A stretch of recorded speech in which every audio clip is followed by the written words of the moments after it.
Personal notice. Danger's my stock and trade. If the job's too tough for you to handle, you got a job for me, George Valentine. Write full details.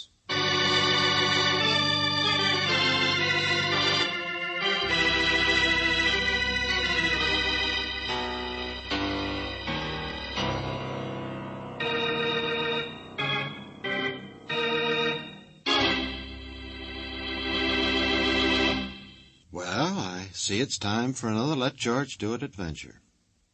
Now, this story has to do with a worrywart by the name of Shorty McGowan, who runs a pub over on the east side. Shorty's the type of fella who, if he hasn't got a problem, he goes out and finds one. Right now, he's just returned from a most successful hunting trip. And boy, has he got a beaut.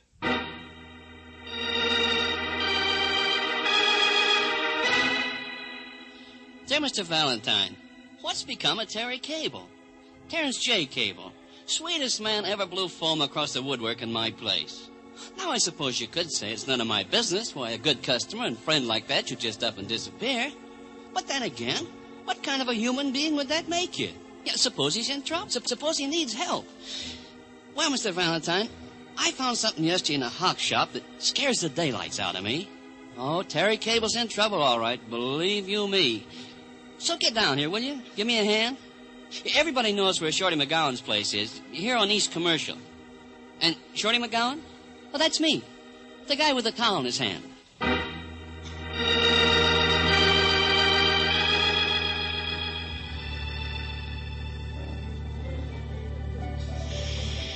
Watch? Just a watch? Yeah, Terry's watch. Here it is. And that's what you found in the hock shop, huh? You know those ones down by the railroad station? Well, I was coming back from Mayville yesterday, took a couple days' rest, and walking along the street, this thing in a window just up and hit me in the eye. Terry's watch, I said. That's Terry's. Let's see. Terrence J. Cable, first place, 100-yard dash, Tri-State Conference, 1927. Sure, yeah, that's how I knew. He liked to show it off. Something he won in high school. You knew him since high school? No, just the last year or so. But he come in all the time, know what I mean? He had a philosophical turn like I do. I tell you, he's the sweetest. Okay, but just out of curiosity, how'd you get the watch out of the hock shop without a ticket? Well, it hadn't been claimed. That's what I mean. I just bought it. Uh-huh. So it must have been hocked at least 30, or is it 60 days ago? Wait a minute. Why does just finding his watch in a hock shop mean that he's in danger? I don't understand. In the first place, young lady, he wouldn't hock that watch. He wasn't the type. In the second place, he's not the type to just walk out of here 6 months ago and never come back without saying goodbye, you know what I mean?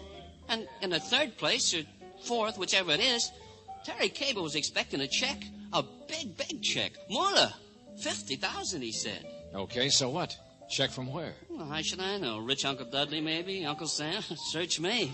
But a man wouldn't disappear without waiting to get it, would he? And only if he got it, then why hock the watch? See what I mean?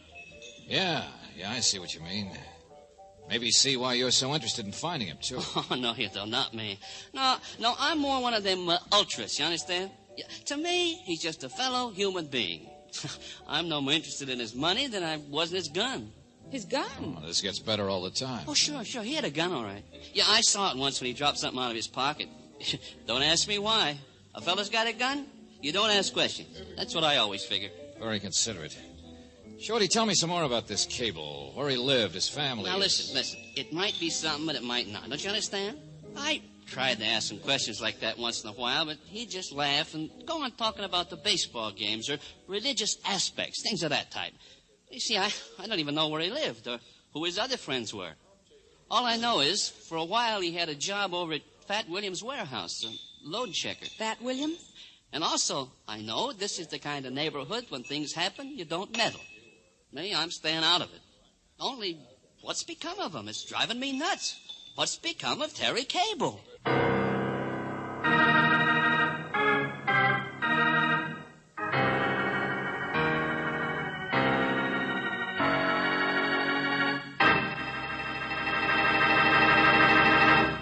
You know, I think I know what's wrong with Shorty. His needle is stuck. But George will figure that out sooner or later. And while he does, let's take a minute for this. Now let's get back to the old question. What's become of Terry Cable? Cable? Never heard of. They call you Fat Williams, don't they? Call me a lot of things, so what? In the warehouse business, Sonny, not lost and found. But we were told that you Who would... told you? Who sent you around here to bother me when I'm trying to take a day off for a game of golf? Never mind who sent us. I'm just looking for Terry Cable, that's all. He worked here as a load checker once. Solve a couple of hundred other bums. See out that window there? Don't see any streets for 3 blocks, do you? All warehouse, all mine. Got a keg of nails, I'll store it. Sure. Got a hot car, you'll store that.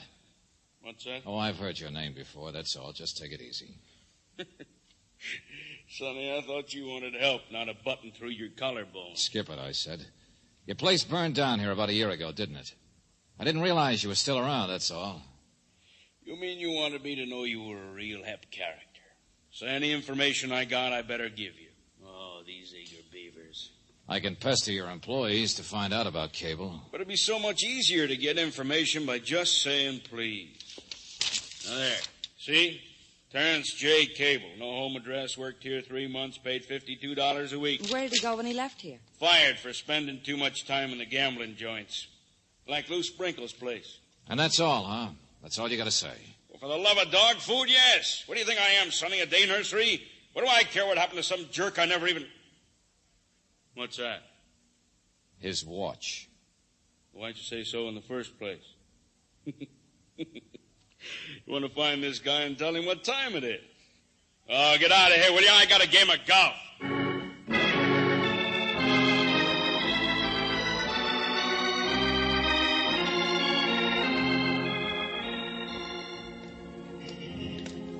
Sprinkle. Lou Sprinkle. Well, this is about where I thought his gambling joint was, but... Huh. Yeah. It's all new construction. Anyway, George, how would a man who earned $52 a week be able to afford such gambling? Oh, I don't know, Angel. This Terry Cable doesn't sound like a very straight character so far, does he? No. Carried a gun, expected some big money, fired from one job that we know of. You know, I'm not even sure why we're looking for him. Well, we're not going to find it behind a board fence, Angel. You're just as curious as I am why Shorty thinks it's important to find this. Oh. Hello. Admiring the building? Got to be nice, isn't it? Good lines. Yeah, it is. You work on it? No, just watching. Watch every day. Going to be 115 offices in that building, mister, and all mine, every one of the mine. Yes, sir, I own it. Oh, well, congratulations. Wait a minute. You must know this neighborhood, huh? Sure do. Been located here 15 years. B.B. Manx is my name, in case you're looking for a place to get situated. Good transportation here, you know. Central heating, each office. Oh, no. I'm just looking for a joint. A joint? Well, Lou Sprinkle had a gambling place around here. Oh, him, sure. He's got a new place across town. Real fancy, they tell me. He used to be here all right, but he moved out after the fire. Well, what's the address Hold on, of Angel. What fire? Well, the same one burned the old Manx building down, my place. It was in the newspapers 10 months ago. George. Mr. Manx, you're giving me an idea. Did you ever happen to know a man by the name of Terrence J. Cable? Cable? Yeah. Search me. Hey, wait a minute. They call him Terry? Yeah, that's the one. He was a foreman, I think. Bossed the cleanup gang after my fire here. Why? Never mind. You don't know what's become of him, do you? No, search me. You're looking for him, huh? No, not anymore. George. I think I know all I need to know about him. Come on, Angel, let's play a fast hunch. Don't you get it? Terry Cable wasn't a crook at all. Just the opposite.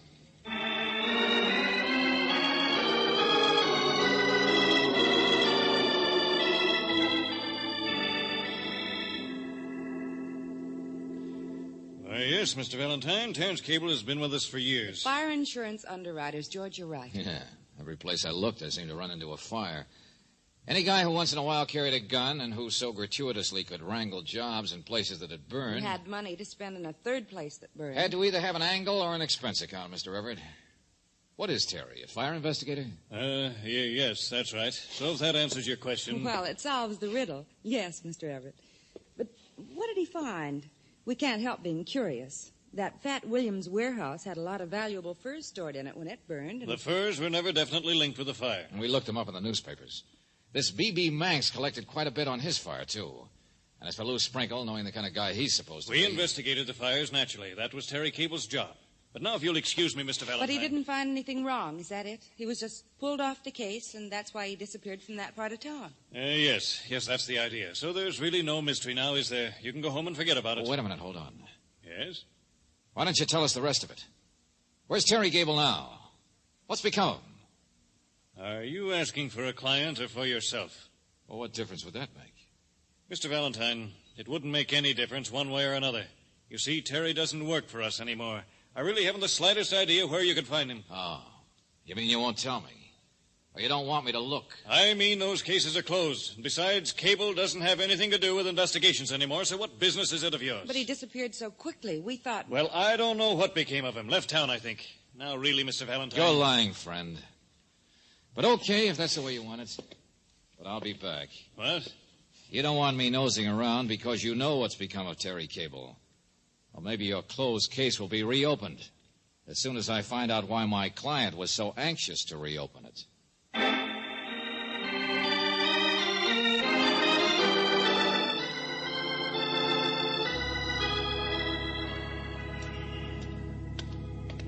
George, I still don't understand why... Brooksy, it's simple. Look, don't you see why the insurance companies would want to protect their own good name? But what did Terry Cable have to do with Angel, their... now look, think back. It's all there. The kind of a guy Cable was, what he did, and why he disappeared. Hey, Shorty! No customers. Oh, I'm back, I guess. Hey, Shorty! George. Yeah, Brooksy. I guess the explanation of Terry Cable will have to wait a while. The guy who hired us seems to be dead.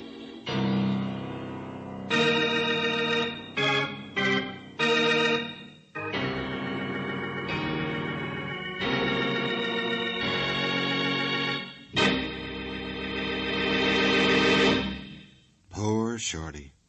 Someone must have gotten tired of hearing him spout that same old question and shoved a bar rag down his throat. Well, maybe it wasn't quite like that, but we'll find out all the gruesome details in just a minute.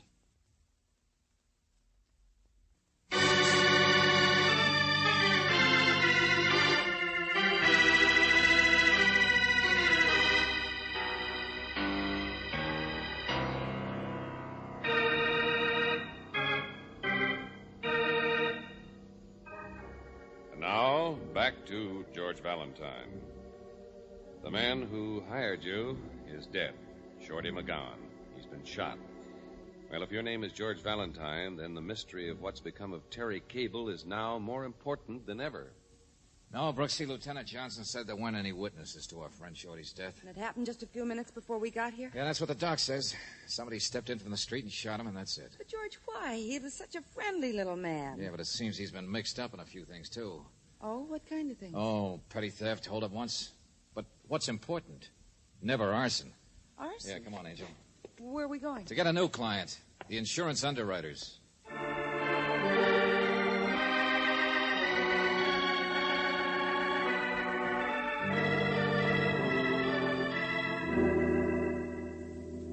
All right, you're hired. I thought I would be. Only you understand, I'd just assume the police... Sure. didn't. Protect your office's reputation. I understand, Mr. Everett. I'm rather new here. I'm only pinch hitting for the regular man who runs this office, and But what do you have to hide? Brooksy, Terry Cable worked for this office. He was a bonded, trusted employee. He was in charge of investigating all those fires. Yeah, worked hard, I guess. Got jobs with the guys whose buildings had burned. We thought he had to do it that way. There wasn't any superficial evidence of fire setting.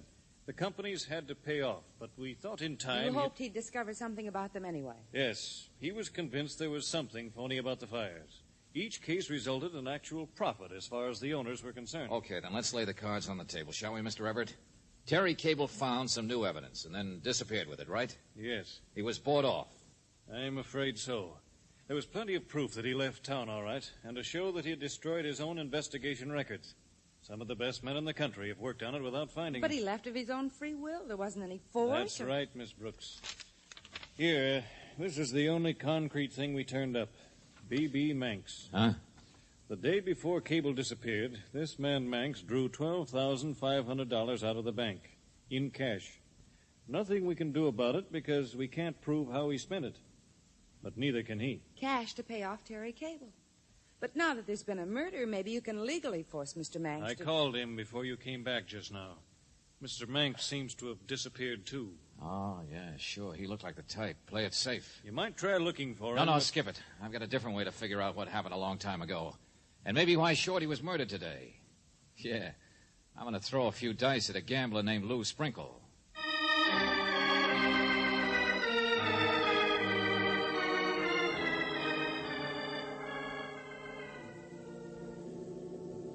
And what is this proposition, Mr. Valentine? Very simple, Mr. Sprinkle.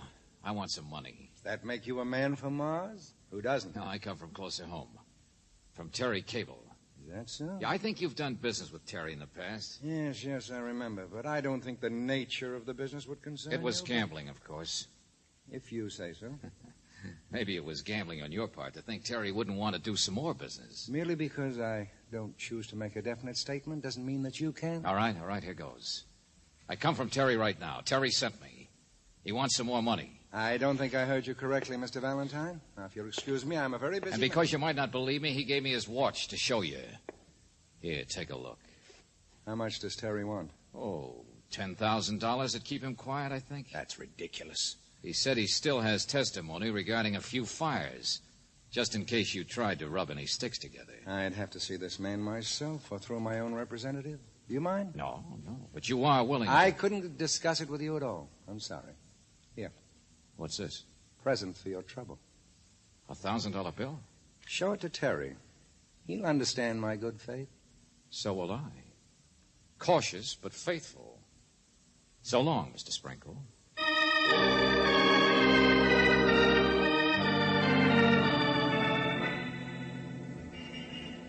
George, what did you find? Made money in a hurry, Angel. I know, The but hock what- shop's at the next stop, down by the railroad station, remember? Brooksy, what I may have found is the answer to this case.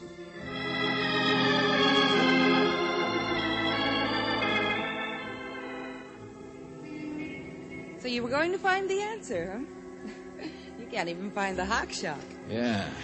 Looks like Shorty McGowan wasn't telling the truth even on that one, was he? Well, there's not a single pawn shop where they remember ever having that watch of Terry's. Uh-huh. So from here on, the answer's 1, 2, 3. What could have happened, Angel? So I'm going to try a trip to Maryville. To where? It's not far, and that wasn't a lie. Shorty just let that one slip. The place he'd been for a couple of days, remember? You know what I'm going to look for in Maryville? Terry Cable himself.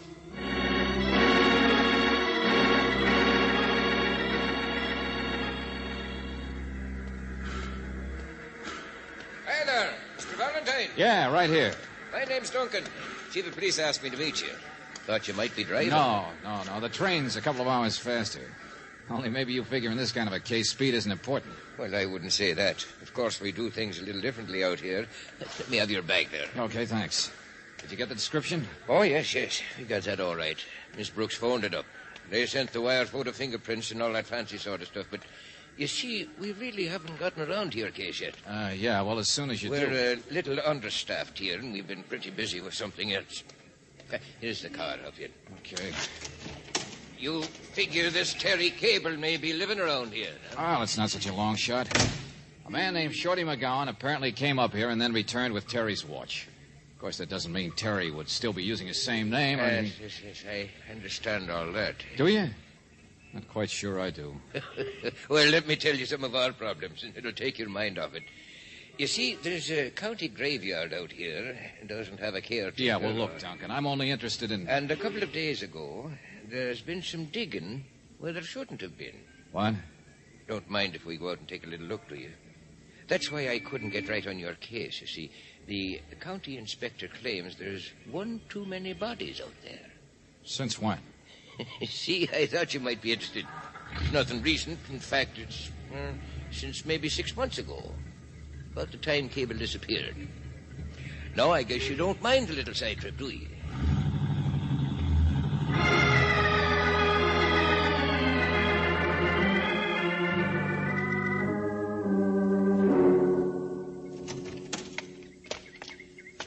that man over there working on it now. The guy with the shovel, huh? Yes. You see, what happened was somebody noticed the earth had been turned up since the last rain. Only when we take a look, it wasn't a new body thrown in. It was just an old one. It had been put there 3 months ago. How do you know it was originally put there about the same time Cable disappeared? Well, that's the easiest time to do it, isn't it? Not a bad way to get rid of a body. Just add him in when the grave is fresh. I mean, the time to do it was exactly 6 months. All right. Only let's get rid of that guy with the shovel quick, huh? Why, it's getting dark. I want to get back to supper. No, listen to me. The extra body, if it's Terry Cable, was put in there months ago, right? And what happened 2 or 3 days ago was just that the ground got disturbed. Well, that's right. Like disturbed by somebody looking for a watch. Look, I got a complete file on Cable. Now, the thing for us to do, if we want to identify him once and for all, is to get him out of here. No. Get that workman of yours out of here. I don't catch you. Look, I told you the train's a lot faster than a car, so it's getting dark. That's all the better. The thing for us to do, friend, is miss our supper. Why? Because maybe I got here first. Okay, so here I'll be, digging.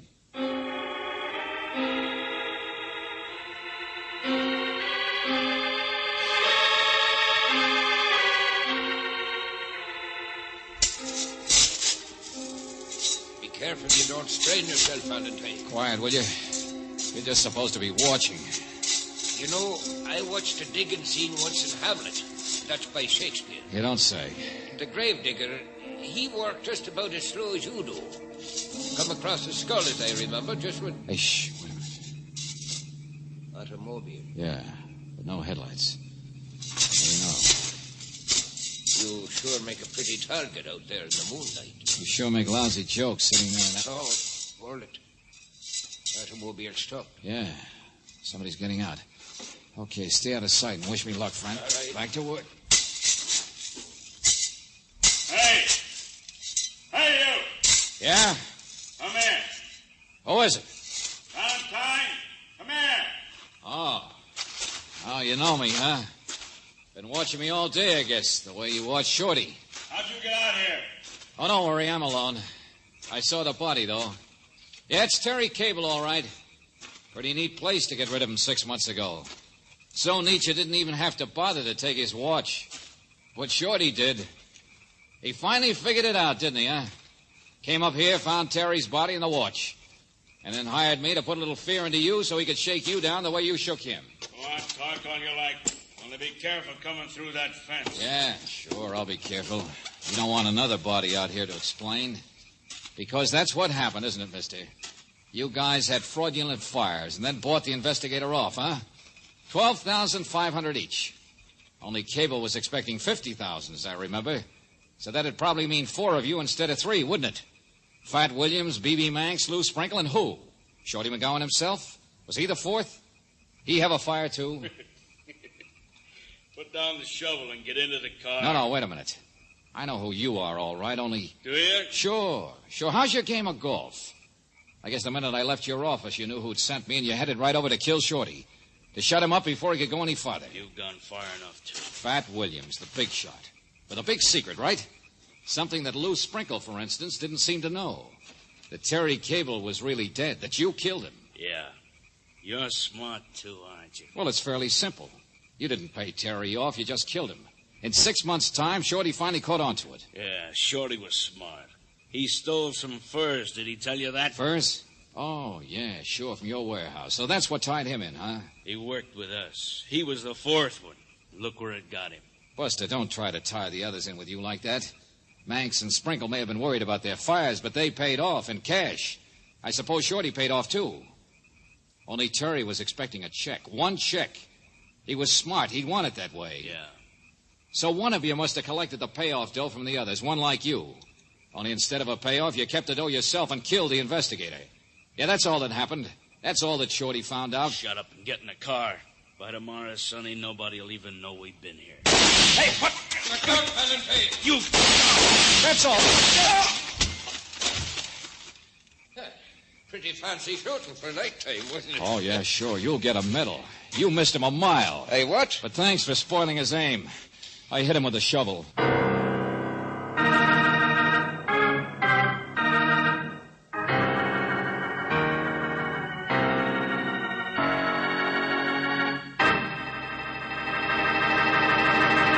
Now there's irony for you.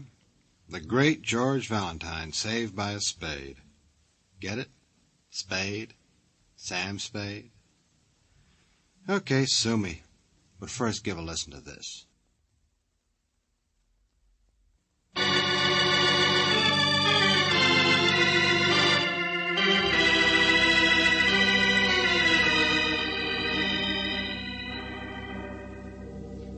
Don't you understand, Angel? Apparently Terry Cable wasn't even crooked. 6 months ago, Fat Williams just persuaded the others that Cable was. Then he pocketed their dough and killed Cable. The insurance people and his family and everybody will be awfully glad that you cleared his name. Only, George, I still don't understand how you knew it had to be Fat Williams. Well, you remember, Angel, he's the only one I showed that watch to before Shorty's death. So he's the only one who could have known that Cable's body had actually been found. In other words, that Shorty's nosing around had finally made it necessary for him to be killed. Oh, darling, you're wonderful. Wow. No, I mean it. Your powers of observation, your logic. Wow. You know, George, while you were up in Maryville, I did some shopping. I found a real bargain on kitchenware, so being a girl who plans ahead, I bought some. Kitchenware, Angel? Mm-hmm. For your one-room apartment? What in heaven's name for? Well, like I said, planning ahead. You'll find out.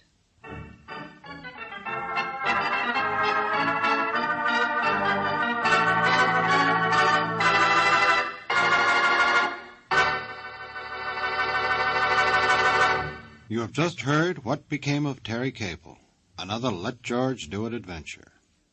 Robert Bailey was starred as George Valentine, with Virginia Gregg as Brooksy. David Victor and Jackson Gillis wrote the story, and the music was by Eddie Dunstetter.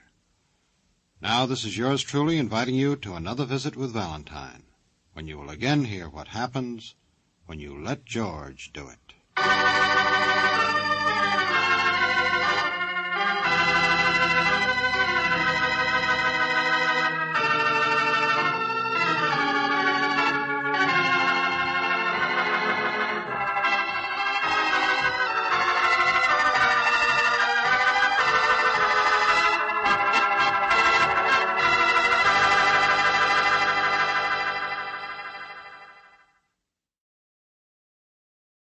Transcribe. Ladies and gentlemen, the ringing of that phone bell brings you mystery, adventure. Nero Wolf's office, Archie Goodwin speaking. Hello? Is this Mr. Wolf?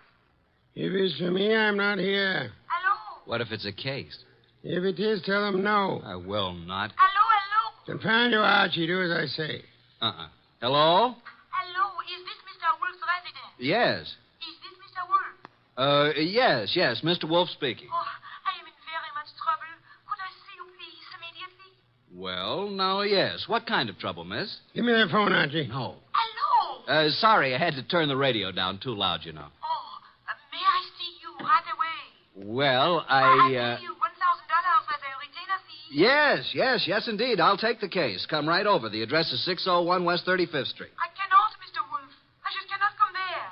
Well, where do you live? I am staying at the Pole Hotel, room 304, and I... Hello? Boss, that was a shot. Hello?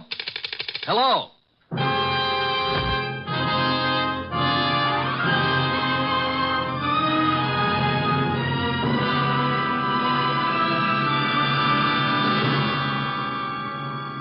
Ladies and gentlemen, it's that renowned genius who is the bulkiest, most ponderous, and most brilliant detective in the world.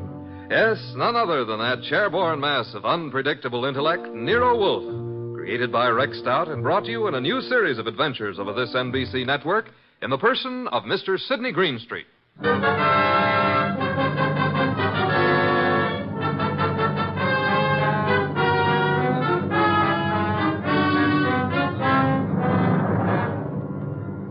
We've usually referred to this story as the case of room 304. The girl on the phone had a decided foreign accent. I wasn't quite able to decide what nationality she was, but it sounded like French. Anyway, there was what sounded like a shot, and then dead silence for a second or two. Hello? Hello? Hello? Well, Archie, another woman? Bah. Mr. Wolf, I heard a shot, and then the line clicked off. Trouble. Women always trouble. I said I heard a shot on the phone. Indeed. I'm going over to her hotel and see what goes on. By all means, Mr. Wolf. Yeah. Huh? Now that I've been insulted to the tone of being called a radio... I'm sorry, Mr. Wolf, but we needed the money, and this was $1,000. If you'll excuse me, I have to attend to my orchids, Mr. Wolf. What about the girl, the shot? Fascinating, isn't it? You figure it out. Okay. I've got to get over there. Room 304, Paul Hotel. So long, boss. Good luck, Mr. Wolf. Please phone me from time to time.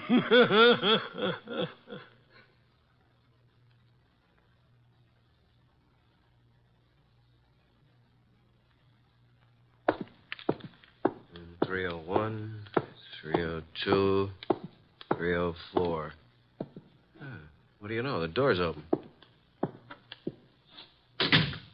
Oh, hello. Who are you? Archie Goodwin. Now it's your turn. I'm Jay Bream, pilot for Jan Airlines. You seen... Yeah, I guess you have. This girl's been shot. Oh, that's all? Yeah, dead. Real dead. What do you know about this? I don't know anything. Say, who are you? Looks like you're in a spot, pal. You better start digging, hadn't you? I got here a few seconds before you did. I knocked on the door. The door was partially open, so I pushed it wide. And... Go on. Well, there was no answer. I couldn't see anyone, so I came in, and there she was. You know her? Well, yes. Why do you think I came here? That's what I'm trying to find out. Look, what right have you got asking me all these questions? What's it to you? Did you ever hear of Nero Wolf? Of course, who hasn't? Like I said before, I'm Archie Goodwin, Wolf's assistant. Now, would you rather talk, or should I call the police? I've told you all I know. Who is she? Helen Rennie. French? I don't know. European, anyway. Why'd you come here tonight? I have a dinner date with her. You mean you did have? Yeah. Let's turn her over. There. Got an automatic in her hand. Yeah. I never saw it before. Hey, I wouldn't use the phone. Fingerprints. It's okay. I'll use this handkerchief. Who are you calling? My boss. Oh. Nero Wolf speaking. Archie, boss. Archie, I thought you were Nero Wolf. You sound very much like him. Please, boss, be serious. Oh, but I am? I'm here at the girl's apartment, the one who called me. She's dead. Beautiful? Yes, was very beautiful. She would be. How did it happen? Shot. Neat round hole in her right temple. She's married and looks like she shot herself. When I turned her over, I saw a wedding ring on her finger and a .32 automatic still in her hand. Are you alone? No, a fellow named Jay Bream, a pilot. He was here when I arrived. No one heard the shot? Apparently not. No one showed up yet. Very interesting. What do you do now, Mr. Wolf? Should I call Inspector Kramer? No, say nothing to anyone. Get over here at once and bring Mr. Breen, the pilot, with you. Goodbye.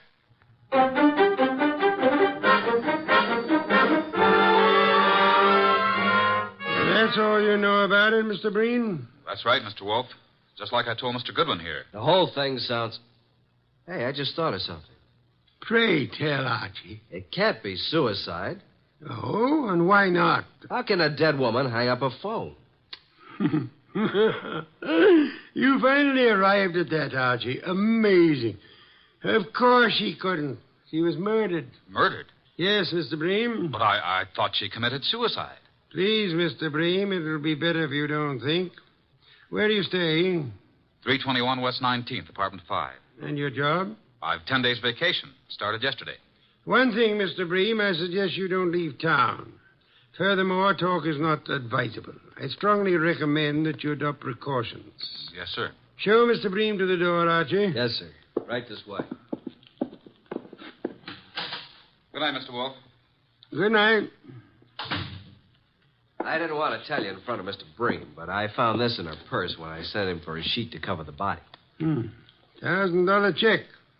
Made out to Mr. Nero Wolf. Well, boss? I think it's time we phoned Inspector Kramer. Should I? Who else, Archie? Who else? My apologies. I forgot how heavy that phone really is. Archie. Oh. Do you want me to talk to the inspector? I'll do the talking. Should I hold the phone for you? You can get me some beer. Inspector Kramer. One moment. Here you are. It's Nero Wolf, Inspector. I think you had better go over to the Paul Hotel. Yeah, I believe you'll find a dead woman there. A dead woman? What is this, a gag, Wolf? I'm afraid not, Inspector. Well, how did you know about it? Have you been over there? Telepathy, Inspector. Mentalton? Wolf, I'm too busy today to listen to nonsense. Telepathy. Don't give me that kind of stuff. If I find a body, I'll lock you and Goodwin up. You watch your blood pressure, Inspector. Never mind about my blood pressure. One thing, Inspector. Yeah? Would you hold off the press for the present? Why? What are you holding back, Wolf? Will you stop your idiotic jabbing to what I ask? Okay. By the way, Wolf, I suppose you know the girl's room number. Naturally, Inspector. It is room 304. So hurry. Oh. Dear Inspector Creamy, so fond of me. Archie. Yes, sir? I suggest you call the bank in the morning and find the person who is handling Miss Renee's account. Try to bring all her canceled checks over here. And what if they won't hand them over? Then Kramer will get an order issued to do so. Simple?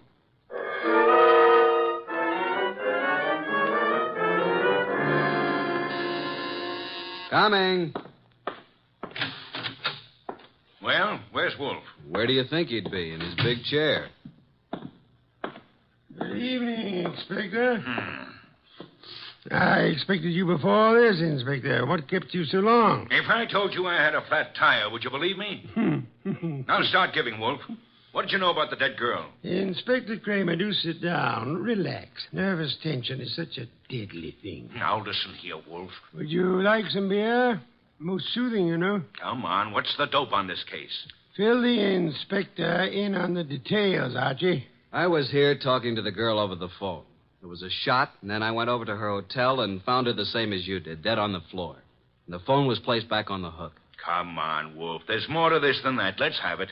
Really, Inspector? Who was she? You don't know? I mean, what do you know about her? Now get this straight, Wolf. Please, Wolf. What's this all about? A girl's been shot. Her name is Helen Rennie. What's the dope? Did you have a ballistics report made on the gun? Well, not in this short time, but I will. How did you make out your report? Suicide, naturally.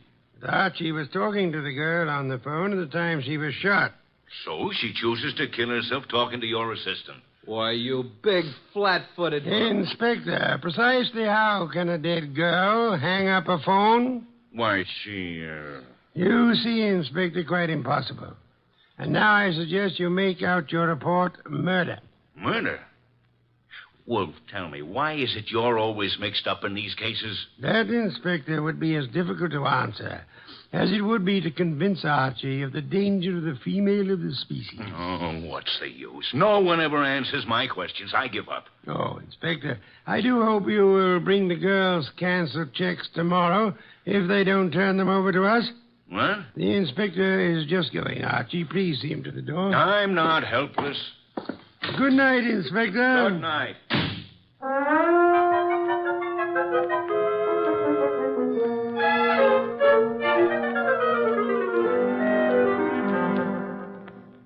Please, boss, can't we have just a little air in here? You've been out all the morning. Isn't that enough? Gonna get me an oxygen tank to use in here. Did you contact the bank regarding the girl's account? I did.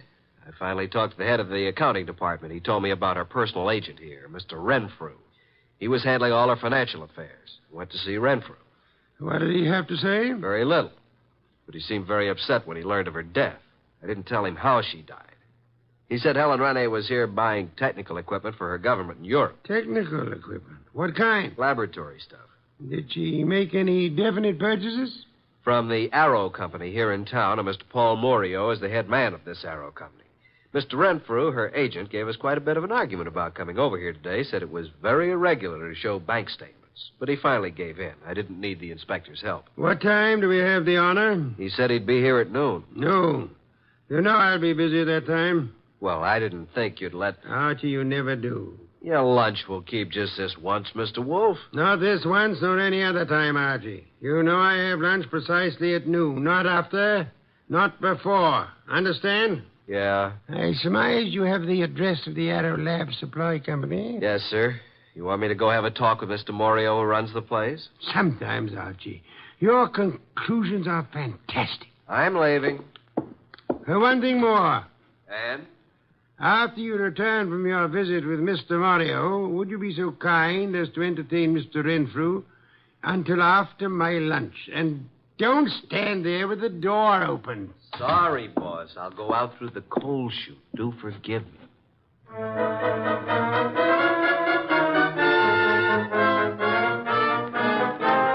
They're a supply company. Come in. Oh, Mr. Morio in? Yeah, I'm Morio. My name's Archie Goodwin. What can I do for you, Goodwin? I'm Nero Wolf's assistant. You've heard of Nero Wolf? I don't get around much. Tell me about him. How should I answer that? Any way you like. Nero Wolf's a detective. Did you ever hear of a Miss Rene? Stop shadowboxing, Mr. Goodwin. What's on your mind? I understand you sold Miss Rene some laboratory equipment. Is it a jail term? Now, listen, Mr. Goodwin, I have a nice, respectable business here, so what do you want? Spill it. When'd you last see Miss Rene? 2 days ago. Talked to her since? Once on the phone. What time was that? Yesterday morning. You called her from your office here? No, from my hotel room. Now, look, let's quit playing cat and mouse. Why all the questions? Miss Rene is dead. Dead? Who did it? Now, wait a minute. You don't think I had anything to do with it? What makes you think anyone did it? It'd be the only reason cops would get into it. You know, Mario, I'm beginning to wonder just how long you've been in the lab supply business. You know what a retort is? And don't tell me it's a snappy comeback. Now, what's the matter, Goodwin? What's eating you? Look, Mario, I came here to find out something about Helen Rene. Just what sort of equipment did you sell her? It was heavy stuff, heavy chemical work. Where is it? We don't have samples, just pictures. Yeah, we ship it direct. Oh, so the purchaser never sees what he's buying. That's right. Could I see what she purchased? I'm afraid not, Goodwin. Besides, what difference would it make? Did Miss Rene see what she bought? No, I already explained that. Now, I'm busy, Goodwin, so if you don't mind... Okay, I'll run along. Good afternoon, Mr. Mario. I'm sure we'll meet again. Soon.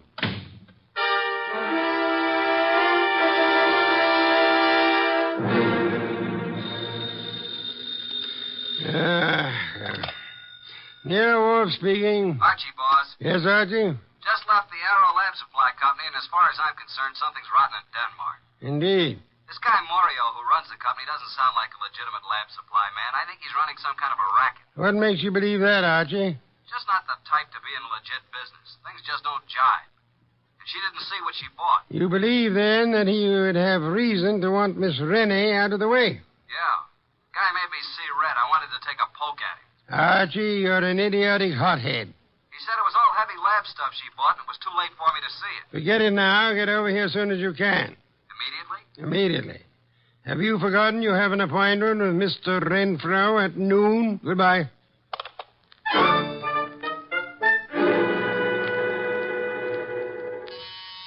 Coming. Hello, Mr. Goodwin. Mr. Renfrew. Well, who's this? My goodness, come in. Yes. Come in, my dear. Thank you. Mr. Goodwin, I brought my secretary along. I hope you don't mind. Mine? Why, Mr. Renfrew, how could anyone object Mr. Goodwin, Miss Bennett. Oh, Miss Bennett? First name? Jean. Do you always use this approach, Mr. Goodwin? Only at noontime, and my name's Archie. Well, this is a happy surprise. Please sit down, Jean. Allow me. Thank you. Well. Wasn't it Mr. Renfrew you wanted to see? Yes. Mr. Wolf will be down shortly, Mr. Renfrew. Please be seated. Thank you. Is something wrong, Mr. Goodwin? Not a thing, Miss Bennett. Not from where I sit. Don't believe a word he says, miss. His judgment concerning women is not to be trusted. Thank you, Mr. Wolf. You're so kind. Mr. Wolf, Miss Bennett. How do you do? Mr. Wolf? Mr. Renfrew, I presume. Yes? Now we can get down to business at hand, Mr. Renfrew. Yes, by all means. I don't understand why we couldn't have discussed this on the phone, Mr. Wolf. The whole thing is highly irregular. Of course, I know you're trying to do your duty, but... I prefer not to discuss the dead girl's business affairs on the phone, Mr. Renfrew. You should appreciate that. Yes, I see. Now, what is it you wish to know? How long have you known Helen Rene? About a month. When's the last time you talked to her? Yesterday. What time? Why, about 2:30. I called her from my room. She was here on government business. You brought the canceled checks? Here you are, Mr. Wolf. Quite sizable amounts, Mr. Renfrew. Very interesting indeed. Yes? You see, Miss Renee made some very large purchases, Mr. Wolf, and of course they were all quite legitimate. Would you mind if I kept these checks overnight? Well, Thank you, Mr. Renfrew. By the way, was Miss Rennie right or left-handed? Why, left-handed, Mr. Wolf. Why? Just inquisitive. Now, if you would excuse me, Miss Bennett, Mr. Renfrew, I have a very urgent appointment. Well, if I can be of any more service, don't hesitate to call on me, Mr. Wolf. Thank you, sir. Oh, dear. Poor Miss Renee. I hope the person who did this dreadful thing is dealt with properly. Indeed. I must run along now. Yes, this way. Must you go too, Miss Bennett? Good day, Mr. Wolf. I must, and good day. See you soon, Miss Bennett. Well, boss, what do you think? Isn't she a beauty? I'm sure I'm not a fair judge, Archie. Do you happen to know where the Morio warehouse is? Why, yes, it's at the other end of town near the river. Oh, no, not again. 9 o'clock tonight. Okay. I suppose you want me to take a gander at what's in the warehouse, break in like a burglar? Archie, if your mind were free of women, I do believe you could reach phenomenal heights in this your chosen profession.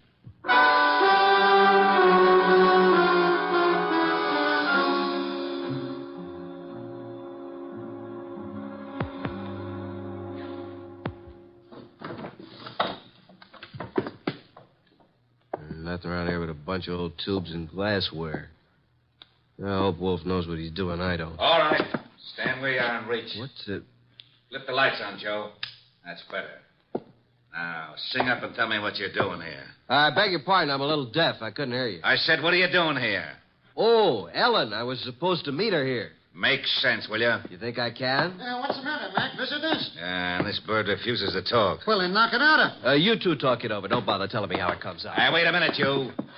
You ain't leaving. All right, you win. This night is just full of surprises. Ain't it? Let's see what you're talking. Hey, who do you think you're shoving around? Just full of questions, ain't you? You know, someday you're going to end up by getting into trouble. It's illegal to push people around. I guess you better understand. Hey, are you kidding? Get the point? Now, get up. Now, talk. Why, you... You're still going to play, huh? He's out like a light, Mac. What are you going to do with him? You won't do any more snooping around here. You know something, Mac? You got an awful disposition. I'm actually scared of you. You're that mean. Yeah. Now, dump him outside.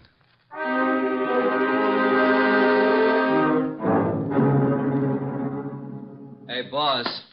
It's me, Archie, remember? Archie, these interruptions are detestable. Can't you see I'm busy? Is that you, Archie? I've been busy, too, boss.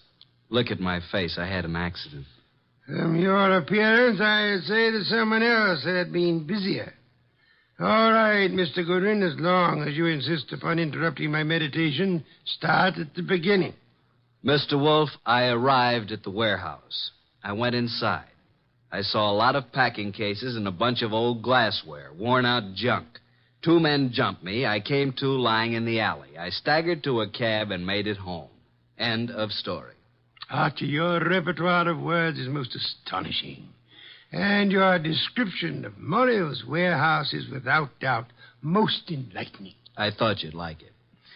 And now, Archie, I suggest you get Fritz to give you a piece of beefsteak for that eye of yours. And after that? I've arranged a gathering for 5 o'clock tomorrow afternoon. Then I shall repair to my bed to suffer in silence. You should be more careful on these nefarious expeditions. You might get hurt sometime. Yes, I've been a careless fellow, Mr. Wolf. Good night. Good night, Archie. Pleasant dreams.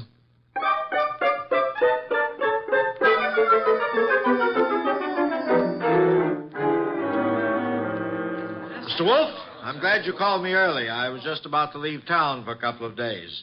What is this conference about? Not at this time, sir, if you please. I'm glad you could come along, Miss Bennett.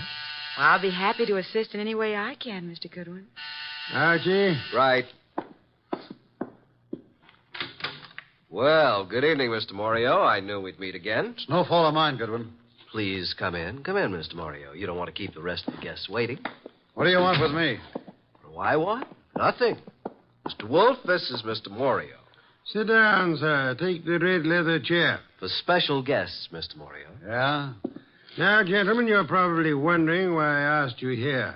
Naturally, you know it has to do with the death of Helen Renee. Mr. Morio, I understand you and Miss Renee had some business transactions that involved quite a sum.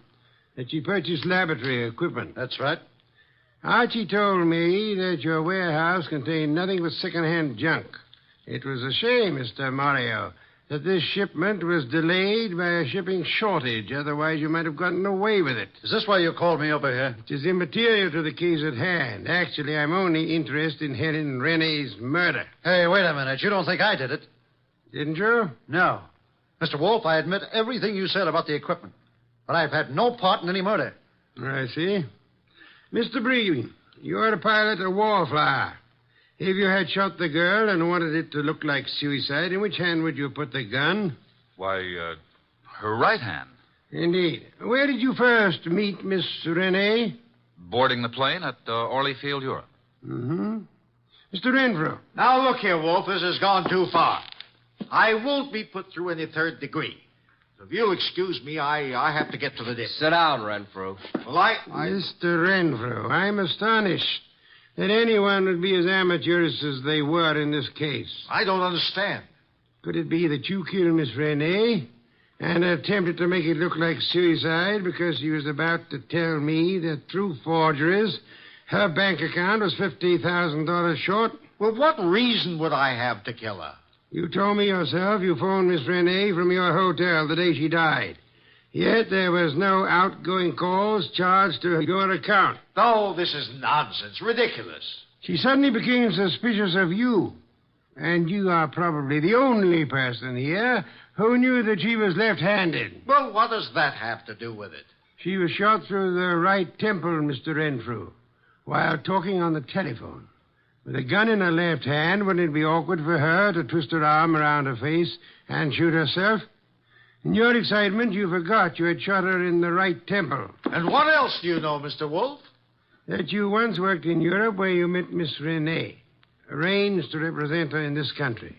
Only you would know how much she had in the account here. I've heard enough of this nonsense. Yesterday, you made a statement. Quote, I hope whoever did this dreadful thing is dealt with properly. Only the police, and Archie and I knew Miss Renee had not died naturally. How did you know that? Unless you are the murderer. Don't make a move, any of you. I was forced to eliminate her. She accidentally learned about the shortage, and she became most unreasonable about it. Phoned you about it. Oh, dear me.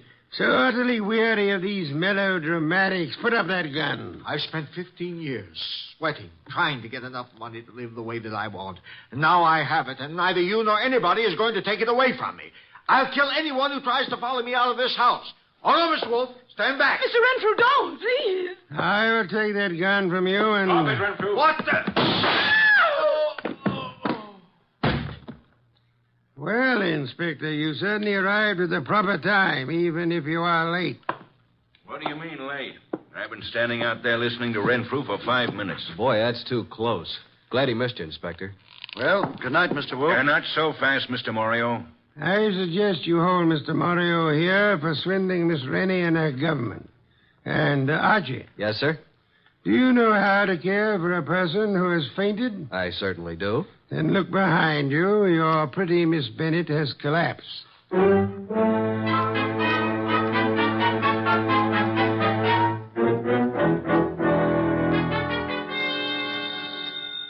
I'll get it.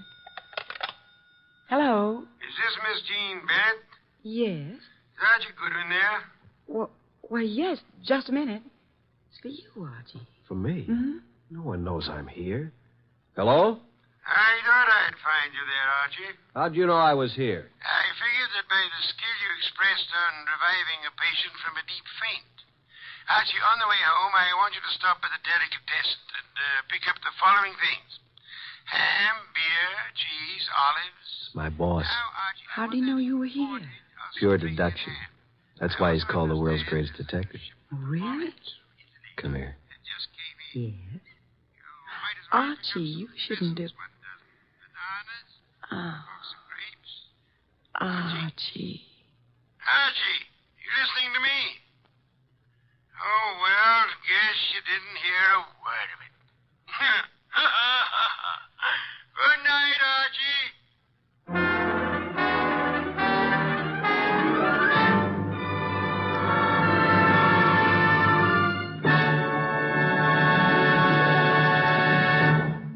You have been listening to The New Adventures of Nero Wolfe, starring Sidney Greenstreet.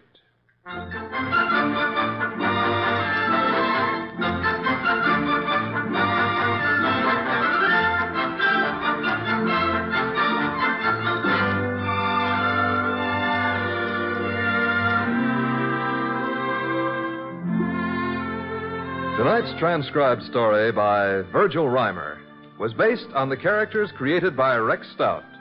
This is an Edwin Fadiman production, produced and directed by J. Donald Wilson. In the cast were Harry Bartell as Archie Goodwin, and Lucille Alex, Val Brown, Bill Johnstone, Hal Gerard, Betty Lou Gerson, Vic Rodman, and Ed Daly. This is Don Stanley speaking.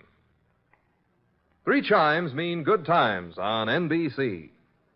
Just listen to the stars on this Sunday's big show. Jimmy Durante, Ethel Merman, Milton Berle, and Gordon MacRae. Plus Meredith Wilson and his orchestra. Your MC on the big show, of course, is the glamorous Tallulah, and you're invited. And on Theater Guild on the Air this Sunday, you'll hear the comedy The Man in Possession, starring Rex Harrison and Lily Palmer. Don't forget, hear Ethel Merman on the big show Sunday on NBC.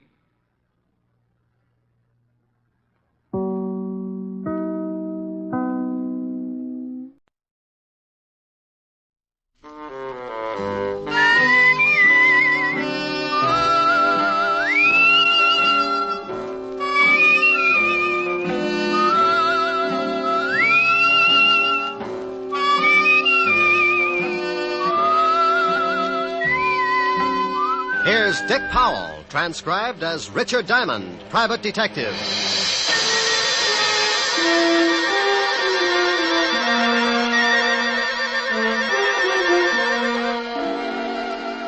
My name's Diamond, and like a lot of working people, at 5 o'clock in the afternoon, I get pretty anxious for 6 o'clock to roll around, especially if I haven't had a client for the last 3 days. But even if I don't expect anyone to drop in before 6, I can't take a chance, so I stare out of my office window on 53rd Street just to kill time. I see the night starting to muscle in on the Broadway bright lights, and I wonder just how many prospective clients are out in the city. Who's getting in trouble, what kind of trouble, and will they come to Richard Diamond for guidance? Now, take the 2 hard-looking thugs in a downtown hotel room as they watch a pretty blonde hurriedly get into a flashy mink coat. They're going to need plenty of guidance. Where you going, Dottie? I got an appointment. Don't you think you ought to stick around just in case the contact comes in? If it ain't here by now, it won't be until tomorrow. And stop looking like a couple of anxious bloodhounds. Relax. Sure, Dottie, sure. But you really cannot blame us for being a little disquieted. Don't she look classy, Al? Hey, who you gonna roll tonight, dollface? Your grandmother. Or ain't she out of Alcatraz yet? Hey, I don't like no cracks about my family. Well, what are you going to do, Stan? People stop by the zoo every day. Now, please, no logomachy. Yeah. You keep running off at the mouth like that, baby, and you'll be spitting out all your teeth. Yeah, well, when you kick off, Stan, don't try to sell your body to science. I'll never get both heads in that bottle. Well, Please. I'm gonna hit... Please. Please. Leave us, Dottie. And Stanley, you shut your big mouth before I shove my foot in it. Go on, Dottie. I think you had better make a hurried percolation. What? Beat it. Oh, Al, why didn't you let me mess her up a little? She's always acting like she's got a family background. I do not know whether her family had anything to do with it, but it is a very nice background to gaze at. Now shut your ugly face and let us start tailing her. Tailing her? What for? I think she is up to something. Yeah, well, sure she is, but I don't want to get booked as a peeping Tom. Stan, you are a melonhead. I think she is going to try a cross. Florida has never been late with the numbers before. You think she's going to pick up the bundle and skip? No. I just want to see what she does with her evenings. Oh, well, I can tell you that. Stanley, please. You arouse my irascibility. Oh, I'm sorry, Aloysius.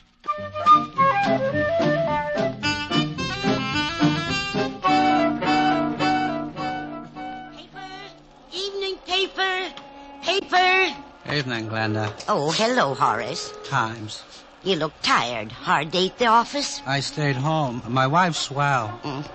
Here's the Times. Thanks. Good night, Glenda. Good night. Papers! Evening papers! Have you got a late edition? Why, yes, right here, dearie. You got it? Yeah, in the purse. Put it down on the counter and look through the paper. Okay. Paper! Evening paper! What do you want me to do with the purse? Keep it till I meet you at the train. Sure, honey. It's good to be working again, ain't it, Dottie? I gotta go. They usually got a tail on me. I'll see you tomorrow morning. Relax. We're in the chips. Paper! Evening paper! Paper, sir? No, but I will take that purse. Purse?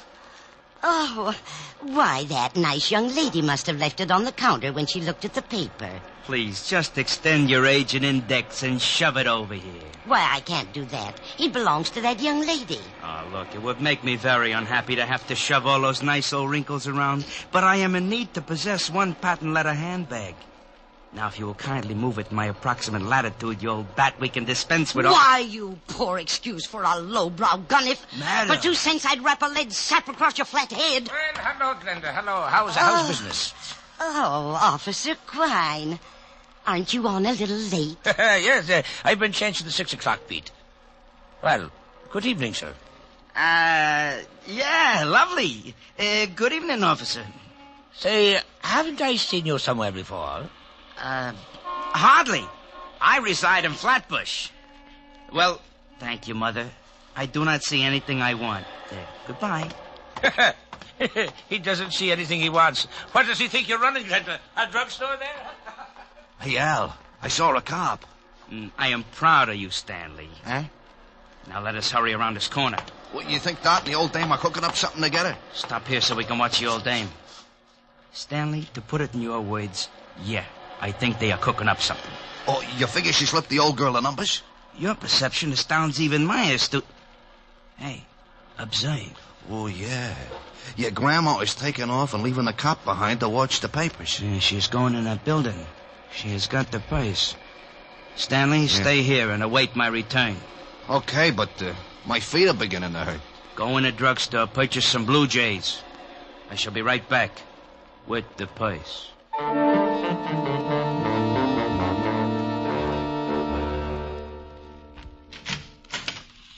Mr. Diamond. Well, hello, Glenda. Come in, pull up a rocking chair. Well, that's the way it begins. Sometimes when you wait around until the last minute, you get a customer. I wasn't too happy about this one because I knew she didn't have enough money to hire a tramp to spot cigarette butts. I haven't got much time. I've got Officer Quine watching my paper stand. Officer Quine? You should be happy you aren't selling fruit. He's already got his thumbprint in every apple in Yonkers. Mr. Diamond, I found this purse. Found it, Glenda? Oh, you know me, Mr. Diamond. I'm going straight now. I remember a snake that said that once. He broke his back. Honest, I haven't been doing that kind of business since I got out. Well, what can I do for you, Glenda? I'm broke. Oh, it's not a touch. I want you to find the owner of this purse and return it. Why don't you give it to Officer Quine? Well, there's no money in it. And with my record, he'd sure run me in for purse snatching. No money, huh? Oh, no. No, I didn't touch a thing. Just took a peek, maybe. Oh, yeah. A young girl left it on my counter. If you find her, you can ask her. I didn't touch a thing. Okay, I'll see what I can do. Oh, thank you, Mr. Diamond. Goodbye. Keep your nose clean. Oh, I will. She'd keep her nose clean, all right. And a glass of gin. I'd known old Glenda ever since she started working bunco rackets and got put away for 2 to 5. I was sure she'd lifted the dough from the purse, but I opened it and went through it anyway. I was just kicking myself for telling her I'd try to dig up its owner when the door opened and an ugly-looking mug wearing alligator spats walked up to my desk. You should be ashamed, looking in someone else's purse. It's a bad habit, like not knocking on doors. Oh, it said on the door to come in. How long did you have to wait before someone came by to read it to you? May I please have the purse? Oh, is it yours? Yes. Well, I didn't notice the wedges. Give up high heels? You are a very poor comic. Now, may I have the purse, or must I make you bleed? Oh, it's like that. Well, sure, here it is. Thank you. And something to go with it. Oh. I caught him with one that made my arm feel good clear up to my shoulder. His eyes rolled back, and he went down faster than the celluloid collar on the flagpole. I looked at the black purse and started getting that lousy feeling again. I'd gotten into something, and it was beginning to smell already. So I called the 5th Precinct Police Station and an old friend, Lieutenant Levinson. Homicide, Sergeant Otis. Hello, Otis. Let me talk to the lieutenant. Is this Diamond? No, it's platoon number 3 of the Brownies, 300 strong. Now let me talk to the lieutenant. Hey, what are you going to do with all those tired jokes when you run out? Give them away to idiots. You want to start a collection? Oh, nuts. Lieutenant Levinson. Hello, Walt. Diamond. Oh, wait a minute. Otis! Yeah, Lieutenant. Where'd you put the bicarbonate? In the top drawer, Lieutenant. Oh, hold it a minute, Rick. Get me some water, Otis. Yeah, Lieutenant. Go ahead, Rick. I can stand it for a second. If you didn't get so excited, you wouldn't have to take that stuff. Here you are, Lieutenant. Never need this stuff until you call. Now, who's dead?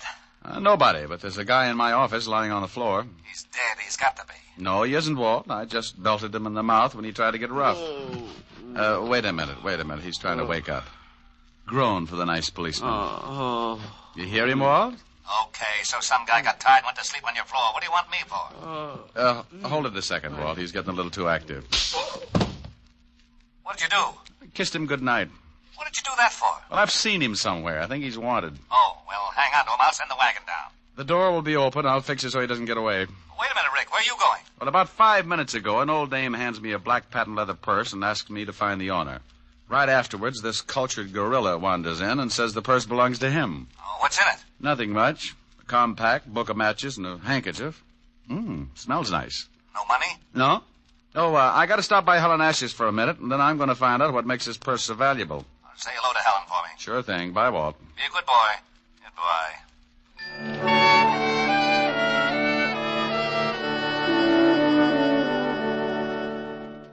I got a rope out of my desk that I hung my socks on when I had time to wash them, and tied the sleeping Garniff to a chair. I didn't know much about pocketbooks, but I knew someone who did, so I headed for 975 Park Avenue and a beautiful redhead named Helen Asher. Oh, good evening, Mr. Diamond. Good evening, Francis. Is Miss Asher in? Yes, sir. She's in the study.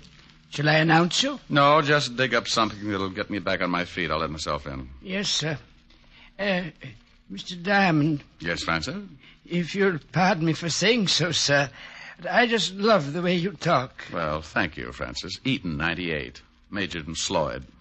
Oh, my goodness, you're pulling my leg again. Anyone home? Rick, you got here. Hi. Hi. Well, since when did you start carrying a purse? Like it? Matches my complexion. Oh, you idiot. Take a look. Whose is it? Got to find out. It's worth something. One guy already tried to get it the hard way. Cigarette? Oh, thanks. It's got some initials on it. D.K. There's nothing valuable in it. I know. That's what I can't understand. Got a match? Here's some in the purse. Thanks. Here. Adams Hotel. Flophouse with sheets. Compact's never been used. My darling. Well, thanks. Oh, the perfume and the handkerchief, silly. It's my darling. Don't look so hurt. So are you. Well, come here. Rick. Here's your drink, Mr. Diamond. Oh, my goodness. Oh, that's all right, Francis. I was just trying to convince your boss we should take it in the wrestling matches. Why, Francis, you're blushing. Oh, pardon me. Miss Asher's residence? Yes, sir. One moment, sir. It's for you, Mr. Diamond. Oh, thank you, Francis. I'll see if the dinner is ready, Miss Helen. Hello? You get right down here. What? Lieutenant Levinson. Get down here to the station, Diamond. You're in trouble. Diamond? Wait a minute. Slow down. Not dead, huh? My stomach starts getting back to normal, and you have to knock some guy off. Knock some guy off? I don't know why I should waste time with explanations. I ought to just send Otis over there with the wagon, but I like your girlfriend too much. What are you babbling about? I thought you said the guy in your office was still kicking. What? Yeah, somebody made a punch board out of his chest, and I liked you for a suspect. Now get down here. Wait a minute, Walt. Somebody shot him? Yeah. If that wasn't what killed him, he died of fright when he saw the bullets coming. Now, I'm not talking anymore till you get here. Make it 10 minutes or I'll have a warrant out for you. Oh, swell. Rick, what's the matter? Oh, that crazy Walt Levinson's got me in line for a murder rap. I got to go down and square myself. Murder? Rick? Yeah?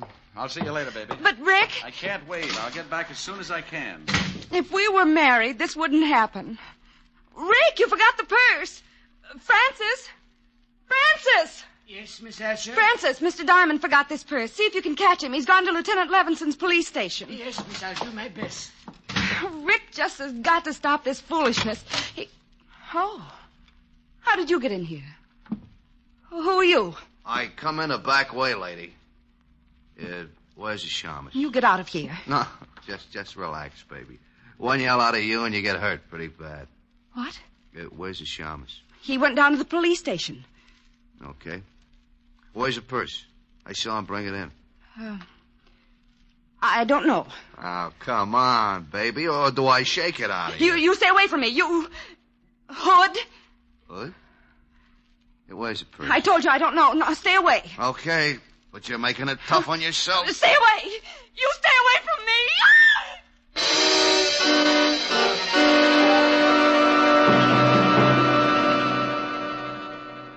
With her head tucked underneath her arm, she walks the bloody tower. With her head tucked underneath her arm at the midnight hour. Pardon me, sir. Yes, madam? I believe you have my purse. I beg your pardon, but this purse is the property of Mr. Diamond, private detective. Yes, I know. I gave it to him to hold for me. Well, I'm very sorry, madam, but you'll have to claim it from Mr. Diamond himself. Oh, yeah? Help! Police! Oh, madam. Masher! Madam! Help! This man is trying to steal my purse. Madam, let go of my coat. This guy giving you trouble, Mother? He's trying to steal my purse. Help! Oh, yes, huh? Looks just the type. This'll learn you, Romeo. Oh, my. Gun an old lady, will you? Come on, get up and fight it. Hey, lady! How do you like that? Didn't even say thanks.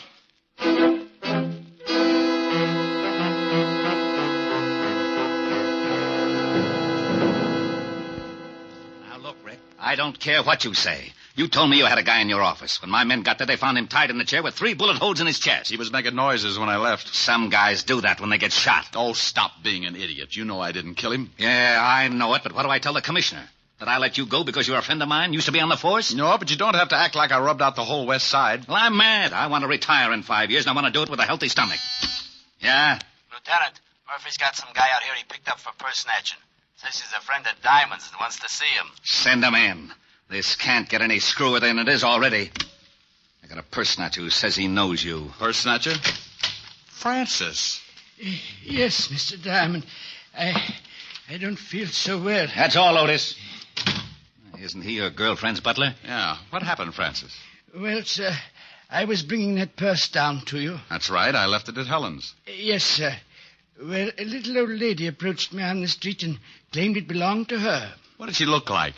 She had white hair, and she was wearing an old shawl. I think she'd been drinking gin, sir. Cheap gin. Glenda. Glenda Bergen? Is she the one who gave you the purse? Yeah. And then what happened, Francis? When I wouldn't give her the purse, she started yelling and called me a masher. And some enormous gentleman arrived and clouted me in the jaw. Oh, it was disgusting, sir. And the old lady got the purse? Yes, sir. She ran off, and the enormous gentleman sat on my chest until an officer came and carted me off to this place. Was Miss Helen all right when you left her? Why, yes, sir. You don't think... I don't know. But if they knew I had the purse and spotted me going into Helen's... Here, Rick, use his phone. Thanks. Don't you see, Walt, this whole thing has something to do with that purse. Purse, schmurse. I've still got a stiff on my hands. Oh, my goodness. Yes? Hello, honey. You all right? Oh. What's the matter? Hi. Please come home. What happened? A man broke into the house looking for that old purse. I told him I didn't know where it was, and he started slapping me. He did, huh? Yes, and I need comforting. Well, honey, I've still got something to do. Lock all the doors until Francis gets back, and I'll be over as soon as I can. All right.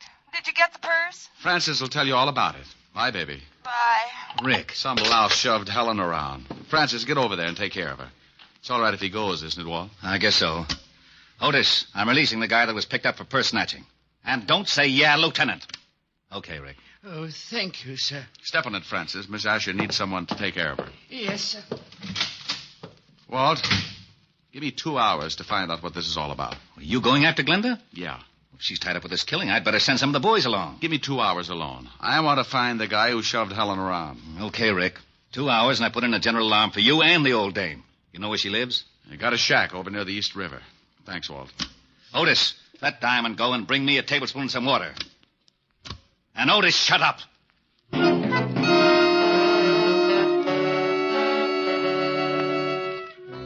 I grabbed a cab, and 20 minutes later I was standing at the edge of the East River. The fog was rolling in, and pretty soon it'd be so thick you could put it in bales. Below me, next to the water, was a line of weather-beaten shacks, and one of them belonged to old Glenda. You want something, Mac? Huh? Oh, I didn't see you. Does old Glenda live in one of those shacks? Yeah, that one. Got a match? Oh, yeah. Here, keep them. Thanks. Forget it. No, wait a minute. Huh? Let me see those matches. I've forgotten all about them. What's the matter? You collect them or something? These I do. Sorry, pal. You'll have to get some others. Okay, Sporty.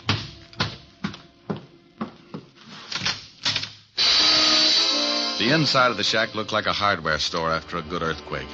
Someone had torn it to pieces, and old Glenda had gotten the same treatment.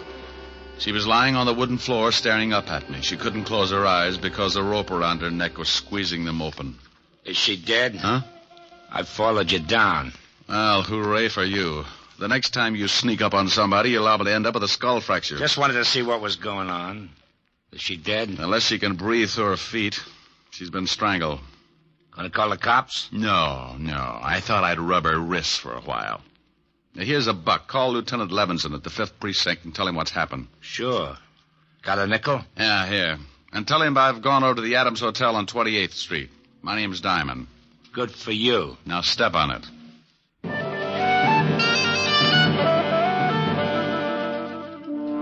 He left in a hurry, and I reached in my pocket and took another look at the book of matches I'd gotten from the black handbag. They were from the Adams Hotel on 28th Street, so I went over there fast. The sleepy night clerk showed me the register, and I found what I was looking for. I remembered the initials on the handbag were D.K. A Dorothy King was registered in room 306. I went upstairs.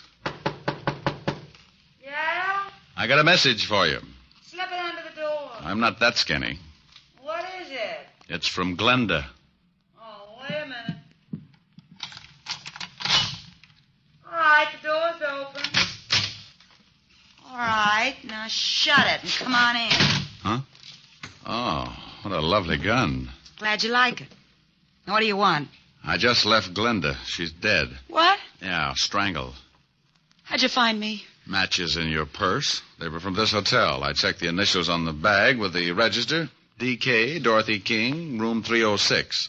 Holmes would call it elementary. You must be the shamus Glenda gave the bag to earlier this evening. That's right. How did you know? Well, she called me. She tell you she got it back? I feel a quiet streak coming on. I usually like women who don't talk much, but right now you'd better start talking as fast as you can. Funny thing, this gun I got makes me lazy. Now get out of here. Baby, I got a big fat surprise for you. Yeah? Yeah. My gun makes bigger holes than yours. Huh? What do you think I'm doing with my right hand, keeping it warm? Oh, don't give me that. You ain't got nothing but a big finger in that pocket. Oh! Surprise. Next time I make it count. Wait a minute. Sure. Drop it. Now, that's better. Kick it over here. All right. Please, I didn't kill Glenda. Where's the purse? I ain't got it on us. Well, who has? Now, look, baby, I'm in a bad mood. Honest, I don't know. That's right. She don't, mister. Stan. Well, you certainly know some pretty ugly company, Dottie. I don't know if I like that. You don't? Maybe I can word it a little different. Stan, he's a private cop. He come up here and tried to shove me around. Well, you should have done it, Shamus. Would have saved me the trouble. What do you mean, huh? Why, you no good, cheap double-crosser. Al and me saw you slip the bag to that old dame, and Al got killed trying to get it from the Shamus. I didn't kill Al. No, the old dame did it. I went up to the office and found him dying. He told me she done it. What are you going to do? Well, the organization don't like being crossed. I got the purse from the old dame and paid her off for killing poor old Al. Now I gotta pay you off. I got a surprise for you, too, Stanley. Yeah.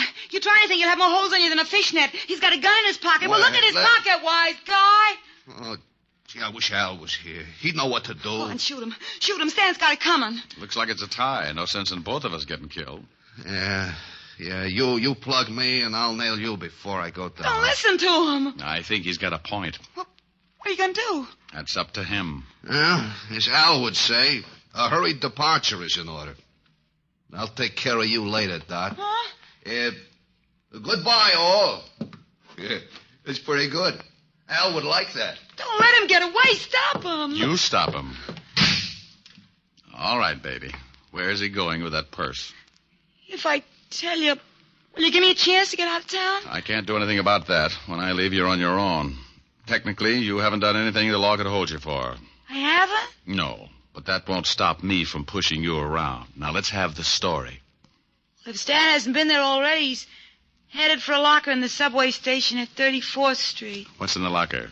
$100,000 in counterfeit bills. Oh, baby. Counterfeit. You have been naughty. Now, Papa, we'll have to keep you on ice for the cops. Get in the closet. Please, give me a break. Sorry, honey. Get in. Ouch, you're hurting me.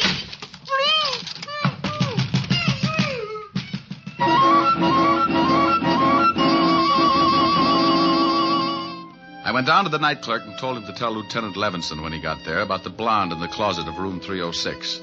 The subway wasn't far, but Stanley had a head start and he was in a hurry. I ran the rest of the way. I went down the steps. A train was just pulling out when I spotted him. He'd just taken a bundle out of one of the lockers, and as he turned to go, I walked up behind him. Hello, Stanley. What? What you got in the box? The Sharmas. Here, you take it. Oh! He tossed the package in my face and started running for the exit. But a crowd of people blocked his way, and when he saw me come up with my gun, he changed his mind. He turned and vaulted the turnstile, and I ducked behind the row of lockers. He had a gun, too. I tried to get a clear shot at him, but there were too many people. And then the frightened little guy did a stupid thing. He jumped down on the tracks and started running up the tunnel. Oh, look at that fool man. He's jumped down on the tracks. Stanley, come back here. You can't get anywhere that way. You said it, Mac. He's running uptown on the downtown side. Here's a corny line. Stop or I'll shoot. You won't get me. Stand. Look out. There's a train coming. Look out. No!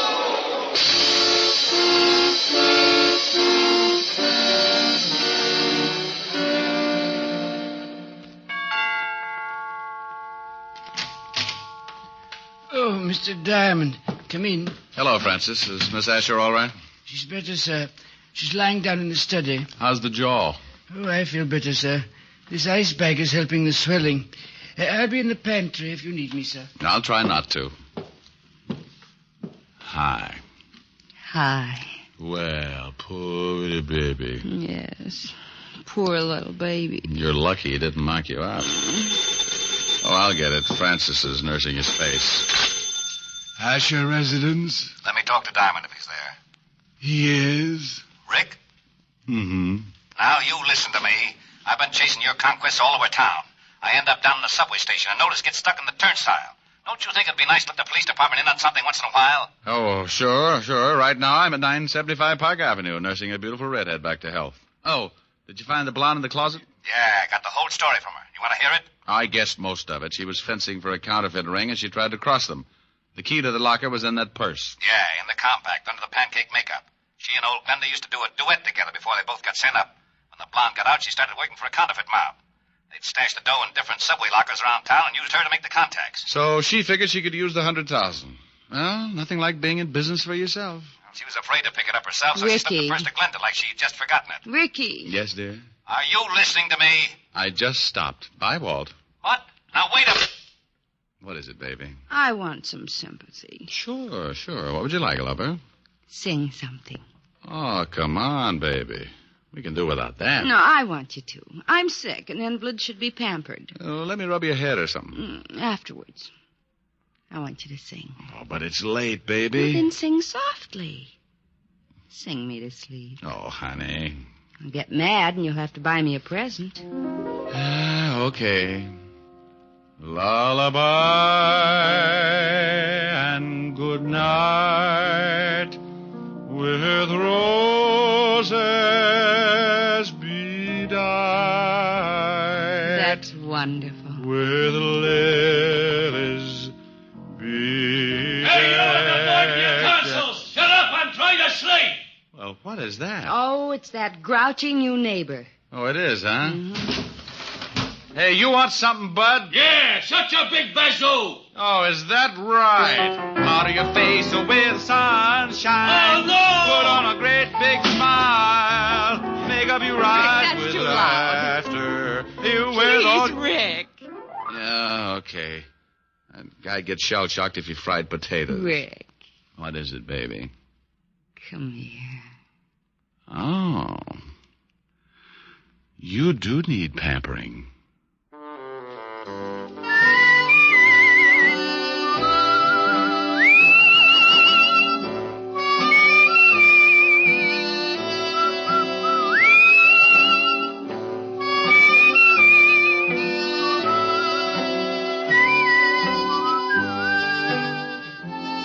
You have just heard Richard Diamond, Private Detective, starring Dick Powell.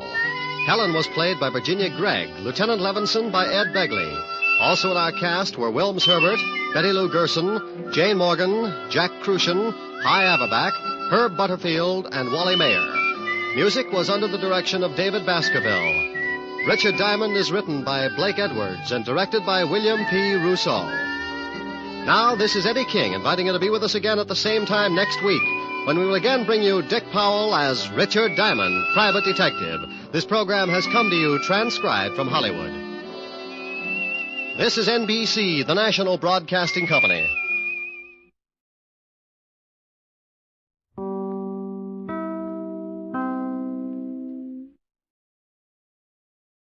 The Linux Show, starring Nick Carter, Master Detective, presented by Acme, America's great producer of fine quality paints.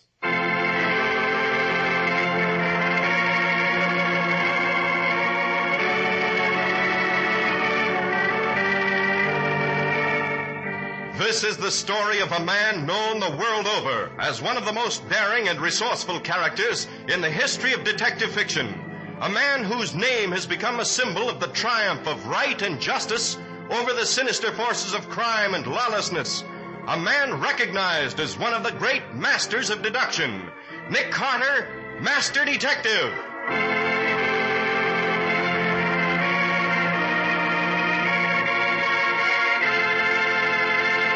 Today's exciting case, the make-believe murder. Another exciting chapter dramatized from the life story of Nick Carter.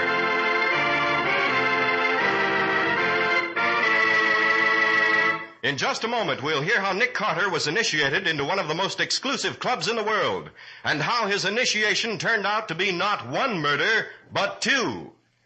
These are busy days, and no one is any busier than a lady who keeps house. It seems as if you no sooner get one job done than another pops up. So it's a lucky thing that American science has created such work savers as those three great Linux home brighteners. Yes, here's the way to save hours of work each week. That's why American homemakers from coast to coast are swinging over to the three great Linux home brighteners. Linux Clear Gloss, the modern brush-on finish, Linux Cream Polish for fine furniture, and Linux Self-Polishing Wax, the amazing new quick-drying wax product. So do as thousands of other wise women do. Save hours of work, enjoy sparkling new home beauty with the three great Linux home brighteners. Get them at your hardware, paint, or department store. And see what modern magic they work for you.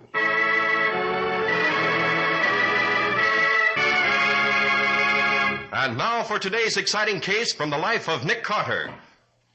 A single light burns brightly down in the basement deep under the old brownstone mansion at the corner of 5th and 4th, illuminating a small paper target. 20 yards away, Nick Carter stands, a small automatic in his hand, firing methodically. To the left, about 8 feet, 8 inches. Try again. Left again, 9 feet, 2 inches. 9 feet exactly that time. Nick! Hey, Nick! Yes, Patsy? Cease firing. I want to come in. Come ahead. I've just about finished. We've got to close up shop for today, Nick. You'll be late. Patsy, I've won my bet with Sergeant Matheson. What bet? I bet him $1 the Austrian Mauser wouldn't eject a cartridge more than 10 feet. I've just fired 50 rounds, and not one cartridge is more than 9.5 feet from the gun. Oh. I win $1, and Jansen is cleared of the murder charge, which proves that he couldn't have done it. Personally, I think... I was waiting for you to notice. Evening gown, huh? Well, Miss Bowen, you look most charming. You really think so, Nick? May I ask where you're going tonight? Out? With you? With me? Please hurry, Nick. We'll be late. Well, late for what? Don't tell me you've forgotten. And you were so anxious to go, and the letter came. Honestly, Nick, sometimes I believe you're not human.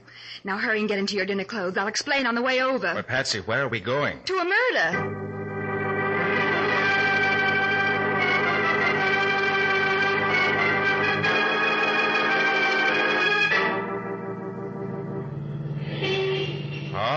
All right. You can stop kidding me now. I remembered, Patsy. I was so wrapped up in that ballistics work, it slipped my mind. You sure? I'll recite it like a lesson. I've been invited to join the famous Alphabet Club, the most exclusive gathering of eminent talents in the country, right? Right. Incidentally, why is it called the Alphabet Club, Nick? Because the first letters of the names of the charter members are the first 4 letters of the alphabet. Arnold Archer. The financier? Mm-hmm. Nelson Burns, the architect. Walter Crane, the boy wonder engineer. And George Dennis, the attorney. Oh. Coincidentally, they're not only the charter members, they're the initiating committee, too. They're the ones who are going to put me through the ropes before the rest of the club arrive for dinner. Oh, that initiation stunt's a cute idea. Yes, in fact, rather tickles me. Staging a make-believe murder. They swear I'll never be able to break it. Challenging the mastermind, eh? That's the club over there. You can park in front. Righto. We're just about on time. Oh, please hurry, Nick. I saw Burns the other day. He swore they'd cooked up a beauty. You know, I'm really intrigued.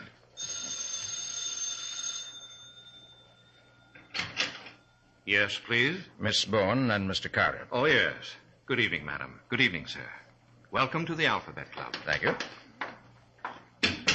The members are waiting in the lounge room. Will you follow me, please? Could I join too, Nick? No, Patsy, they don't admit women. But they asked me to bring you along because they said they knew I worked with you in my cases. Pretty swank place, isn't it, Nick? I wonder how much the club dues are. Right here, sir. Just one moment, please. Gentlemen, Mr. Carter and Miss Bowen. Well, for the love of... Gentlemen, open the door, please. Mr. Archer, Mr. Burns, please open. Mr. Crane, Mr. Dennis. Enter the house of death. Murder awaits Nick Carter. Golly, it's pitch dark. Watch your step, Patsy. Don't trip on any dead body. What's that noise I hear? Sounds like we're in a toy shop. Let's close it up, Miss Bowen. Lights, please. Let's have some light water. That's it. Here we are. Oh, golly. Who's that lying on the floor? I assume it's Santa Claus. Right you are.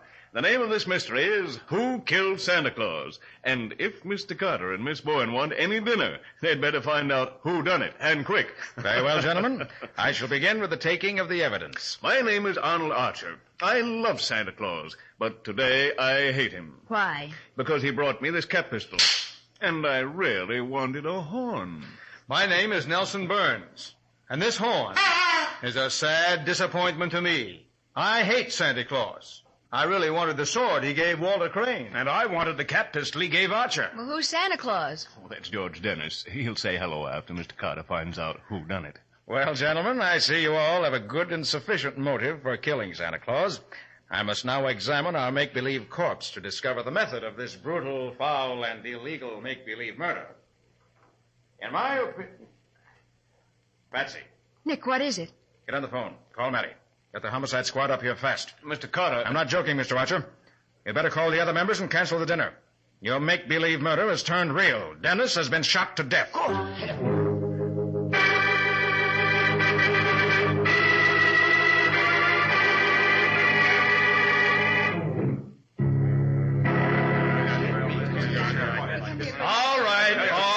Now, just a minute. I want to get you guys straight. Who's the corpse, Nick? George Dennis, the lawyer. You remember him, Matty. He was retained as an expert in the Wilner case. Yeah, I got that. Now, which one is Arnold Archer? I am. The financier, Sergeant. Believe me, Sergeant Matheson, this must be some kind of ghastly mistake. Well, none of us would want to kill Dennis. We were his friends, Sergeant. We couldn't have any reason to kill him. Oh, you're Burns, huh? Nelson Burns. Yes. And the gentleman over there is Walter Crane. I think this is in pretty bad taste, Carter, and I don't like it. Dennis was killed accidentally, there's no doubt of it. It's pretty cheap to try and turn this into a murder case for the sake of notoriety. Now listen, wise Wait, guy. Matty. Mr. Crane, you're positive this was an accident. Why? Well, isn't it obvious? The 4 of us were alone in this room when the steward knocked on the door. Dennis lay down on the floor, I put out the lights, and Nelson Burns fired off the blanks. Yes? Well, evidently, a round of live ammunition must have gotten mixed up with the blanks. No, that's not true. I swear it. Mr. Burns is right. I checked the gun. There are 4 rim-fire blank shells in the chambers. Only 4? I see Patsy understands what I mean. Doesn't anyone else? What is this, Nick? When Patsy and I were outside, we heard 5 shots. 5? Meaning that a 5th shot was fired along with those 4 blanks. Meaning that one of you 3 gentlemen took advantage of the make-believe murder to murder George Dennis. Why, that's ridiculous. Quiet, gentlemen, please. None of you to leave this room. Matty, get your squad in here. Search these men. Then take this place apart if you have to. I want to find the gun that killed Dennis. Okay, Nick. The murderer wants to save us the trouble. He can talk now. Believe me, gentlemen, this won't be any make-believe search. Nobody have anything to say? All right, Matty. Get going. Right.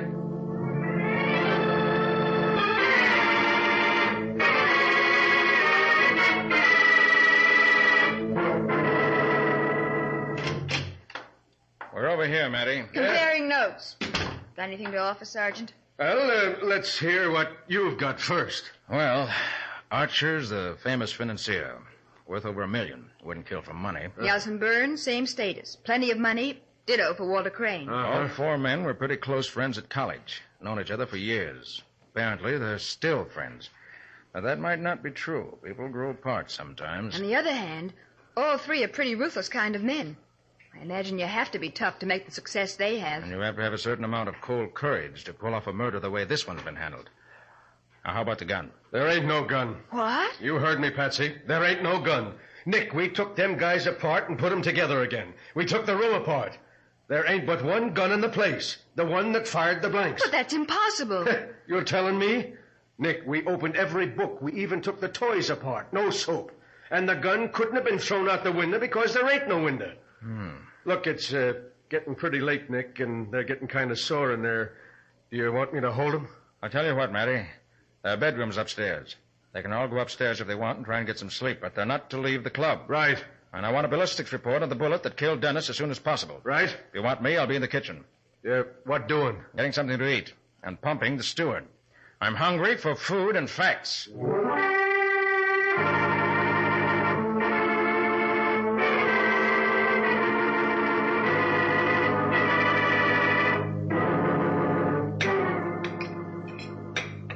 Now, this is a man that can cook after my own heart. Thank you, sir. Me too. I'll take lessons from you any day. Thank you, ma'am. Too bad a dinner like this had to be wasted. Oh, it's not the dinner I mind, sir. It's the fact that your joining the club was so... Inauspicious? The very word, sir. You think they'll take me in anyway, despite what happened tonight? Why, of course, sir. I'm sure the gentlemen are still anxious to have the famous Nick Carter as a member. Even when it means the famous Nick Carter has become merely an infamous detective accusing the members of murder? I'm sure it was an accident, sir. You think a live shell might have gotten mixed up with the blanks? Yes, sir. I see. Steward, do you know who loaded the gun? It was Mr. Crane, sir. The engineer? Yes, ma'am. Mr. Crane always plans our little festivities, sir. He planned the entire initiation tonight. Talking about it all week he was, sir. I used to see him late at night, thinking it over in the lounge, chuckling to himself. Was it his gun? Yes, sir. I see. Well, thanks very much, Steward. Both for the excellent food and for the information. Especially the food. Come on, Betsy. Mm-hmm.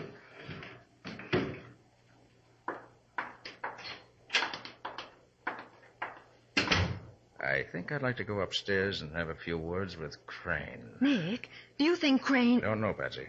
Certainly, he's a likely prospect. I didn't like the way he kept insisting it was an accident. What I don't like is the fact that Walter Crane, engineer, gentleman with a calculating and mechanical frame of mind, gentleman who loaded the gun himself, failed to notice an extra shot was fired. Nick! That's no initiation. Come on, upstairs quick. Hey, Nick, you hear that? Came from upstairs, Matty. Come quick. Sounded like Crane to me. Nick, this might be a trap to get us up here. Hey, wait a minute. This is Crane's room right here. Glory be. It's Crane, all right. Dead on the floor. With a toy sword in his heart.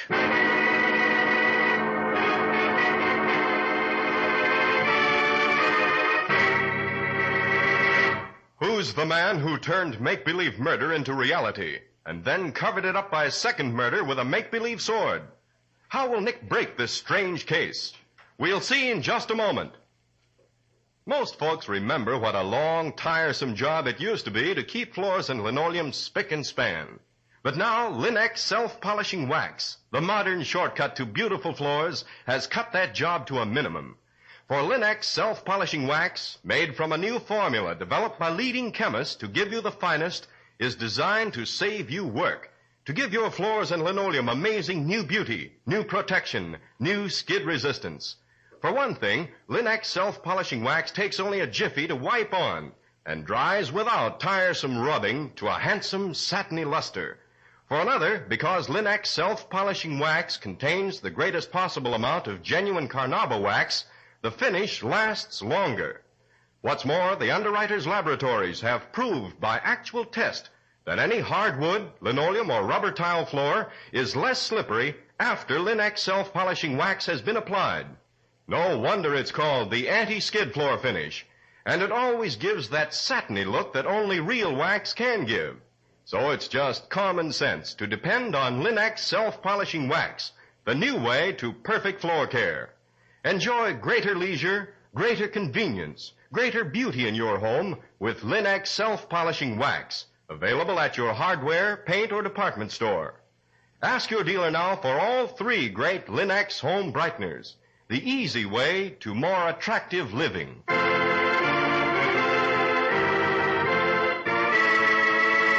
And now back to our story.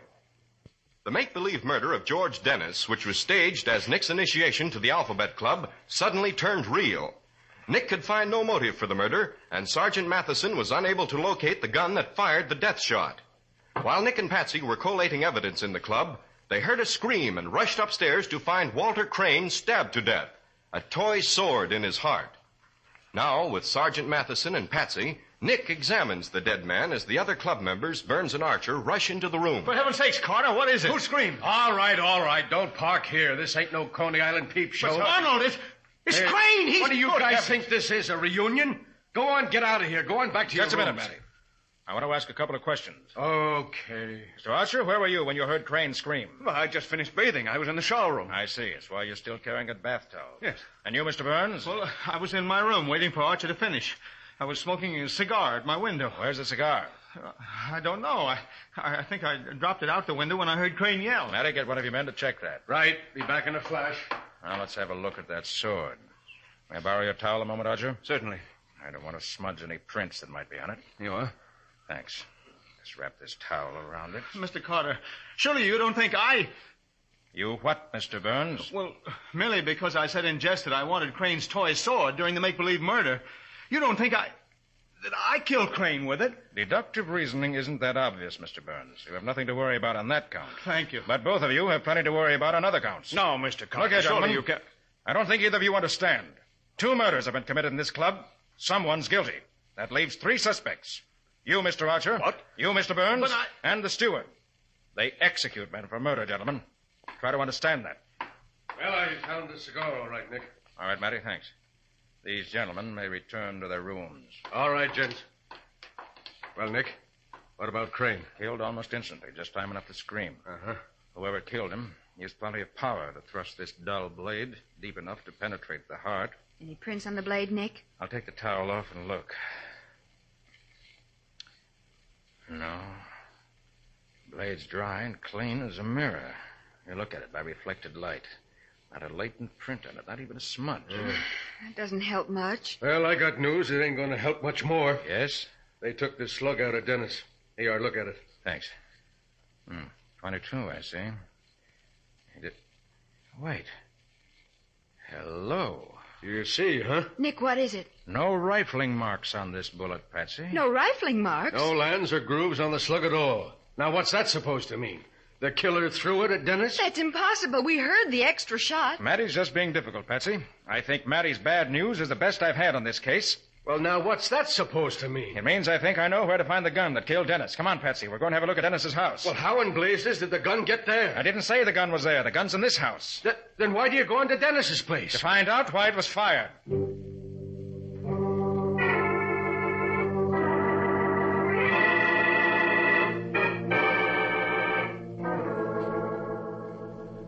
Not a scrap of paper worth looking at in his desk, Betsy.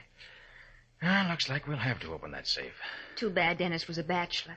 No one here to give us the combination. Well, we could wait for a court order to have the safe open, but I don't think we'll bother. Just have the stethoscope in my bag. Okay, Chief. You going to crack this crib? Hey, where did you pick up that jargon? From a crime magazine. Here's your scope. Thanks. Well, that magazine must have been 15 years old. Crooks don't talk that way anymore. No? Well, how would they describe what you're doing? They'd say that I was exercising a natural facility and delicacy of touch to turn the dial. Meanwhile, using a medical device to hear the tumblers fall. Quiet now. Shouldn't take long. It's a 3-bolt job.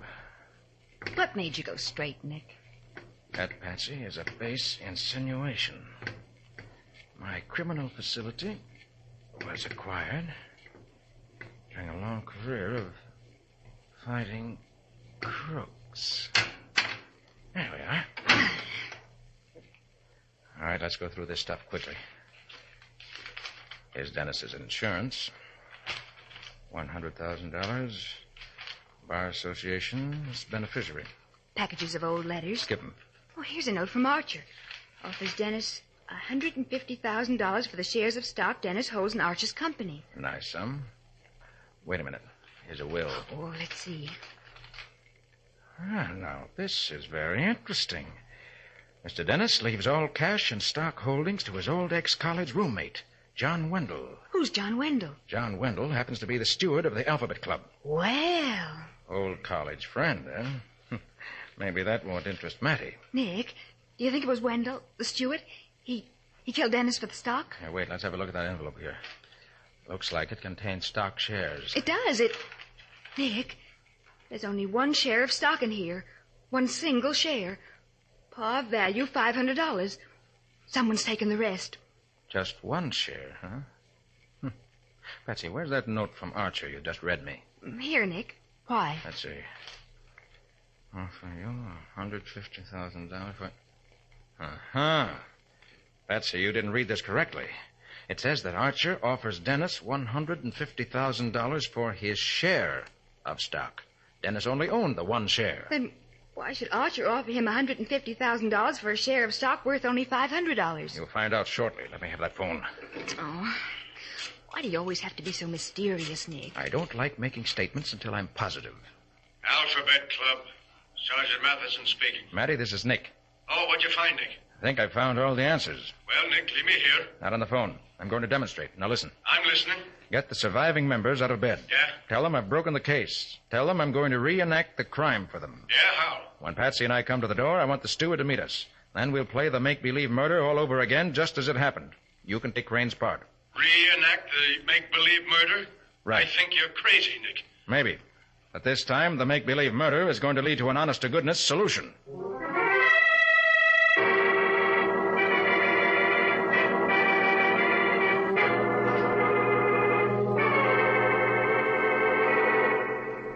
All set, Patsy? I've got it, Nick. We're going to repeat everything we did earlier this evening. Right. And that repetition means every detail, no matter how small. Right. First, I rang the bell.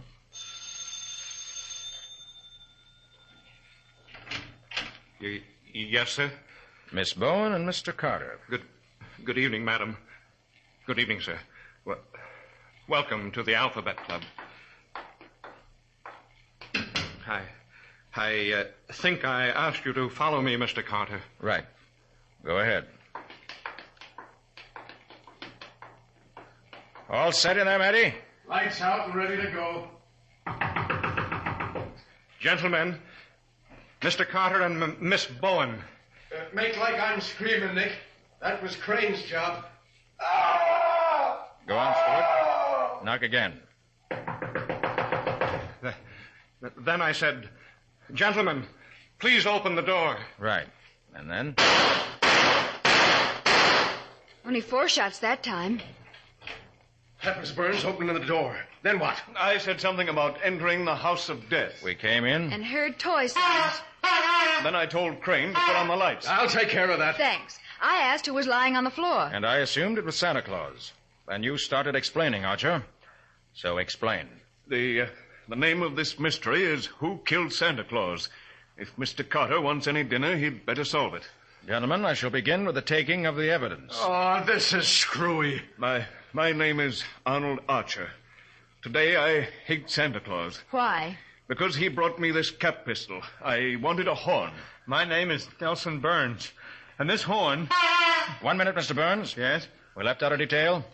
Mr. Archer was supposed to snap his cap pistol when he spoke. Go ahead, Mr. Archer. Well, go ahead. Fire that gun, Mr. Archer. You'll never get me. Oh, no, you don't. Watch out for that toy gun. Glory be, that cap pistol was loaded.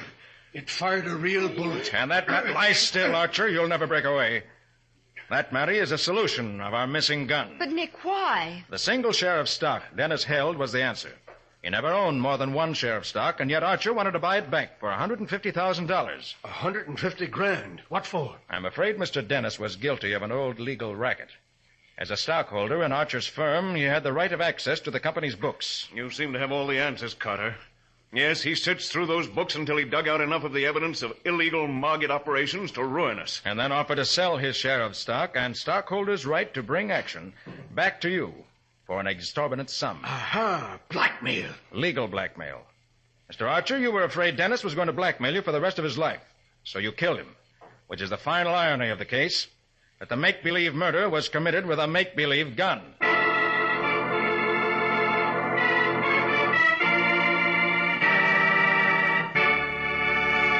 In just a moment, Nick will be back to give you the final details and tell you how a toy gun could commit a make-believe murder.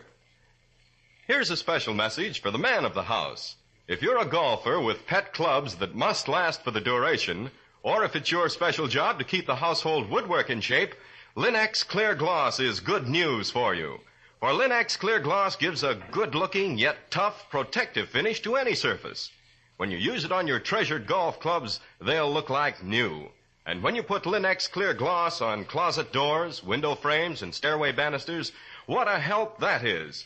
Yes, any surface protected by Linex Clear Gloss requires only a minimum of upkeep, for the whisk of a damp cloth removes finger marks, dust, smudges, leaving a gleaming, lustrous surface that lasts and lasts. One application of Linex Clear Gloss, which flows on evenly, leaving no brush marks, will serve you for months and look well the whole time. Ask your dealer now for Linex Clear Gloss, the finest in household finishes. You'll find all three great Linex home brighteners and Linex Clear Gloss, Linex Self-Polishing Wax, and Linex Cream Polish for fine furniture at hardware, paint, and department stores everywhere. And remember, your dealer is headquarters also for Chemtone, the miracle wall finish. Chemtone covers most wall surfaces in one coat, dries in 1 hour, bringing bright new loveliness to your walls and ceilings in bedroom, living room, or hall.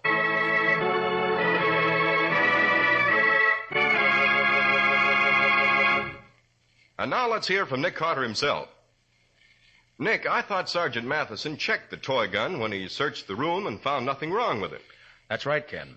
A point very few people know is the fact that certain types of cap pistols can fire live ammunition.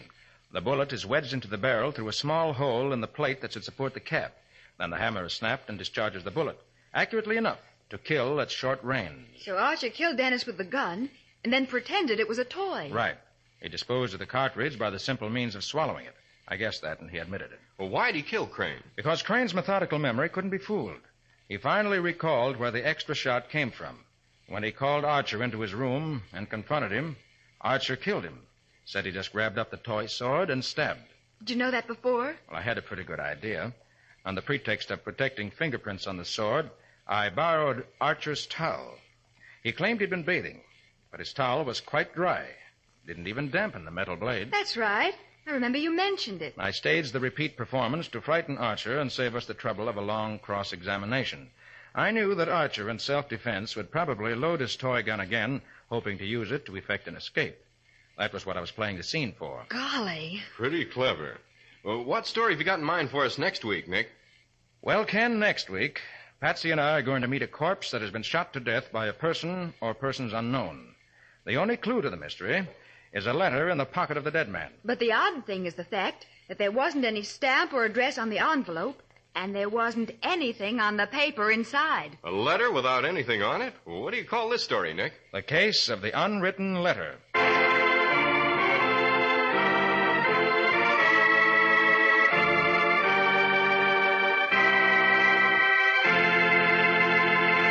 Nick Carter, Master Detective, is copyrighted by Street and Smith Publications, Incorporated. Lon Clark is starred as Nick. Charlotte Manson plays Patsy. Original music is played by George Wright. Any resemblance in these programs to actual persons living or dead is purely coincidental. The entire production is under the direction of Jock McGregor.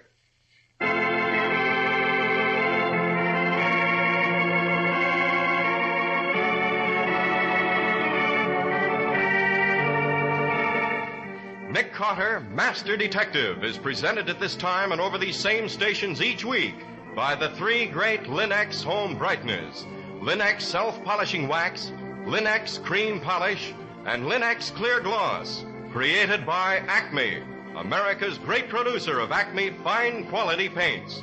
This is Ken Powell speaking for the thousands of Linex dealers all over America and saying so long until next week.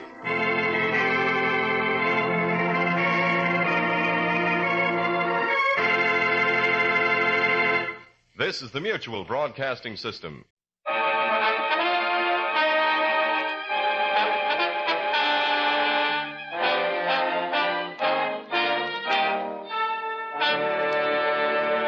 Kreml Hair Tonic and Kreml Shampoo present the new adventures of Sherlock Holmes, starring Nigel Bruce as Dr. Watson and Tom Conway as Sherlock Holmes.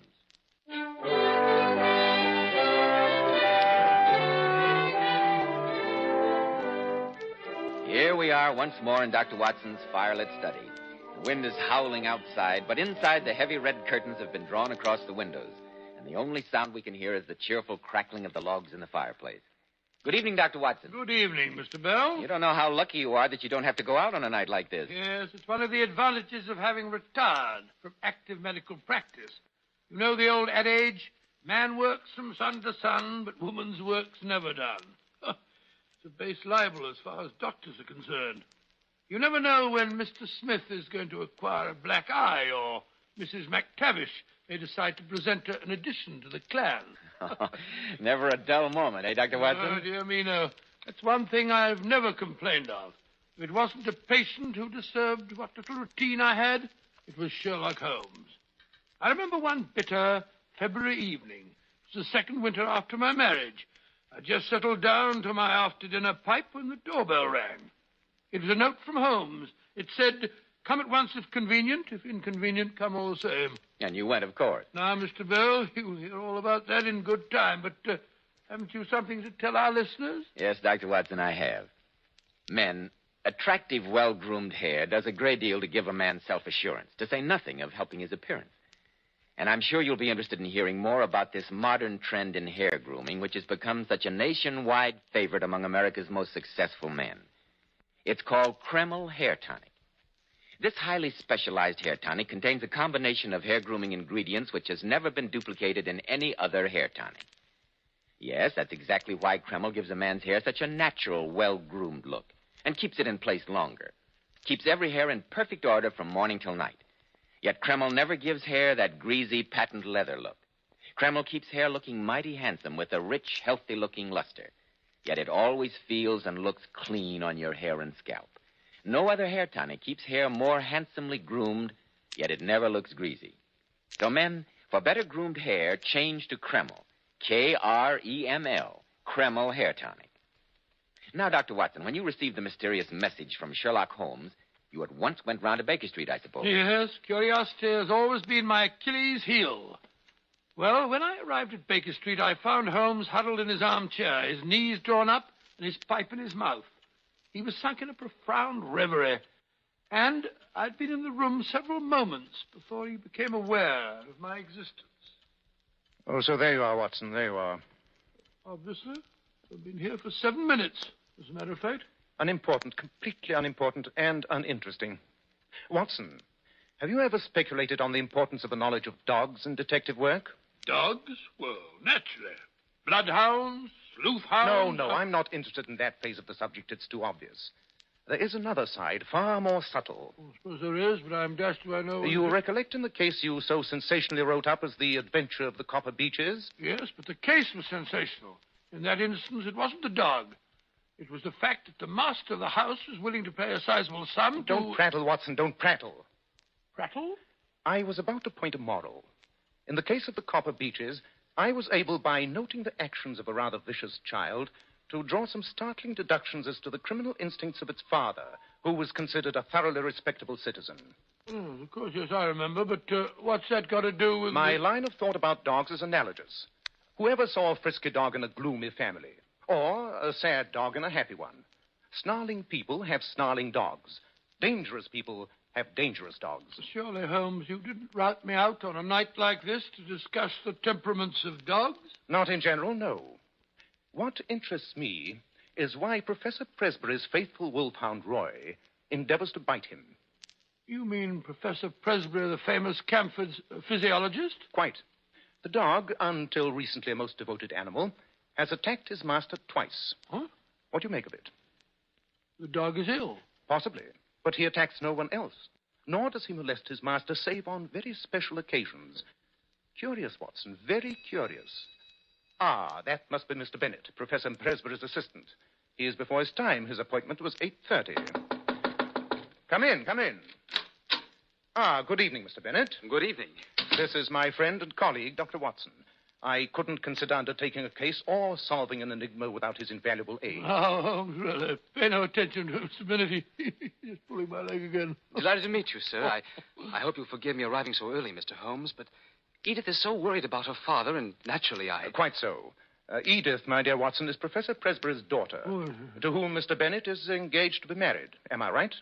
Yes, Mr. Holmes, I have that honor. Oh, congratulations, young man, congratulations. Ideal state matrimony. Watson, stop chattering. Oh, I was only going to say that I've only been... Now then, Mr. Bennett, I believe you gave me the salient points of the case in your letter, but I've not had the opportunity to relate them to Dr. Watson. So if you will be good enough to go over the matter again... Certainly, Mr. Holmes.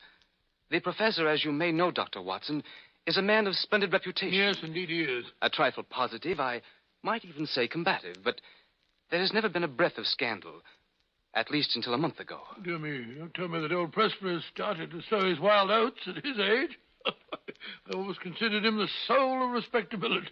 Well, you see, early last fall he became attached to the daughter of Professor Morphy. It was not the reasoned courting of an elderly man, but rather the passionate frenzy of youth.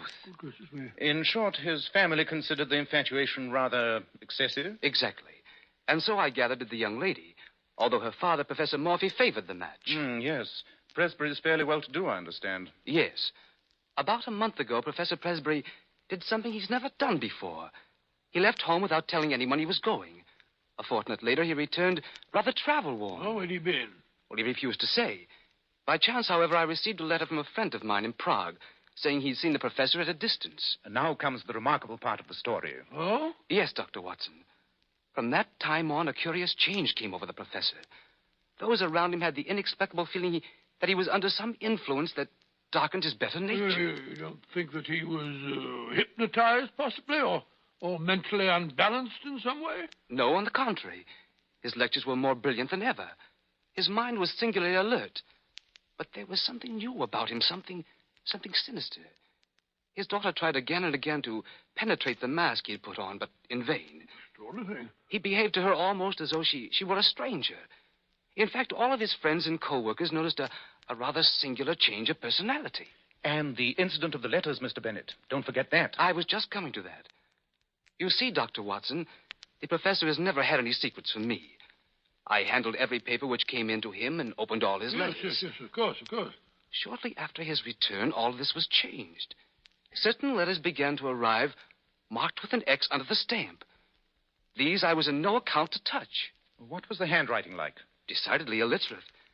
The envelopes had the EC mark. East Central, eh? Not exactly the portion of London one would expect the professor to be in touch with. The letters were curious enough, but not more curious than the little wooden box. Wooden box? Yes. One of those quaint carved things one associates with a visit to Germany. I discovered it one morning in the drawer of Professor Presbury's desk. He had sent me into his study in search of a cannula.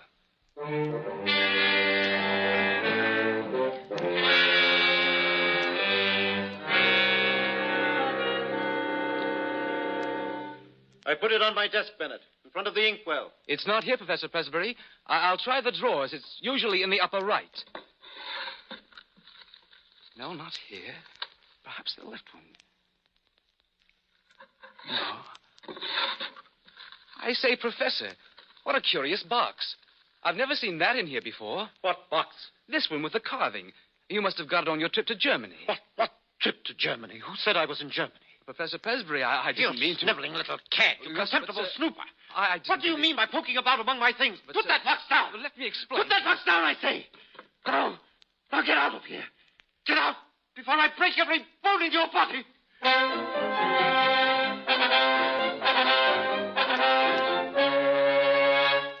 Jolly chap, the Professor. Sounds as if he were heading for an apoplectic fit. Do you remember the date of that outburst, Mr. Bennett? It was December the 2nd. It was on that very day that Roy the Wolfhound made his first attack on the Professor. An attack? Do you mean that the dog actually bit him? Well, he certainly tried to. When was the next attack? December the 11th, and again on December the 20th. After that, we had to banish Roy to the stables. Singular, most singular. Those dates were new to me. There have been some even stranger developments since I wrote you, Mr. Holmes. Yes? What I speak of occurred the night before last. It was really a terrifying experience. Yes, go on. I live with Professor Presbury, as you know, Mr. Holmes. I'd retired rather early and was correcting the papers of a lecture I was to deliver in the morning. At 11:30, all was quiet, and I blew out my lamp and went to sleep. A little after midnight, I was awakened by a curious shuffling and muttering in the corridor. It was followed by a series of dull knocks on what I took to be Edith's door. I heard her open the door. There was a gasp, and then she uttered a terrible scream. Edward,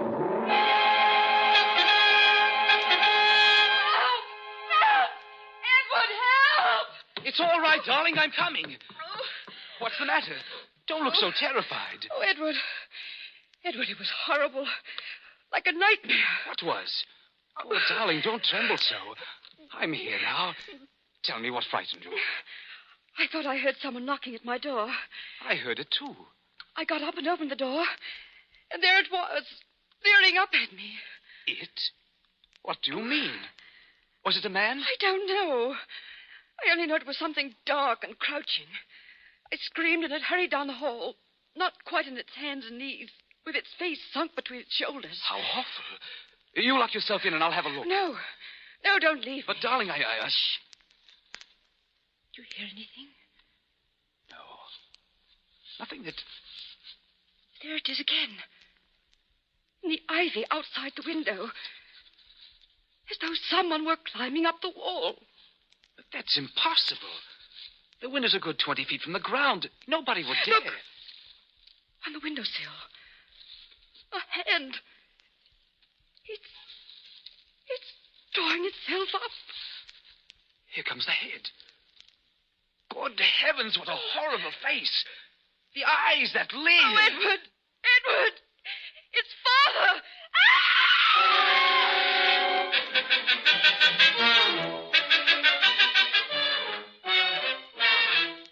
Well, Watson, what do you make of that? The professor crawling about in this curious fashion. Lumbago, probably. I've known it to double a man up. Oh, rubbish, Watson. Did you ever hear of a man with lumbago scaling a 20-foot wall? Well, now that you mention it, no. Mr. Bennett, how did Professor Presbury explain his actions the next morning? He seemed to have no recollection of them. No recollection of them at all. When did you say this happened, Mr. Bennett? The night before last. The 4th of February, huh? That rather complicates matters. And last night, did anything further happen? The only unusual thing I heard was Roy, barking furiously a little after midnight. Poor fellow, he's been chained down to the stable. I must confess, if anything else happened, neither Edith nor I would have known it. You see, we both had a feeling of impending danger and slept with our doors locked and the shutters barricaded. Very sensible procedure. I would suggest that you get Miss Presbury out of the house for a few days. Send her away until we can clear this matter up. I've already persuaded her to pay a visit to her aunt in Cambridge. Splendid. Now, as to the dates of these seizures, you will say the first was December the 2nd, the next December the 11th, and the third... Here's a list of the dates. When I first observed abnormality in the professor's behavior, I felt it my duty to obtain all possible data about the case. Excellent. Let me see. Yes, as I thought, the intervals are regular. Putting two and two together, let us say that every 9 days the professor takes some strong drug, which has a passing but highly poisonous effect. He learned to take this drug while in Prague, and is now supplied by an intermediary who resides in the East Central District of London. Yes, but the dog and the creeping man in the passage. Holmes, the thing's too fantastic to be explained by simple addiction to drugs. It's not simple, not in the least.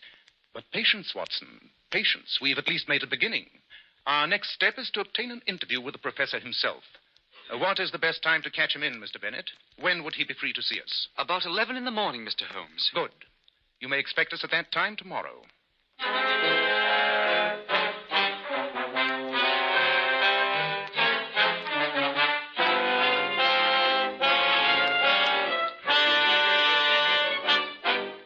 In just a moment, we'll keep our appointment with the professor. But first, men, remember, if you want your hair to look healthy and handsome, one of the first requisites is a hygienic scalp. And when you buy a hair tonic, be smart. Enjoy the extra advantages of a highly specialized hair tonic like Kreml. Kreml contains a combination of hair grooming ingredients which is found in no other hair tonic. This is why it keeps unruly hair neatly in place longer, with a rich, healthy-looking luster. Yet Kreml never gives hair that old-fashioned, greasy, patent leather look. It never leaves hair feeling sticky or dirty. But men, Kreml does lots more than keep hair looking handsome. Kreml is simply great to lubricate a dry scalp. At the same time, it removes itchy, loose dandruff. A quick massage with Kreml helps stimulate the cutaneous circulation of the scalp. Notice how alive your scalp feels, how it tingles. And if your hair is so dry it breaks off and falls, start using Kreml at once. Because Kreml actually helps condition the hair, in that it leaves it feeling softer, more pliable, makes it look as if it had some body to it. Buy a bottle of Kreml at any drug counter. Ask for an application at your barber shop. Use Kreml daily for better groomed hair, a more hygienic scalp. Kreml, Kreml Hair Tonic. Dr. Watson, what happened next in the strange case of Professor Presbury? Well, early the next morning found us near the town of Camford, approaching a large, rather gloomy house. This must be the house, Watson. Notice the ivy vines reaching up to the bedroom windows. See? Some of the leaves have been torn away. The vines look decidedly the worse for wear. Oh, but surely no man could possibly climb up that way. No normal man, Watson. No normal man. But look, I fancy that is the professor peering at us from behind the curtains in that second window. Doesn't seem to be too well pleased at our presence. Fierce-looking chap. Tremendously vigorous for his age. I say, Holmes, do you think we ought? Ought what? Well, I mean, what excuse are you going to give for our call? Assuming that Professor Presbury's memory is a trifle defective during his bad spells, how is he to know that he didn't send for us himself? Well, isn't that rather skating on thin ice? Possibly, my dear Watson, possibly. I must say, I don't relish this interview at all. Shh! Someone's coming. It's Presbury himself. For heaven's sake, Watson, pull yourself together. You look as though you'd been caught stealing sheep. Good morning. Professor Presbury, I believe? Yes. I'm Holmes, Sherlock Holmes, the detective. Oh, yes, I believe I've heard of you. Won't you come in? This is my friend, Dr. Watson. How do you do? Oh, all right. Come this way, gentlemen. Into my study. Oh, thank you, sir, thank you. What a charming room. Delightful, eh, Holmes? Pray sit down, gentlemen. Now, what can I do for you? Why, that was the question I was about to put to you. To me, sir? Yes. Apropos of the communication you sent me. A letter? I sent you a letter? No, not exactly a letter. Telegram, then? Have you got it with you? No, I can't say I have. No, I dare say not. Because I sent you no telegram. Impossible. Why, then, someone's been playing a practical joke on us both. That statement, Mr. Holmes, is highly questionable. Really, Professor Presbury, I can only apologize for this needless intrusion and hope that you will forgive me. But that is hardly enough, Mr. Holmes. What kind of fool do you take me for? Why, You know I didn't send for you. You can't get out of this so easily. I say, steady, sir, I'll steady. show you, you scoundrel. Put down that paperweight, Professor. Consider your position. You can't afford a scandal. After all, I'm rather well known. You cannot possibly afford to treat me with such discourtesy. I should think not. Come on, Watson. The interview's closed. Good day, Professor. Phew. What a narrow escape. The professor was certainly in a dangerous mood. Yes, our learned friend's nerves are somewhat out of order. highly inflammable temper. Maniacal, I should say. And yet his mind seemed perfectly clear. Too clear. That was my miscalculation. His memory is quite reliable, unfortunately. Strange. Very strange. I must say, Holmes, I'm a bit disappointed in you. All that trouble for nothing. Not quite for nothing. We have seen the gentleman and have gained a personal contact. We have also discovered the address of the intermediary in London. Have we? Well, how in thunder... The professor wrote to him this morning. I deciphered the name from the blotting pad on the professor's desk. I say. The gentleman's name is Dorak, and he lives in the Commercial Road. And now, Watson, I'm a busy man. We will drop this case until next Tuesday evening. Tuesday? But why Tuesday? On that date, if my calculations are correct, the professor should have another of his curious spells. We must be on hand to notice the developments and to prevent a catastrophe.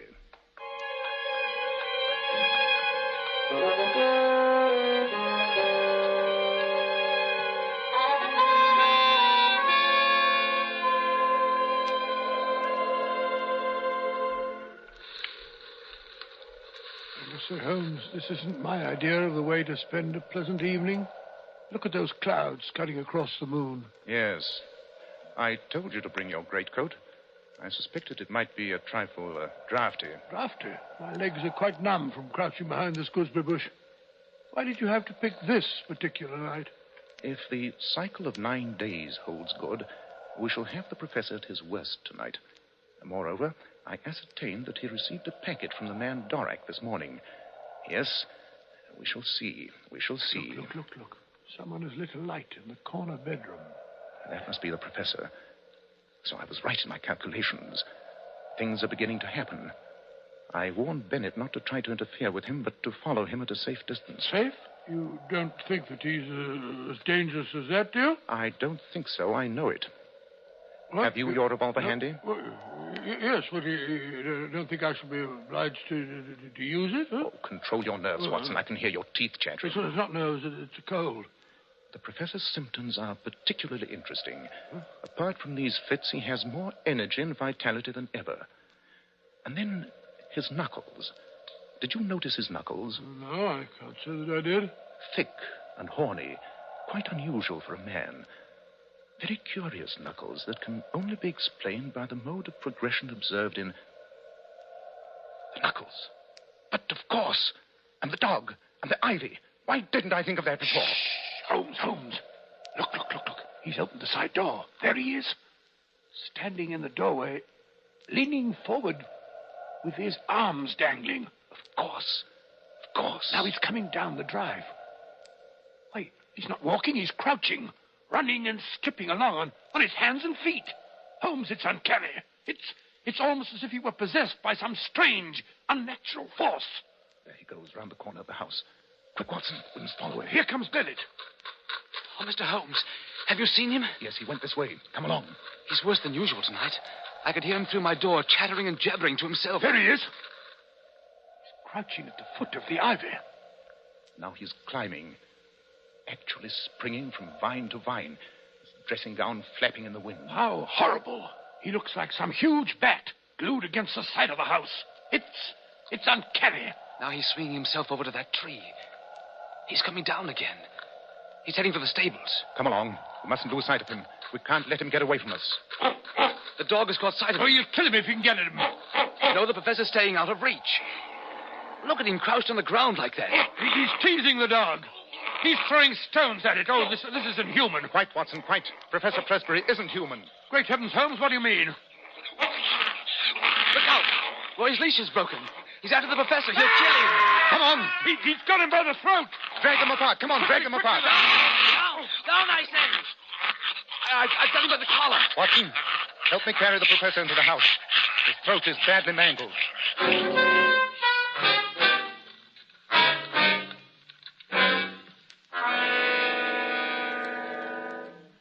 Come in, Watson, come in.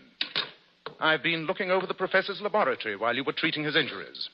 How's he coming along? As well as can be expected. He pulled through, I fancy. The wound was dangerously near the carotid artery.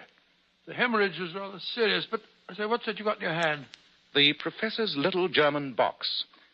Curious, isn't it? Yes, but it's open. You've broken the lock. Really, Holmes, you think that you ought to go... Probably not. But not being deterred by your scruples, I've gone ahead. The contents are quite enlightening, if your conscience will permit you to look. 2 files, one empty and one nearly full. And a letter with a cross under the stamp. Yes, that's from our Mr. Dorek, the London intermediary. It contains another note that completely solves the mystery. Here it is. It's signed H. Lowenstein. H. Lowenstein? But I say, that's the Lowenstein. Obviously, Watson, obviously. I mean, it's Dr. Lowenstein, the famous Prague physician, who claims to have discovered a serum that will rejuvenate people. It's been tabooed, of course, by the medical profession, because he refuses to reveal its source. And for a good reason. Here, read the letter. Have a look. Honored colleague, since your visit, I have thought much of your case. I beg you report fully to me on the results of my treatments. It is possible that the serum of anthropoid would have been better. I have, as I have explained, used black-faced langur because a specimen was accessible. The langur is, of course, a crawler and a climber, while anthropoid walks erect and is in every way nearer to man. But I say, Holmes, this is beastly. The langur is an ape. Quite. It is found on the slopes of the Himalayas and is the biggest and most human of the climbing monkeys. Then that serum explains the professor's recent peculiarities. He used it in an attempt to regain his youth. Yes, giving himself a dose at 9-day intervals, with the curious results we've witnessed. It's dangerous to trick nature, Watson. When man tries to rise above it, he is liable to fall below it. Even the highest type of man may revert to the animal if he leaves the straight road of destiny.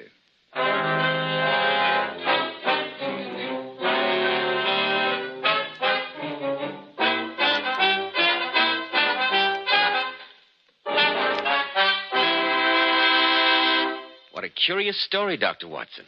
But did Holmes manage to stop the treatment? Indeed. He wrote to Dr. Lowenstein and told him that he would be held criminally responsible if he continued to circulate his poisons. And that was the end of that. Why do you suppose the dog noticed the change in his master before anyone else did? His sense of smell told him. It was the monkey and not the professor whom Roy attacked, just as it was the monkey who teased the dog. It's fantastic. I didn't know such things were possible, Dr. Watson. Oh, dear me, yes. Both in detection and in medicine, things are apt to happen that it is difficult for the lay mind to believe. And between you and Mr. Holmes, you covered both fields. Yes, 221 Baker Street must have been an exciting place to reside when you both lived there. Yes, Mr. Bell, as you remarked a few minutes ago, we never had a dull moment.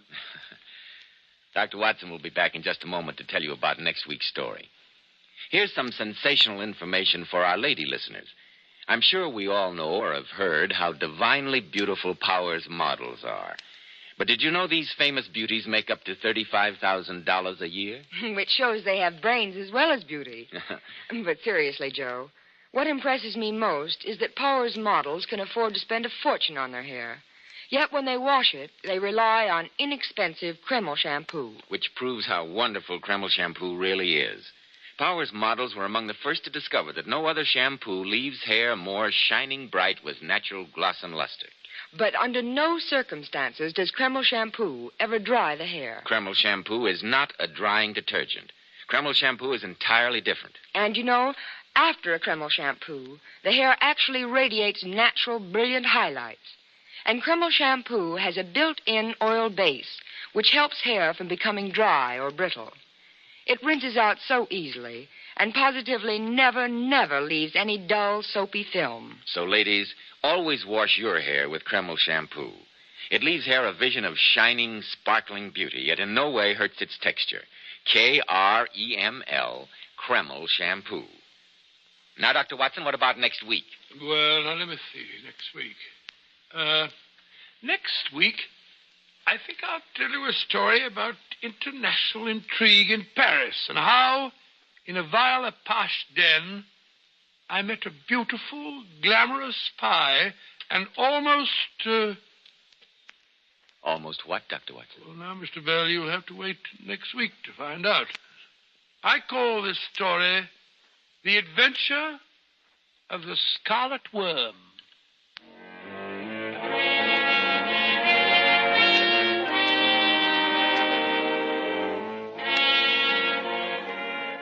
Tonight's Sherlock Holmes adventure was adapted from Sir Arthur Conan Doyle's story, The Creeping Man. Nigel Bruce appeared by permission of California Pictures. Tom Conway through the courtesy of Eagle Lion Pictures. The Sherlock Holmes series is produced by Tom McKnight with original music composed and conducted by Alex Steinert. This is Joseph Bell speaking for Kreml Hair Tonic and Kreml Shampoo, and inviting you to be with us next week at this same time when Dr. Watson will tell us about the adventure of the Scarlett Worm.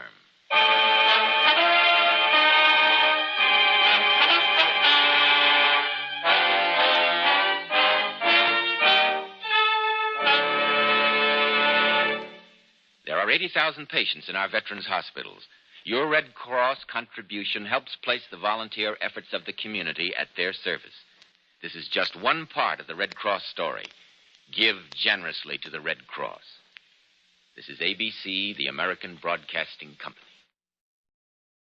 The Adventures of Michael Shayne, Private Detective.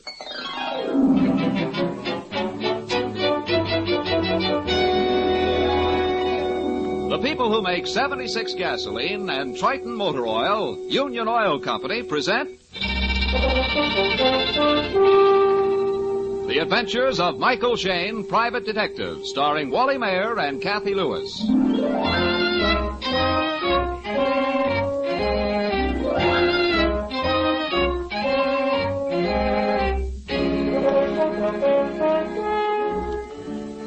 Many an exciting case crosses the desk of our detective friend Mike Shayne. Right now, there's something special on that desk. Bending over it are Mike, his assistant Phyllis Knight, and Inspector Faraday. Shh, watch. Mike frowns grimly. Then slowly, carefully, he turns to the next page of Lear magazine. Oh, no. Oh, no. Mike, where did they get that picture of you? Oh, no. A day from the life of Mike Shayne, San Francisco's sophisticated sleuth. Oh, anything for a story. If they were going to write about me, why didn't they interview me? What are you kicking about is publicity. That super sleuth, that maestro of the clue, that glamour boy of detectives. Yeah. Hey, here's a picture of both of us. Handsome detective inspects scene of society murder. Oh. The willowy damsel on his left is Mike's current heart in... Hey, current... I like that. Sure. It seems Mike is a wizard with the ladies. But read all about it on page 7. I'm packing my bags and heading for the mountains. Spare the suitcase. This may be a client. Oh. Hello? Yes, this is his secretary. I'm sorry, he's busy right now. Who is it? Oh? Oh, yes, yes. When? Who is it? Shh. Tonight. 7:30. Well, I'm sure he'd be delighted to come. Honey, yes? I'd be delighted to what? What? Shh. Certainly. Certainly, I'll tell him. Thank you very much, Miss Melton. Goodbye. Now, what have you got me into? Your magazine story is paying dividends already, Mr. Shayne. You and I are going to attend one of the exclusive parties of Miss Sherry Melton. Oh, no, not that sob sister. But, of course, she gives such different parties. And her newspaper column, why, she might write you up, too. Yeah, well, I can skip that. Kids, I don't like this setup. I don't like it at all. You can say that again. No, Mike, you don't understand. I'm invited to the same party. You? Huh? Yeah, she called me up. I told her I liked parties, but being inspector of homicide, I never know about my evenings. Then she said I had to come because she was going to recreate a murder. Oh, one of those things. Mike, I'm leery of this sort of stuff. Something always goes wrong. What do you mean? It seems someone always gets hurt. Well, but why is she doing it? What's her reason? What goes? Not what, darling. Who goes? And the answer? We do.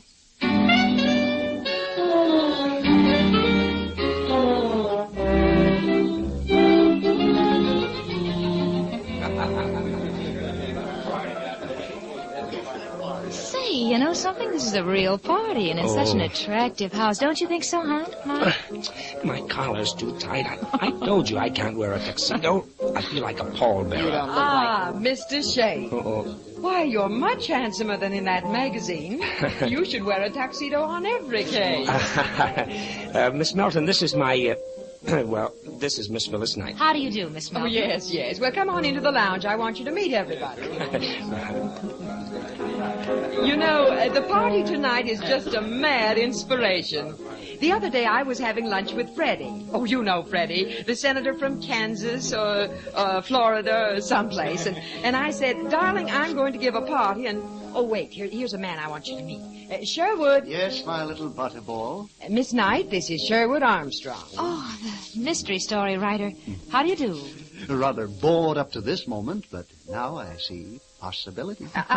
Sherwood, before you ask her out onto the balcony to talk over story ideas, you better check with Mr. Shane here. I'm glad to know you, Mr. Armstrong. Wish I could say the same, sir. I've always admired your ability, and now your good taste. Oh, go away with you, you wretch. I want these people to meet somebody really important. Well, I'll be back. Oh, there's our man, the one with the big glasses and bushy hair. Dr. Kaler. Yes? Dr. Kaler, Michael Shane, and Miss Phyllis Knight. How do you do? How do you do, madam? Mr. Shane. Dr. Kaler studied psychology in Vienna, and he writes all those fascinating books on dreams and why people commit murder. Oh, Miss Melton, please. Of course, we've all heard of you, Doctor. One of our best criminologists. Mike, you must read some of his books. Yes, I must. Sherry, may I see you a moment, please? Oh, Ray, I almost forgot you. Ray and I used to work on the same newspaper in Chicago. Look, darling, I want you to meet a publisher. Dr. Kaler, I'd love to read some of your books. You must tell me which one to start on first. You are very kind, madam, but I'm afraid you would find them very technical and perhaps dull. Oh, no. If I can't understand what you mean, I'll ask Mike to explain it to me. He's a wonderful student, you know. You should see his library. You really should, Doctor. Huh? He's got a complete file of Esquire. Faraday. Well, I was wondering where you were. Oh, get you. Tuxedo and patent leather shoes. By the way, Doctor, how are you coming with that next book? Very well indeed, thank you. Well, then you two know each other. Oh, sure. Dr. Kaler's helped me out with several cases. Now, jealous, are you? Oh, of course I'm not. Hey, wait a minute. Miss Melton's trying to say something. We are now going to have a buffet supper. After that, I have a surprise for you. I won't tell you what it is, but I'll give you a hint. It's murder.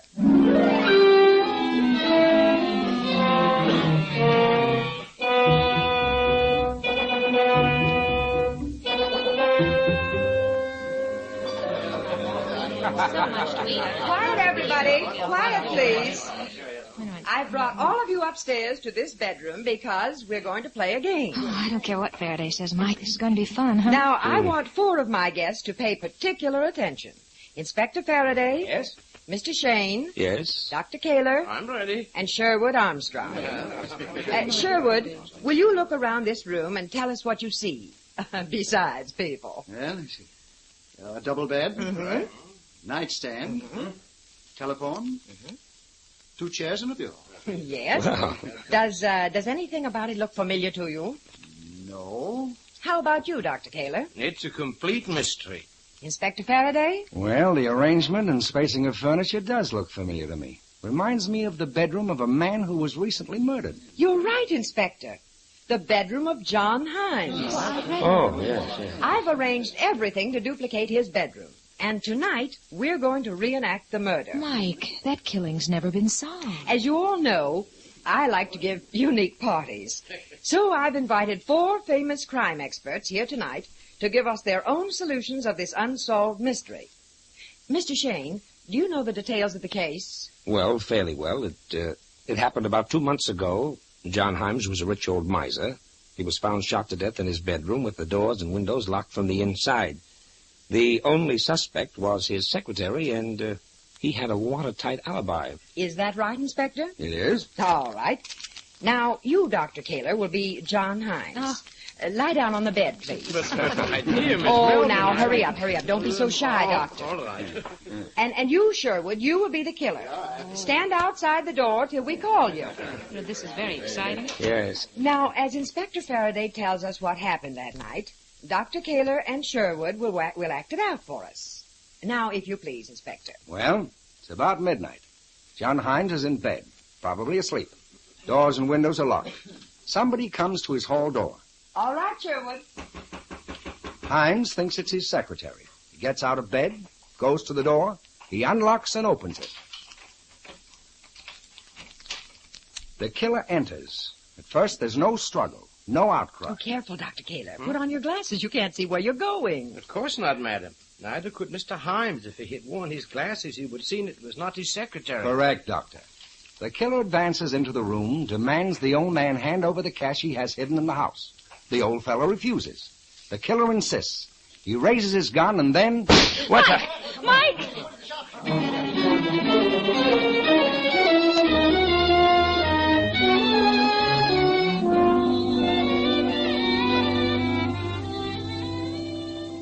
We'll return to the adventures of Michael Shayne and Phyllis Knight in just a moment. Simply because your automobile engine is rated at a certain horsepower doesn't mean it's delivering that rate. Worn or burned out spark plugs, for example, can actually cut down the horsepower of your engine even at full throttle. You see, high compression engines demand complete instant firing. If any of your spark plugs are worn or improperly adjusted, you get a weak, sputtering fire which fails to ignite all the gasoline.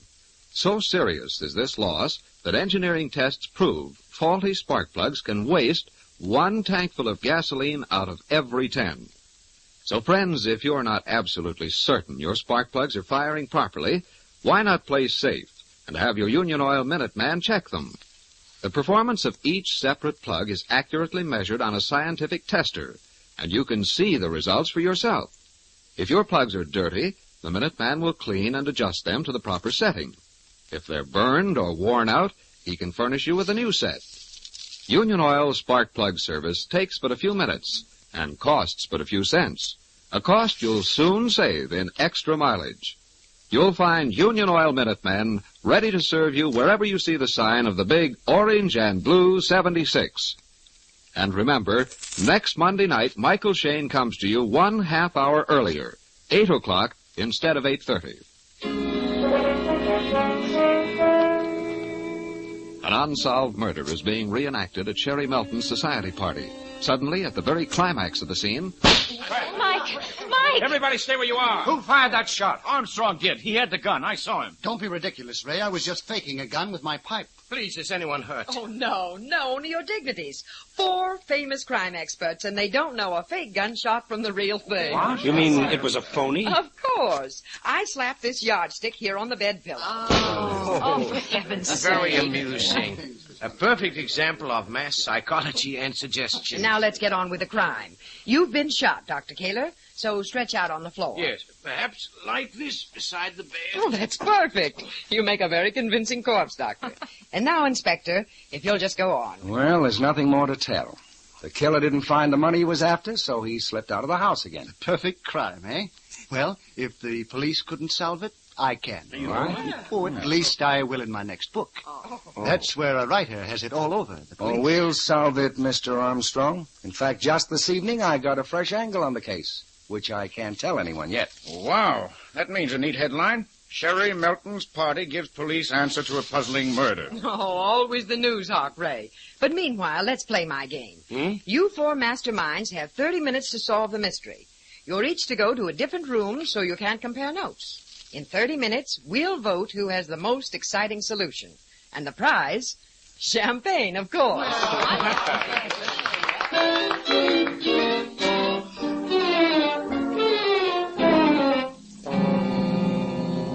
Hurry up, Mike. We've got just 10 minutes to go. Oh, honey, of all the dimwit stunts, this is it. Come on. We can spend all night dreaming up solutions, but none of them will be right. Crimes aren't solved by slapstick. It's just a game. Oh. Think up something really dramatic. I want you to be brilliant tonight, Mike. We've got a famous criminologist and a mystery story writer. Show 'em what we can do. Oh, we? What was that? Mike, who's that? Sounded like outside. Come on. Mike, it's an accident or something outdoors. Let's go. I'm coming too. Well, it can't be an auto smash-up. There's nothing on the street. Sounded closer to the house. Anyway, maybe here on the grounds. Can I help, gentlemen? I don't know, Doctor. We got to search the garden. I got a flashlight in my car. So have I, Inspector. I'll get it. Okay, let's spread out. Search both sides of the house. Right, I'll take the left wing here. No, Angel, not you. But, Mike, I want to. No, you're not going to prowl around through bushes in the dark. Now, go on, beat it. Oh, all right, you old worrywart.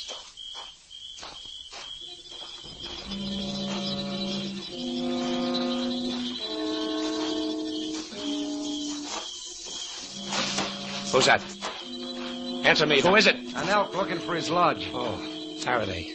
Well, did you find anything on your side? Nah, too dark. Ray was supposed to bring me his flashlight. I got tired of waiting. Well, come on, let's go get our own flashlights. Mike? Inspector? Where are you? Coming. Maybe we're just chasing our own tails. This is another one of that woman's party gags. It isn't. It isn't, Faraday. Huh? What I just found doesn't belong at any party. Found what? On the running board of Faraday's car. A dead body.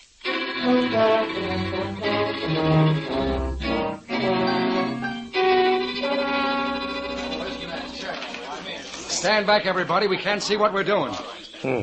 Looks like he was knocked out first and then strangled with his own tie. Oh, but who would want to kill Ray, and why? And what was he doing on my running board? He said he was going to get the flashlight from his car. Well, that's fairly simple, Inspector. Miss Melton says that's his sedan right behind yours. Looks like a rental. But it's the same make, model, and year. Sure, he thought he was getting into his own car. Did any of you people see anybody come near this car? Not me. Only this night. We were all looking for the cause of that crash. Oh, I forgot. I found the cause. Huh? Here's what's left of it. Looks like a table lamp. An expensive one, too. It was at the end of the hall upstairs. Somebody must have thrown it out the window. The cook found it in a flower box. That's it. Smashed on purpose to get us outdoors. But why? I'm the only person Ray knew in town. I invited him here to the party so he wouldn't be lonely. I invited him to his death. No one saw the killer. No one has a motive. Where do we go from here? First off to the telephone. I got to call headquarters. Just a minute, Inspector. Phil, stay here and see that nobody touches the body. All right, Mike. Now, Faraday, what is it you know about the murder of John Himes? What is it the killer's afraid of? Huh? I don't get you, Mike. Did you take a good look at Ray Rogers' body just now? Of course. No, you didn't. Not a good look. Ray Rogers was just about your height. He had the same stooped shoulders, same gray hair. Holy jumping. And he was getting into my car. Exactly. Somebody made a mistake, Inspector. Somebody wants to kill you.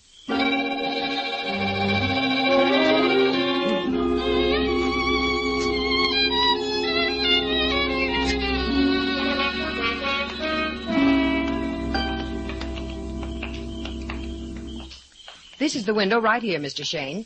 You can see it's still raised. Mm-hmm. The lamp fell into the flower box on the ground floor. Yeah, but it's so smashed up. And you've handled it. I guess fingerprints are out. But we know that the killer was here on the second floor. Miss Melton, can you place everybody at the moment you heard the crash? Why, no. I was in my bedroom fixing my hair. And where is your bedroom? Through this door here. Oh, but Sherwood, you were in the room across the hall. Take it easy, Sherry. You put me in there because of the contest. I was cooking up a solution for the murder. Of John Himes. Well, how about you, Dr. Kaler? You were in the next bedroom down the hall. I cannot oblige, madam. I also was deep in thought. Well, I guess no one saw the man then. The inspector and Mr. Shane were downstairs, so were all the other guests. As a writer of murder thrillers, I'd say the man came here with no idea of killing. Ray was strangled with his own tie, so the man was without a gun. You assume the unknown, Mr. Armstrong. The victim was strangled, which is a masculine technique in murder. Therefore, a clever woman with a strong arm might choose that very method. Yes, a red herring. That's very clever, Dr. Kaler. Miss Melton, I know you're famous for unusual parties, but why did you decide to reenact a murder tonight? Why, it was just an inspiration of mine. Then Sherwood suggested we do the case of John Himes. I interviewed the old man once, and yes, I even covered his inquest for my paper. I see. Sherwood Armstrong suggested it. When we entered your contest, you asked all of us if the room and furniture looked familiar. You, Mr. Armstrong, said not at all. Well, that was just an act. Sherry and I knew you'd made sketches of the actual scene, and we wanted to trip you up if we could and get a laugh. But why did you pick the particular murder of John Himes? I knew him. He was a fan of mine, read all my books. So you and Miss Melton both knew him? That is hardly a crime, Inspector. I, too, knew Mr. Himes. We were members of the same club. However, it is disturbing that they should choose that particular unsolved crime.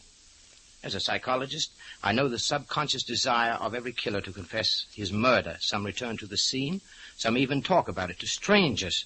The criminal subconscious feels cheated of the drama, the notoriety which comes with his confession or capture. Look here, I don't like the drift of this talk. Well, I apologize, my friend. I'm always going off into a lecture. I'm sure neither of you is guilty. None of us is. We have no motives. Here come my boys. Well, it's about time. You ready, Mike? All set. Honey, get your coat. Are we leaving? Yes, we are. The answer to Ray Rogers' death isn't here. It's in a house that's been padlocked for 2 months.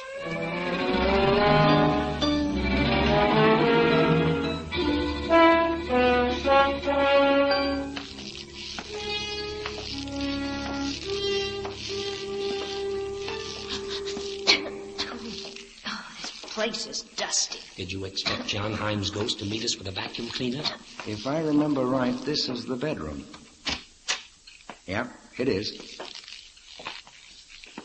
We left everything in place. Nothing's been changed. Well, the old guy was a miser, all right. Not enough furniture for a dollhouse. Inspector, you told us tonight you had a new idea about this case. What was it? That's the blood stain over there, Mike, in front of the telephone stand. Inspector, what was it? Maybe it's our solution. Don't bother him, honey. Hey, there's the print of a shoe here on the edge of the blood. Yeah. The killer made it. Wore tennis shoes. We tried to trace it. How about fingerprints? All identified. Well, except for one. Probably an old print. Maybe some visitors. Couldn't match it up with our files anyway. You said his secretary lived with Himes. You sure of his alibi? Positive, Phil. Nice young fella. He got a phone call in the afternoon that his uncle was dying down at Carmel. He got to Carmel in the evening, and it turned out to be a fake call. The murderer just wanted him out of the way. Well, he could have sneaked back that night and... No, he had witnesses.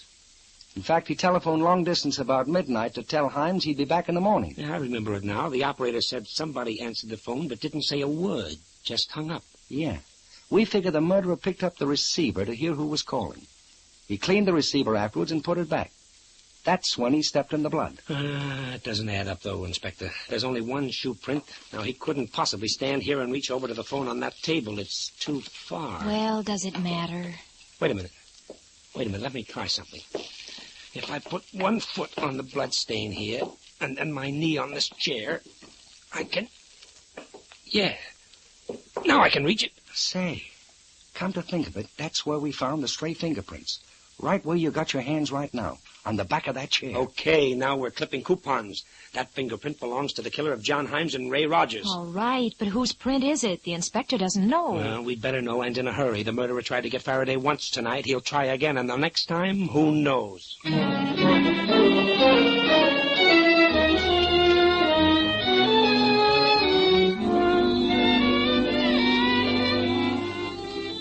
In just a moment, we'll rejoin Mike and Phyllis in their adventures.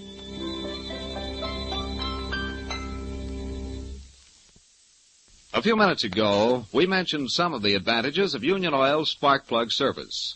Now, as a featured part of this service, the Minutemen will also inspect your ignition cables. These are the small, thin wires which deliver electricity to the spark plugs. Naturally, if any of them are defective, even brand new spark plugs won't receive enough juice for proper firing. In other words, a faulty ignition cable will leak electricity. So for a complete, accurate check on your car's firepower, have the Minutemen service your spark plugs and ignition cables. You'll notice the increased power and snap in your engine as soon as you drive away. You'll find Union Oil Minutemen ready to serve you wherever you see the sign of the big orange and blue 76. It is midnight. Mike, Phyllis, and Inspector Faraday are at headquarters. Mike and Phyllis are bent over a desk studying a police file. No luck, kids. Huh? Boys recheck those fingerprints. None on record. But we've got to have it, Faraday. Your life may depend on it. All right. There are 130 million people in the United States. Shall I ask every one of them to mail me their prints? Oh, easy, Inspector, easy. Well, we're stymied. That's all there is to it. Well, we'll keep on trying. Phil and I have been going through the coroner's report here. So far, nothing new. The bullet entered skull immediately below right ear. Death was almost instantaneous. Deceased fell to floor in position shown in photographs. The eyeglasses held in his left hand were crushed and embedded in his palm. In the opinion of the doctors... Hey, wait a minute. Hold it. What was Himes doing with the eyeglasses in his hand? He was nearsighted. Oh, we covered that at the party tonight, Mike. He probably never put his glasses on. That's why he mistook the killer for his own secretary. Why do we have to assume that? Why not the opposite? Opposite? What do you mean? Well, perhaps Himes was taking his glasses off. So what? Does it make any difference? Does it make any difference? Look, Faraday, look. All we need to get this killer are three things. A pair of tennis shoes, a set of fingerprints, and an address. That's all. Just sit down and write ourselves a letter to Santa Claus. No. We'll get the fingerprints from the police files. But we just looked. Not everywhere, Inspector. We'll get the address from the phone book and the tennis shoes at that address.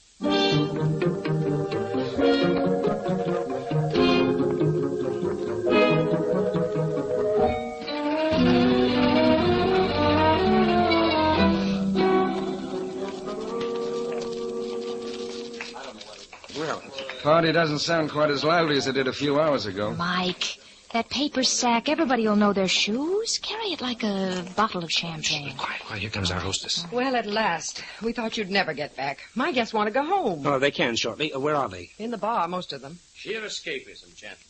Personally, I prefer this book of poetry. Shakespeare's sonnets. How nice. What's wrong with a copy of Sherwood Armstrong? Any luck, boys? Well, I think so. How about it, Inspector? Dr. Kaler, you're an expert on fingerprints. I have in these cards 2 sets of fingerprints. Will you examine them and tell us if they're identical? Certainly. This whirl here and the lines. They're identical. Do you recognize them? No. Mr. Armstrong, do you recognize them? No, I don't. And Miss Melton? Why, no.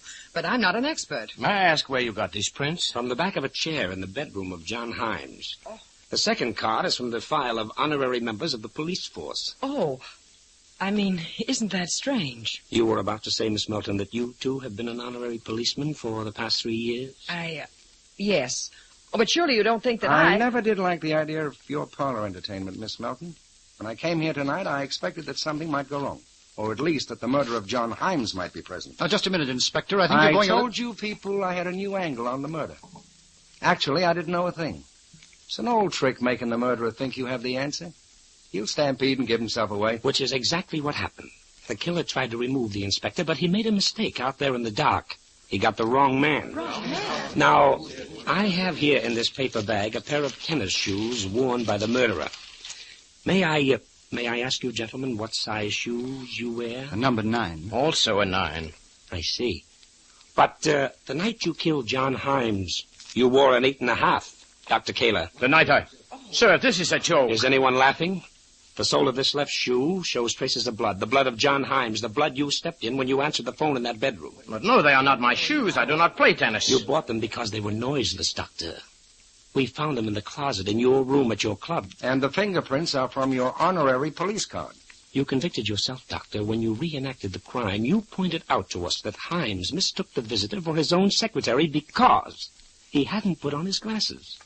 The crime was so vivid in your memory that you unconsciously repeated it to the last detail. Your own subconscious was what trapped you, Doctor.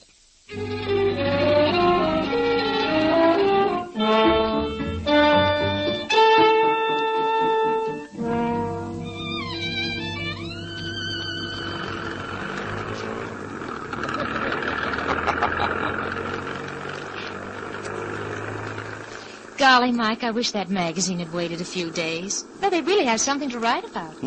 Mike Shane outwits famed criminologists. Well, I'd say the honors go equally to our friend and companion, Inspector Faraday. Oh, I don't know. But all I did was to smoke him out with a big wiseack. No, it gets me, kids, is why Kaler did it. He hardly knew John Himes. He had no motive. He told us the motive, honey. His own vanity. The great criminologist commits the perfect crime. It's like a case out of the last book he published. Mike Shane, you didn't tell me you'd read any of his books. Oh, every one of them, honey. And I can show you a book at my apartment he wrote back in 1937. And on one of the pages I scribbled, someday this man's going to commit a murder. Oh, and I thought I was the only one who suspected him. What? Oh, now look, Angel. Why, you were draped on Kaler's arm all evening. Why, Dr. Kaler, how clever of you. Shakespeare's sonnets. How utterly wonderful. Oh, I was just playing up to him. I knew. Oh, you did? How? Mike Shane, I suspect any man who parts his hair in the middle.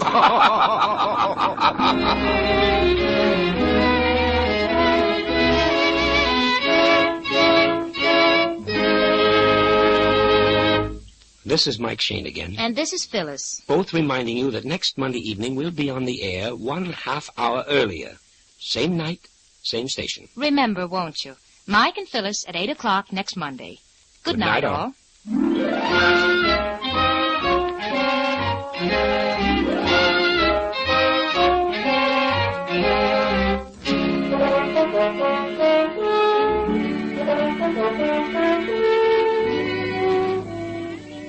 Tune in again next week at 8 o'clock for another adventure with Michael Shane, Private Detective, starring Wally Mayer and Kathy Lewis, with Joe Forte as Inspector Faraday. Tonight's story was written by Richard DeGraff and based on the character created by Brett Halliday. Music was composed and directed by Bernard Katz. This is John Lang saying goodnight for the people who make 76 gasoline and Triton Motor Oil, Union Oil Company.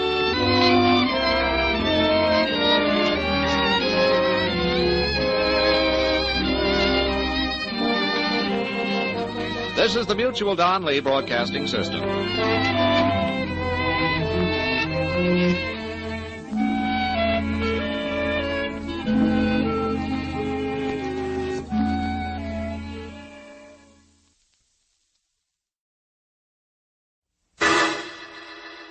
Personal notice. Danger's my stock and trade.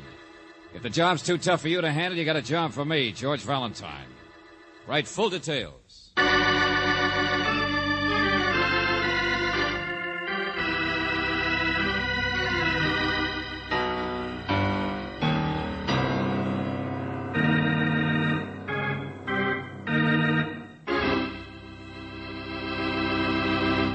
Say, I wonder if you like Runyon-esque characters like I do. You know, fellows like Harry the Horse, Nicely Johnson, and all the rest. But don't get me wrong. This is not a Runyon story, but a Let George Do It adventure. However, there is a character called Lou Mendel in this little tale that must have associated with the boys, because you will see that plenty of Broadway has rubbed off on Lou. On top of that, the boy has got trouble. So much so that even his trouble has trouble, which is bad. So what is to do? Get in touch with George Valentine, which he does.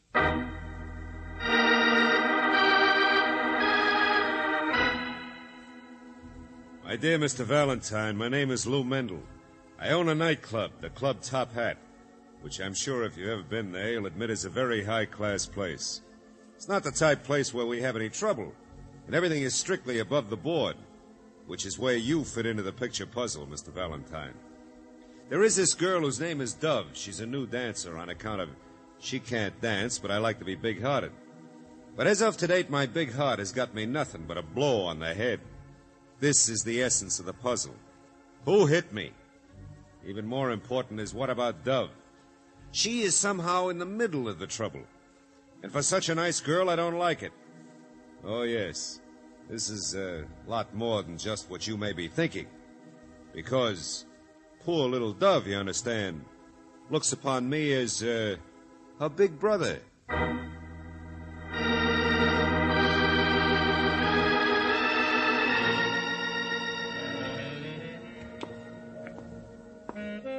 And how do you look upon her, Mr. Mendel? What's the matter with me? You think I'm inhuman? Well, if she was the third girl from the left, I'd say... Never mind. You'd say the wrong things anyway. To me, she's nothing except I think I should help. You think she's in trouble? I do not think very much, but there are some things I know. Here. Dressing rooms are down this way. We'll wait. Suppose you start at the beginning and we'll... Hello. Oh, good evening, sir. I think perhaps you're in the wrong place. If you were looking for the check room No, the... he's not, Mr. Mendel. See? Oh, what beautiful flowers. Oh, yes. Thank you. I'm sorry I was in your way. Just waiting, that's all. Well... Not at all. Haven't I seen you someplace before? Oh, no, sir. No, I'm quite certain. No, sir. Stage door, Johnny. Oh, no, sir. I just... well, good evening. Come on, Mendel. That dance number will be over soon. I want to hear your story before... No, wait a minute. Hey, which girl are you here to see? Me? Oh, well, I don't think that's any of What your difference affairs. does it make? Come on. Let go of me, Valentine. Which girl? Now, see here. That dumbbell, Dove. What do you think? What? You keep out of this. It's none of your affair. So who else should rate my tax, Your Honor's dump, huh? In advance yet, with my meter running. I told you to wait outside, driver. There's got to be a light to read heavy stuff like a funny magazine, ain't there? Now shut up, Paulie. Good idea, Buster. Come on, Mendel, for the last time, will you please? Dove, that man's going out with Dove. No. There's nothing to get excited about. I should have explained. I'm just a friend. My name is Andrews. Oh, good heavens. Nothing to be jealous about. Me? Jealous? Dry up, all of you. Well, I mean, well, look at me. My heavens, I'm old enough to be, well, to be her big brother.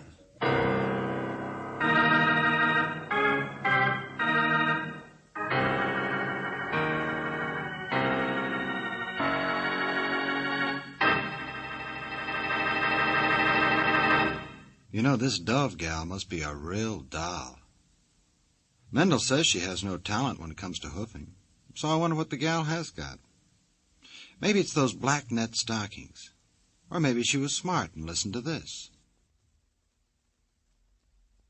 Now let's get back and see how George Valentine is doing as to finding out who gave Lou Mendel a hit in the head. Mr. Mendel, please. Look at this. What happened? Look at this. See? See here?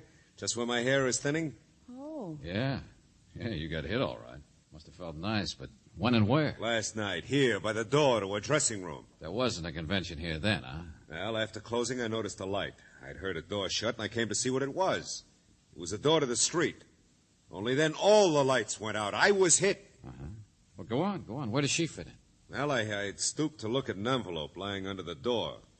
In it was a $1,000 bill. Wow. Yeah, note, too. I was reading the note. Do you remember what it said? Yeah, it said, the picture was not even worth the price of a loge, but this is where I came in. Oh, brother, this is where I came in. Yeah, but it happened. So it don't make sense. So what? Is that any reason why you should turn up your nose like this? Oh, I don't doubt your word about what happened. It's just a little too simple. But it happened. The picture wasn't worth the price of a loge, but this is where I came in. No signature. I don't know who wrote it, but I got knocked on the head, didn't I? And when you came to, the $1,000 was gone, I suppose. Money, note, the works. Of course. Well, don't you believe that? Oh, yeah, sure. I'm disgusted because the note is so simple, and the money, too, that I wonder why you need my help. Hey, what's this really about, Mendel? What kind of a dumb act are you trying to play? Oh, no, please. Just because a man has a nightclub, you know, does that make he's got to be suspectable? Can a man in a tuxedo be just people like anybody else? This thing I don't understand, this bump on my head, yes, this what's... George, yes. Got a man who's obviously in love be blind when it Wait a minute, comes there she is. The dance number's over. Now, Valentine, quick, what did you mean by what you... Miss Dove, I brought you some flowers, and I have a taxi waiting. What? And I... I'll change in a minute. Well, hello, everybody. Dove, my dear, I want you to Bye, meet... Mr. Mendel. Now, wait a minute, I want to hear what you... See you again Just a sometime. minute, That's it. Go join the boys in the back room, huh? Goodbye. Oh, gee, you shouldn't have done that. He's the boss. Oh, he'll get over it. So you're, Dove, huh? Mm-hmm. It's a family name. Oh. And this is the face that launched 1,000 ships. Well, I think I get it now, George. What'd I do? You mean we had lunch together or something? And I don't know any sailors. Yeah. My name's Valentine. Well, I'm very pleased to know you. No, you're not.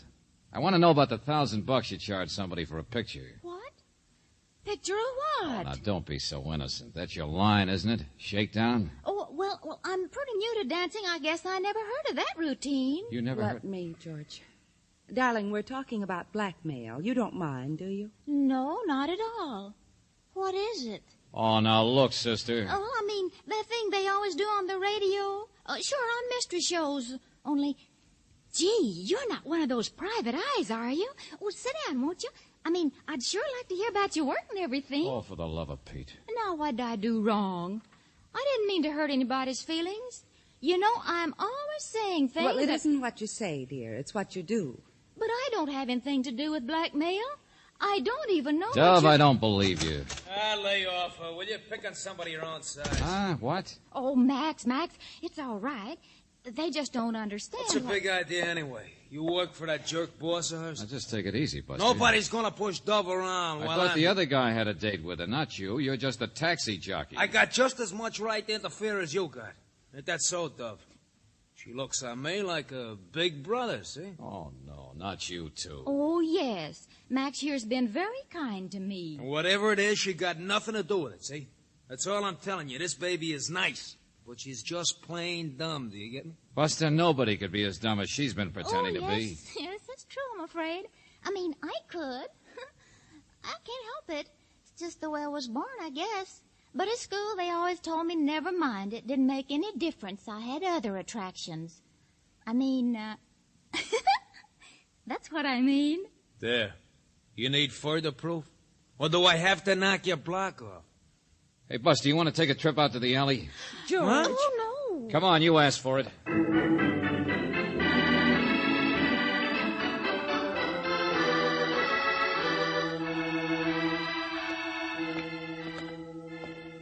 Now, look, mister, I got a wife and 3 kids. Okay, see? this looks like a good place. Now, look, it's only I can't stand people should think things about dumbness, that's all. Gets me sore. Dove is like my Myrtle. She wouldn't even know how to blackmail a butcher. Here, want a cigarette? What? Relax, will you? All I want's a little private information. Oh. Well, now, look, don't think I was afraid of you. Oh, no. It's only since I get married that I figure fighting is stupid when you don't have to. I mean, on the outside. Yeah, sure. Say, how many big brothers does Dove have? Oh, I don't know. Every guy that meets her, I guess. Sort of brings out the protective instinct, that type, don't you think? What about that guy with the flowers, that guy Andrews? Well, all I know is she went out with him the other night. Because I rode him out to a supper place. Only don't get me wrong. Dove strictly wouldn't even hold hands with a guy like that. He's about as harmless. What about her boss, Mendel? Search me. I'm no detective. Well, I guess you could find out about him easy enough. Yeah, that's just what I'm going to do. Right, if you want, I can check with Dove's landlord. I've seen him one night. Looks like kind of a nice guy, but she says he's an awful snoop. Uh-huh. Well, now you get the idea. Who are her friends? Who does she go out with? You're a driver. It ought to be easy. Let me know, will you? Sure. Just so long as you don't think she's mixed up in anything. Buster, so far there's only one person mixed up. George Valentine.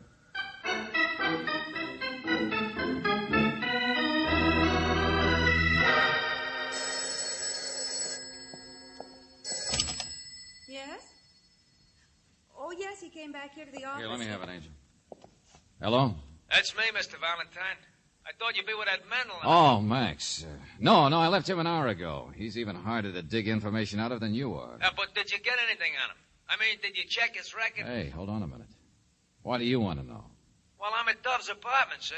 Only she's not here. And you remember that snoopy landlord I told you about? Yeah, sure. Only look, Max, I doubt if this case is worth all the trouble. Well, he's here. The landlord, I mean. What?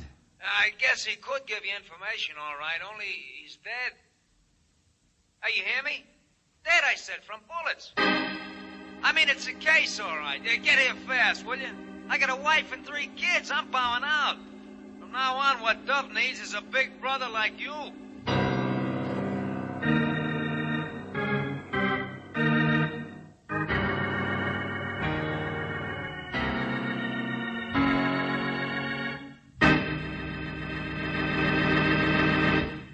Well, there's one thing I know for sure.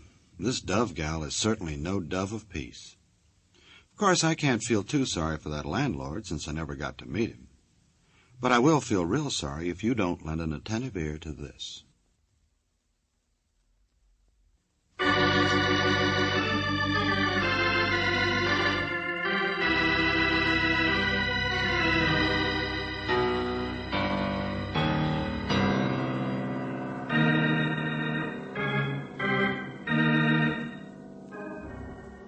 Now, back to George Valentine. Big brother. That's all that a girl named Dove wants any man to be, but somehow every man seems to want the role. And you're not surprised. Dove is something, all right. But what? Well, if your name is George Valentine, you think it's about time to find out when one of the big brothers, her landlord that you haven't even met, turns out to be dead. Murdered in Dove's apartment. Yeah, it was a gun, all right. 4 bullets. One would have done the trick.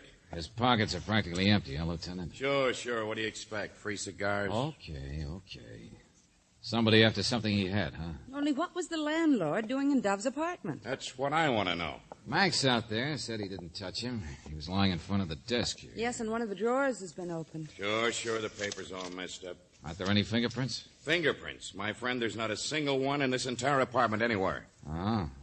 So whoever did it spent his time cleaning up, huh? After rifling the desk. No, I don't think so.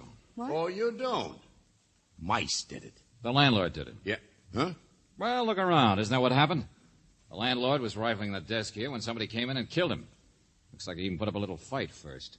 But since his pockets are empty, whatever the killer wanted was on the landlord, not in any desk. Big deduction. Solves everything. The picture wasn't worth the price of a loge, but this is where I came in. What'd you say? Double feature, Johnson. Uh-huh. Sure, I guess I was right. Look here, hole in his pocket. Yeah, it was down on the lining. What picture? Don't look so blank, Lieutenant. Remember that note I told you about with the alleged $1,000? It's a picture of Dove, George. Let me see. It's not very clear. It's taken so close up. Enlargement of part of a picture, that's all. Only look at that. Some guy's got his arms around her. Evening clothes. Which one is it? Which guy? It's a new one. Search me. I never saw him before. He looks awfully respectable. There's nothing really wrong, but a picture like that would be worth something. Dove's so attractive that if As a married man, I can tell you that a picture of any man within 500 miles of that babe would be worth something. Oh, but she's so innocent, so dumb. Take it easy, Johnson. The background's blurred. The color values in the picture are all haywire. So what? Sergeant, send that babe in here. Yes, sir. Only she's kind of upset. Not half as much as she's going to be when I get through with her. Listen, Johnson, let me do it my way, will you? I think you ought to go kind of easy with her, sir. You know, she's pretty young. Oh, you suckers, all of you. Dove, get in here. Yes, sir. I don't want to be any trouble. Just whatever you say. Now listen, sister. A man was shot while rifling your apartment. Who's the most likely person to object to a trespasser? You. So you better start. Yeah. Here, Dove, look at this. Who is it? What? Guy in the picture. What's his name? Oh, for heaven's sake. Never mind the surprise act. Stopes. J.J. Stopes. I always called him Mister. But can you imagine us putting his arm around me like that when I never even let him hold hands? You see, I always looked upon him as sort of a big... Well, as if he was my big... What's the matter? Say, brother, I dare you. Just say it once. Oh, Lieutenant, you're angry about something. I don't understand any of this. Honest, I don't. You can't... Stop acting dumb. J.J. Stopes. Okay, Lieutenant, why don't you find him? Come on, Dove. Oh, yes. Valentine. Hey, Max, where are you? Where's your taxi? Dove and I are going for a ride. Valentine. Let your sergeant follow me, Lieutenant, but you find Stopes.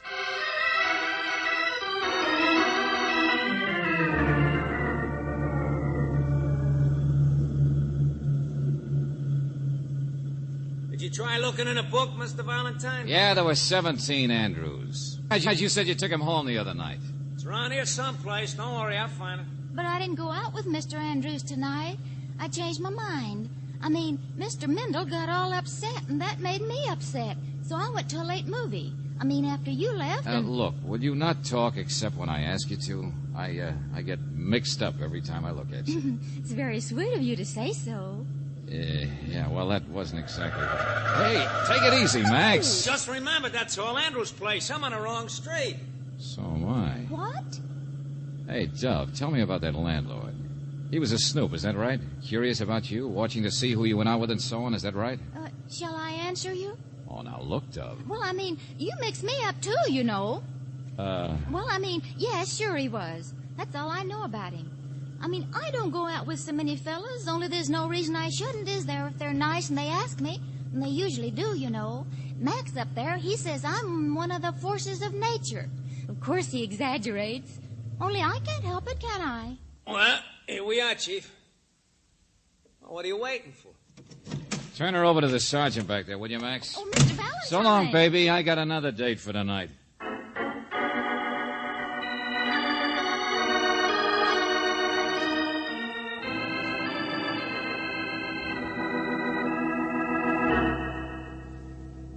No, I do not know anything about $1,000. Well, from the look of your house here, you can afford to, Mr. Andrews. Please, don't talk so loudly. You'll wake up Mother. Huh? Well, this is Mother's house. In fact, it's her money, too. Oh, yeah. I thought before that I'd seen you someplace. Society stuff, huh? Now, Mr. Valentine, please, would you get out of here? I don't know anything that would help you. Where did you meet Dove? Well, I saw her and wanted to meet her. Who wouldn't? A blind man. But don't you get it? It costs money for a guy like you to be seen with her. Oh, no. Like maybe $1,000. And you write a big joke note to go with it, and you deliver both last night to a dressing room, but you see Mendel nosing around, so you have to tap him over the head. No. I've never paid anyone $1,000. And besides, the murder wouldn't make sense that I would do it. Anything could make sense, Buster, where that dame is concerned. Now, look, the landlord was nosing around. He got his hands on some of the pictures. You could have killed him. I was here at home, and you can ask Mother. Okay, I will ask her. Oh, no, stop, wait. Well? No. I didn't pay $1,000 because I paid $2,000. Wow. Now, I thought you'd have some answers. What for? A picture? Yes. Oh, but it was a fraud, I assure you. Arms around her? Yes, but I've never even thought of Dove that way. She's just so beautiful, and she needs protection. It was some sort of process shot. Yeah, I already thought of that, sure. 2 pictures put together, maybe. Only why so tender about a blackmailer? Oh, no, I can't believe it. That's why I was at the club tonight. I wanted to ask her about it. Why didn't you ask when you gave her the dough? Well, I sent it to the post office. You did what? Well, there's a box number. It wasn't to her. You see, I received the instructions by telephone, and it definitely was a man who called. Man, huh? By telephone. Where's your phone? Oh, there, but it's an extension, and my mother might... Be quiet, will you? You'll wake her up. Hello, give me Lieutenant Johnson. This is George Valentine. Mr. Andrews, I think you just waked me up. This is a very simple crime. The clue has been lying right in front of me all... Valentine, where you been? Your sergeant told you where I'd be. Now listen, Johnson. I will not. You listen to me. I'm just on my way out. Traffic called in. That taxi driver, Max, had a wreck. What? That's right. All over a retaining wall at the bottom of Commercial Street Hill. You want to know who caused it? The guy who hired you, Lou Mendel.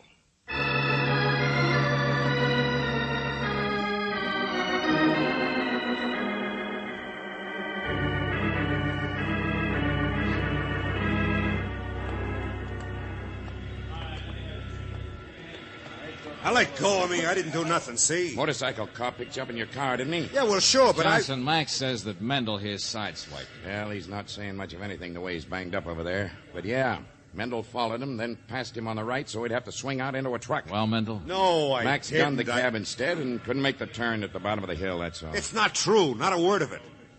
And there's no way you can prove that I was even on this street. Okay, I won't bother. I'll let Max do it. What?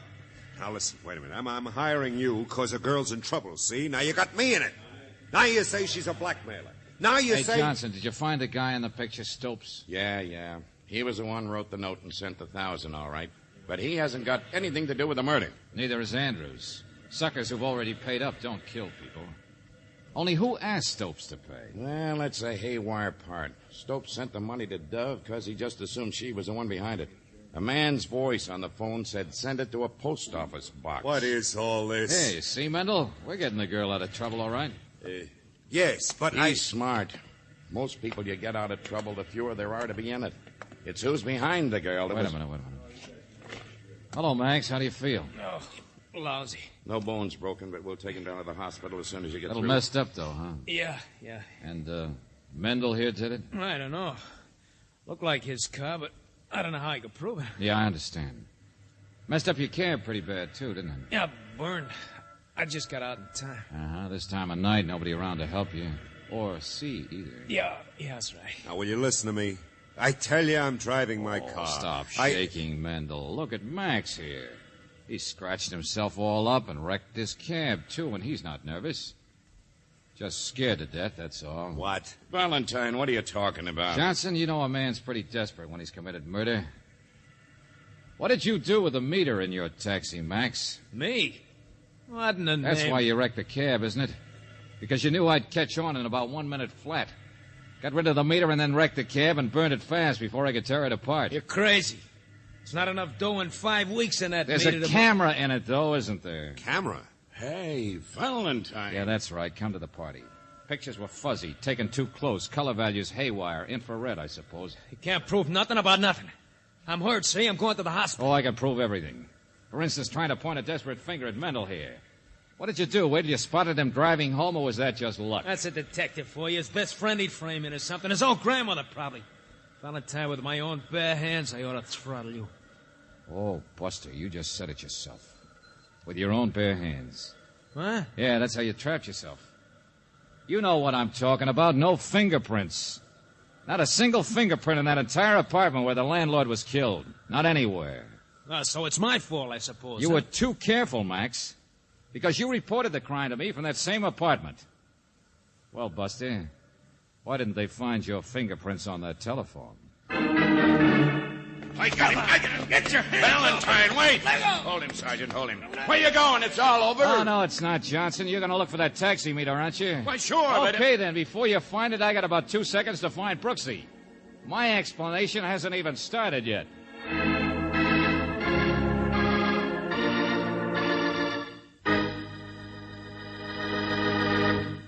I wonder what George has up his sleeve. Seems to me this case is open and shut. But I guess we'll just have to be patient for a minute, which won't be hard because of this.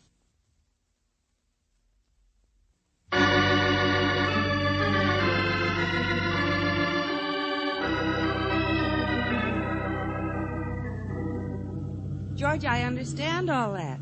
And I can read his confession in the morning. Well, I just wanted you to get it from me first. Hey, driver, get off the main street, will you, and go a little faster? Sure. No place faster. That makes sense. I should argue. George, the thing I'm interested in is Dove.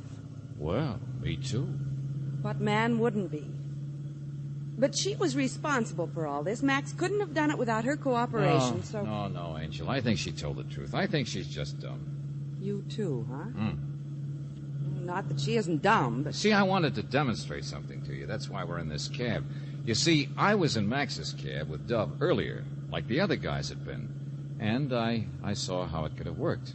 How what could have worked? Well, if they ever develop pictures from that meter, one of them will be me, with my arms around her. George. So that's why I think she's so innocent. And she couldn't understand the pictures herself, so therefore... You mean she's a menace to... Hey, driver, take that corner a little faster, huh? George, what on earth are you... See what I mean? Just accidental, that's all. The arms, that is. Well, that's your story. Yeah. Take another corner, will you, friend? Sure, let's get dizzy. Hang on. Hey, you two. I ain't going around no corners no more. Oh, well. Maybe he's a brother or something.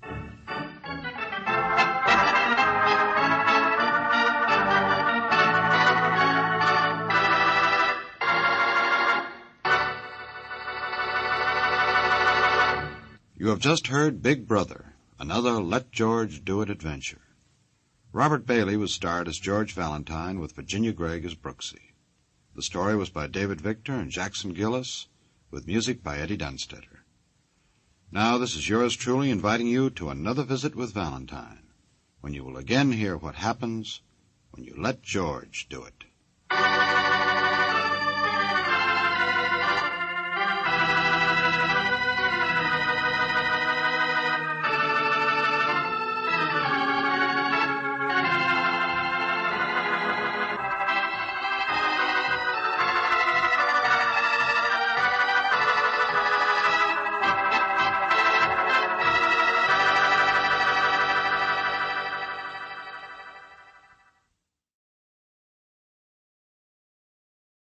The Adventures of Michael Shayne, Private Detective.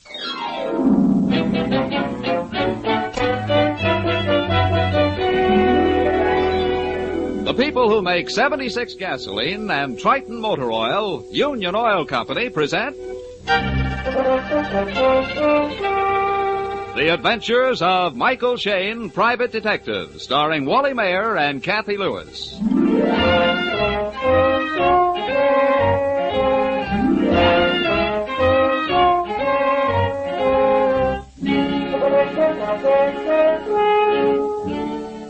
Even the busiest detectives can't always be detecting. And on this late Saturday afternoon, we find Mike Shayne and his pretty assistant, Phyllis Knight, driving through the timber country high up near the Nevada border. They're on their way to keep an important date, a date with a wedding. But no, not theirs. It's the wedding of Betty Harrison, daughter of the timber tycoon, and Mike has been unwillingly dragged along to help Phil carry out her social obligations. You know, I ought to have my head examined coming way out here to see two people I don't know get married. Oh, Mike. Betty was my closest friend at finishing school. Yeah, but I only finished high school. Now, where do I fit into this high society stuff? Michael, it's a quiet wedding. We're the only guests. And I'm supposed to hold the bridegroom's fevered head? Mike, where is your romance? Romance I've got, Angel, but when it comes to rice and orange blossoms, I'm strictly allergic. Mm-hmm. You're hopeless. Hey, look. Look, there's the Harrison place. Place, you say? That, my love, is quite a shack. And there's Betty. There's Betty waiting for us. Yeah, say, honey, that guy with her looks familiar. Huh? Mike, that's Inspector Faraday. In the flesh, and that spells trouble. Betty?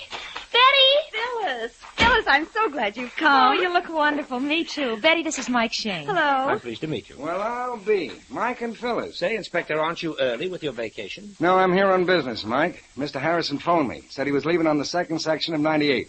That he transferred to his own private trainer for me to meet him here. Father wasn't planning to come up for the wedding. Then all of a sudden I get a wire that he is. Well, that must be Harrison's train now. Yes, it runs up to a little station behind the house. Well, then why don't we walk over and meet it, huh? Let's. Father will be surprised. Betty, hey, where's the bridegroom? Don should have been here by now. Oh, bridegrooms are always late. Those last 3 hours. You be quiet. Oh, there's Don coming now. Hey, he's a bit of all right. Sorry I'm late. Had a flat tire. Oh, Don, dearest, this is Phyllis Knight, Hello. Mr. Shane, Mr. Faraday, Don Manchester, my fiancé. How do you do? Hello there. How are you? Well, there she is, a-coming around the mountain. You know, this is something to see, an engine pulling one coach. They dropped the lumber cards off at Camp Junction. Is that what they do? Hey, look. There's somebody getting off. Oh, that's Mr. Oliver, Father's business associate. That's Mr. Miller getting off the back platform. I still don't see Mr. Harrison. No. Oh, Mr. Oliver, Oh, hello, Betty. where's Father? Oh, as usual, in his private compartment. Hasn't even stepped out since we left Northwood City. He's probably napping again. He certainly was fine company. Well, I'm going up to the house. That's one happy character. Let's climb aboard and get Father. Sort of like a welcoming committee, huh? Okay. Inspector, watch your lumbago on these steps. Never mind my lumbago, Mike. Watch out for those fallen arches of yours. Oh, get him. Man. Here's Father's compartment. I'll sneak in and shout boo. Father! Something's wrong. What is it? What is it? It's Harrison stretched out on the floor. Betty's fainting. Here, put her on that couch, Don. Wait a minute. Rub her wrist. Wait a minute, I'll get some water. Well, Inspector, how's Mr. Harrison? He's dead, Mike.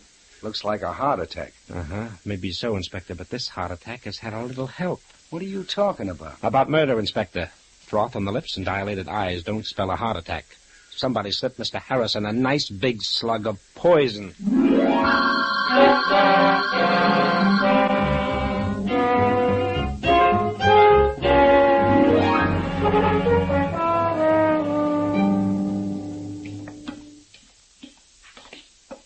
Oh, there you are, Mike. Get Betty up to the house all right? Yes, Inspector. Phil and Don are taking care of her. You still think Mr. Harrison was poisoned? I know so, Inspector. Look at his neck, stiff, and his jaws locked, eyes wide open and staring. Mm-hmm. I've got a little plan, Inspector. Would you like to try it? You know me, Mike. Well, look.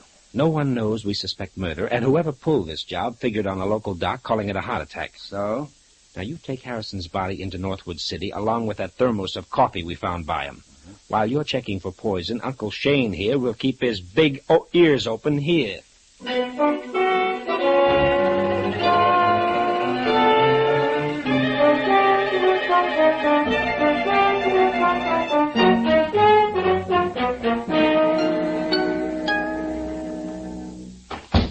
All right, honey, how's Betty? Oh, she's a little better, Mike. She's sleeping now. Oh, the poor kid. Say, what was that Betty said about her father not coming up for her wedding? Well, originally he didn't like the idea of her marrying. But she was going to go through with it anyway? Yes. Then Mr. Harrison changed his mind, that's all. Maybe it is, maybe it isn't. Mike, when you start double-talking, I get worried. Angel, look, there were 3 men on that private train making a 50-mile trip. Now, come to the end of the line, what happens? Well, I'm listening, Mike. Miller gets off the back platform and scoots. Oliver hops off the front and goes away mad. And we go aboard and find Mr. Harrison dead. Uh-huh, that's it. This Mr. Harrison is the big boss, honey. You'd think those other 2 would wait for him, sociable-like. No, it's probably just a coincidence, Mike. And is it a coincidence that Faraday is here on business? All right, mastermind. So what do you make of it? Angel. A good detective works from facts, so let's go get some. Facts? Where? Where, Mike? Mr. Miller's room is at the end of this hallway. Let's stop in and say hello, huh? Oh, I hope you know what you're doing. Yeah, me too. Here's his room. I'll knock. There's no answer, Mike. So, being friendly people, we'll go in and wait. Well, you can't just barge into somebody. Why not? The door's not locked. Come on, come on. Mike, I don't like this. Well, now, don't you worry your pretty head. Wow, the remains of a fire in the fireplace. I always love to poke around ashes. Now, let's see. Those look like letters. Mm-hmm. Letters they were. Letters to Betty.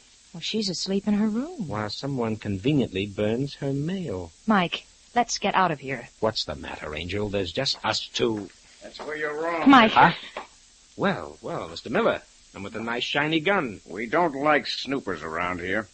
Get going. Just a mistake, Miller. Just a mistake. That kind of mistake isn't healthy.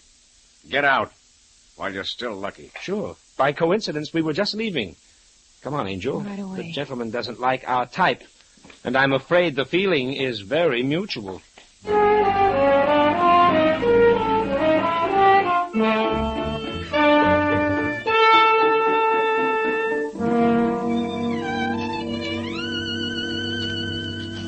These couple of scraps I took from Miller's fireplace don't help much, honey. Well, I can't understand why anyone would burn Betty's letters from her father. Oh, well. Plenty of books around. Michael, after all, this room is the library. Encyclopedia, modern timbered methods. Look, honey, here's a book, Famous Scotland Yard Murder Cases. Well, that ought to help you, Mike. And here's a bookmark in the section on poisons. Mike, here comes Don. Mr. Oliver's with him. Huh? Mr. Shane. Well, what's up, Don? I told Mr. Oliver you're a detective. He wants to talk to you. Yes, something quite confidential. Miss Knight is my assistant. Never mind. Never mind. I'll go look up a sandwich. Okay, dear. All right, Oliver, now what's the trouble? Mr. Shane, I want protection. Protection from what? Miller. He threatened my life on the train. Oh, what happened? Well, shortly after Miller came aboard Mr. Harrison's private train at Northwood City, I discovered him going through some of Mr. Harrison's private papers. Then what? We had an argument, and he drew a gun on me. What is Miller's position in the company? Frankly, I don't know. He's on Harrison's personal payroll. Betty's been rather worried. She felt that Mr. Miller had some sort of a hold on her father. Yes, that's it exactly. There was a very suspicious relationship. And, you want me to do what? Watch Miller every minute. He's dangerous. Mike? Yes, honey? Mike? Yes? A telephone call for you here in the den. Oh, okay. Inspector Faraday. All right. Okay, Phil, close the door. All right. Hello, Faraday. Well, what's the dope? Yeah? Well, that might help. Oh, sure, they're all here. Don't worry, I'll be careful. Okay, Inspector, hurry back. So long.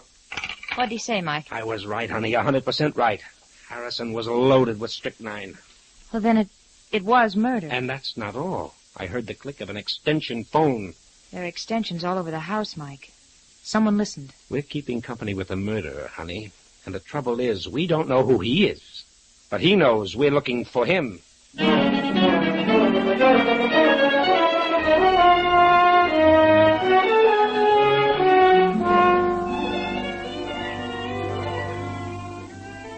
In just a moment, we'll rejoin Mike and Phyllis in their adventures. Dirty or burned-out spark plugs can cost you a lot of gasoline. In fact, as much as 1 tankful out of 10. Now, that's a serious loss in mileage, particularly so when it's unnecessary. Your neighborhood Union Oil Minuteman is equipped to give you complete spark plug service. The performance of each plug is accurately measured on a special tester, and you can see the results for yourself. If your plugs are dirty, the Minuteman will clean and re-gap them to the proper setting. If they're burned or worn out, he can furnish you with correct replacements.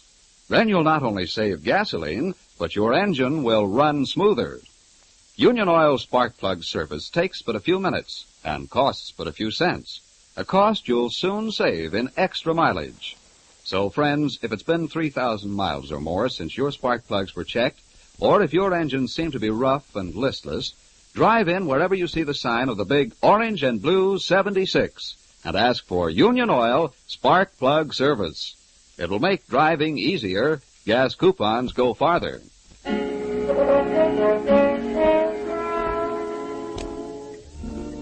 It is a few minutes later. Mike and Phil have learned that what started out as a happy wedding has turned into a grim case of murder by poison. We find them walking rapidly towards the station behind the Harrisons' house. The murdered man's private coach is still there on its siding. made almost invisible by the tall trees which turn the weak moonlight into gloomy shadows. Come on, honey. I'm hurrying as fast as I can. I want to see if that briefcase is still in the car. Inspector Faraday remembered that Harrison mentioned some important papers he was bringing up with him. Well, then whoever was listening on the extension, they know about it, too. Right, and I want first crack at that briefcase. Hey, maybe you do, Mike, but so does someone else. Yeah, a flashlight. In Harrison's private car. Maybe it's the murderer. Hang on, honey. We'll find out. Mike, there he is at the end of the car. Hey, honey, look out! Mike, did he hit you? No, a clean miss. Well, he got away out the front. Could you see who it was? No, a flashlight in my eyes. Well, we'll catch up with him sooner or later. Oh. Let's go look over the compartment. Here it is. The briefcase. Oh, what a break for us. We frightened him away without the case. Sorry, honey. Bad guess. The lock on the briefcase has been forced open. Oh. And whoever was here opened it and got what he wanted. Correct. Now, here's some papers. Business letters, checkbook, some kind of a report. Honey! What's the matter? This report. It's from the Atlas outfit. Atlas? Uh-huh. The detective agency in Los Angeles? Sure. Listen to this. On the basis of our completed investigation, you have sufficient grounds to instigate criminal action against Z.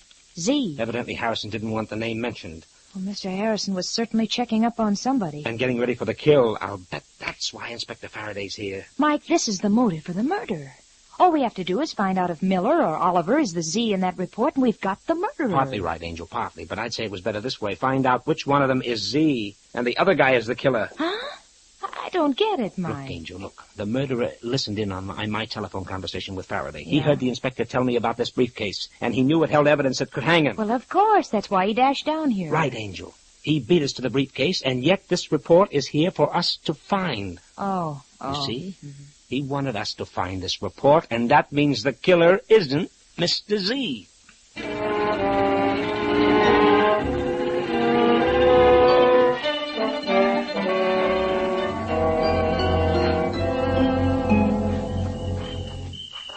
As soon as we get back to the house, I'll send a telegram to the Atlas people. Okay, but these high heels don't go very well with forests. Yeah.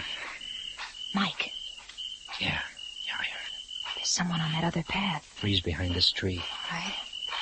Whoever it is, he's walking fast. He's going past. No, he isn't. Hey, you hold it. Hey, what the... Mike, it's Miller. Hey, say, what's the big idea of roughing me? I just want to ask you a few friendly questions, Oh, pal. now look here. First, about a gun that took a couple of shots at us. Oh, you're off the beam. I'm not carrying a gun. No? Well, don't mind me. I'll just search. Oh, go ahead. Well, Mike? No gun. But you could have ditched it easy enough. Oh, Miss Knight, Mr. Shane. It's Don. Well, what's the hurry, Don? I was out for a walk. Is something wrong? Plenty. I'm glad you're here. I don't understand. Yeah, Shane. How about you doing some explaining? Okay. Mr. Harrison was murdered. What? Murdered? But why? Who? That's what we're finding out. Miller, you're on the spot, and it's plenty hot. Are you saying I killed Harrison? He was poisoned on that coach, and you and Oliver were the only ones aboard. Oh, that doesn't prove a thing. It proves there's a 50-50 chance that you're it. Listen, smart guy. Your mathematics aren't so good. There were 3 of us on that train. Sure. But only you and Oliver walked off. I don't mean Harrison. Somebody else got on that coach. Oh, now we have the ever-present mysterious third party. Oh, not so mysterious. He's standing right next to you. All right, Don. That means you. Well, as a matter of fact, Mr. Shane, I did get on Mr. Harrison's train at Mill Junction. Well, Shane, guess I can be running along while you turn the heat on him. Not so fast. I still think you know some of the answers. You know, maybe I do. And maybe I might just do a little talking. To the right party. And when it will do me the most good. You're sticking your chin out a mile. This is murder. Well, I'll be around, resting in my room. No, I don't trust him at all. Yeah? But you're still right in the middle of this, Don. You were on that death train. Oh, but I only stayed a minute. You see, Mr. Harrison was asleep, and I didn't want to disturb him. Which still doesn't explain why you drove out of your way from Northwood City to meet the train at the junction. Oh, it's a very personal matter. Look, Don, a man has been murdered. Wait, why should I want to kill my future father-in-law? Harrison wasn't too happy about you marrying his daughter. But he changed his mind. That's why he sent me a telegram this afternoon, asking me to meet his train. Oh, and what kind of a telegram might that be? Well, I have it right here. read it for yourself. Here, honey. Huh? I'll hold the flashlight. All right, Mike. Wait a minute. Don. Have changed my mind. Happy to have you as son-in-law. Meet my train at Camp Junction. We'll ride in together, much to talk over. Harrison. Sounds all right. Let me see it, Angel. Here. Yeah, from Northwood City at 3:20 today. Yeah, I wish I could help in some way. Yeah, sure, but... Hey, what was that? It's a window. Someone lowered it. That's Mr. Oliver's room. Mike, he must have heard everything. Yeah, something tells me we'll be hearing his little story very soon.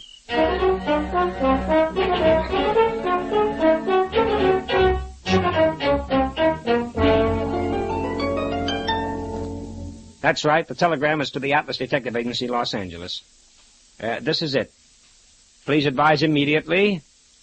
Name of Z. Yes, Z, the last letter in the alphabet. Name of Z in report to Harrison. Right. Sign that Michael Shane. That's right. Send it right out, please, and phone the reply here to me at Harrison's place. Thank you. Goodbye. Well, the answer to that telegram should mean a lot, Mike. Well, it'll help, darling, but there's some angles I don't get. Miller is a mysterious employee of Harriet Harrison's, all very hush-hush.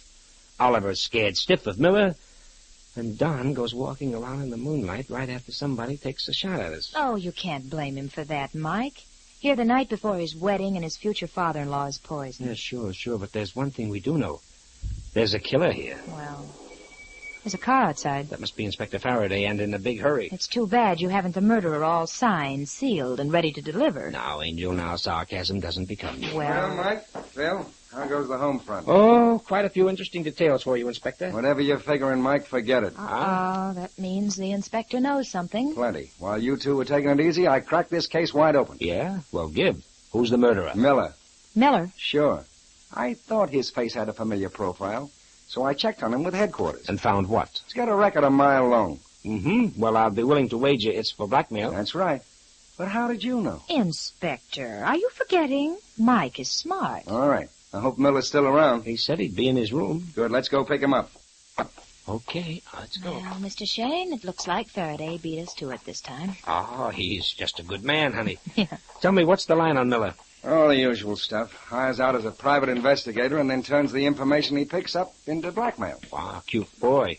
That racket should put him in clover. Yeah, but this time, Mike, it'll put him right in the middle of the lethal chamber at San Quentin. Ooh. Here's Miller's room. Yeah, no need to knock, Mike. Just open it up. Okay, here goes. Miller, we want you... Say, what? Well, there's your man, Inspector. You can take him in, but unfortunately, he's very dead.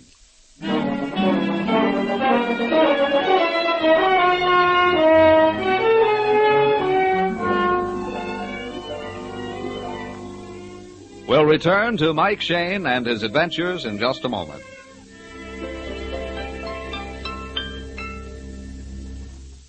It's true that clean spark plugs make a difference in engine performance and gasoline mileage. But it's also true that even the finest spark plugs cannot fire properly if the ignition cables are defective. These cables are the small, fine wires which carry the electricity from the distributor to the spark plugs. They should be carefully inspected whenever your spark plugs are checked, because old or damaged ignition cables leak electricity, which means that only a thin, weak spark reaches the plugs.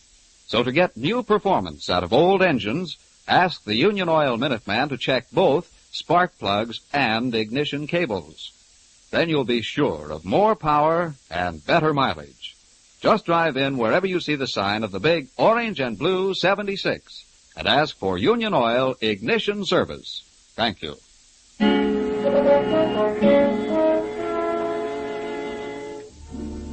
Phyllis, Mike, and Inspector Faraday have just burst into Miller's room, only to find him dead, shot through the heart. This new development has put quite a crimp in the inspector's plans, and Mike is pointing this fact out to him. Looks like you were wrong about Miller, Inspector. At least wrong about his being the murderer. Miller could still have been the one who bumped off Harrison, then somebody took care of him. Well, that would leave us with two killers. Well, could be, but it doesn't stack up that way. Well, as far as I'm concerned, I'm going to take Oliver in and charge him with murder. Okay, so you're charging him with murder, but how are you going to make it stick, Inspector? How about motive? What evidence do you have? Oh, 2 and 2 make 4, Mike. Harrison must have been poisoned on that private train. So it had to be Oliver. There's Miller lying there, absolutely eliminated. All fine and good, but it leads us to one other little item. Don was on that train, too. Don? Betty's fiancé? Mike, you saw the telegram Mr. Harrison sent him. Don couldn't have been the murderer. In this business, honey, we've got to figure every suspect guilty until we know they're innocent. Yeah, Mike's right. Oh, Phil, would you step into the other room and phone the coroner down at Northwood City? Yeah, sure, Inspector. I'll give him your compliment. You know, this business is beginning to make sense. The one who poisoned Harrison had to get rid of Miller because he knew too much. Miller said he might do some talking when the right time came. Well, Mike, for my money, Oliver fits into the picture. He's our man, and I'll get some evidence out of him. Oh, I'm sure he knows plenty, but... Yeah. Inspector, I tried to call the coroner, but the telephones are dead. Uh-oh, the wires have been cut. Well, that don't make much difference. Oh, yes, it will, Inspector. You see, I'm expecting a reply to a telegram I just sent. A very important telegram. About this case? Yes, sir, in connection with the detective agency's report to Mr. Harrison. The answer to that why might be just what we need. Oh, now that the phones are dead, what are we going to do? Do? Simple, darling. The inspector will sit tight here while you and I go for a nice moonlight ride back to Northwood City. There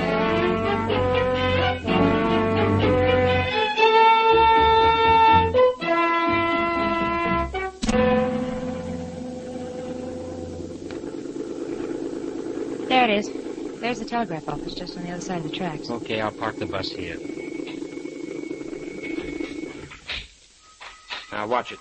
Easy crossing these tracks, honey. Oh, thanks for the tip, old boy, but you could have carried me. Huh? More trains. Yeah, this is the main line from San Francisco. Isn't this the place where Harrison transferred to his private train? Correct. Well, here's the telegraph office.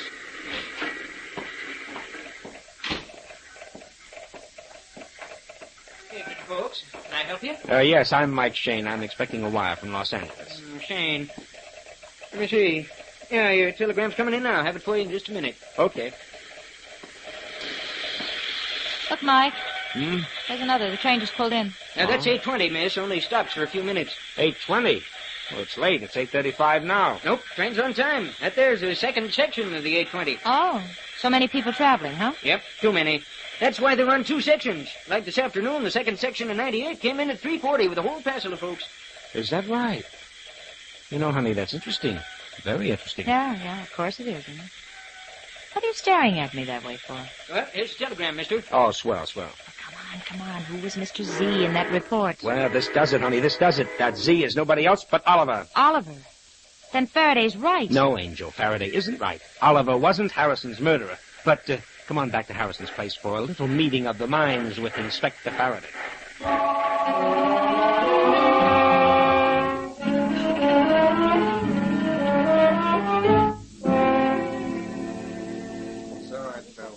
All right, is everybody coming? Yeah, they're coming, Mike. I told Betty and Don, Oliver. Good girl. Now to open these French windows. There. Okay, Faraday. Now out on the porch with you. Right, Mike. Bill, drape that beautiful body in that chair. Oh, thank you. Yes, my Lord Master. Well, here comes Betty and Don. Oh, hello. I'm sorry it was necessary to bother you. Don and I understand. I'm glad to help in any way, Mr. Shane. Thanks, Don. Come over here. Stand by me out of range. Certainly, but out of range? I don't understand. Now, what is all this rigmarole about in the middle of the night? There's nothing to get excited about, Oliver. I asked Miss Knight to call you downstairs for a conference. A conference? About what? About mysterious happenings around here, but particularly about why Harrison had you investigated by a detective agency. Mr. Shane, what do you mean? I mean you've been cheating the Harrison Timber Company out of thousands of dollars. Oh, that's ridiculous. Why, Mr. Harrison trusted me implicitly. He did, until he finally caught up with you. That's why he was going to turn you over to Inspector Faraday today. I won't listen to this. There's no proof. There's plenty of proof, all written down in black and white. What's more, you knew Harrison had you dead to rights. That's why you poisoned him. You're mad. I never killed anyone. It's no use, Oliver. You're hooked like a fish. No, I didn't murder him. You can't frame Mike, me. he's running. He's running towards that window. I'll stop him. No, Don, no. Drop that gun. That's better. You knocked the gun out of my hand. You let Oliver get away. Oh, no. Here comes the inspector. And he's got our friend Oliver by the well-known collar. No. Here he is, Mike. Squirming, but safe and sound. I didn't do it. I'm innocent. Take him in, Faraday. You've got enough on him to make it stick and stick hard. Yes, he's a dead duck. Oh, Mr. Shane, I can't believe Mr. Oliver would kill my father. But, he didn't, Betty. What? Well, you just told the inspector to take him in. Sure done. I'm taking Oliver in for theft. But for Mr. Harrison's murder, we'll take you. Me? Oh, what are you saying? Sorry, Betty. Don wanted to marry you in the worst way. He married a couple of other girls with wealthy Oh, parents. Betty, don't listen to When him. your father suddenly wired he was coming up, Don knew it was the showdown. That's ridiculous. Oh, no. You had a hunch Harrison engaged Miller to investigate. It's a lie. You saw the telegram Mr. Harrison sent me just this afternoon. Sure, Don, sure. You got a telegram. A telegram you sent to yourself. All you did was slip over to the Northwood City, wait until the train pulled in, and then send that telegram to your own address and sign Harrison's name. Oh, nothing but lies. No, son. It's a fact that we can prove. Because you made a mistake, a bad mistake, Don. You saw the train pull into Northwood City and thought that Harrison was on it. But you didn't know that there were 2 sections of that train today and that Harrison was on the second section. You sent that telegram 20 minutes before Harrison got there.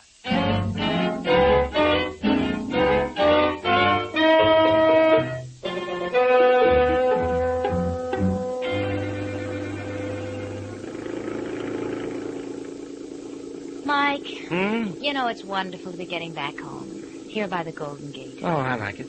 You know, honey, one of these days they're going to put up a statue for me, right on Market Street. Well, I don't doubt it. I don't doubt it at all. You're such a genius. Well, maybe not a genius, but quick with the answers, huh? Speaking of answers, is a couple you still owe me? Oh, please, honey, no more Now, questions. remember, Mike, that statue to a genius? Okay, shoot me the question. When did you know for sure that Don was the murderer? When we found Miller shot, of course.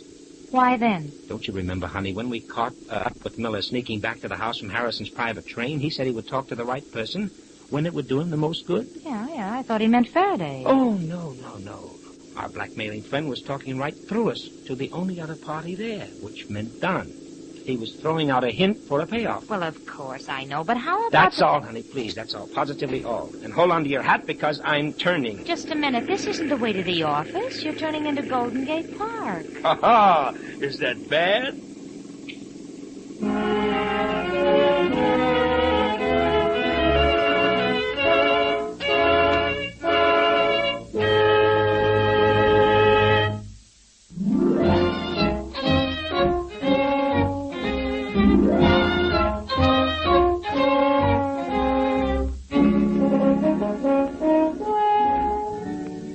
Tune in again next week at 8:30 for another adventure with Michael Shane, Private Detective, starring Wally Mayer and Kathy Lewis, with Joe Forte as Inspector Faraday. Tonight's story was written by Richard DeGraff and based on the character created by Brett Halliday. Music was composed and directed by Bernard Katz. This is John Lang saying goodnight for the people who make 76 gasoline and Triton Motor Oil, Union Oil Company. This is the Mutual Don Lee Broadcasting System.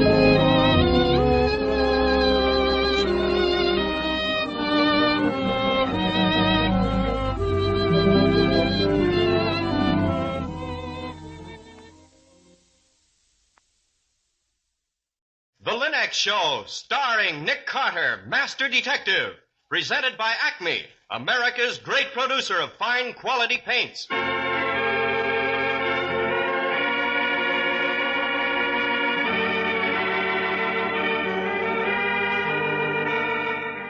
This is the story of a man known the world over as one of the most daring and resourceful characters in the history of detective fiction. A man whose name has become a symbol of the triumph of right and justice over the sinister forces of crime and lawlessness.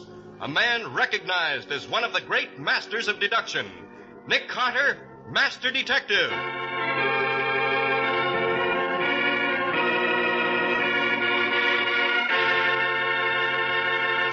Today's exciting case, The Unwritten Letter. Another exciting chapter dramatized from the life story of Nick Carter.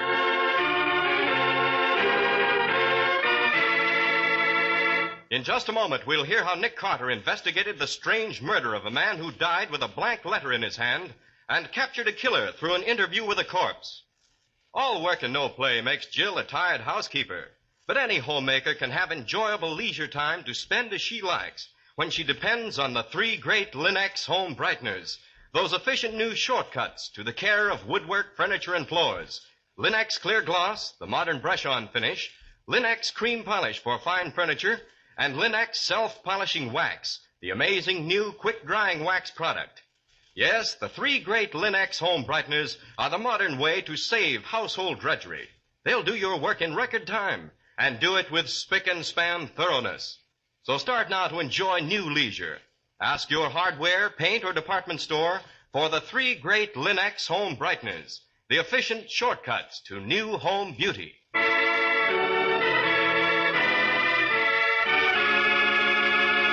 And now for today's exciting case from the life of Nick Carter.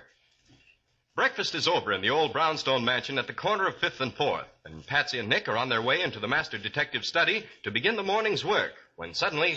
Oh, bother. I might have known there wouldn't be any peace today, just when we need it. Nick Carter's office. Miss Bowen, Sergeant Matheson. I hope this is a social call, Sergeant. We've got a whole morning's work ahead of us. Yeah? Ask Nick if he'd like to be interrupted. Nick, Sergeant Matheson wants to know if you'd like to have your work interrupted. Ask him for what? For what, Sergeant? I don't think Nick will settle for anything less than murder. Ask him how he'd like to be haunted this morning. Haunted? Yeah. That sounds interesting. Let's have the phone, Patsy. Hello, Matty. Aha! Gotcha, hey, Nick. What's all this about haunts? Some dame called up this morning from an old loft building down in the village. 23 Blaine Street.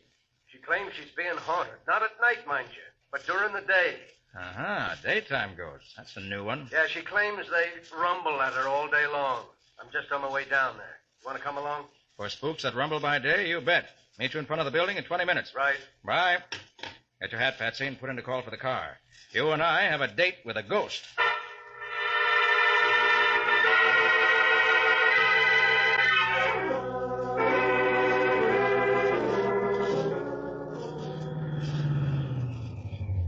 This is it, Patsy. 23 Blaine. Golly, what an ancient building this is. Looks as if Peter Stuyvesant built it. And there's Matty coming down the street. Oh, good morning, Nick. Morning, Matty. Morning, Miss Bowen. Hi. So Nick wouldn't settle for anything less than murder, eh? I notice you beat me here. I take it all back, Sergeant. Let's go in and meet the ghost. Who was it called you, Matty? Oh, some dame named Madame Sear. That's her name there on the letterbox. Madame Sear. Medium. Well, if that isn't the payoff. A medium afraid of ghosts. And in the daytime. Door's locked.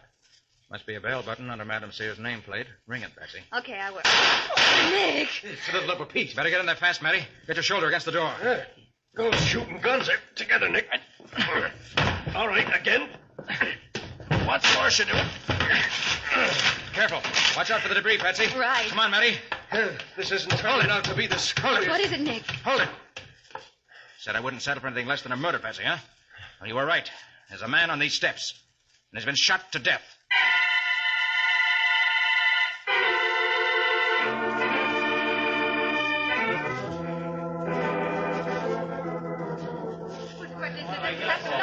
All right, quiet, everybody, please. Quiet. Quiet. Matty, I'm not ready to examine the people in this building yet. I want them to be taken to a room and kept there. Right. York, get him out of here. Yes, sir. All right, all of you, get going. Go on over here. Just follow the detective there. Go on, follow him. Okay, Nick. Now, what's the score? I've searched this man's pockets. His name's Joe Kane. Address and business unspecified. Uh-huh. We shot through the chest twice with a .45 caliber slug. Died instantly. Yeah? What do those bruises and scratches on the face mean, Nick? Kane was killed somewhere on the stairs. He dropped and rolled partway down. Anything else? 2 clues. One fairly unpromising. The other, very odd. Go ahead. He's got a racing sheet in his pocket. Schedule of some small racetrack in a town upstate. I've never heard of the place, or the horses listed. But then again, Nick, we don't know too much about horse racing. And the odd clue. In Kane's hand was clutched a large blue envelope, right here. Uh-huh. Apparently, the reflex of death made him hold tight. Well, what's odd about that? One thing. There's no address, stamp, or mark on the envelope.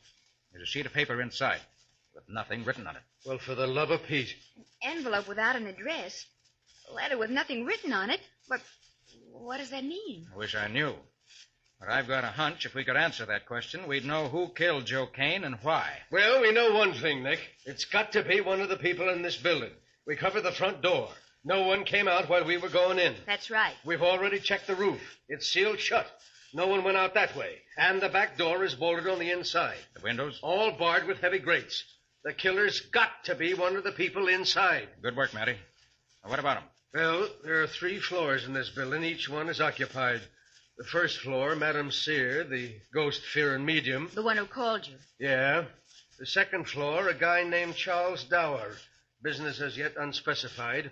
The top floor is Hal Trask. He's a printer. Madam Sear, Charles Dower, Hal Trask. Right. That makes 3. Plus the janitor, a guy named Olson, who was sweeping around the upper stairs. I see. All right. Let's go in and have a talk with him. York's got him in Madam Sear's studio. You're going to question him separately, Nick? No, all together. Right. Sometimes when 4 witnesses gel in a community story, it's easier to break them down later individually. Oh, here they come now. All right. Now, quiet, folks. Quiet, please. Now, this is Nick Carter. He wants to ask you a few questions. We've all seen the dead man. Has any of you ever seen him before? Seen him alive? Either you're afraid to answer, or none of you has ever seen him. Now, which is it? You. You're Mr. Olson, aren't you? Yes, sir. Ever seen the dead man before? No, sir. I don't see much of anybody in this building, sir. That is right, Mr. Carter. We are all quiet. We all value our privacy. None of us pries into the secrets of strangers. We do not peek at those who walk the stairs. We keep to ourselves. Madam Sear, you telephoned to complain about ghosts this morning? It was a revelation from the other world. I am ashamed of my first fear. I no longer complain. And Mr. Trask? Yes, sir. Printer, sir. Glow Press up on the top floor. I never seen the dead man before, Mr. Carter. I see. Mr. Dower? Yes, sir. Hello. Aren't you bad luck, Charlie Dower? Served 2 terms in Atlanta, specialist in card marking and tin horn gambling rackets? Mr. Carter, no wonder his business was unspecified, Matty. Hey, what a memory you got, Nick. I'd forgotten Dower. He's been out of circulation 5 years. So here we are. Unknown Mr. Kane murdered on the steps of this building by one of you 4. All of you claim you never saw the man before. And I have the problem of finding which one of you is lying. Well, it's not me. All right, quiet. Well, what's the program, Nick? All these people would stay inside the building. I want to search for the murder weapon, although I doubt if you'll find it in an old rat trap like this. It could stay here hidden for 100 years. We'll try. I want the squad to check the history of the building and every person in here. We'll do it. Patsy and I are going to take the car and run up to Taunton. We'll be back in a few hours. But Nick, why go to Taunton? Because it's the home of the Taunton racetrack. Joe Kane's tip sheet was the schedule of today's races. Maybe we can find out something about murder up there.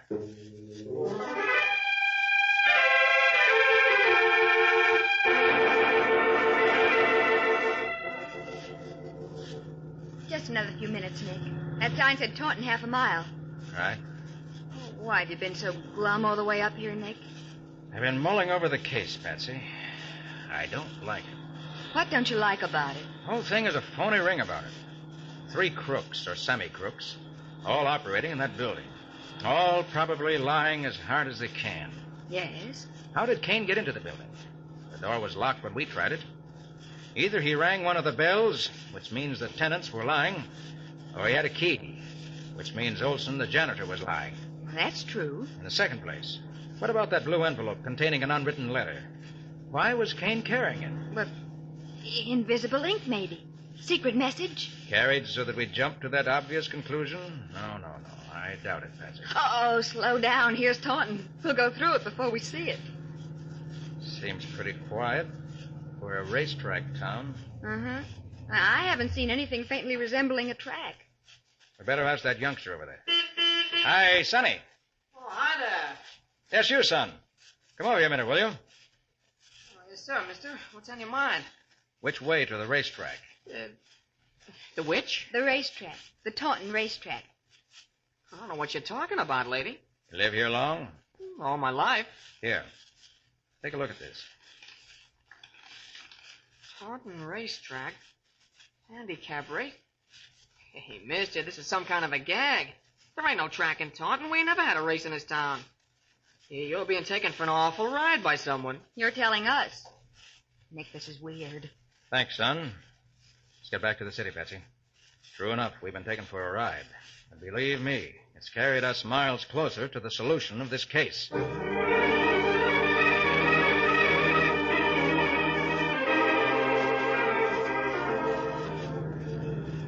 Nick, I wish you'd explain. Oh, don't act so mysterious. I'll explain soon, Patsy. But I want to hear now. You will just as soon as I've spoken to Matty. And ask the janitor a few questions. Here we are, 23 Blaine. Hope Matty's inside. Come on. Nick, sometimes you can be so aggravating. Patience, Patsy. Come on inside. Nick! Oh, for Pete's sake.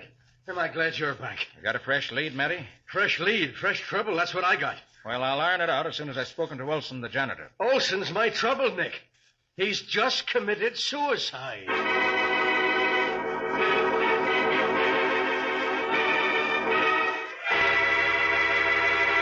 An unwritten letter, a non-existent horse race, and now the suicide of a key witness.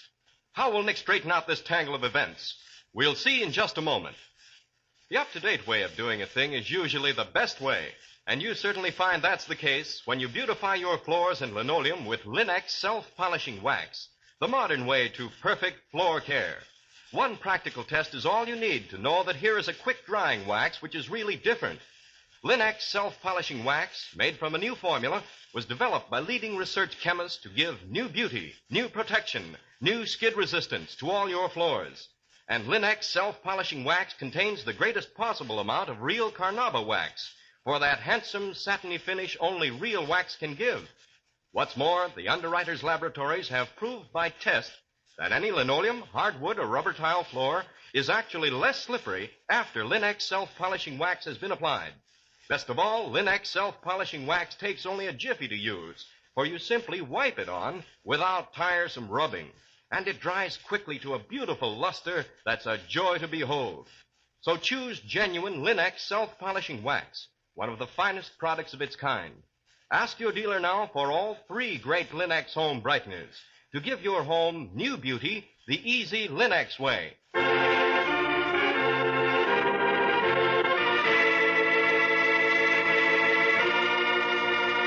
And now, back to our story.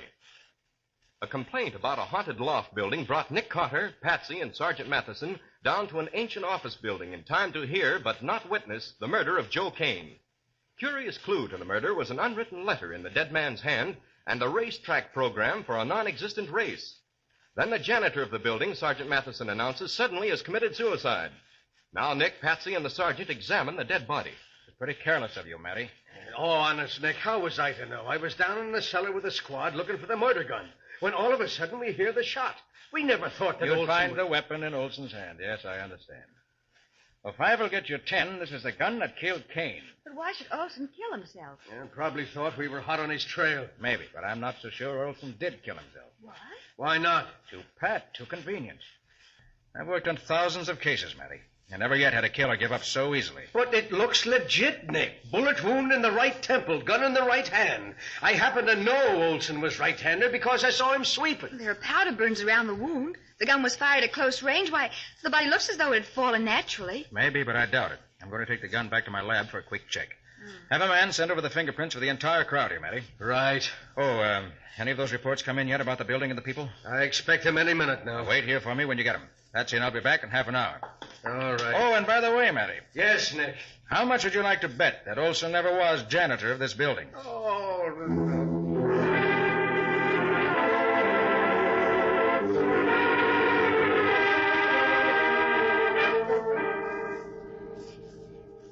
right, Patsy. There you are. Every print on this gun dusted and brought up. And all of them sharp and clear as crystal. Now what? Now we compare. Let's have that sheet Matty sent over. Here you are. Thanks. What are you looking for, Nick? Oh, I found it already. Just checking to make sure. Found what? Oh, don't be so mysterious, Nick. Look for yourself, Patsy. Every print on this gun belongs to Olson. You can't miss it. Yes, I see, Nick. Well, doesn't that prove suicide? Think hard, Patsy. What happens when you shoot a .45 automatic? Why, it fires a bullet. And then what happens to the gun? It stays in your hand, I guess. Gently, quietly, without a fuss? Oh, no, it kicks. Exactly. And would you explain why Olson's prints on the gun are sharp and clear as crystal? Oh. Obviously, if he'd held the gun and shot himself, his prints would have been smudged and smeared by the recoil. But they aren't. Nick. Uh-huh. You get it now, huh? Olson was murdered by the same person who killed Joe Kane. Then the gun was wiped clean and carefully placed in Olson's hand. That's why the prints are so clear. Oh, that just mixes the case up more than ever. Oh, no, Patsy. It's becoming clearer than ever. Let's hustle back to Matty. I only hope there haven't been any more murders while we were gone. All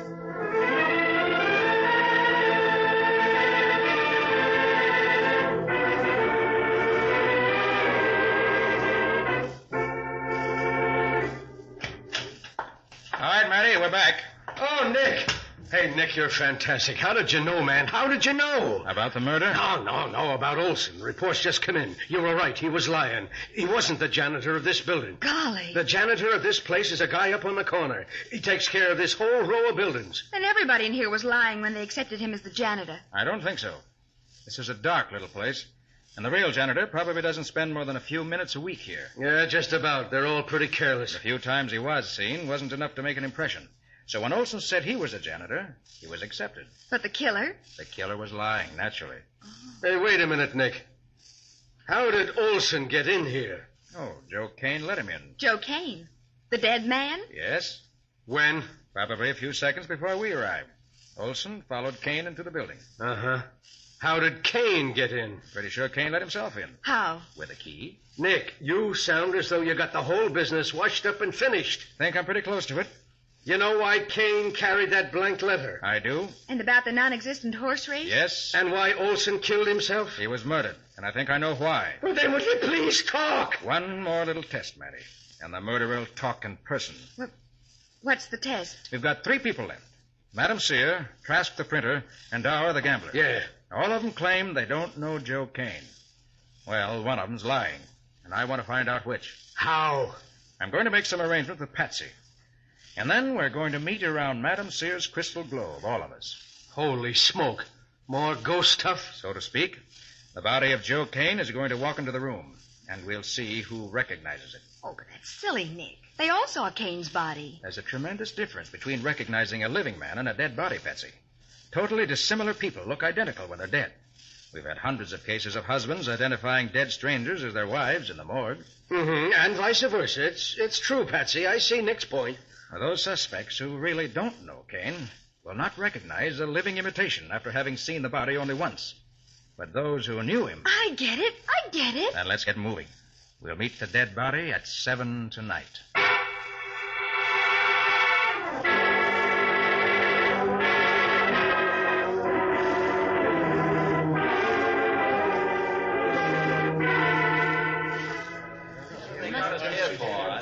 All right, everybody.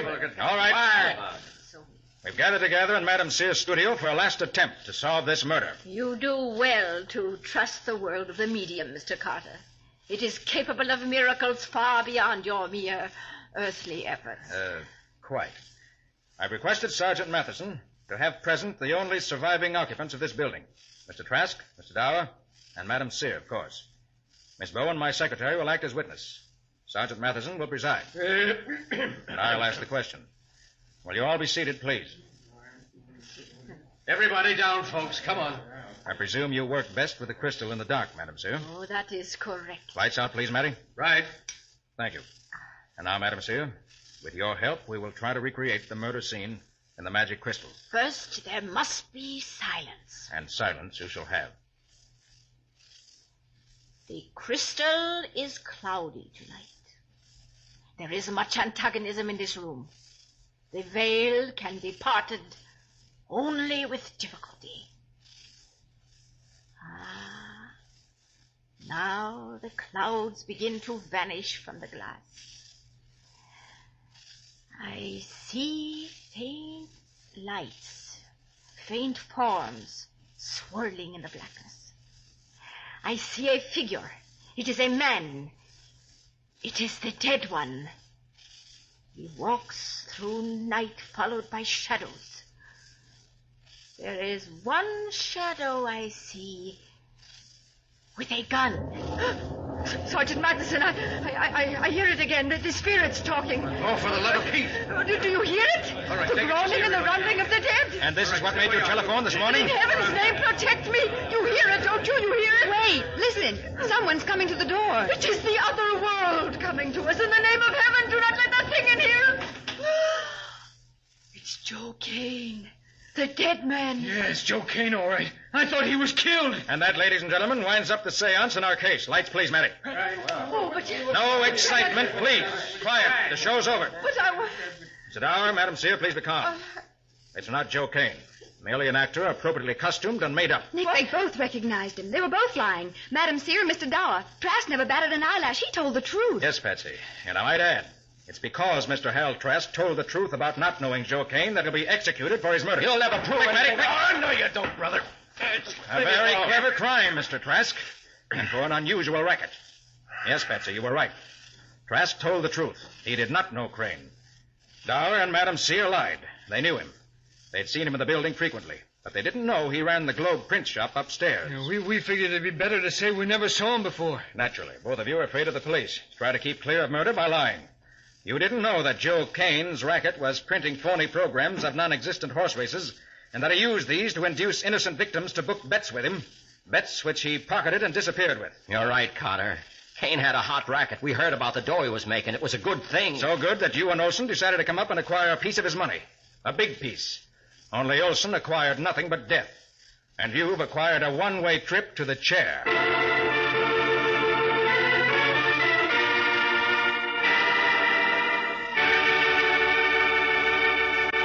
In just a few minutes, Nick will be back to give you the final details of today's story and tell you why the murdered man carried an unwritten letter. Dust, finger marks, and accumulated polish all are likely to make furniture look dull and cloudy. So naturally, the first step in furniture care is to remove that cloudiness and then give your furniture a beauty treatment with the finest polish you can find. Well, Linex Cream Polish for fine furniture does the whole job at once. Yes, that's right. Linex Cream Polish cleans as it polishes. That means you cut the job in two, save half the time, half the work. That's why so many thousands of modern American women are swinging to Linex Cream Polish, which cares for household things the easy way. See that your fine furniture keeps its good looks with Linex Cream Polish, which restores its original gleaming beauty in one simple process. Because Linex Cream Polish dries hard, it even cuts down future work, for it leaves no oil on the surface to attract more dust. So make it a point to use Linex Cream Polish, which cleans as it polishes.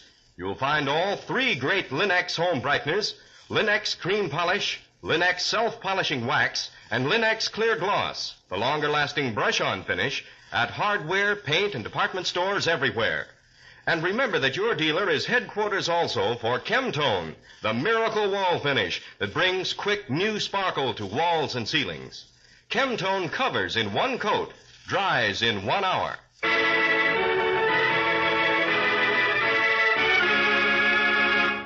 And now let's hear from Nick Carter himself. Nick, I understand the motive for Joe Kane's murder, but what about that unwritten letter? Well, get the picture, Ken. Trask and Olson decided to rob Joe Kane. They'd heard he was making a fortune out of his racetrack fraud, and they wanted a piece of it. But neither of them knew him. So? Obviously, they couldn't take a chance of Kane arriving in his office while they were rifling the place, so Olson remained downstairs to watch, while Trask went up to rob. But how could Olson watch for Kane if he didn't know him? By a simple thug's trick. He placed a large blue envelope in the Globe print shop letterbox. All he had to do was watch that. He knew whoever took the blue envelope out of the letterbox would be Joe Kane. Well, that's clever enough. So when Kane arrived and picked up his letter, Olson quickly followed him into the building, first signaling upstairs on the buzzer to Trask. Olson followed in case Trask couldn't get away in time. And evidently he couldn't. Right. Kane saw Trask leaving his office. He pulled a gun, the .45 automatic. Olson closed in from behind. Kane was killed and rolled down the steps. I doubt if Trask ever got a really good look at Kane. Then, as we pounded on the door below, they thought quickly. Trask pretended to be the proprietor of the print shop. Olson grabbed a broom and played janitor. Golly. But later, Trask realized Olson's pose would be uncovered. So the first chance he had, he murdered his partner to keep him quiet. He tried to get rid of the gun by planning it as a suicide weapon. But how about the ghosts that Madame Sear thought she heard? We heard them, too, when you kidded her into staging a seance. Well, that's the strangest thing about the case. If it hadn't been for Madame Sear's ghost, we'd never have entered the case and never have broken it. And if it hadn't been for the ghost, there wouldn't have been a case in the first place. Why not? Because Madame Sear's ghost was the distant rumble of a new printing machine Joe Kane had just had installed so he could print more of his phony race sheets. I had an officer turn it on to haunt the seance. Well, Nick, I hope you have as exciting a story for us next week. What's it going to be? Well, Ken, next week we're going to meet the champion apple pie maker of the East, who, fortunately for me, also happens to be an old friend of mine. She came to complain that her landlord papered her walls without her permission. Unfortunately, when we arrived, we discovered that the paper hanger had not only hung the wallpaper, he'd hung himself. Sounds like a strange story. What do you call it, Nick? The case of the hanging paper hanger.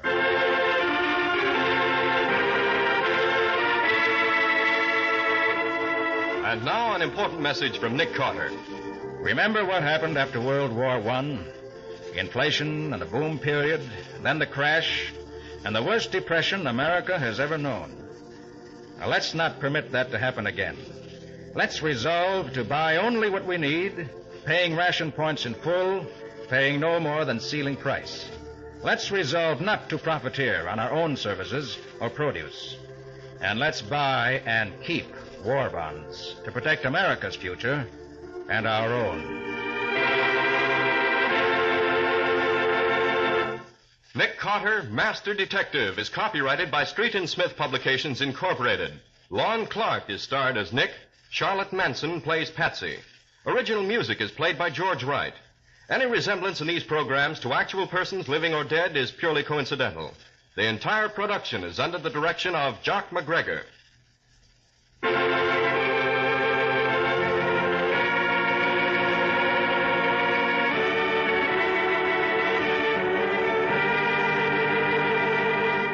Nick Carter, Master Detective, is presented at this time and over these same stations each week by the three great Linex home brighteners: Linex self-polishing wax, Linex cream polish, and Linex clear gloss, created by Acme, America's great producer of Acme fine quality paints. This is Ken Powell speaking for the thousands of Linex dealers all over America and saying so long until next week.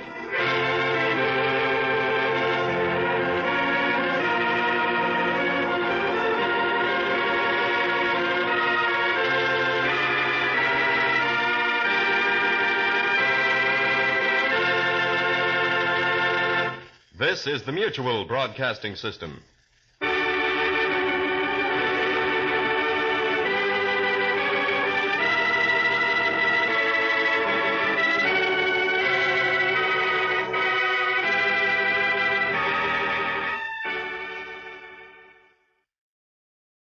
Here is another in NBC's great parade of new shows.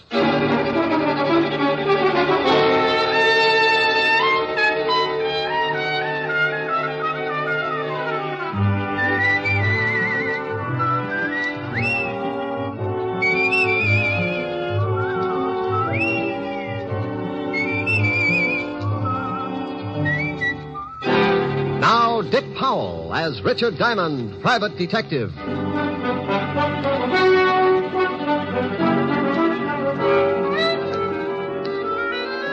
Hello there, this is Diamond. You know, I saw something the other day that's as typical of New York as the Empire State Building. I was walking down 2nd Avenue when I spotted some kids around the fire hydrant. They'd turned it on, and the whole gang was splashing around, keeping cool. They'd done something else, too. They'd found a barrel. And I suddenly remembered when I used to play in the gutter with the same kind of barrel.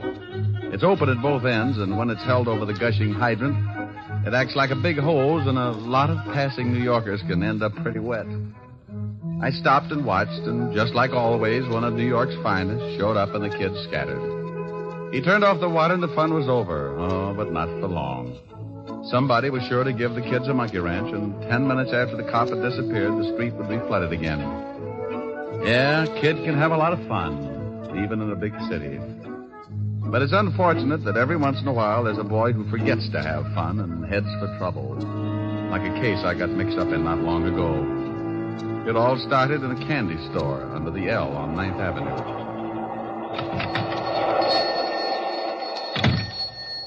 I'm just closing up, boys. We want to talk to you, Pop. I told you I was closing up. We'll come back tomorrow and we can talk then. Eddie said he wanted to talk to you, Pop. You better listen. Yeah, what is this? You kids get out of my store. You want to buy something, you come back tomorrow. You ain't been making enough on your number sales. We come to see why not. Oh, so that's it. First, they threaten to beat me up unless I sell the numbers. Then they get sore because I ain't selling enough and send young hoodlums to see that I do. Well, You go tell your boss that I'm through selling numbers to poor people who think they can get rich quick. You tell your boss if he don't like it, I'm going to the police. Tell your boss that. Sure, we'll tell him. But he wants us to tell you something. I don't want to hear nothing from you bunch of no-goods.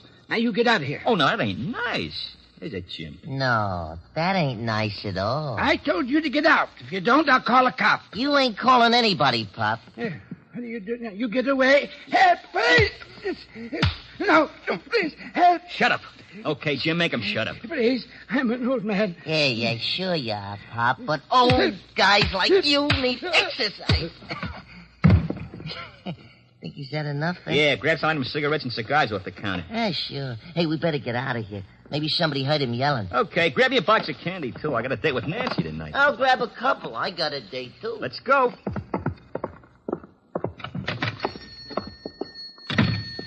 Down this alley. Yeah. Okay, slow it down. Let's get over to 27th Street. Okay. Come on, Mr. Parrish wants to see us. Right. Hey, Ed. Yeah? You going to see your brother today? Yeah. How's he doing? He's doing all right. Ain't he scared or nothing? What's the matter, Eddie? Oh, hey, what'd I say, huh? I told you once not to say nothing about my brother. I was just asking. I didn't say nothing, hey? You asked if he was scared, didn't you? Okay. Well, he ain't scared. He's a big shot. He wasn't scared of the guy knocked off by the cops or nothing else, see? Not even a hot seat. Hey, that's the cop. Spotted us. Come on.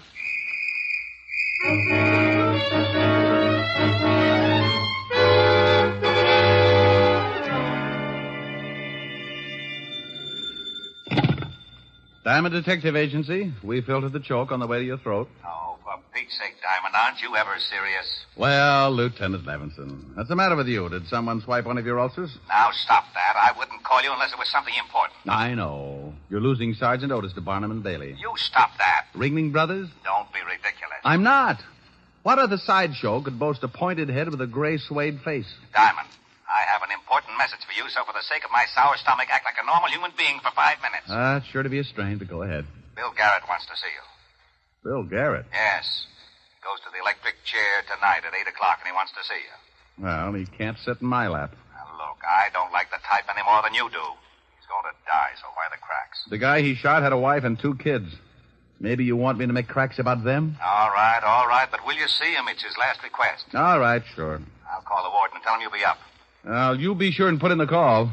If Otis does it, the warden will get so confused they'll turn Garrett loose and toast me. Well, in my business, you get a lot of screwy ones. But you never know where they'll lead, so if you've got that nervous, got-to-get-in-trouble feeling, you follow it up. I put in a call to my lovely redhead, Helen Asher, and told her I'd be a little late, but to keep the bottle spinning anyway. Then I took off for Sing Sing. Hello, Garrett. Hello, Simon. I'm glad you got here. Wouldn't miss it. Neither would I unless I could help it. Look, Garrett, I'm busy and you're on a tight schedule. Now, what's on your mind? Well, it's like this, Rick. The name's Diamond. Okay. I know you hate guys like me, but I ain't ashamed of what I've done. That's the way I lived. That's the way I'm going to go out. If you want someone to listen to you feel sorry for yourself, you'll be along in a few minutes before 8. Maybe I better forget it. You ain't got no use for nothing. I got use for everything that doesn't include guys like you. There's no middle with me, Garrett. It's got to be right or wrong. And right keeps you out of trouble, huh? Well, not always. But it helps people to live together. Okay. I guess you know I got a kid brother. Yeah. He's going on 17, and it looks like the family's going to have another guy for you to hate. What do you want me to do? He thinks I'm a big shot. I want you to convince him I'm not. Oh? What's he done? I don't know, but he's just like I was when I was that age. Tough, wise guy. He wants to be just like me. Oh. Has he been up here to see you? Yeah, but that don't change his mind. Just makes him madder at the world. I ain't getting soft, see, but he's a great little guy and he's smart. A lot smarter than I was. It's just going to take someone to show him which foot to get off on. Okay. What's his first name and where can I find him? His name's Eddie. He's got a club they call the Panthers. You know the kind. Yeah, with me it was the Brownies. It's over on 26th Street, and he's got a girl he told me about. Her name's Nancy Hyde. She lives with her aunt over at 37th Street. Okay, I'll see what happens. He's tough. Oh, lots of guys are tough, Garrett. Sometimes if they get a break, they turn out to be so tough, they even get to be All-American. Hey, I'd like that. I'd like to see the kid get to be All-American. That might be a little difficult, but you never know. Maybe they've got television down there.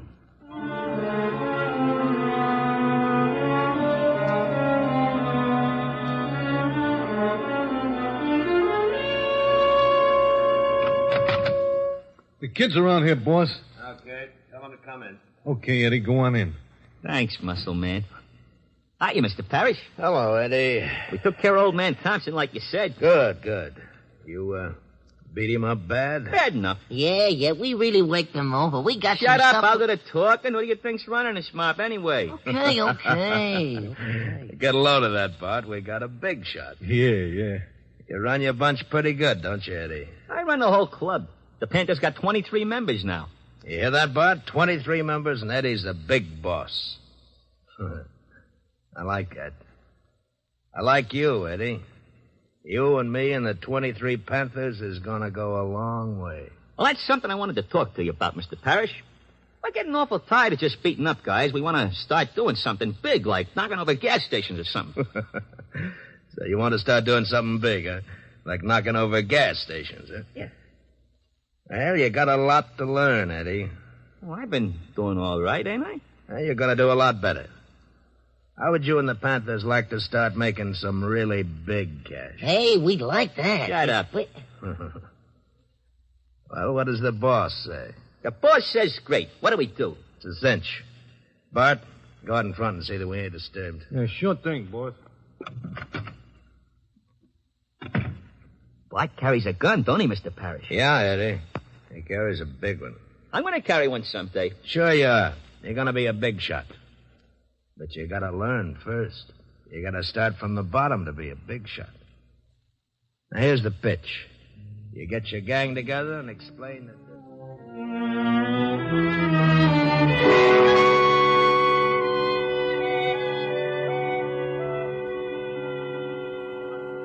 Says we swipe cars, so we swipe cars. I don't know, Ed. Beating up guys is one thing, but swiping cars is pretty dangerous. Look, it's a cinch. We go out on the road someplace, and one of us thumbs a ride. When the car stops, we all jump in.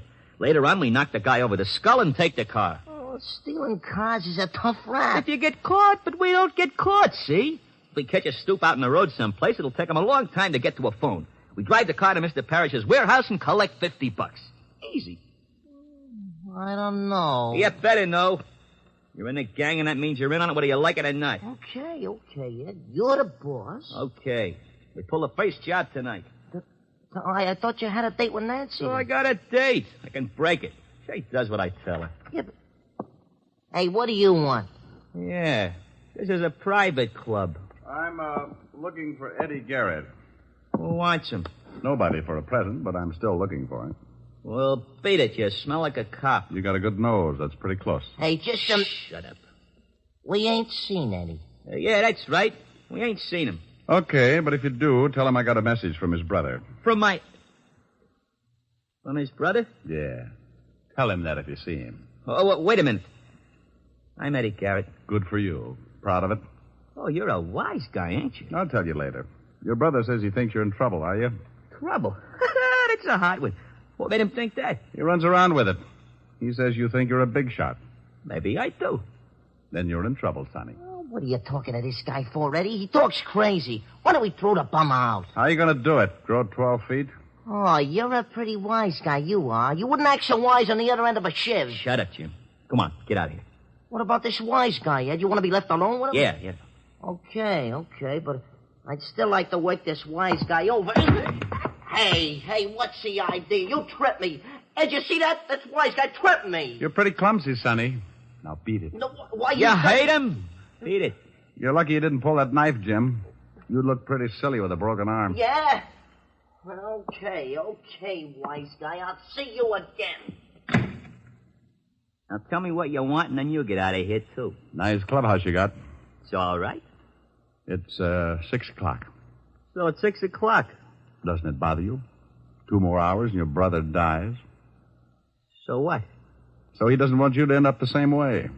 Don't you worry about me, mister. Your brother's worried about you. He wants me to help you. How about it? I don't need no help. You're a copper. It's guys like you that sent my brother to the chair. I'm not a cop, Eddie, but I used to be. You ain't a cop? No, but if I was just a plumber and I had the chance to put your brother away for a killing, I'd do it. Yeah, I thought so. You look like the type. You're still a copper and you're no good. Now go on, get out of here. I don't need no help from a lousy copper. I don't need no help from anybody. Hey, Eddie. Oh, didn't know you was entertaining. This guy's just going. Come on in, boy. Let's go, Eddie. What do you mean, let's go? I want to talk to you. We'll go up to my place. I ain't going nowhere with a lousy copper. Copper? Yeah, he's been in here preaching to me. Better leave, Flatfoot. Come on, Eddie. No, I ain't going nowhere. You heard what the kid said. Now, look. Yeah? Well. Guns and everything. Like it? Goes bang, bang. Hey, wait a minute, Bart. I don't want no killing. Oh, don't worry, Eddie. I'm just going to put the Flatfoot to sleep. No. Hey, you slugged him with the gun. Mr. Parrish wants to see you about tonight. Huh? Okay. He ain't dead, is he? No. I just tapped him a little one. Come on.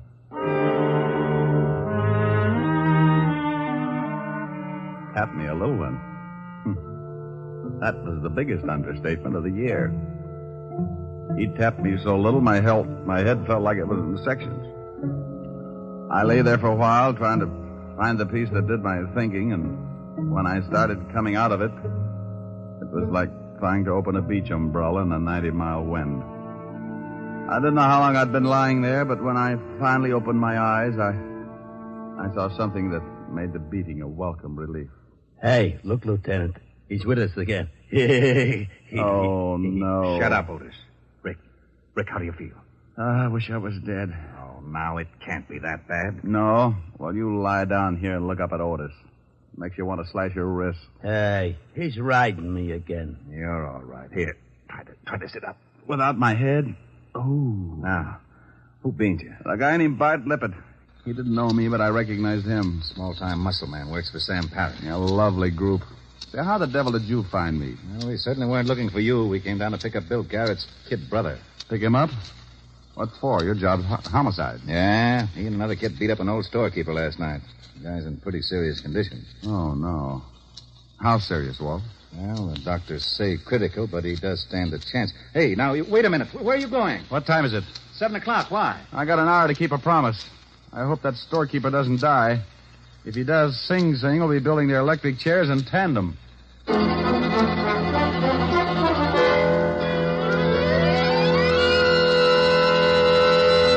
In just a moment, we will return to Richard Diamond, Private Detective, starring Dick Powell. But first, traffic accidents claim a victim on the average of more than one a minute, all day, every day in the year. The difficulty is that people continue to think of the horror of accidents as always happening to someone else. It never occurs to us that we may be killed dashing out to lunch tomorrow. The National Safety Council reports that in almost every motor vehicle accident, there is one or more violations of the law. Speed, drink, and carelessness being the worst offenders. Every motorist and pedestrian is urged to support actively the safety movement in his own community. Be careful. The life you save may be your own. And now back to Dick Powell as Richard Diamond, Private Detective.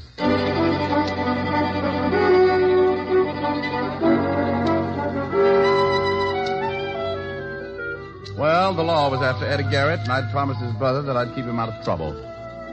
If the storekeeper died, Eddie was sure to get life. But if he lived, and I could make him give himself up, I'd stand a good chance of helping him. I remembered that Garrett had said Eddie had a girl, so I took off to 37th Street in a hurry. Yes? Are you Nancy Hyde? Why? Well, I'm looking for Eddie. Oh, well, I haven't seen him. Huh? You're a little nervous. Well, no, I'm just a little worried. About Eddie? Who are you? Well, I know his brother. He wanted me to find Eddie. Oh, his brother. Well, I don't know where Eddie is, and you stay away from him. You, don't approve of Eddie's brother? No, and I'm not afraid to say it. Eddie's a good boy, but he worships his big brother, and he thinks he's tough. So you can just go tell his brother that Eddie's not going to turn out like him. Not if I can help it. Well, he's not if I can help it either. I am a private detective, Nancy. My name's Diamond. You said that Eddie's brother wants you to find Eddie. He does, but he wants to keep Eddie out of trouble as much as you do. Oh, well, honestly, Mr. Diamond, I don't know where Eddie is. He called me a little while ago and said that he might be able to come over later. And he didn't say where he was? No. Well, if he does come, try to keep him here, and I'll get in touch with you later on. All right, Mr. Diamond. I went down the hall and back down the steps in a hurry. When I reached the street, I stopped and waited for a cab to come along. I took out a cigarette, was just about to light it when I spotted a shadow ducking in behind the doorways and making its way up the street toward me. I slipped back in the building and waited. Hey, what is this? Take it easy, Eddie. Oh, the copper. Let me go. That storekeeper you beat up may die. I'm taking you down to the station. What? That's right. He's in a bad way. Now, come on, let's go. I might have known it. But you said you wanted to help me. That's a laugh. This is the only way I can help you. Oh, sure. Well, if the law picks you up, you won't stand a chance. You may even get shot. Well, I'll take my chances. Not tonight, you won't. Let me go. Let go of my arm. Now, look, I don't want to hurt you, so stop kicking. Yeah, this is swell, this is. Everybody wants to help me. My brother's going to chair, and if that old guy dies, I'm going to prison. Please let me go. I just as soon get shot. I ain't got nothing to live for. Now, take it easy, kid. The old boy might not die, then we can work something out. What was that? That's Nancy. That's Nancy. Let me go. Come on.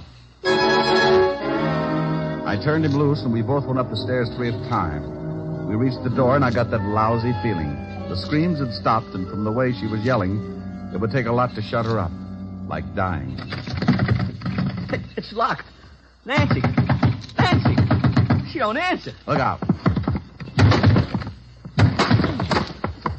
She ain't here. Look in the other room. Nancy. Man, honey. She ain't in here either. Hey, what's the gun for? Get out of the window, quick. What's the matter? That car driving off down there. You know it? Oh, why? Because I saw your girl being pushed in it. I couldn't take a shot because it might have hit her. They took her down the fire escape. Yeah. Eddie, who would want to kidnap Nancy? I don't know. You're working for Sam Parrish, aren't you? How did you know that? I recognized his muscle man just before he put me to sleep. I ain't saying nothing. Now, look, you stupid little idiot. Aren't you worried about your girl? Yeah, sure I'm worried about her. What's that got to do with Mr. Parrish? Nothing, maybe. But if he heard that the law was looking for you, he might be afraid you'd talk. What were you and your gang doing for Parrish? I can't tell you. Okay, then you're on your own. If the girl gets killed, they'll let you cry about it for the rest of your life and sing. I'm through trying to help you, Eddie. You're too far gone. You're no good. Wait a minute, Mr. Diamond, please. I'll tell you, I don't want Nancy hurt. Please, I don't know what to do. Well, first, try to take it easy, and then tell me what you were doing for Sam Parrish. Well, we used to beat up guys that wouldn't sell enough numbers. Mr. Parrish controls a lot of the numbers racket. We were supposed to start swiping cars. He was going to pay us $50 a car. Oh, call him. Call him? Yeah. Here's the phone. But for Pete's sake, don't let on that you know anything's up. Okay. I want you to tell him that you've decided to give yourself up. Okay. If he's got Nancy, I'll kill him. You just be sure and tell him that you're going to give yourself up. He'll tip you whether he's got Nancy or not. Yeah. Mr. Parrish? Eddie, is that you? Yeah. Oh, good. Me and Bart have been looking all over town for you. The cops are after you. I know. I'm going to give myself up. You what? Yeah, it's better this way. They might go easier on me if I do. Look, kid, you got to stop talking like that. You're going to be a big shot. You can't go turning yourself into the law. No, I'm going to do it. You come down here and talk to me first. Where are you? It's no good, Mr. Parrish. I'm leaving for the station right now. Eddie? Yeah? You ain't going nowhere unless you want to see your girlfriend scooped out of the East River. You have got her. Sure, I got her. So you get on down here. I just left her and she don't look so happy. She's with Bart, and you know Bart. Well, you dirty, no good greaseball. You get out of my office in 20 minutes or I'll call Bart and the little girl dies. Now get down here. Hello. He's got her, Mr. Diamond. I got to get down there or he'll kill her. Where's his office? He don't have Nancy there. He told me she was with Bart. I got to go. You do, and he'll kill you. Then he'll do the same with the girl. You can't take the chance. What are we going to do? I only got 20 minutes. Does Parrish have another office or a hideout? No. Wait a minute. Yes, he does. Sure, the warehouse. He told me about it this afternoon. We were supposed to take our stolen cars there. Okay. I'll call Lieutenant Levinson and tell him to meet us there. You think that's where they got Nancy? I hope so. 20 minutes isn't much time. I put in a call to Walt and briefed him in a hurry. Then Eddie and I took off to the warehouse. It was at the foot of 14th Street, and by the time we got there, we had only 10 minutes left. The building was as dark as a foggy grave and locked tight. We found a window in the basement and finally jimmied our way in. You all right, Eddie? Yeah, but I can't see nothing. Come on. That looks like some stairs. Maybe we guessed wrong. Hey, what was that? I don't know, but there was a jockey on it. Come on.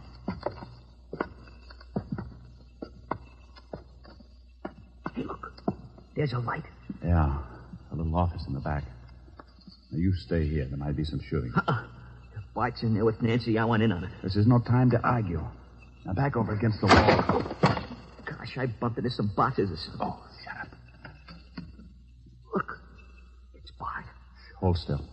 Who's there? What are we going to do? He's got a gun. Answer him.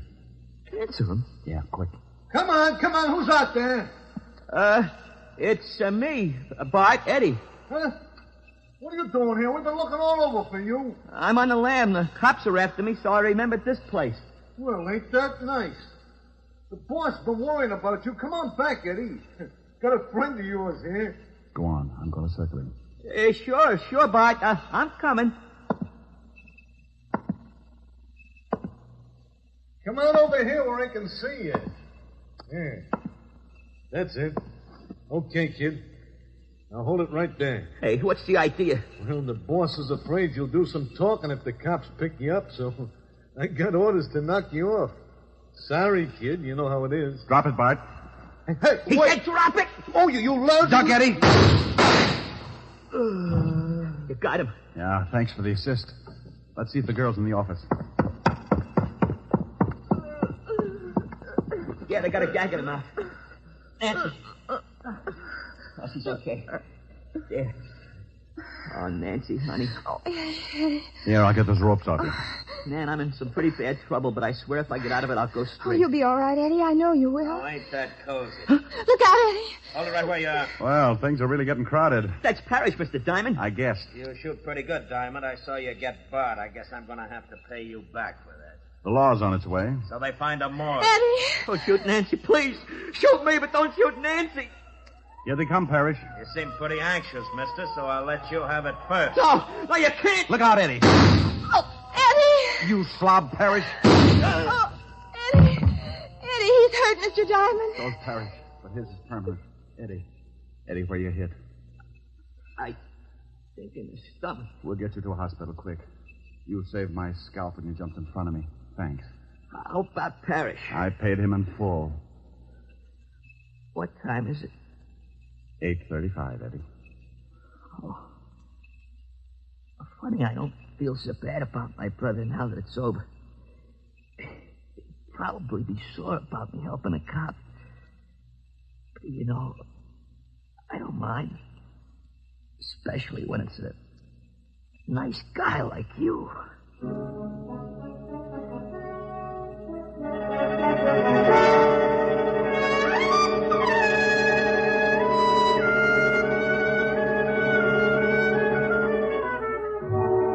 Well, Walt busted in. They got Eddie to the hospital. Otis tripped over a pipe and broke his big toe, so they had to throw him in the wagon along with Eddie and his girl. Eddie recovered all right, and so did the storekeeper. He helped beat up. The kids all got 2 years, sentence suspended, because my lovely redhead, Helen Asher, convinced the judge that the boys would become much better citizens if they worked out their 2 years on her farm upstate, milking the cows. Before Eddie left for the farm, Helen had him over to the house, and he brought his girlfriend. Well, we gotta be going, Mr. Diamond. I gotta catch a train. Thanks for the swell dinner, Miss Asher. It was my pleasure, Eddie. It was wonderful. Oh, Mr. Diamond. Yes, Nancy? Miss Asher was telling me that you sing. Oh, Miss Asher is sometimes afflicted with an extreme case of blabitis. Rick. Hey, I'd like to hear you sing something before I take off. Would you, Mr. Diamond? Certainly he would. Do you want it after I tear out your pretty tongue with the lungs, or before, you dear, sweet little girl? Now, you mustn't talk that way in front of guests, Rick. They'll think we're married. Oh, he's not as tough as he sounds. Now, come on, Mr. Diamond, give. Yeah, I'll give you a hit in the head. Helen, after Eddie hears me, he may realize that crime does pay. It's on your pretty head. Just sing. Stop making like a prima donna. What do you want to hear? Oh, something romantic. Oh, bless your little pointed head. You kids go sit on the sofa. Okay. Come on. Where are you now that I need you? Now that I want you so badly, I cry. What's the new one? Where are you? Where did fate leave you? Funny how I dreamed you'd still be standing by. The pretty one. I had you at my beck and call. I called you any time at all. I I guess I took you too much for granted. I never thought I'd lie, awake and sigh, where are you? Now that I need you, now that I love you so madly, I could die. Well, how was that, kids? Rick, look. Well, how do you like that? They're stealing our stuff.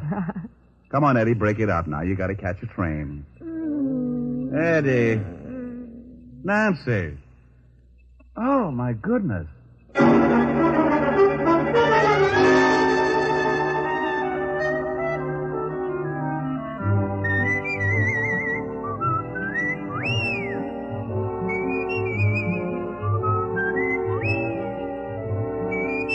You have just heard Richard Diamond, Private Detective, starring Dick Powell. Helen was played by Virginia Gregg, Lieutenant Levinson by Ed Begley. Also in our cast were Wilms Herbert, Sheldon Leonard, William Tracy, Mary Shipp, Sidney Miller, and Bill Conrad. Music was under the direction of Frank Worth. Richard Diamond is written by Blake Edwards and directed by Richard Sandville. And now, Dick Powell. Friends, I want to remind you of the wonderful group of programs NBC has on tap for tomorrow afternoon and evening. Shows like Hollywood Calling, Guy Lombardo, Four-Star Playhouse, The Ethel Merman Show, and the NBC Symphony. For the best in radio listening tomorrow and always, keep your dial turned to your favorite NBC station. Dick Powell soon will be seen in the screen version of the best-selling novel, Mrs. Mike. Now, this is Eddie King, inviting you to be with us again at the same time next week, when we will again bring you Dick Powell as Richard Diamond, Private Detective.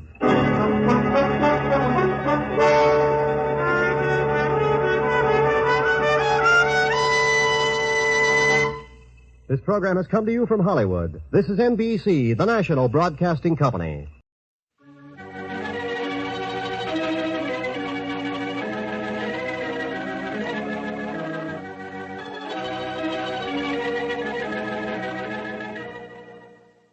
Once again, it's time to walk down Baker Street with its swirling fog, its passing hansom cabs, and bustling London life. Hello, this is Ben Wright, welcoming you to two more new adventures of Sherlock Holmes, starring Basil Rathbone and Nigel Bruce. At the end of each broadcast, the announcer says, tonight's episode was written by Dennis Green and Anthony Boucher. Both men, although they are no longer with us, were married. Dennis Green's widow, Mary Green, lives in New York and is still active in theater and dance.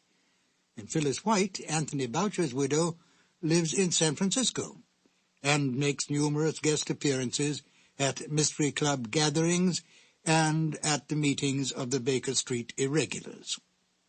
Well, tonight it is my pleasure to present Phyllis White, who will tell you a little about what her husband and Dennis Green did for the Sherlock Holmes radio series. Phyllis? I've been asked to give an account how it happened that my husband got involved with the Sherlock Holmes show. The way his career developed was not according to any underlying plan. Whenever he turned a corner and moved into a new field, it was brought about by chance. And this was a good example of that. He was at the time a mystery reviewer for the San Francisco Chronicle. Well, this time he went over to the book department office, got his books in his mail, and found among the mail an invitation to a cocktail party.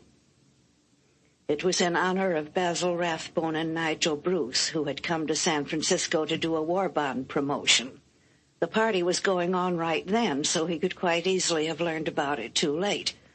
But he trotted right over. And aside from meeting Rathbone and Bruce, there were other people who had come along from the radio program. There was Glenn Hall Taylor, who was the producer. And there was Dennis Green, who was one of the writers. He was writing in collaboration with Leslie Charteris. Well, as it turned out, the Greens were staying on a little longer in the Bay Area. My husband invited them to come over to Berkeley and have dinner with us and see his Sherlock Holmes collection. Well, they went back to Hollywood, and not long after, it turned out that the program was in need of a new writer. Dennis suggested Boucher. Well, it turned out that it meshed just beautifully as a collaboration. Here was a noble project working with gifted colleagues, something that they could all feel affection for and respect, and a lot of fun along the way, too. Thank you, Phyllis. And now, Sherlock Holmes and Dr. Watson in Colonel Warburton's Madness. Petri Wine brings you Basil Rathbone and Nigel Bruce in the new adventures of Sherlock Holmes.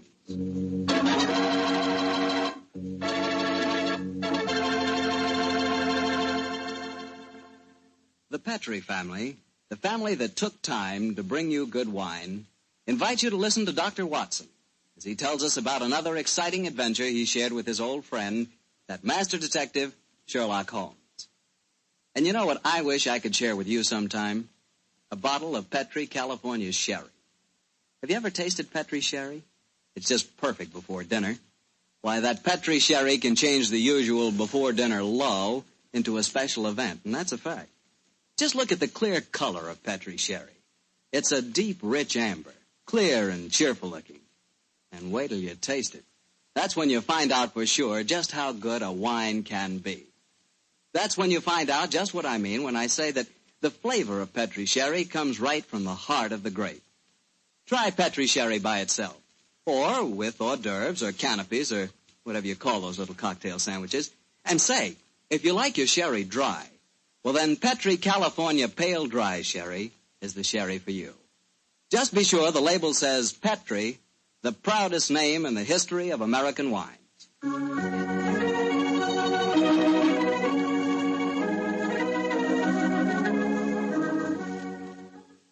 And now let's look in on our old friend, Dr. Watson. Doctor? I'm out here on the patio, Mr. Bartell.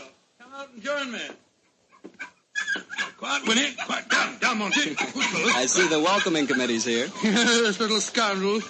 They begin to think they own this patio. Scoop them off the chair, Mr. Bartell, and settle yourself down. All right, off you go, boy. Off you go. Go on, off you go.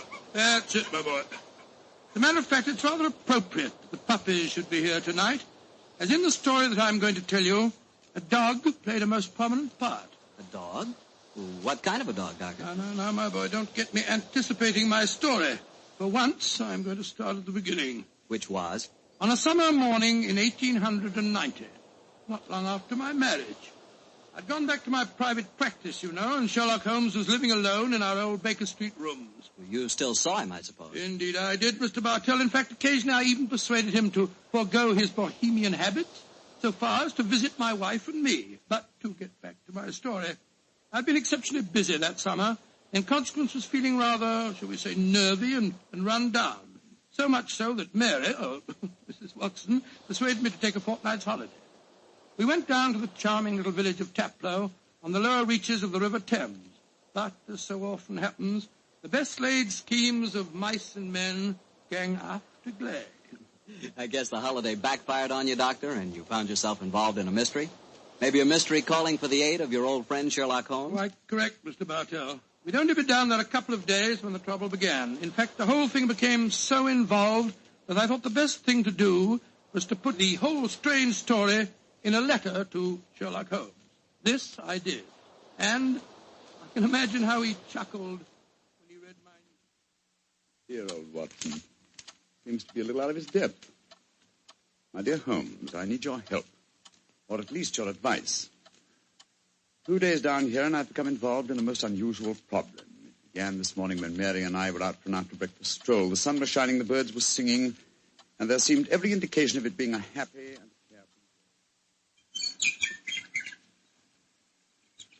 You know, Mary, I've always thought up to now that balmy was rather a silly word. I still do, John, dear. Nevertheless, it's the only possible word that describes a day like this adequately. Very well, dear, it's balmy. Personally, I'm so happy to see you relaxing that I don't care what the weather's like. You've been working much too hard. Yes, it's been a busy year. Yes, and last year Sherlock Holmes monopolized most of your time. At least I've got you to myself for once. You dear little thing, you've always been rather jealous of my association with Holmes, haven't you? Not jealous, dear, but I must confess his influence on you wasn't entirely for the good. He had a habit of keeping you out all night. Well, you should be used to that, dear. After all, it happens often enough in my practice. True, John, but on those occasions I know where you are and don't worry about you. And again, you've copied so many of Mr. Holmes' eccentricities. Keeping your tobacco in a Persian slipper, for instance. And, oh, John, look down. Look, do you see that woman walking across the field towards us? Yes, what's the matter? Do you know her? I'm not sure, but I think it's Ellen Warburton.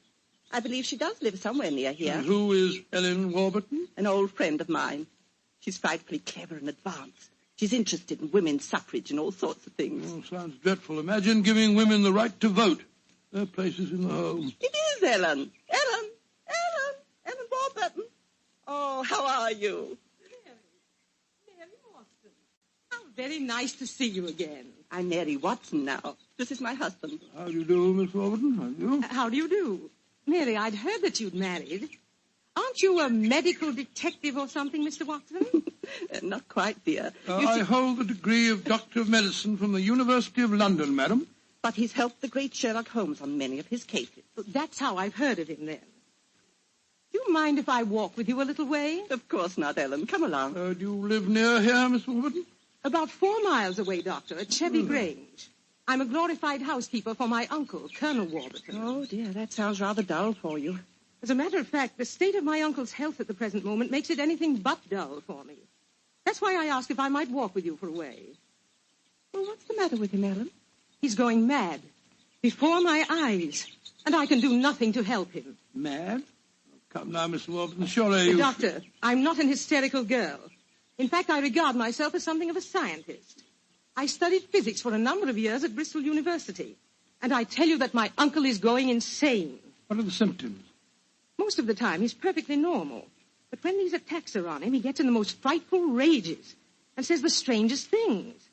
He's even complained of hearing a shrill piping whistle that comes out of nowhere. I can't hear it, nor can anyone else. But Uncle gets into the most dreadful state. I wonder, would you have a look at him for me, Dr. Watson? Well, I don't hardly Of course, feel... John will do everything he can. Thank you so much. Then supposing you both come over... So, my dear Holmes, at 7 o'clock this evening, we found ourselves approaching Chevy Grange. It was rather a forbidding-looking place, covering a little more than an acre, I should say. As we stood waiting for admittance, I must confess that I was not entirely... Gloomy-looking place, isn't it, Mary? It is a little forbidding, John, dear. Oh, dear, what's that? Sounds like a tom-tom. Someone singing a weird chant. Seems to be coming from the direction of that barn over there. It doesn't seem quite appropriate, dear, does it? I mean, not in the heart of Buckinghamshire. Why not knock on the door again, John? Yes, it's all right, I will. Perhaps they didn't hear us. Oh, they did. Who is it?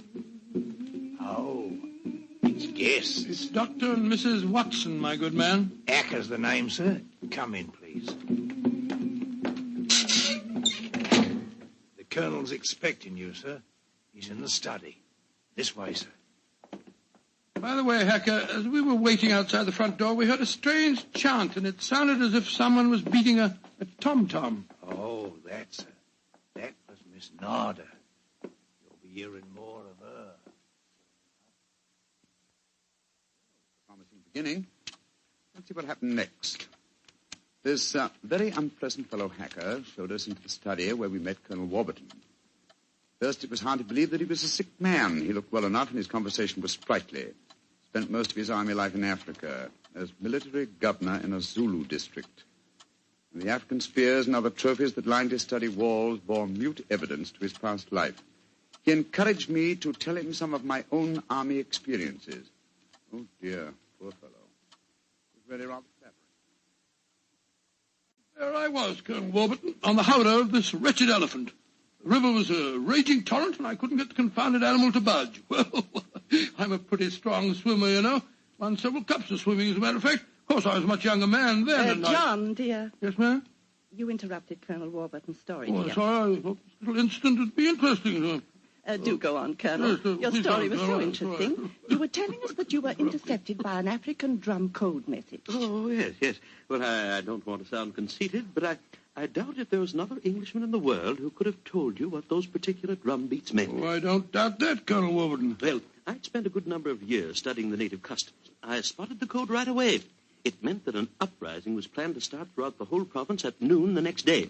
Of course, there it is again. The devilish whistle. Can you hear it, Dr. Watson? Mrs. Watson? I can hear nothing, sir. Nor can I. Of course not. No one can hear it but me. Now, Colonel Warburton, don't get so excited, it's sir. It's black magic, that's what it is. Oh, really, sir? Black you magic. must realize that the powers of jungle witchcraft are completely unknown in this country, Dr. Watson. But I know of them, and I can think of many people who might wish to employ them against me. Come in. Oh, it's you, Nada. Great Scott, she's very beautiful. Nada, I want you to meet some friends of Ellen's, Dr. and Mrs. Watson. I am very pleased to meet both of you. How do you do? How do you do, Miss Nada? Nada's father was a Chagajula, one of the greatest Zulu chieftains I ever had the privilege of knowing. He did me the rare honor to swear blood brotherhood. So when the missionary sent Nada to England to complete her education, I insisted that she spend her first few months here under my wing. Listen. What is it, Colonel? It's that whistle again. For heaven's sake, say that you heard it this time. Please say that you did. I didn't hear a thing, sir. Well, I did, and I know where that sound came from. Now, put down that spear at once, will you, Colonel Warburton? The devils are trying to kill me. I'll kill them first. No, don't throw it, sir. Don't throw it. Someone's opening the door. Uncle! Oh, it's Ellen. Great Scott. The spear missed her by an inch. Uncle, what is it? Whistle. I heard it again, Ellen. And I'm going to find where it came from. Poor Uncle. Of course, you heard no sound. Nothing, Ellen. What can we do to help him, Dr. Watson? Well, it's hard to say, Miss Warburton. I'm not sure that medical help's what she needs. He seems perfectly sane and lucid except for these strange outbursts. But we must do something. I propose to, madam. As soon as I get back to the inn, I think I'll write to my old friend Sherlock Holmes and ask his advice. There's a problem. I can't feel that the man should be committed to an asylum, and yet obviously when these attacks are on him, he's as mad as a hatter. Well, fascinating problem, and one that calls for speedy action. I think a telegram to my friend Watson might help to clarify some aspects of the case. Yes. Let's see. Dr. John H. Watson, Red Lion Inn, Taplow, Bucks. I suggest that you ascertain one important fact. Does the Warburton household have a dog? Telegraph reply, Holmes.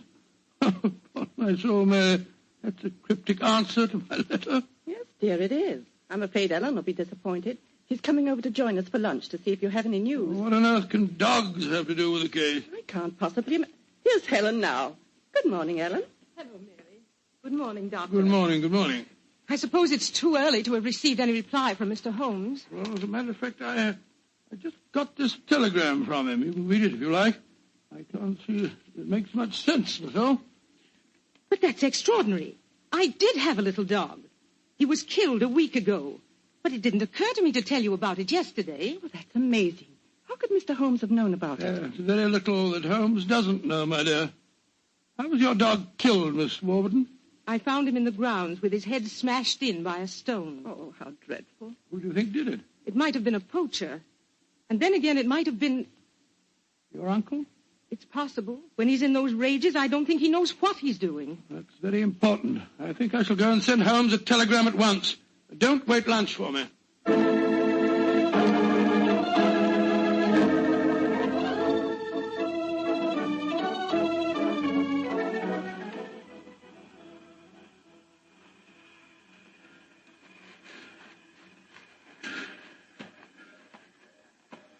Why did we have to walk over to the station, John, dear? To see if there was an answer at the station telegraph office to the wire that I sent Holmes. Oh, but it's only 4:30, dear. It's hardly possible for him to have answered as quickly as that. In any case, they delivered the telegram to the hotel, you know. Well, it was a nice walk, my dear. Hello, there's a train in the station now. I wonder where it's from. Why don't you ask that porter, dear? It's not a bad idea. Porter, what train is this? Oh, it's the London train, sir. Right on time. Next stop, ready? Not many people getting off, are there? Great Scott. Look who's here. Oh, dear, it's Mr. Holmes. And he's got a dog on a leash. Oh, Watson, my dear fellow, how are you? Mrs. Watson, how nice to see you again. Thank you, Mr. I'm Holmes. delighted you're here, old fellow. We walked over to the station to see if you'd answered my telegram, and here you are in person. It occurred to me that I could be down here at the same time that it would take a telegram to reach you. And I decided that a day or two in the country would make a pleasant change, apart from the fact that Colonel Warburton's problem interests me enormously. Why on earth did you bring a dog? I felt that this was a case in which a dog would be of invaluable assistance. Oh, be careful, John. Yes, look out, old chap. I think it would be safer not to pat him. I picked him up on the Mile End Road for a couple of florins, and I fear he's a dog that should have remained in London. A singularly unattractive nature seems to have been entirely ruined by an hour's train ride. Unpleasant brute. Isn't he? By the way, Holmes, what do you make of the case from my letters? Well, I should prefer to reserve my judgment until I've met the Colonel. However, I will vouchsafe one opinion. Oh, what's that? To paraphrase a proverb, don't disbelieve all you don't hear.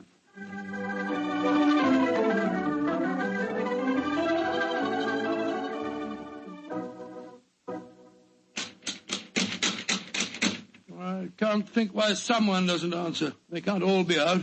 While we're waiting, I think I'll tie the dog up to this tree here. I don't want my arrival to cause too much commotion. Quiet! Quiet! Don't you think perhaps we could try the door, John? Yes, certainly. It's a good idea. Hello. It's unlocked. Then let's go in, old fellow. Let's go in.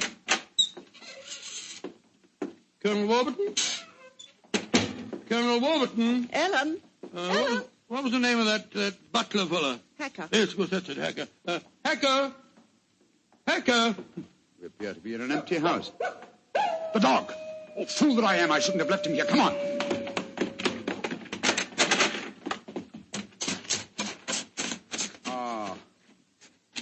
We're too late. Oh, the poor dog. He's been killed. Yes, poor brute. Stabbed to death by one of the Colonel's spears. That proves it, Holmes. The man is mad. I think not, Watson. I think it proves that Colonel Warburton is a great deal more sane than some of the members of his household.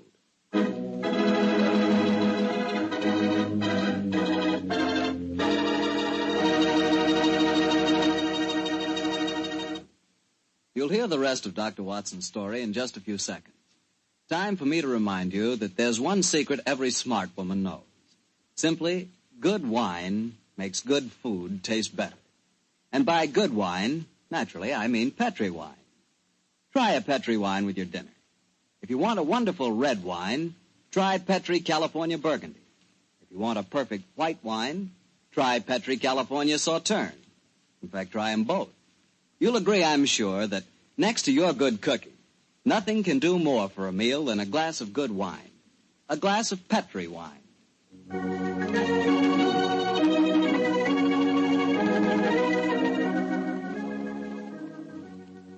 And now back to tonight's new Sherlock Holmes adventure, the story of Colonel Warburton's madness. Holmes, why are we heading for this barn? Seems to me we should be back in the house. Why, old chap?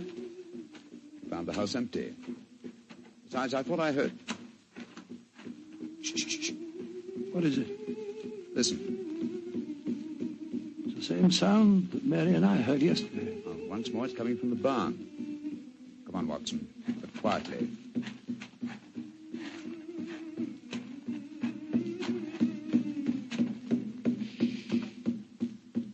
We can see through this window here. It's that Zulu girl, louder. She's beating a drum and chanting. Who's the man with her? It's Colonel Warburton. No, it isn't. It's that servant fellow, Hacker. What in thunder's he doing here? Apparently assisting Miss Nada in some of her African mysticism. It's black magic they're dabbling with, just as the Colonel said. Let's go in and catch them red-handed. No. Stay quiet. We'll talk to them soon enough. At the moment, I feel it's much more urgent that we find Colonel Warburton. Come on.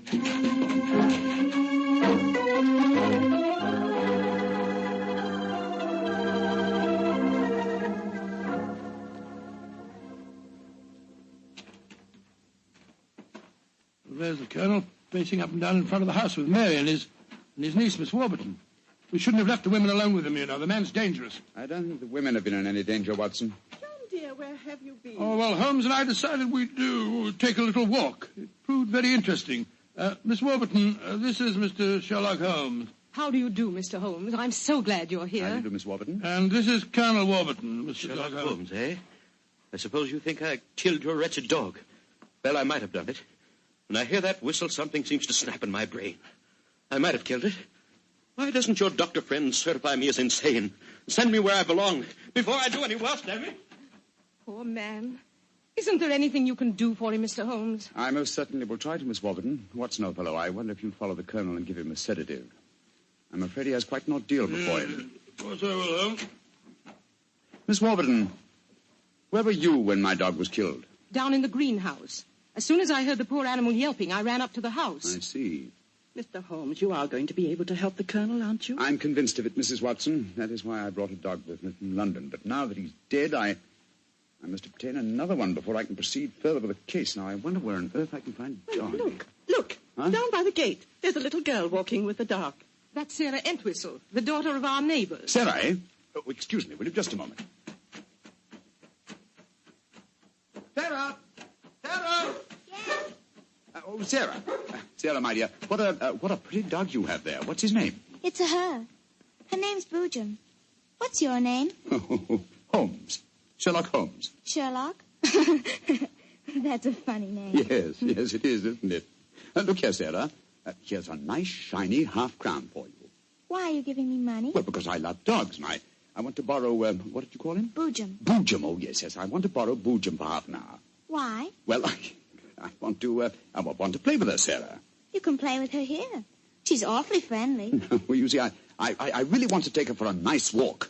Why? She's just had one. Now, look here, Sarah. It's a beautifully shiny half-crown. Mommy's told me I mustn't take money from strangers. But I'm not a stranger. I'm a friend of Colonel Warburton. Having trouble, Mr. Holmes? Yes, I am, Mrs. Watson. You see, I want to give Sarah half a crown for borrowing Boojum for a short while, but she doesn't want to do it. Sarah, does Boojum like bones? Oh, yes. Loves them. We've got a lot of bones up at the house we'd like to give her. Have they got plenty of meat on them? Plenty. She can have a wonderful feast, and then we'll bring her back in half an hour. All right. Go on, Boojum.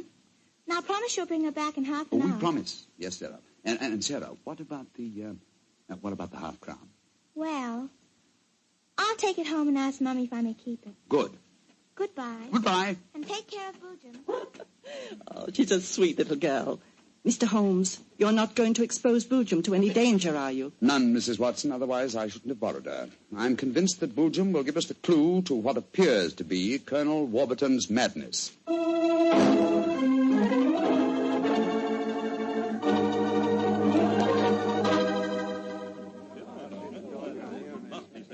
Now, let me see. We're all here. Miss Warburton, the Colonel, Miss Nada, Hacker, and the dog Boojum. Yes. Now, ladies and gentlemen, I propose to conduct an experiment. Before I conduct it, I should like to point out the chronology of the events in this case. First, Miss Nada arrived here. Mr. Holmes, you're not suggesting Please let me finish, Miss Nada. First, Miss Nada arrived here. Second, the Colonel first heard the mysterious whistle. Third, your dog was killed, Miss Warburton. Fourth, the whistling set in dead earnest. The Colonel Warburton and Miss Warburton. Doesn't that pattern suggest anything to you? No, I can't say that it does, Mr. Holmes. I don't see what you're driving at. Nor do I, Holmes. We should be more explicit. Very well, then I will. I shall now conduct my experiment.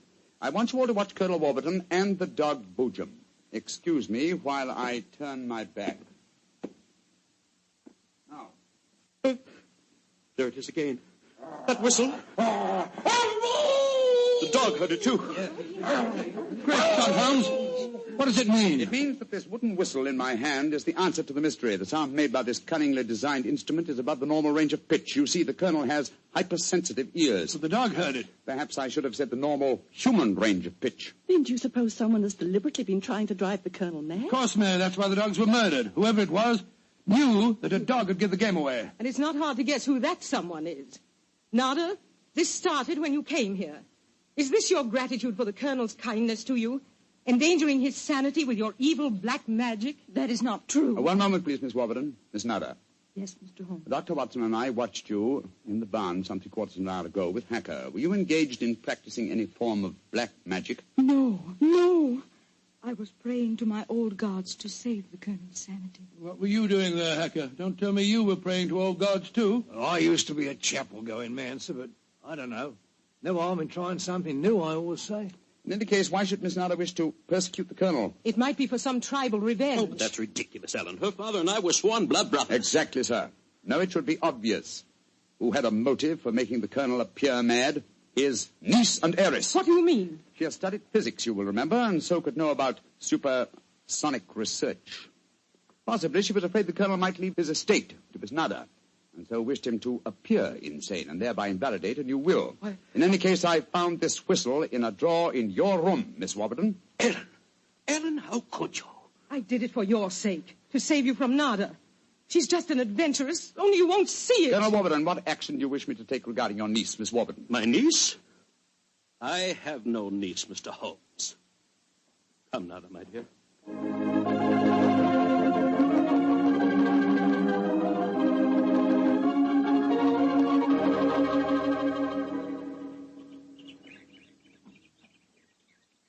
Oh, what an amazing case, Holmes.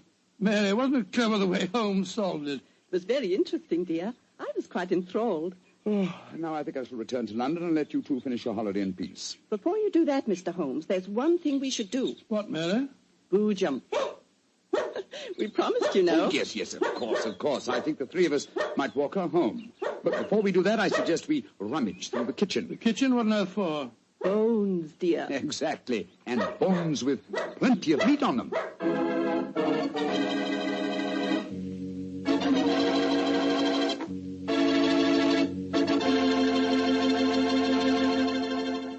Say, Doctor, that was a swell story.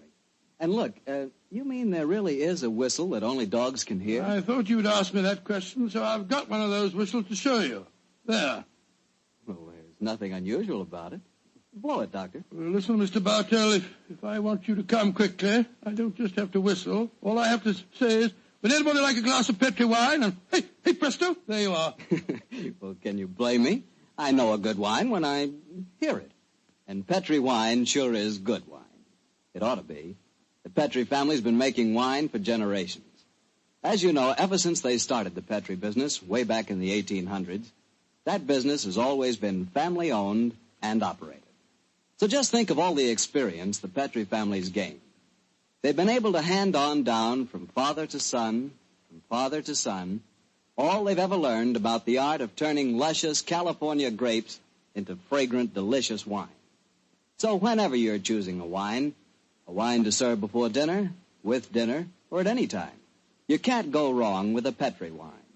Because Petri took time to bring you good wine.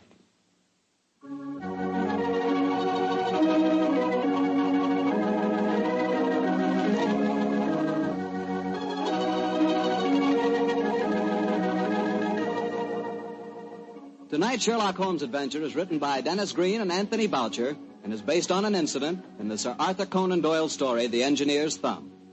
Mr. Rathbone appears through the courtesy of Metro-Goldwyn-Mayer and Mr. Bruce through the courtesy of Universal Pictures, where they are now starring in the Sherlock Holmes series.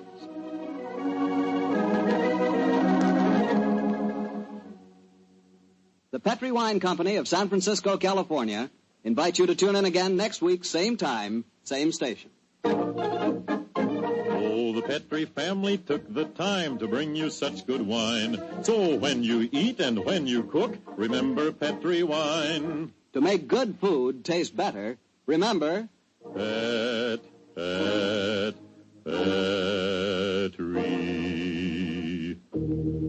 wine. This is Harry Bartell saying goodnight for the Petri family. Sherlock Holmes comes to you from our Hollywood studios. This is the Mutual Broadcasting System.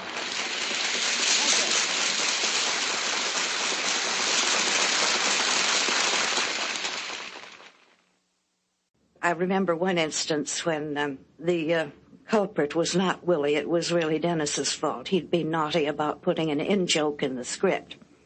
Holmes and Watson had to meet someone at a hotel, and he gave the hotel a name which was recognized by all the former denizens of London as that of a house of ill repute. Well, there were various comments about that, and Edna said, oh, but it's a very high-class one. order was restored, and the rehearsal continued. They read on. Holmes and Watson were making their way through the fog to this rendezvous, until Watson exclaimed, "There it is now. I see the red light." Edna used to permit a certain amount of this, but she would clamp down firmly because it was a tight schedule. This is Ben Wright. Phyllis White and I will return shortly with another new adventure of Sherlock Holmes.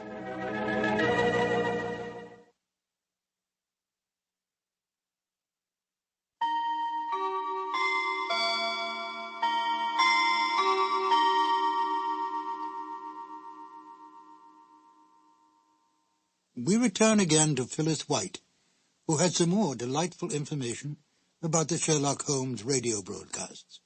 Phyllis? Rathbone and Bruce were making films, and they had just one day off per week for the radio work.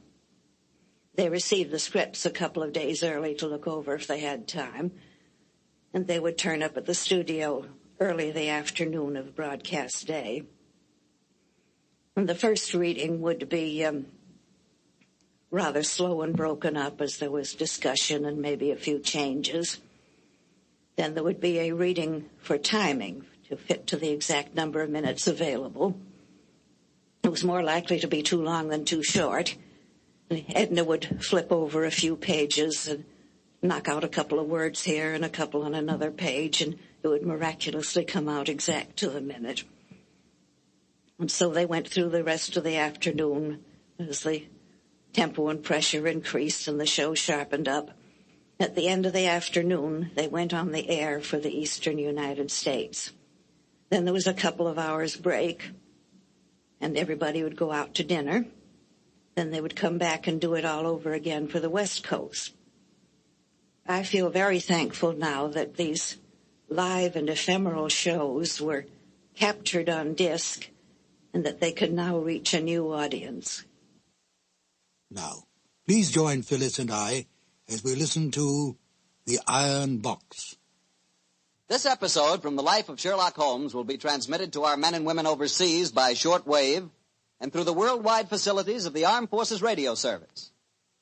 Petri Wine brings you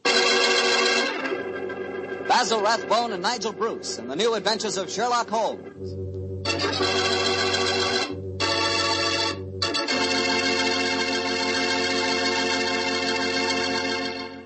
The Petri family, the family that took time to bring you good wine, invite you to listen to Dr. Watson tell us another exciting adventure he shared with his old friend, that master detective, Sherlock Holmes. Well, this is it, New Year's Eve. And I wish you could be here with us this evening so we could toast each other with a glass of Petri California port. As you know, port wine has long been a favorite wine for celebrating a happy occasion. That's because port is a wine rich in tradition. And you couldn't ask for a more delicious port than Petri port. Petri port is a deep, glowing red color, beautiful to look at and wonderful to taste, with a hearty, full flavor that's right from the heart of the grape. And when you serve Petri port to your friends tonight or any time, remember you can serve it proudly because the name Petri is the proudest name in the history of American wine.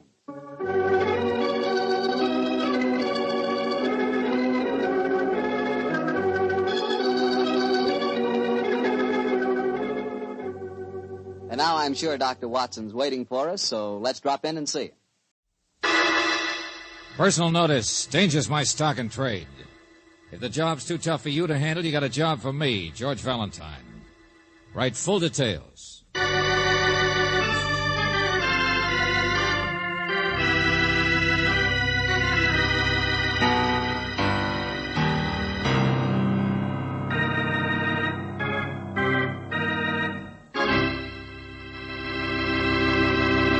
If you remember your history of early America, the name Ponce de Leon should strike an old chord.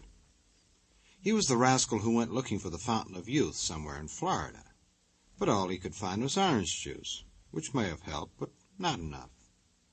All of which adds up to really nothing, except that the heavy in our Let George Do It adventure is a character named Ponce the Lion. And from my vantage point, he seems to be quite a character. But suppose I let Buster here tell you all about old Ponce.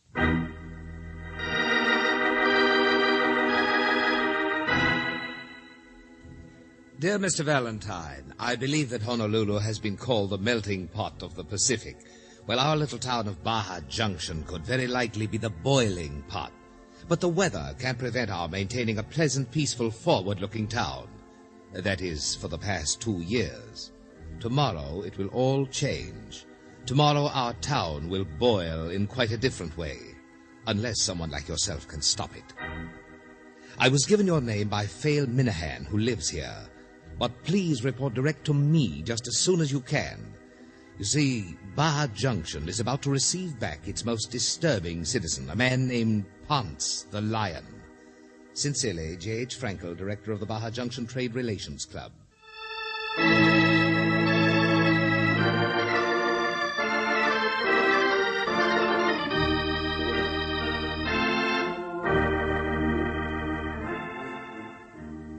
From jail? Jail. Exactly, Miss Brooks, jail. You know, that's where criminals are occasionally sent. Do you mind if we sit down, Mr. Franklin? Oh, excuse me, of course. You've had a tiring trip. Oh, it wasn't too bad, but the heat was pretty... Yes. Well, I'm just on my way out. You see, I've asked Lawrence Pinckney to step in. Pinckney? A secretary of our organization, been with us for years. He's more familiar with the facts than I am. What facts? Oh, facts about Ponce the Lion, of course. You wanted to see me, Mr. Franklin? Oh, yes, Lawrence. Come in. Miss Brooks, Mr. Valentine, Mr. Pinckney. How do you do? Hello, Mr. Pleasure, Pinckney. indeed, pleasure. I've explained things. Now you'll take over. Of course. Oh, yes. wait a minute. So far, you've explained nothing. Maybe we can have dinner together. Goodbye, Miss Brooks. If you need me, you know where to find me, Lawrence. I don't know how he does it. Does what? All that energy, drive, always organizing. Listen. That's more the style of the town, I'm afraid. Street singer. That's why most people live here. Sounds nice and sleepy, like I am in this heat. But we must earn a living, mustn't we? The Trade Relations Club is giving a great boost to the business All of right, the Mr. town. Pinckney, let's get back to my business. Yes, of course. Please understand about Mr. Frankel's running off. He didn't think it would look well if he seemed too active in this, his position and all. This business of Ponce, I mean. Ponce the Lion, somebody just out of jail, right? Yes, Ponce is a strange fellow. Big, stupid, mean, conniving. Never did a lick of honest work in his life. Okay, he's unpopular. Where'd he get the fancy name? Ponce? It's his given name. Oh, you mean the Lion. He was a bouncer for years at Choli's dance hall. Been raised in the Oriental section, I guess. But he tacked that on when he tried to turn professional boxer. Town might have got rid of him then. We all hoped we did. What happened? Well, it was too much. He quit. Couldn't stand getting knocked out every night. All right, he's big and he falls down, but I don't see Mr. what... Valentine, I realize all this may seem unimportant to an outsider, but Ponce has been in jail for manslaughter. And now, from all we hear, his sole interest is in committing murder.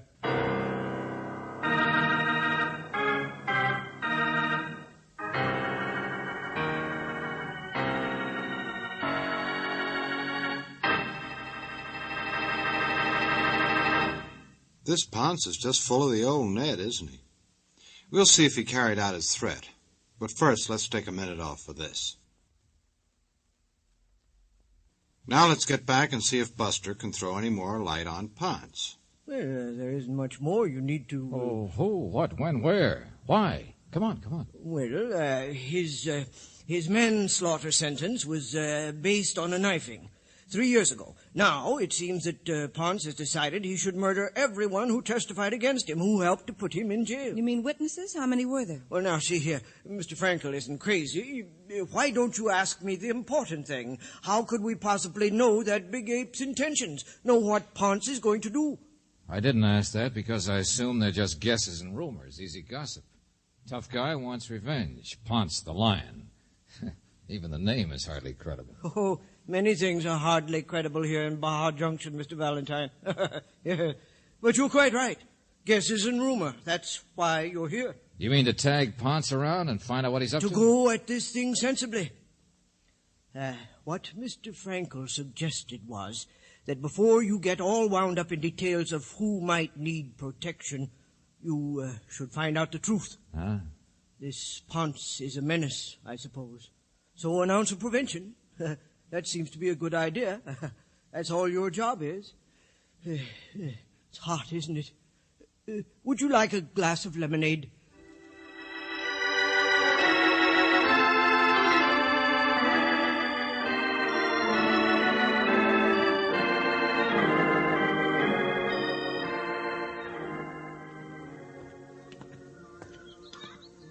I don't blame you for looking me up, my lad.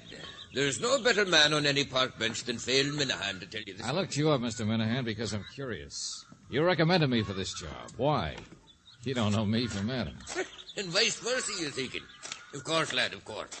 Well, my qualifications are a copious curiosity, a world full of people to waste it on. And a lot of words. Yeah. I was going to say, and a life full of time. All wasted. And this is the best place in the world for wasting. And once upon a time, I saw your ad in the newspaper. Okay.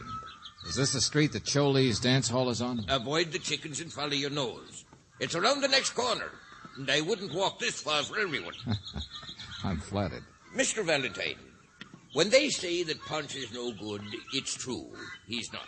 You're sure? I watch people I know. And you do well to watch them, too, all of them. Oh, like the guys who hired me, that trade relations outfit? Now you're warming up. They'll trade anybody's relations, I'm thinking. Oh, it's business, mind your business. But why in a town like this? Why should a lot of happy, ignorant shopkeepers of every nationality let themselves be all organized and progressive when they ought to spend their time on the beach like I do? They ought to be fanning themselves. Hold it. Minahan. Here he is, my lad. This is the horror. Always kidding, ain't you, Minahan? Well, say something. Ain't you glad to see me back? You're Ponce, aren't you? Beat it, tourist, beat it. Oh, sure. Anything you say. I understand you're real tough. What's he doing? Kidding? You're a joker, too. I might have known. Any friend of Minahan? We're not friends. You're the guy I want to see. Oh, look, I'm busy. Understand you just got out of jail, Ponce. Understand you got some kind of a big plan. Everybody talks about Ponce, don't they? I don't know what this town must have been like when I wasn't around. Well, I've changed. I'm different. Get out of my way. Look out, George. Never mind shoving, Buster. I'm going to stay here until you tell me. I made a discovery, see? Yeah, what? Yeah, me. Big dummy. Yeah, me. Right here in the same part of town I was raised in. Can you imagine? It's not till I cool off in jail that I wake up and get it. All right, I'll bite. Get what?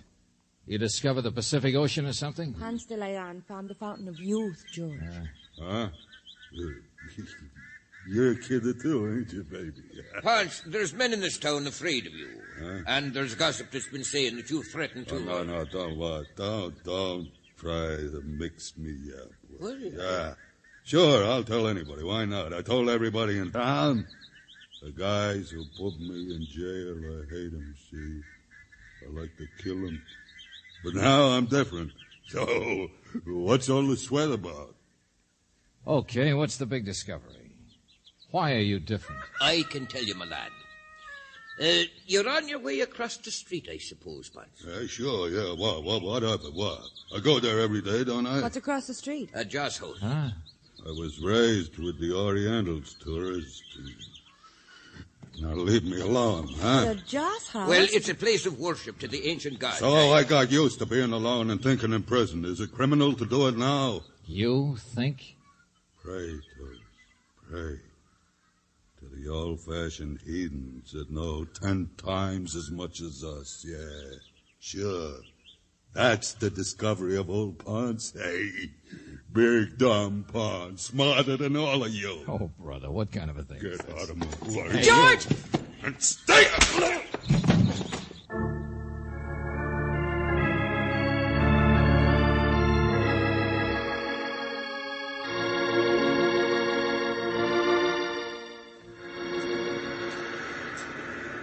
He's certainly hard to find. At his house, they didn't know he decided to go swimming for the afternoon.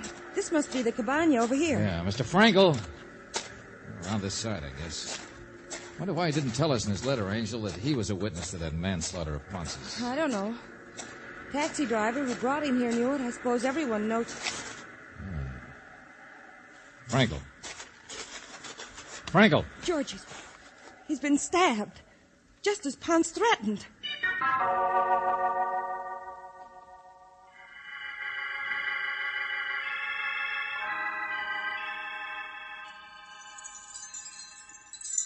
Oh, just a moment, please. Please, no, come in, please. I'm sorry, Grandpop. I'm looking for Ponce. Yes, every day Ponce comes to the Joss house, but it is not accustomed to disturb I'm anyone. sorry, friend. Something's happened. He's the first man I got to see about it before the rest of the town comes here. Valentine! Mr. Minahan! I was on my way to look for him, my lad. Did you find Frankel? Did you see him? Yeah. We found Frankel, all right. Well, thank heaven for that. You see, I've caught on to what that big crazy Ponce is up to. Here, this man is the Bonds. He can explain. The what? The Bonds, lady. He's the high mogul keeper of the place. He tends to the idols in there and the shadows. He maintains the incense, joss sticks, or whatever it's called. I would be only too glad to explain. And there's an idol that Ponce prays to. This man here told me so. It's Yo Fei, the Lord of Sudden Death. What? Oh, look, Minahan, I got work to do, and I want to find and out every day Ponce comes here to pray to Yo Fei, to the bringer of death. Don't you understand me, lad? Ponce has been here all the time, right here, praying Mr. Frankel to death.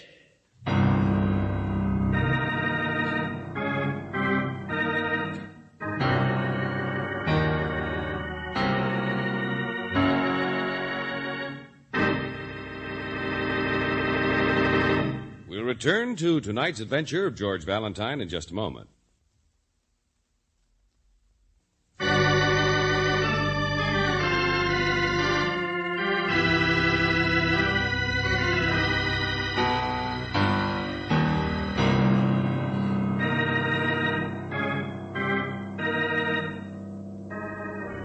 Now, back to George Valentine. Baja Junction, the boiling pot of the Pacific, as Mr. Frankel called it. A place where almost anything can happen, as Mr. Frankel himself found out. Because now he's been murdered. But the murderer used a knife, and the man who hated Mr. Frankel, a man named Ponce, has only been praying for his death in a joss house. Well, if your name is George Valentine, you barely know what a joss house is. This Tao the Just. Over there in the shadow, Liu Hai, money god. Many joss sticks are burned to Liu Hai. That's more for the likes of us, Valentine? Hold on, Mr. Minahan.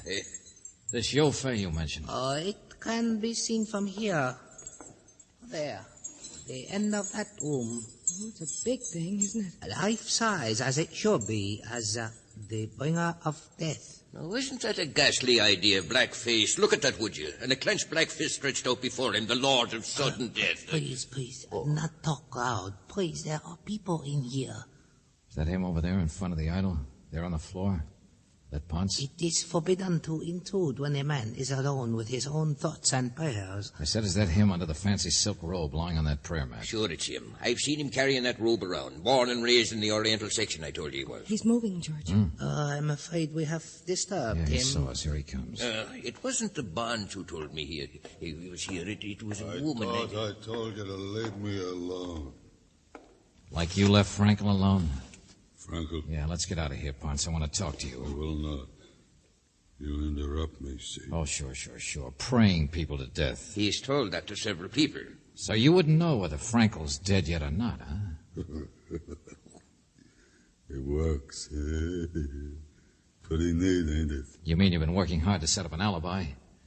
What's that? Oh, I saw you come in here a couple of hours ago. Minahan came here just a few minutes before I did just now and says you've been here all the time. Still, I don't believe it.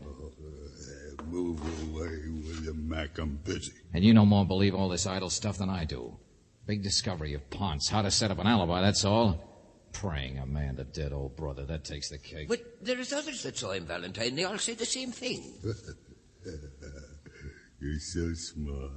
Sure, you're so smart. Get out of here. Leave me alone. I've got work to do. Okay, Buster, you win. But you better hang on to that alibi when the town starts pointing its finger. Wait a minute, George. Ponce, what work? What do you still have to do here? Pray 'em dead. Pray every one of 'em dead. You don't believe it, huh? Your face shows me how. He's a great old piece of iron. Pray him dead.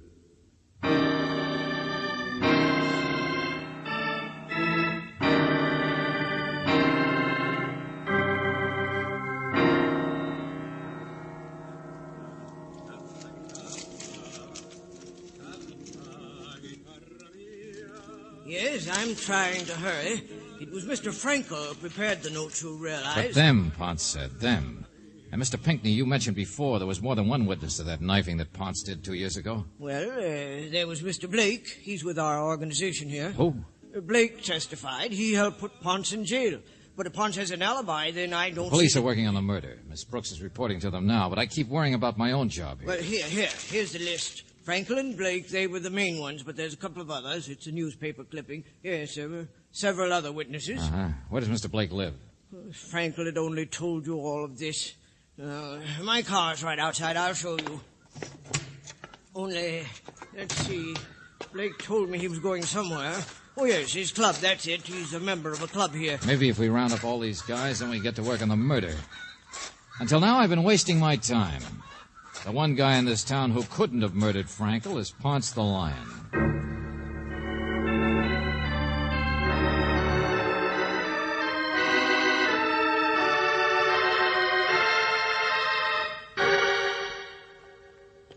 Blake!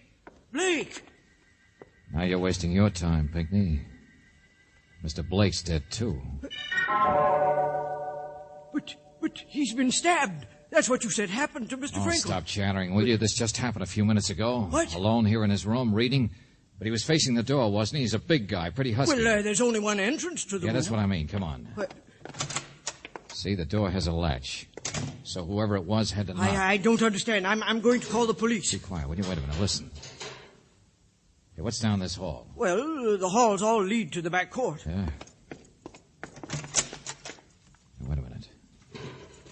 Steps. There's a man out there. The other side of the wall. We'd never catch up.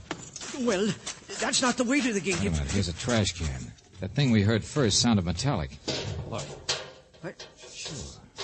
Sure, we were in Blake's room just a second after the murderer was. Saw us coming and ran. Here, look. A knife. Uh-huh. No, don't touch it.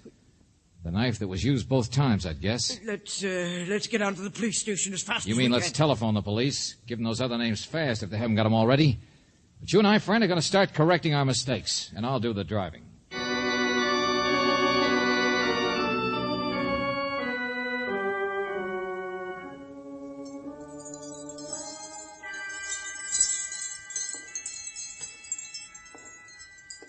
I've never been in a joss house. I've heard about this one. Yeah. A little more deserted than it was. Old boy with the beard's out for supper, I guess. It's so dark. With no lights, I can't... Hey, Valentine. Yeah. Minahan? Right here. I've been sitting right here by the entrance. Just exactly the way you told me. Oh, it's you. Hello, Phil. Well? And I tell you, my lad, everybody else seems to have left. But not him. He's still in there, Ponce? It's too dark to see from... Come on. I'm telling you, my lad, that he hasn't even set foot out. Yes. Well, why do you bother him? He couldn't have done this one either. This one? A man named Blake was murdered. What? He was big and pretty husky. And to have been stabbed the way he was, whoever did it must have been a lot bigger. Of course, like Ponce. But if he was We're down here... correcting mistakes. Like we're not worrying about how you shouldn't disturb a man worshipping an idol. Well, be very careful, Lee. Here, follow me. It's right through here. Oh, these big blasted tin gods. Don't you dare run into them. Okay, this is it. Yo Fei. I can see that outstretched fist. I've got a match. Yeah. You can see Ponce, too, all right. There he is, under his robe. Stretched out just like a silly frog. Yeah. He won't be for long. Careful, Mr. Valentine. Ponce is very rough when I know. He took a poke at me. So let's kick that fancy silk robe of his. Well, he knows. He's not there. No, just a robe. And a bunch of rags rolled up underneath. Phil, I thought you said you were watching... And we drove here fast, so fast he couldn't have made it, could he? Yeah, we beat him back. But Phil Skip, was... Will you? Our Irish friend here sat by the door, not by the open window. What? Here, look, the other side of the idol. The place he spread himself out was right next to that, at the end of the room. Sure. Don't even have to stretch to get out of here, do you? But people saw him in here. In a place where it's forbidden to disturb anybody in meditation. In a place where a man might lie flat on his robe and stay that way for hours. Perfect alibi. A place where nobody'd notice when you slip a few rags under your robe on the floor and then you slide out the window. And getting back in would be just as easy. I think I just heard something. Huh. Somebody's coming. I'm going to get out of here. Hey, come on, quick, away from the window. Come on, back out by the entrance. Hurry. Valentine. Look back. Look. See the shadow in the window there? Yeah. Get through the curtains. Here, quick. This is where you were. Let's wait here until... Minahan. Hey, you still out there watchdogging? I've seen you all along from where I've been meditating. Pretty feeble fraud, isn't it? Back into the robe to finish his act. Sure, I seen you, Minahan. Yeah, me. Hello. Oh. It's a party. Yeah, sure. To get your fingerprints to match against those on a knife. To haul you in for 2 murders. Not tonight. Look out, Valentine! Get out of my way, will you? He's running away.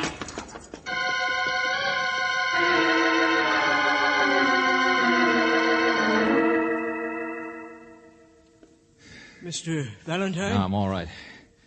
I just hate to have it happen twice, that's all, if you hadn't gotten away. But I couldn't help it. I'm not Oh, used skip to it, will you? Did he get away? He ran back through the Joss house. There's a million entrances to that alley through the window. Yeah, and Minahan? He went after him. Oh, that'll do a lot of good. Funny you're knowing about the alley and this place, but you said you'd never been here before. What? Nothing. Nothing I say will do any good unless we get that big ape who committed the murders. Well, of course. Ponce was the one Now who... listen, Buster. I know he did the dirty work. He always wanted to. But he's not bright enough to plan it.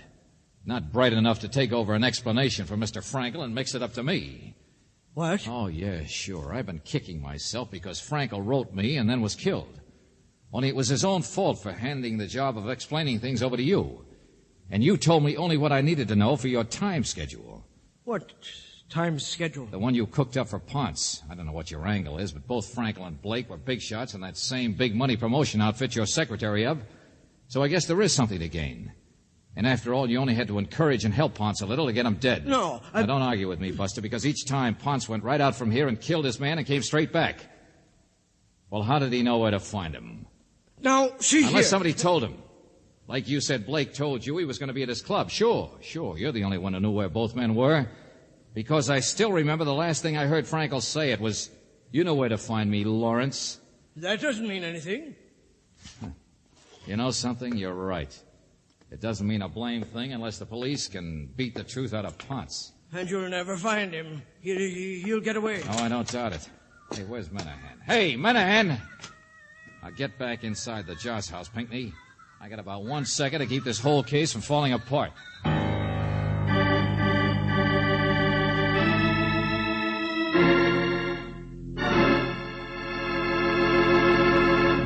We'll return to tonight's adventure of George Valentine in just a moment.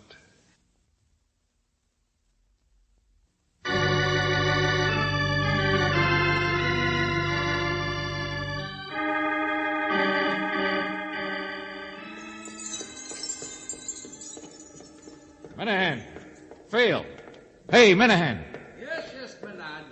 I'm in here looking the place over. Here I am, and you know something, I'm all right. Oh, well, don't scare me like that. Come on, let's get out of here. Well, it was only having a little bit of a word with Teo the Just that I was. Huh? What are you talking about? Valentine, you know, it's a strange and funny thing about people. Now, for instance, you take Ponce. He thought that thing with the black fist, Yo Fei, was something. And, well, maybe he had something. Minahan, what's happened to you? What kind of a Yes, conversation? let's get out of here, out of the dark. Look out. No. Look out for your step now. Ah, what do you mean? Incidentally, you better get hold of Mr. Pinky's arm while I explain this to you. The arm of Yo Fei is much longer.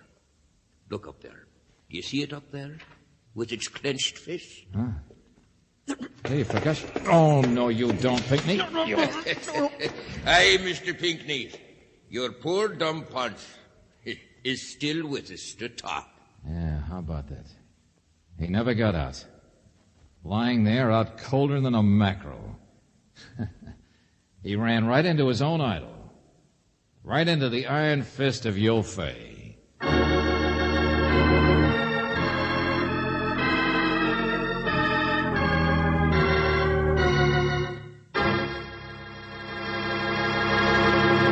You have just heard The Discovery of Ponce the Lion, another Let George Do It adventure.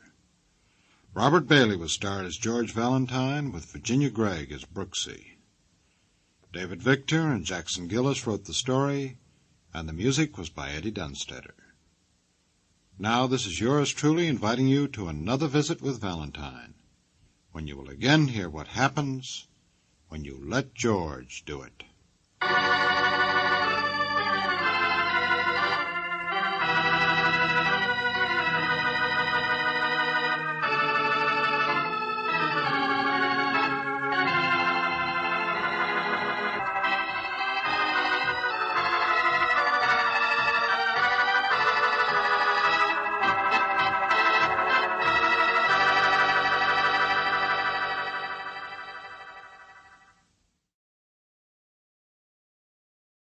The Adventures of Michael Shayne, Private Detective.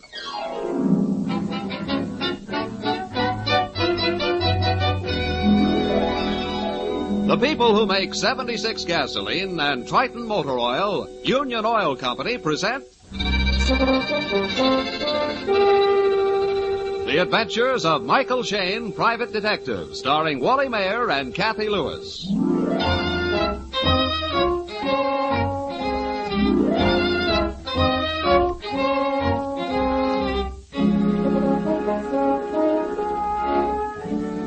Excitement and danger are the salt and pepper in Mike Shayne's recipe for life. But at this particular moment, Mike seems fresh out of spice and seasoning. Life is very dull for our detective friend. So dull, in fact, he almost yawns right in the very pretty face of his secretary, Phyllis Knight. Ooh, 10 minutes to 4. You've had that poetry book propped under your nose since lunch. Well, certainly. If I'm going to write poetry reviews, I've got to read them. Exactly. 3 people have walked through that door today. 1 bill collector and 2 guys asking where they could... Mike. Where they could comb their hair. 3 + 1 = 4. You, sir, are Monsieur Michael Shayne, the private detective? If it's all right with you, ma'am. I am Madame Jelaine Toulot. Once again? Madame Jelaine Toulot. But of course I shouldn't expect a detective to know and the... Jelaine Toulot, the opera star, of course. Won't you have a chair, please? The other one, Phil, it's strong. More comfortable. Young man, I weigh 230 pounds. If this chair won't hold me, I'll let you know. Oh, I'm sorry, I didn't mean to. A big voice means a big body. Did you ever hear a voice from one of those little musical comedy whiffets? No? No more voice than a sick grasshopper. Madame Toulot, you wish to see Mr. Shayne about some problem, a case? Of course. What did I come here for? It's in my purse. Here, read this letter. Thank you. Madam, this is your last warning. If the book is published, you will not be here to enjoy the pain it causes. That's all. It's unsigned. This is the second one I've received in the past 2 weeks. Well, what on earth does it mean, the book? My memoirs. Oh. Everybody knows I am writing them. A lot of famous people will lose sleep when they read what I, Madame Jelaine Toulot, has told about them. But I want to live, to enjoy it. You wish me to investigate who's sending you these notes? I do. I'm sorry, madam. I'm not a press agent. Writers have tried this publicity stunt before. Why, you young cochon. Very well.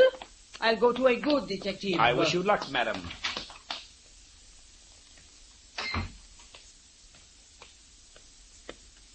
I like you, young man. You talk back to me and don't apologize. Only in months spelt with an R. I admit I like publicity, Mr. Shayne. I love to see my name in print, but not in the obituary. If you will take the case, I'll give you the names of the people that might have written these notes. Go ahead, Mike. We wouldn't want anything to really happen to Madame Toulot. Thank you, my dear. What is your name? Phyllis Knight. I remember hearing you sing Carmen when I was a little girl. You're older than I thought. You like opera? Oh, I love it, yes. I've got record albums at home of Aida and Carmen, Rigoletto, Cavaliere Rusticana. Wait a minute. Didn't I see in the papers that you were singing that tonight?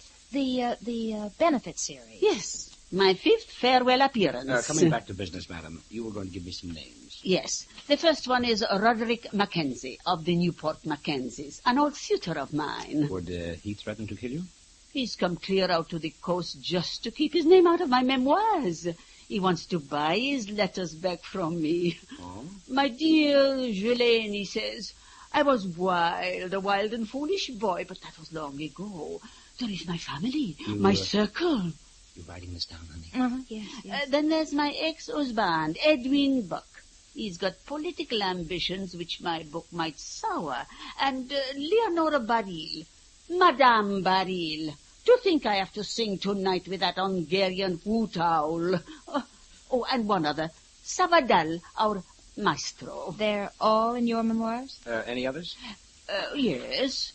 Savadal, our maestro, he hates the air I breathe because I won't let Helen marry him. Helen? My secretary, Helen Smith. Oh. The girl thinks she's in love with him. She's too young, too good for him. You might add the secretary to the list, honey. Mm-hmm. Helen? Impossible. She couldn't. No, never. Well, we've got 4 names here. Now, where do I find these people? Come to the opera tonight, the Figaro Theatre. I will have them all there for you. Figaro Theatre, okay. It's a double bill, Pagliacci, then Cavalleria. I sing in the second half. Let us meet in my dressing room during the intermission. One thing more, madam. Do we have to listen to the opera itself? Of course. Someday you can tell your children you heard Madame Ghislaine Torlot. You will never forget tonight. Uh-huh. That's what I'm afraid of.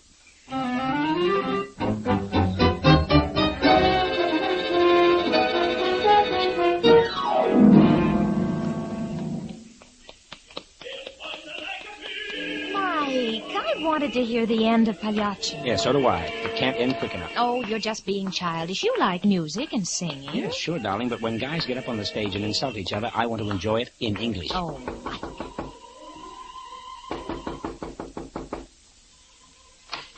Yes? Oh, we thought this was Madame Turlot's dressing room. I'm sorry. It is. Madam has no come here yet. Oh, well, we were to meet her here in her dressing room. Can we come in and wait? I am waiting to see her. Okay, we'll make it a threesome. The names are Miss Knight and Mike Shane. So? I am Savadell. The maestro? But I thought you were conducting... Cavalleria only, madame. Oh. Diavolo, she's late. Excuse me. Hello? Madame, the time. I wait. So? See, they are here. You, Mr. Shane. She want to talk. Oh, thank you. Hello? Monsieur Shane, I am going to be late. A certain person has been here at the house trying to tear up my memoirs. What? Who? I'll tell you when I get to the theater. Come back to the dressing room after the performance. Au revoir. Goodbye. I want to talk to her. I'm sorry, Maestro. She hung up. Oh, that woman, that pig. I will not stand to this. I warn her. No, we're doing it. Do what? Hey, just a second there. That, my dear, is what we artists call temperament fortissimo. Yeah, well, I've got a plainer name for it. Come on, darling. Let's go back to our seats and join the other sufferers.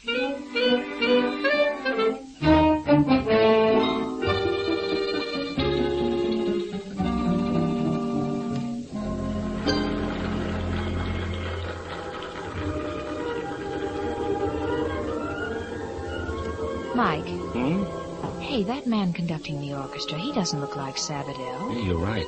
It's the same bald head who umpired the first opera. Yeah, but Savadell said he would. Wonder what it means. Don't ask me, darling. The only thing I know about grand opera is the price of our tickets.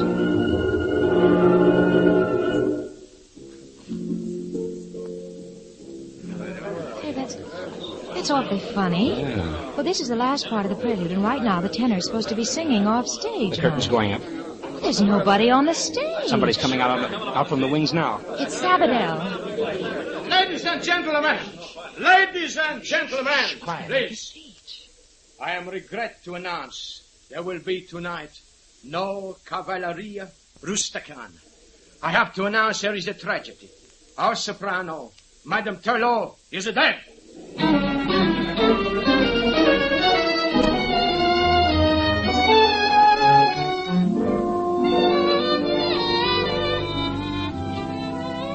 We'll return to Mike and Phyllis in just a moment.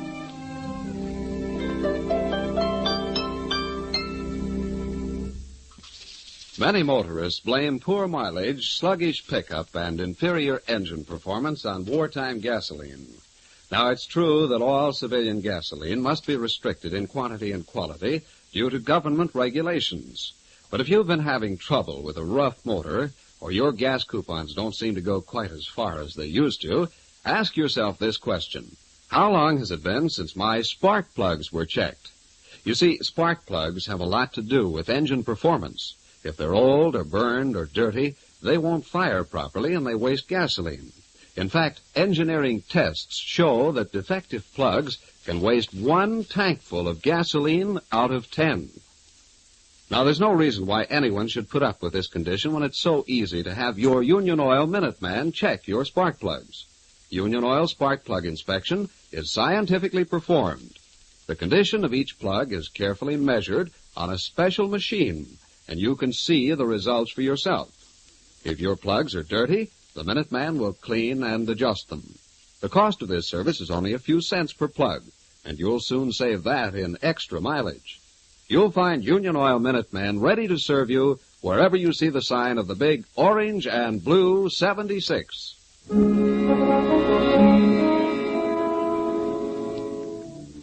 The sudden death of Madame Turlot has been announced from the opera stage. It's a few minutes later. Mike and Phyllis are at the home of the dead singer. As they hurry through the entrance hall, Inspector Faraday is explaining. Well, for once, Mike, I beat you to the scene. Yeah. The old lady started to phone the police, but never completed the call.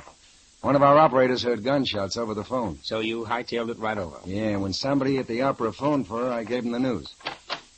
Well, this is the living room. The bodies, well, you can see for yourself. But, Inspector, there are 2 of them. Yeah. Mm-hmm. As bloody as Grand Opera itself. Oh. And when she came to our office, I thought it was a publicity stunt. Mike Shane, you're a hero. Oh, Mike, you couldn't possibly know. I haven't had time to identify the other body. It's a woman of, I'd say, 25 or 26. That's probably Helen Smith, the secretary. If only we knew who was here with Madame Turlot when she telephoned you at the theater. Yeah. The somebody who had just tried to destroy her manuscript. So that's what it was, a manuscript.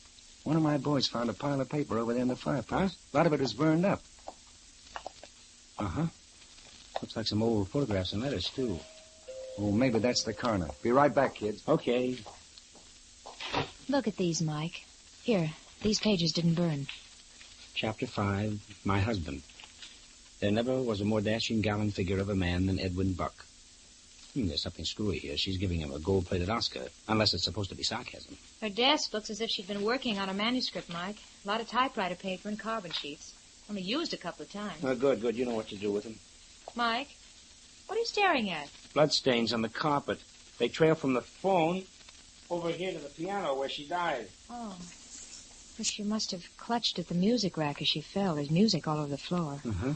She's got a couple of sheets crumpled in her hand. Looks like they were torn out of something. Let me see. That's part of an opera score. An aria from Rigoletto. Court I-G on I Valrazzi. Mike. Corsiani Vilrazzi. It's a baritone aria. I thought she was a soprano. Oh. Helen, Mamma Mia, Helen. No, Sabadell, no, don't touch her. I don't know who these men are, but they all insist they're special friends of Madame Turlot. What's your name, sir? Edwin Buck. I was once her husband. And you? Roderick Mackenzie. I've known Ghislaine for, a long time. I was supposed to meet all 3 of you gentlemen this evening about certain threatening letters sent to Madame Turlot. So I understand. Have you got those letters, Mike? I have one, Inspector, here in my purse. Maestro Sabadell, when we were in the dressing room with you, you blew your top about Madame. You said you had warned her, and now you would do it. Do what, Maestro? I was meaning for Helen. Madam, she say we cannot marry. I'm say Madame Turlot have no right to stop us. Tonight I'm decide. No more talk. We do it. And where did you go when you slammed out? First I go for a walk. Get over my temper. Then I phone Madame. She's very late. They say she's dead. Mr. Buck, you came here for some reason, but you're very quiet. Yes, it's so horrible. And how long ago were you divorced from Madame Turlot? About 18 years. I understand you have political ambitions. Is that right? I hope to run for Congress. And what your ex-wife wrote about you might do your opponents more good than you, hmm? Why, no. From all Ghislaine told me, she wrote rather well of me. From all she told us, that wasn't her idea. Can you tell us, Mr. Buck, where you were during the past hour? Why, certainly. At the opera to hear Ghislaine. Mr. Mackenzie, I believe you made a special trip here from New York to keep your name out of these memoirs. There's no crime in that. You tried to buy your letters back from Madam. I did. I have my family to think of, my social standing. Some of my letters were, well, full of youthful enthusiasm. I was afraid Ghislaine would distort them. Mr. Mackenzie, where were you during the past hour? I was at the opera. No, that is one a lie. He was here. I see him. All right, Mackenzie. Drop the innocent act. What were you doing here? Well, if you must know, I came to talk to Ghislaine's secretary. And? I was going to bribe her to steal my letters for me, but nobody answered the door. I never got in. You can't prove anything on me. Except that you're a poor liar, sir. That goes for all of you. Any one of you three could have sneaked up here from the opera and killed these women. Inspector? Yes, Mike? Madam has some of the musical score in her right hand. I want to borrow it for an hour or so. But, Mike, that's evidence. Nothing's going to happen to it, Inspector. And, honey, if you'll give me the keys to your apartment, please. What? I'll go with you. No. I want you here to sort of observe proceedings. Mr. Shannon, please. I want to talk with you. It must be private. Inspector Faraday will be glad to hear anything you have to say, Maestro. I'll be seeing you, children. Oh, Angel, you dropped your handkerchief. Oh, thanks. All right, Mr. Sabadell.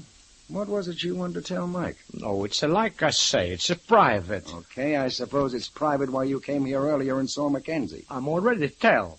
I come to see Helen and say to Madam that we get her married. But nobody's opened the front door. They're already dead. Inspector. Now what? This isn't my handkerchief. It's got the initials L.B. Mm-hmm. Of course. Leonore Beryl, the singer. Her name was on our list, too. Then she must have been here. Whew, we're knee-deep in suspects. Well, maybe this one is the fish we're really after. See you later, Inspector. Hey, Phil, where you going? Where do you suppose? Right, Inspector?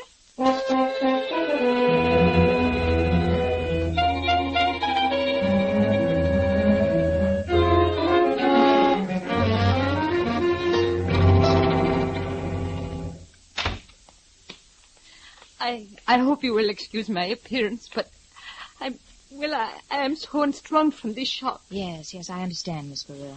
Ghislaine and I we were such good friends. She was like a mother to me. Yes. Did you see her today? Today? Oh, no. Oh, my eyes. Mascara. Oh, here, use this hanky. Oh, thank you. You buy very expensive handkerchiefs, Miss Beryl. What? That handkerchief. It's yours. You dropped it in the living room. Ghislaine Turlot's living room. Oh. You did see her today, didn't you? In fact, this evening. How did you know? I didn't. It was a shot in the dark. I see you use a typewriter. What are you doing? Just checking something. Will not be... Yep, it's the same. It is the same what? The letter E on your typewriter, exactly like the E in the note threatening the life of Ghislaine Turlot.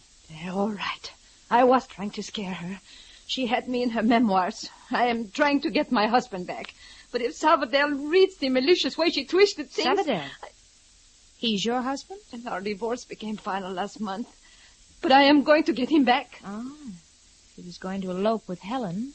So you got rid of the girl, then you had to kill the other woman. Get out of here. Get out of here! Gladly. I think you've told me That all is we the need to know. trouble with women. They tell her too much. Oh, Sabadell. How did you get here? The inspector, he's a turn loose everybody but Mr. Mackenzie. Now, I talk to you. No, you don't. You stay. Sabadell want to talk. You let go of me. Diavolo, she bite. Stop her. Stop her. She's getting away. Sister, I am away.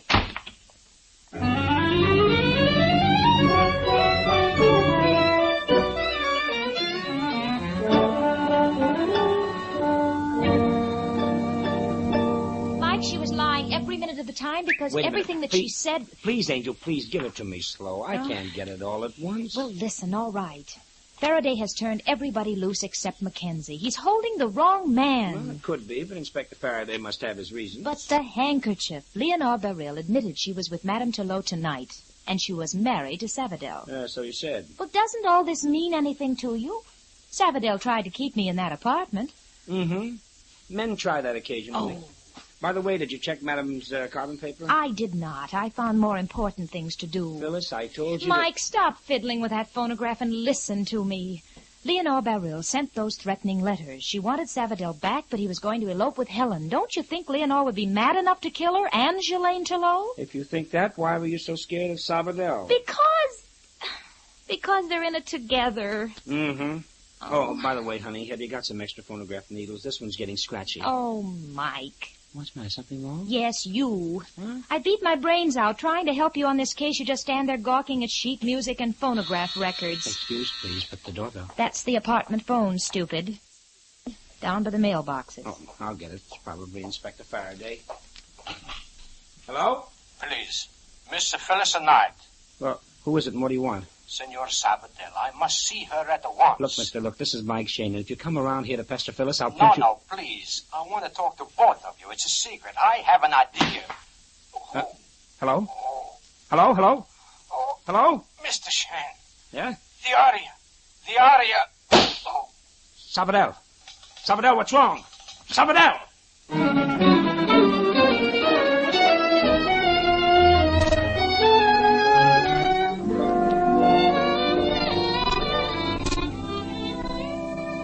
In just a moment, we'll return to Michael Shane and his adventures. A few minutes ago, we mentioned some of the reasons why clean spark plugs are important to the efficient performance of an automobile engine. Now, while you're having your spark plugs checked, it's a good idea to ask the Minuteman to look at your ignition cables, too. These cables are the small, fine wires which deliver electricity to the spark plugs. If any of them are broken or frayed or the insulation damaged, even brand new plugs won't help your driving. You see, old or damaged ignition cables leak electricity, so that by the time the charge gets to the spark plug, there isn't enough juice left for the rich spark needed for instant firing.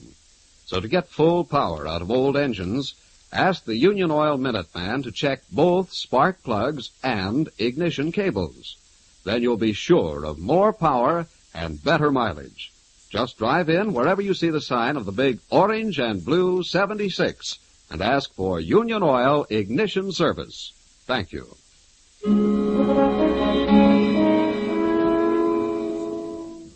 For the second time tonight, a phone call has been ended suddenly by a revolver shot. It is minutes later. Mike and Phyllis are standing on the sidewalk outside Phil's apartment house. Two men in white are lifting a limp body onto an ambulance stretcher. Mike, do you think he'll live? Well, the doctor says he will if they get him to the hospital quick enough. Even so, we won't be able to question him for days, and that may be too late. Not a soul in this crowd saw who did it. Somebody decided Savadell shouldn't talk to us. Yeah. Oh, if I had only listened to him when he tried to tell me something at Madame Turlot's. Or you at Leonore Beryl's. Well, if we just knew what he wanted to tell us. I think I have a sneaking hunch, honey. You have? Yep. Well, come on, Bright Eyes. We're going to phone Inspector Faraday and send out the invitations. Invitations? Mm-hmm. To a midnight reunion at Madame Turlot's. The guest list will be very select and slightly dangerous.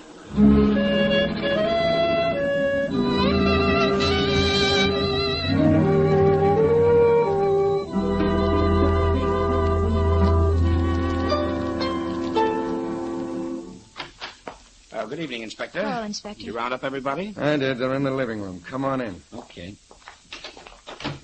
That package under your arm, Mike, what is it? Patience, me lad, patience. Everything in due time. Mike, you tell me on the phone that Mackenzie was innocent and to release him. Well, I haven't. You mean you've got proof on him? Mackenzie came clear across the continent just to stop Madame Turlot from publishing that book. He admits he was going to bribe her secretary to steal the stuff for him. And Savadell placed him here at the house at or about the time of the killing. That's enough for me. There's just one hitch, Inspector. What? How about the killer trying to remove Savadell, too, at the very time you had Mackenzie at headquarters? Say, that's right. Yeah. Unless Savadell's ex-wife did it in a fit of anger. Miss Beryl, this is Mr. Shane. So, I understand I have you to thank for dragging me out at this unearthly hour. Yes, Miss Beryl. Mr. Buck, how are you? As well as could be expected. Phyllis, will you look up those carbon papers now? Yeah, right away. I believe Inspector Faraday has told you of the shooting of Maestro Savadell, so the first thing we want to know from both of you is, where were you during the past hour? Well, I was at home, reading the newspaper story about tonight. Oh, an incomplete story, I'm afraid. And you, Miss Beryl? Also at home. When Miss Knight left you and Salvador, or should I say escaped from you, what happened? Nothing. You and Savadell had a fight. He accused you of killing Helen so he couldn't marry her. I told him I didn't, and it's the truth. All right. Now, honey, how about the carbons? All checked. Madame Turlot was still working on the chapter, My Husband. And? We were right the first time. She's anything but flattering to Mr. Buck. Rubbish. She was very kind to me. Well, here's the carbon sheets. We found them on Madame's desk. They were used only twice. I just held them up in front of my vanity mirror and read what she'd typed, and it was not flattering. Well, how was I to know that? I thought it was all favorable to me. Well, that's a minor issue now anyway. The real key is Helen Smith, the secretary. How do you mean, Mike? Madame Turlot was against a marriage between Helen and Salvador. She told us it would never happen. Now, doesn't that strike any of you as a little strange? Employers usually don't have such control over the lives of their secretaries. Okay, Mike, but get to the point. Ah, that is the point, Inspector. And now you wanted to know what I have in this package. Yeah. First, the music score we found in Madame Turlot's hand. A baritone aria from Rigoletto. The Cortegiane Virazzi. Pronunciation by courtesy of Miss Phyllis Knight. Thank you, darling. And next we have Phil's record album of the same opera. Angel, will you warm up the Madame's phonograph for me? If you ask me, this is all very cheap and dramatic. Operatic is the word, Miss Borel. You see, when Madame Turlot was shot, she made a dying effort to tell us who killed her and Helen, especially Helen. She tore a very special aria from the score of Rigoletto. In a desperate gamble, somebody would understand it. Mr. Shane, I don't believe you are the man to give us a course on opera appreciation. Well, we shall see, Miss Borel. Photograph's ready, Mike. Okay, darling. Now, do you people know the plot of Rigoletto and what this aria means? Well, of course. I have sung Rigoletto. I'm afraid I have only a hazy idea. All right. This is the setup. A gang of the Duke's courtiers have just kidnapped a girl. Now this guy Rigoletto is cursing them. Now he's begging them to give her up, and they won't. Now he tells them a secret. The girl is his own daughter. Well, does that mean anything to you, Miss Burrell? Not a thing. You, Mr. Buck? I can't say that it does. Okay, then I'll put on the other record. Now, this is the end of the opera, the payoff. Miss Burrell, as an opera star, tell us what's happening on the stage right now. Why, Rigoletto had planned to kill his enemy, the Duke. Right. He has the body in a sack, and then he makes a discovery. Now, listen carefully, Mr. Buck. Rigoletto opens the sack and sees a girl's body. He cries, "Speak, oh, speak to me, my darling daughter. Oh, awful fate. By my hand she hath fallen." What? What's that? My child. Helen was my child. Helen was Shalaine's daughter? Then Buck is her father? I didn't know. I didn't know. Yes, her father. And her murderer. There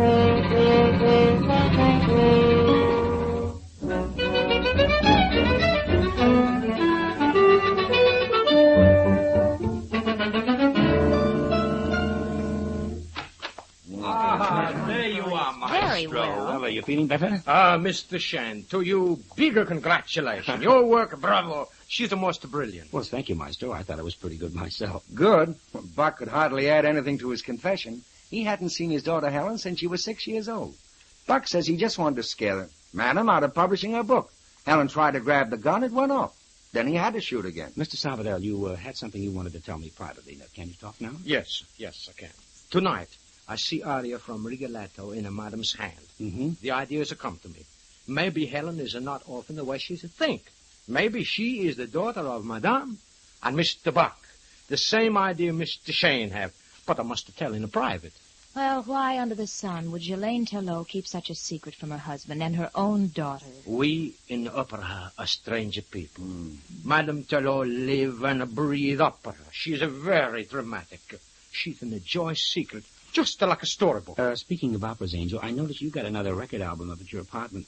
Maybe if I studied it, I might get the answer to another problem. Mike, not another crime. Well, a different sort. It's The Marriage of Figaro.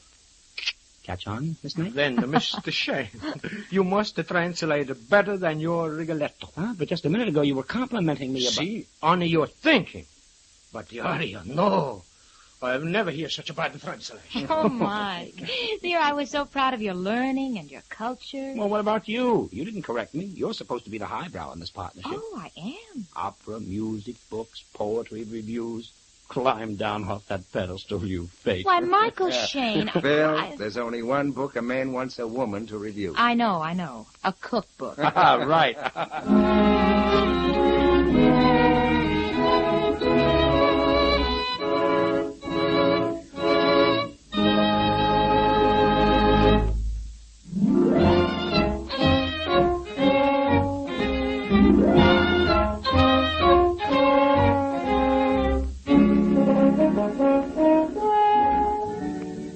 Tune in again next week at 8:30 for another adventure with Michael Shane, Private Detective, starring Wally Mayer and Kathy Lewis, with Joe Forte as Inspector Faraday. Tonight's story was written by Richard DeGraff and based on the character created by Brett Halliday. Music was composed and directed by Bernard Katz. This is John Lang saying goodnight for the people who make 76 gasoline and Triton Motor Oil, Union Oil Company. This is the Mutual Don Lee Broadcasting System.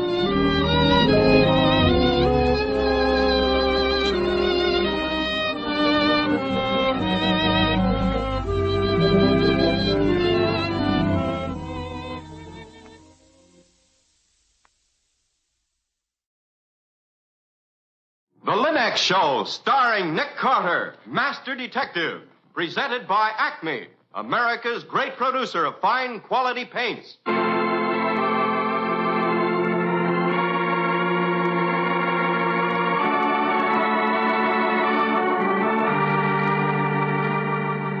This is the story of a man known the world over as one of the most daring and resourceful characters in the history of detective fiction. A man whose name has become a symbol of the triumph of right and justice over the sinister forces of crime and lawlessness. A man recognized as one of the great masters of deduction. Nick Carter, Master Detective.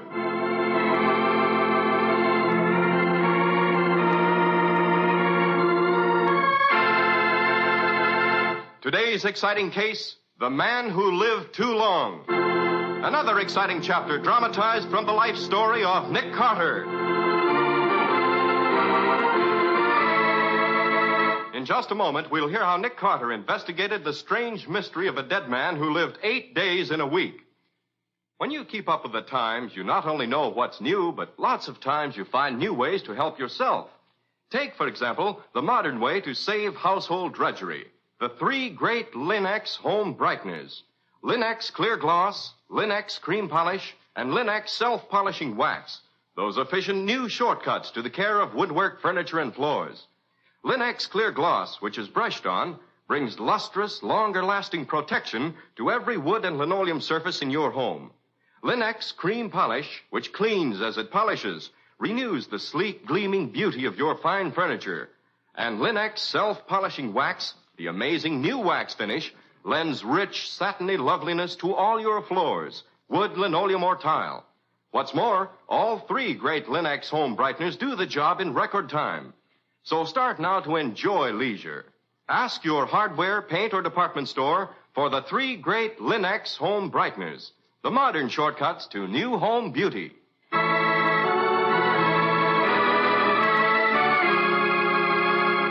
And now for today's exciting case from the life of Nick Carter. It's quiet in the old Victorian mansion on the corner of 5th and 4th. Nick Carter is working on some intricate aniline dye tests. Patsy is transcribing notes. A long, calm afternoon of intensive work is ahead. Suddenly, the telephone rings. Nick Carter's office. Patsy, is Nick there? Oh, hello, Lieutenant Riley. Say, you sound excited. Anything wrong? Plenty's wrong. Let me talk to Nick. Hold it a second. What's bothering Riley today, Patsy? He won't tell me. Here. Thanks.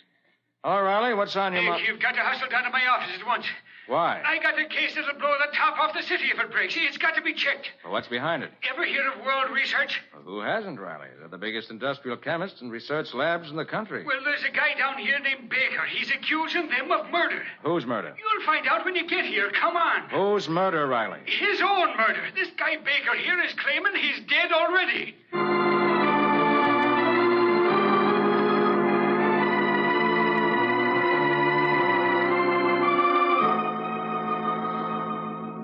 Nick, this here is Mr. Baker. Mr. Baker, Nick Carter. I want him to hear your story. Go ahead, Mr. Baker. How has World Research murdered you already? As I stand before you now, Mr. Carter, I'm a dead man. Shall be buried in a very few days. Go on. I'm an inventor, Mr. Carter. Not by profession, but by hobby. During the day, I'm a broker. Evenings, I work in my laboratory. I've been doing research with a friend of mine named John Dray. You can check that. Get on with your story, man. I want you to check it to prove I'm not crazy. Well, Dray and I have perfected a new radio development that'll revolutionize the industry. It's been patented. You can check that, too. We'll decide what to check, Mr. Baker. Go ahead. World Research has been after us for weeks to sell out to them. We refused. Apparently, they were desperate. Today, I found this piece of apparatus connected inside one of my experimental machines. Look at it.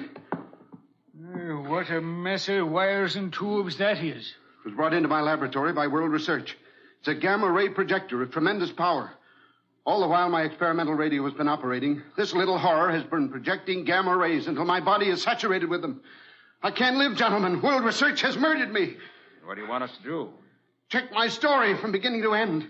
Then let me come down here and begin action against World Research. If I'm going to die, Mr. Carter, I want my revenge before I'm in the grave. Look, Mr. Baker, you're talking like an idiot now. Easy, Riley, easy. Mr. Baker, Lieutenant Riley and I'll give this case our most careful attention. You ask for vengeance. I promise you this. You will get it, if you deserve it.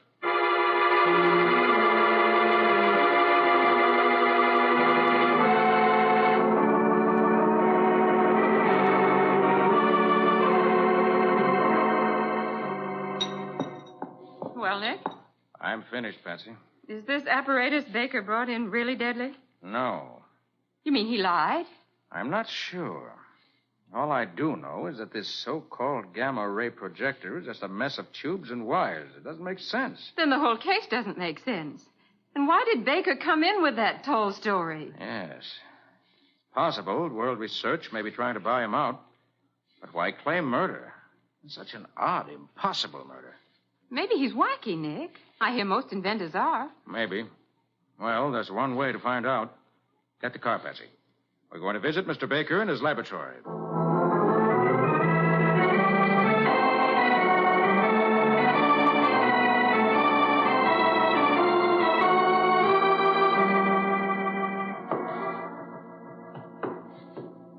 Oh, Nick, I'm out of breath. How much higher? One flight. The janitor said Baker's lab's on the top floor. I hope I can make it. Here, take my arm. Oh, Nick. Are you sure Baker's in? Yes, the janitor said so. Well, then maybe he... Hold it. Here we are.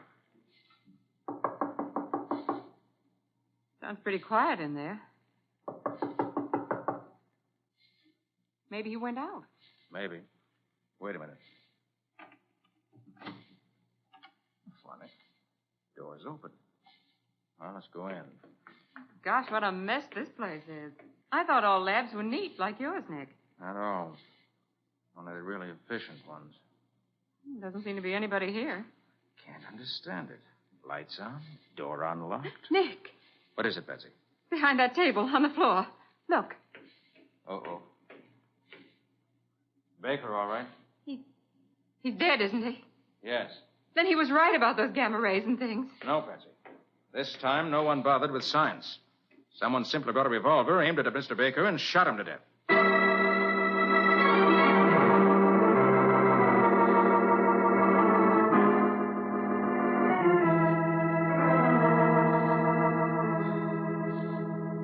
I got over here as fast as I could, Nick. If this ain't the screwiest case I ever came You across. can look the body over, Riley. I've already made a preliminary inspection. He was shot at close range with a .25 caliber gun. Colt automatic. One of those lady-sized pocketbook automatics, eh? Yes. How come you're so sure, Nick? Because I found the ejected shell right here. See? Mm-hmm. Well, what is it, Nick? Well, something I hadn't noticed before. Look there, under the body. You can just see the edge of the handle. Glory be, it's the gun itself. Watch out for prints on it. Oh, Nick, I know better than that. Right as usual, Mr. Carter. It's a .25 automatic. Let's have a look at it, Riley. Nick, maybe Mr. Baker shot himself. Maybe he was so desperate about those gamma rays and stuff. Patsy, he didn't commit suicide. He was murdered. How come you're so sure, Nick? Patsy could be right, you know. Look the gun over by reflected light. Not a print on it.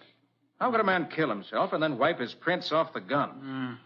Obviously, someone held this gun with a handkerchief or glove, killed Baker, dropped the gun, and left. But who, Nick? It's question number one. I'd also like to know how valuable his invention really is and who profits by his death. Where are you going to start to get the answers? We'll try John Dray, Baker's partner, first. Maybe Mr. Dray's an authority on murder.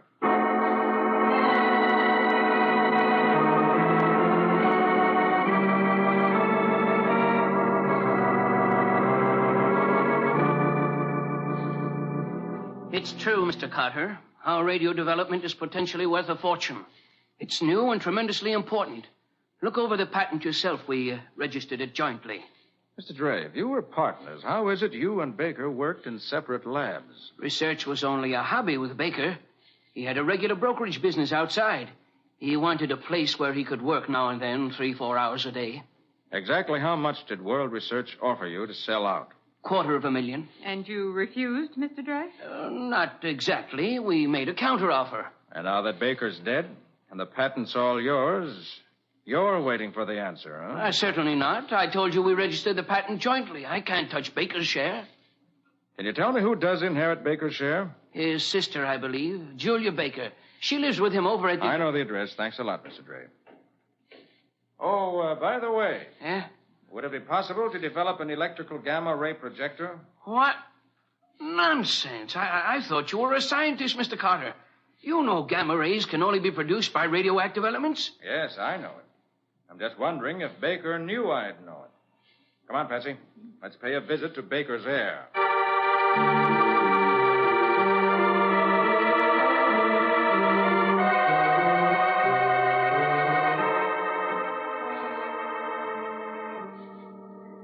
Yes, I suppose it's true I inherit Ben's share in the invention, Mr. Carter. I never thought about it much. Miss Baker, tell me, do you know if there's a copy of the patent here?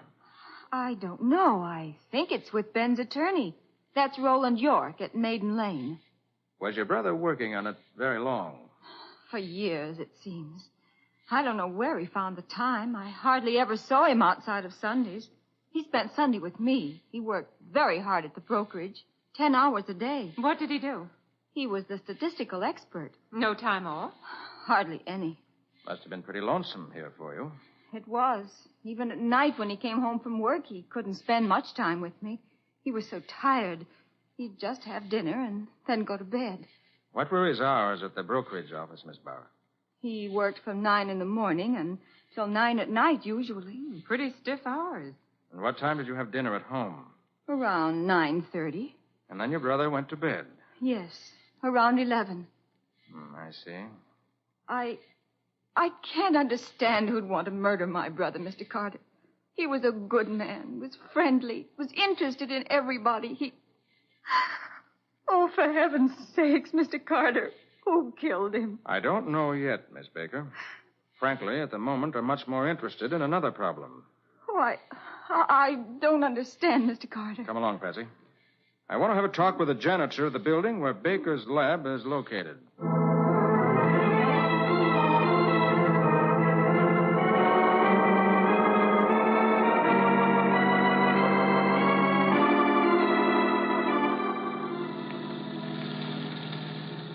Nick, does this fantastic problem that's bothering you have anything to do with Baker's murder? Maybe the crux of the murder. You mean the answer to why Baker lied about that gamma ray projector? No. Well, then I don't Wait a get minute. Here's the building. All right. Come on. it. Okay. Here's the janitor's door.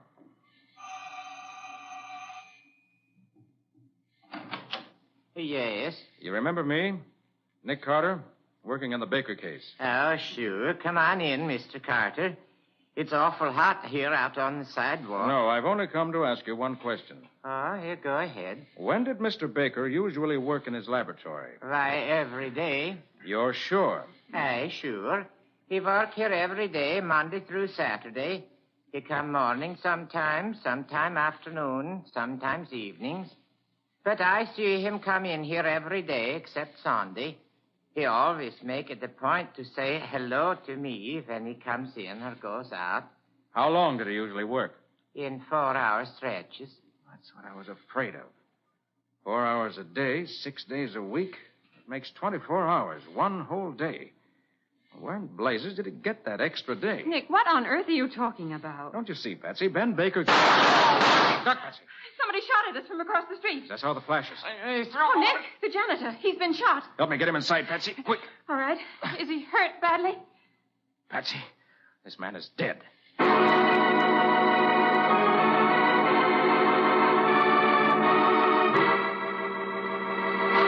What is this mysterious question that's bewildering Nick?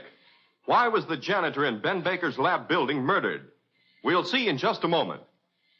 All of us learn best by doing. That's why American homemakers who have used Linex self-polishing wax have learned so quickly how different, how perfect a quick-drying wax can be. For one practical test is all you need to prove to yourself that this new wax preparation is the key to perfect floor care for wood and linoleum alike. The formula for Linex self-polishing wax, developed by leading research chemists, is completely new, giving new beauty, new protection, new skid resistance to all your floors. And Linex self-polishing wax contains the greatest possible amount of genuine Carnauba wax for that handsome, satiny look only real wax can give. What's more, the underwriters' laboratories have proved by test that any linoleum, hardwood, or rubber tile floor is actually less slippery after Linex self-polishing wax has been applied, as you'll prove for yourself the moment you step on it. And, of course, Linex self-polishing wax takes only a jiffy to use, or you simply wipe it on without tiresome rubbing, and it dries quickly to a beautiful luster that's a joy to behold. So choose genuine Linex self-polishing wax, the finest product of its kind. Ask your dealer now for all 3 great Linex home brighteners to give your home new beauty the easy way.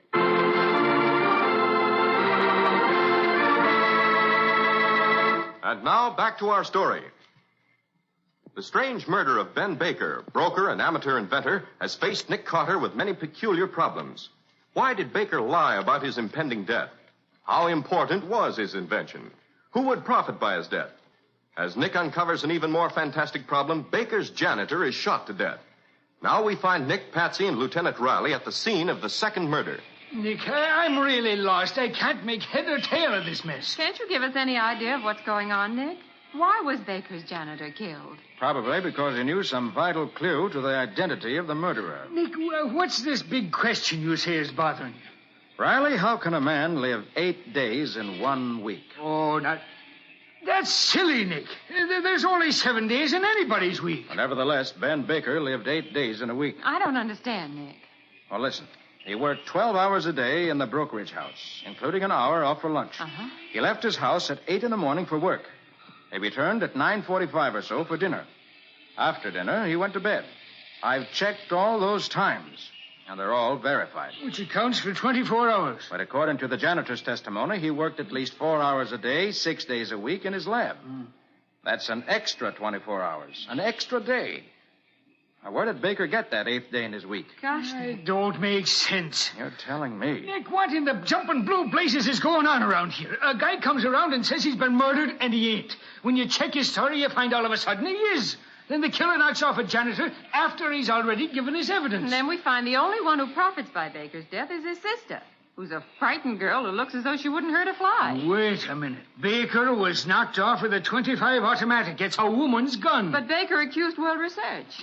What have we got to do about it? Get a search warrant, Riley. Huh? Meet us down at the office of Baker's attorney, Roland York. I want to get a look at that patent.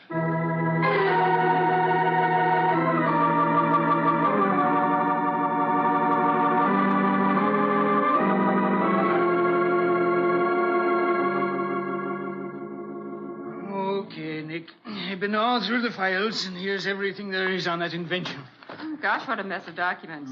Looks as though it's as much trouble patenting an invention as it is making one. Yes. Well, Nick, anything phony about this stuff? Strangely enough, no. Apparently, Baker and Dre have worked out quite a brilliant improvement on radio-television transmission. It's not epoch-making, but it's the sort of thing that can cut costs of transmission 50%. Patent seems to be legitimate. Made out by Baker and Dre jointly. That's what Dre said. Here's something. Baker's share goes to his sister when he dies. That's what she said. But here's something no one mentioned. What's that? If Baker and Dre both die before commercial exploitation of the idea begins, Roland York, the attorney, acquires all commercial rights subject to the obligation to pay both heirs their fair share. Nick. Are you thinking what I'm thinking, Patsy? I know what you're both thinking. That maybe John Dre's the next man scheduled to die. That may be true, so let's get busy. All right. What do we do? We're up against a shrewd killer, and we don't know exactly what he's after.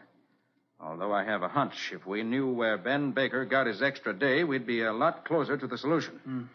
Riley, get hold of Roland York. Yeah? Hold him for questioning, as tactfully as you can. Right, Nick. Patsy, you and I are going places. Where, Nick? To John Dre's laboratory. To protect him? Maybe. Also, maybe to find Ben Baker's extra day.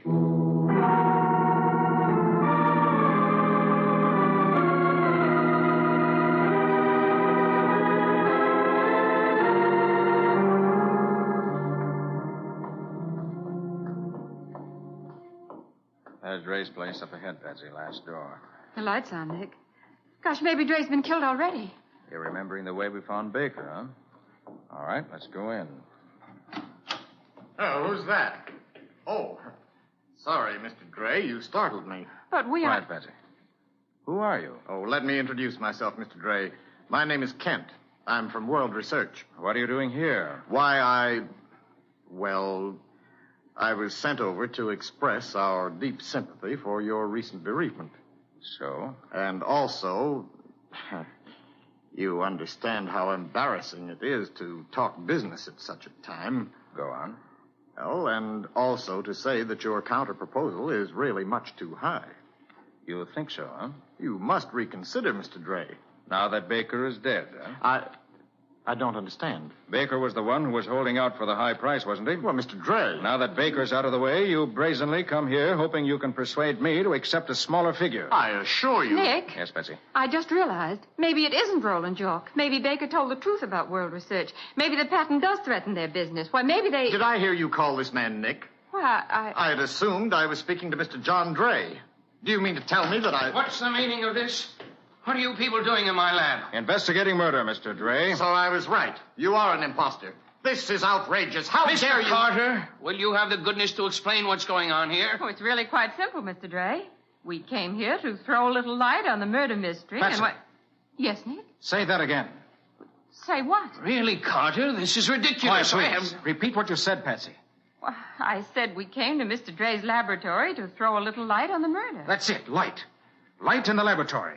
And that's the explanation. The explanation of what? Ben Baker's extra day. I think I know where he got it. Come on. Where to? Let's go have a look at Baker's electric meter.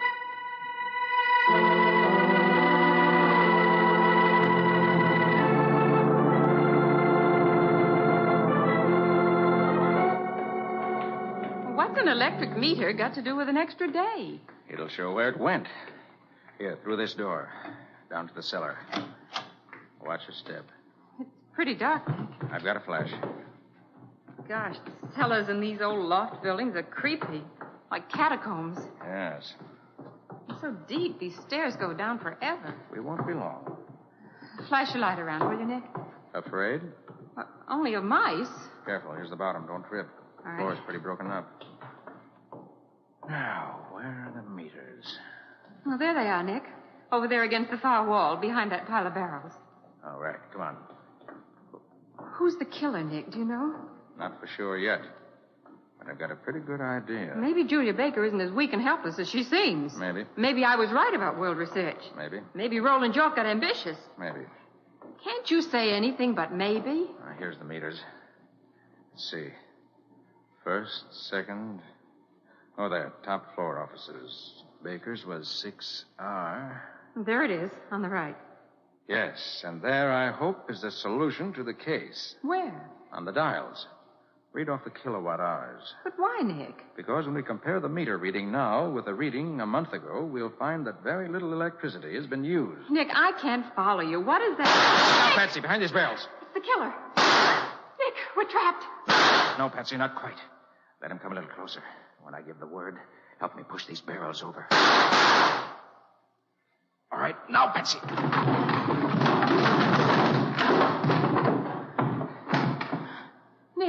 All right, we can come out now. Our friend's been knocked cold. We'll find him under a couple of crates. But who is it, Nick? Put your light on quickly. In a second. I'll be happy to illuminate the very unattractive face of your murderer. And there you are. Gee, Nick, that's... Yes, Mr. John Dray.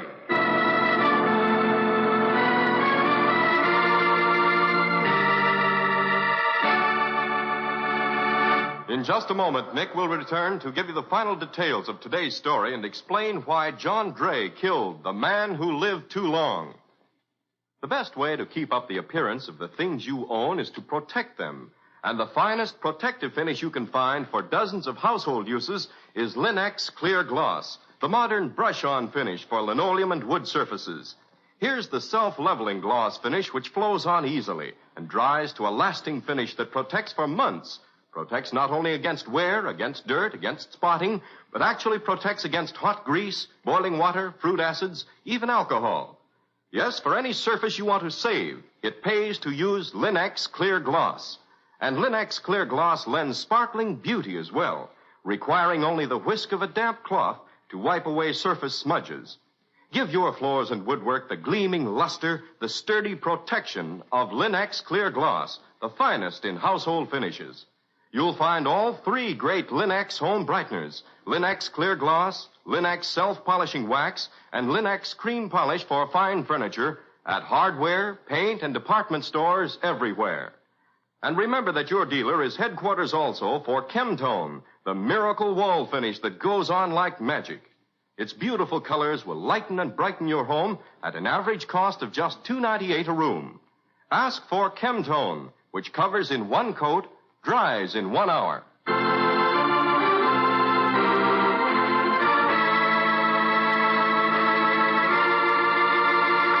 And now let's hear from Nick Carter himself. Nick, where did Baker get that extra day? He didn't, Ken. That's the point of the whole case. Baker never spent any time at all in that lab. If he had worked there experimenting, his meter would have registered many hours of electricity. But as it was, the meter showed almost no electricity used at all. But, Nick, the janitor said he was there. Which is why the janitor was killed. John Dray rented the lab in Baker's name. Then he killed the janitor to keep him from telling me that the man found dead in the lab, Baker, wasn't the man who said hello to him as he went in and out. But why was that necessary, Nick? Baker and Dray made the mistake of patenting their invention jointly. Now, the patent law is very strict on one point. It provides that only the actual inventor is permitted to take out the patent. If any other name appears on the patent, it's thereby automatically void. Oh, I see. So World Research could have broken the patent if they found out that Baker was not an inventor, but merely Dray's financial backer. Right, Patsy. And rather than take that chance, Dray tried to set up a false identity for Baker. He told Baker to go to the police with his story about being murdered, hoping that when the police checked up on him, they'd believe that Baker actually was a practicing scientist. Well, then why did he kill Baker after all? Dray was afraid someone might cross-examine Baker and get the truth. So he killed Baker to keep the secret secure. Well, Nick, how about a little preview of next week's story? Well, next week, Ken, Patsy and I are called to the home of the foremost amateur art collector in the country to find out why one of his portraits has suddenly started squinting. Did you say squinting? He did. And he wouldn't have been able to break the case if he hadn't taken the fingerprints of a man who died 200 years ago. Fingerprints? 200 years old? And squinting portraits? For the love of Pete, Nick, what do you call this case? I call it the case of the nearsighted picture.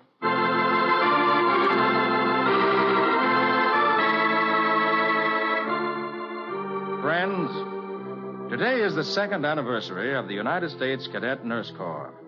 And today, America has urgent need of 60,000 cadet nurses. Every cadet nurse is a girl with a future. The United States Cadet Nurse Corps offers all-expense scholarships, plus monthly allowances and uniforms to high school graduates under 35 who are in good health. And candidates joining 90 days prior to the war's end will be allowed to finish their training. Don't overlook this opportunity to serve. Inquire at your local hospital now. Join the United States Cadet Nurse Corps and do your part.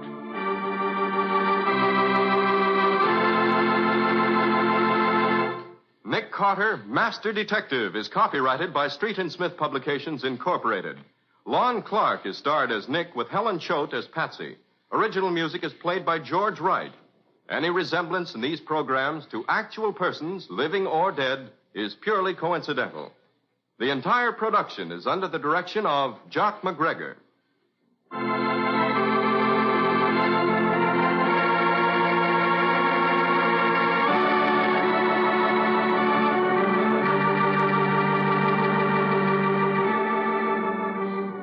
Nick Carter, Master Detective, is presented at this time and over these same stations each week by the three great Linex home brighteners: Linex self-polishing wax, Linex cream polish, and Linex clear gloss, created by Acme, America's great producer of Acme fine quality paints. This is Ken Powell speaking for the thousands of Linex dealers all over America and saying so long until next week.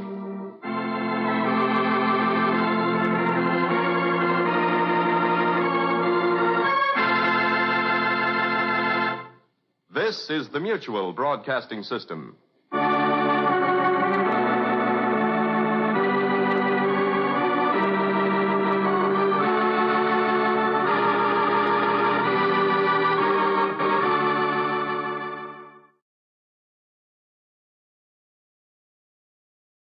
Here, transcribed, is another in NBC's great parade of new shows.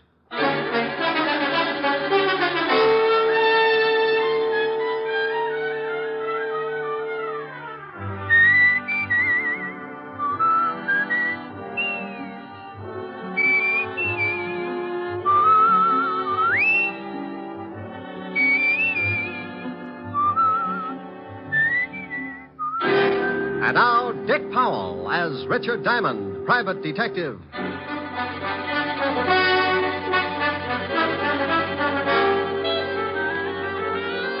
Hello there, this is Diamond. If you happen to wake up some morning and spot something walking in front of your house and it looks like Santa Claus with jaundice, don't turn the hose on him. He's not on fire. He's just wearing the newest thing in men's fashions. They call it the bold look, and it's supposed to be the masculine answer to Dior's new look for women. It's an answer, all right.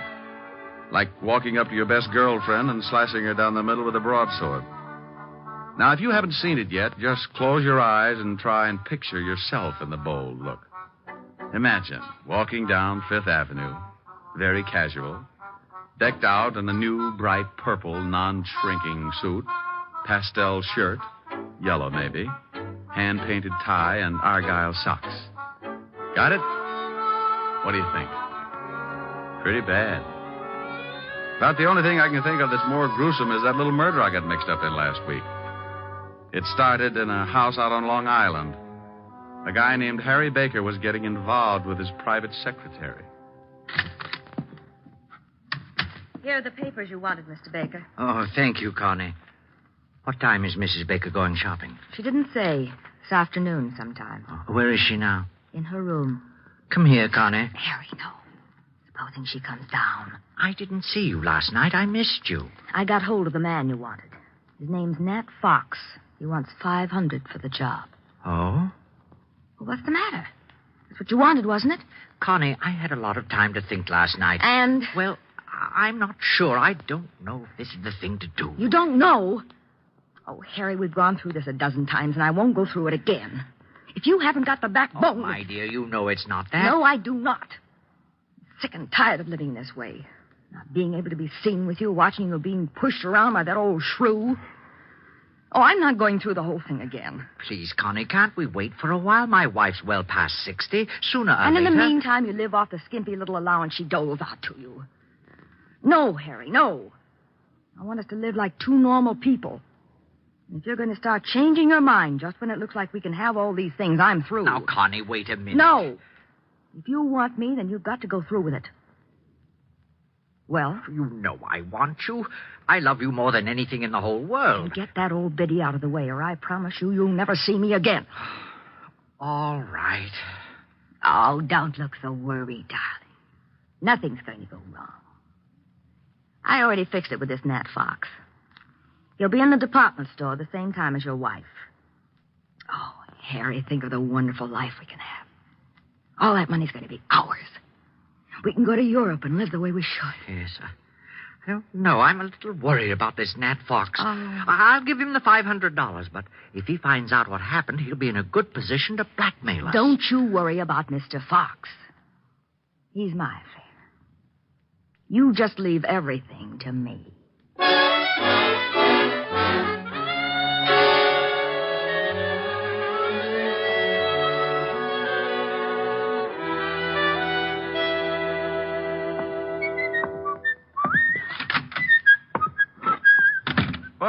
Well. Hello, Otis. What do you want, Diamond? I thought I'd drop in and see the lieutenant. Aren't you glad? You want me to make you feel good, or do you want the horrible truth? The truth, Otis. I'll steel myself. You turn my stomach. I couldn't without a bulldozer. Very funny. When are you going to go on a diet, Sergeant? You're beginning to look like Dumbo with a goiter. Hello, Walt. Oh, no. Who's dead this time? No, don't be silly. I just came down to talk to see how you were. I don't believe it. Say something without corpse in it. Your smile is like the first dawn of an Indian summer. You said Indian. So what? If you said it, he's dead. All right. If that's the way you feel about it, goodbye and good luck. Oh, now, wait a minute. Stop being an idiot. That's all right, Walt. I understand. Well, now, come back here. You know very well I'm glad to see you. And you think just because I come down to see you, I've gotten mixed up in some kind of a murder. Oh, a fine friend. Now, you stop acting like that. You're a worse ham than Otis. That did it. I'll never send you a good dead body again. Is that a promise? Is what a promise? That you'll never send me a good dead body again. Oh, want me to break the law, huh? Hold out police evidence. Of course not. You know I was only kidding. Just like the police force, making fun of a corpse. I have never made fun of a corpse. So that's what's the matter. What? Too serious. That's what's ruining your stomach. Oh, now stop that. You know what's wrong with my stomach. I've been working too hard, that's all. So the next time I find a corpse, you'll want to take a vacation. This precinct is more corrupt than I thought. What do you mean, corrupt? Just what I said. I find you a corpse and you won't even look at it. You want to go on a vacation. I don't want to go on a vacation. I'll look at the corpse. What corpse? The one you wanted me to look at. There you go, acting like I've gotten mixed up in another killing. Trying to make it look like the corpse is mine. What?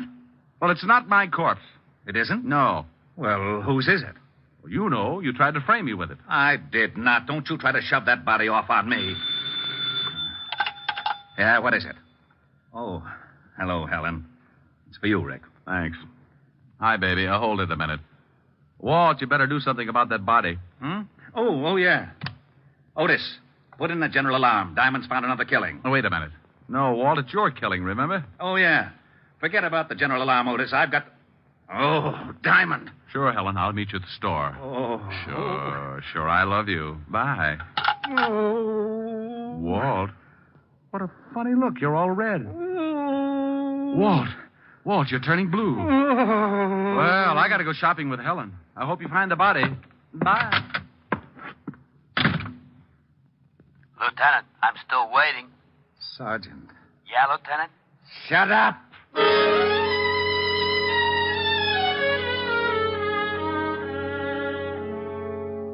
I don't know why I do that to Walt, but I always get such a kick out of tying him up in knots. When he takes the bait, he goes for it hook, line, and sinker. It's a good thing Helen called and asked me to go shopping with her, or he might have blown his fuse. I don't generally like the idea of shopping, but she said it was Frances's birthday, and any kind of an afternoon with Helen could always work its way into a wonderful evening. What do you think I ought to get him, Rick? I'll get him some shirts or something. Hey, look at these. Rick, get away from that counter. What's the matter? My hips too big? Oh, I wonder if these come in baby blue. Rick, now stop that. People are looking. Is there something I can do for you? You seem to be interested in the lingerie. Is there something I can show you? Oh, I'm looking for something for a birthday. Oh, well, then may I suggest a nightgown, perhaps? We have some lovely numbers. This is for a butler. A butler? Yes. Oh, then you were thinking of getting something for the lady, too. No. Just seeing whether the baby blue went with my eyes. Well, really? Oh, come on, Helen. Rick, she must think you're crazy. 5 minutes more, and there wouldn't have been the slightest doubt. This is fun. Rick. That woman. What woman? The elderly one over there with the mink stove. Oh, yeah. I just saw her put a box of stockings in her purse without anyone seeing her. You saw it? Yes, but the clerk didn't. And she left the counter without paying. I know. You know? Oh, sure. Spotted her 5 minutes ago. Not a very good shoplifter. That's stealing. Shouldn't we tell the manager or something? Oh, the store detectives are sure to have her spotted. Why don't they arrest her? Point of law, baby. They can't put the arm on her until she steps out of the store. Now, look. She's going out the front door. Just watch. She's out. She's just standing there on the sidewalk. Oh, that's funny. They must have spotted her. She was too careless. Look, that big car is pulling up and she's getting in. They're driving off. Well, maybe the store dicks were looking out the window. Well, I'm going to tell that clerk. I remember her description. Oh, now, Clerk! Yes? Oh, did your husband decide that they did go with his baby blue eyes? He's not my husband, and that's not why I called you. She thinks yellow goes with my complexion better. Oh, yes. Now, stop it, Rick. That woman who was just at your counter. Which one? We've only had about 600 this morning. Now, don't be flip with me. The elderly woman who was just here looking at the stockings. The one with the beautiful mink stole. It was beautiful, wasn't it? Then you noticed her. Of course. That was Mrs. Baker, one of our best customers. Well, Mrs. Baker is a shoplifter. Oh, you must be mistaken. I tell you, I saw her steal some stockings. I tell you, you are mistaken. Oh, now, look. I was going to stay out of this, but what Miss Asher says is true. I saw her, too. Miss Asher? Yes. Oh, you have an account with us, don't you, Miss Asher? Until you started telling me I was mistaken about that woman. Oh, just one moment. Oh, Mr. Pennywig! Mr. Pennywig! What are you doing? I'm calling the manager. The manager? Yes, Miss Asher. I would prefer to have him explain it to you. Yes, Miss Phillips. What is it? Well, I'll tell you what it is. Don't ever put Miss Phillips in the toy department. She's so nearsighted, she's liable to think the electric train is the 8th Avenue subway and climb on it at 5 o'clock. I beg your pardon? Mr. Pennywig, this is Miss Helen Asher. Oh, how do you do, Miss Asher? I heard a lot about you. You're going to hear a lot more. Oh, is something wrong? Yes. Yes, something is wrong. Miss Asher here spotted a woman stealing some stockings, and when she reported it to your clerk here, she said she was crazy. I saw it, too. Is this true, Miss Phillips? Yes, sir. It was Mrs. Lillian Baker. Oh. I was just trying to do the store a favor, but since you don't seem to think that the customer means anything around here, I'll see that my account is closed out. Oh, now, just one moment, Miss Asher. May I talk with you in private? I don't see why. Come on, baby. I know a joint on Broadway where we can get things without the lip that goes with it.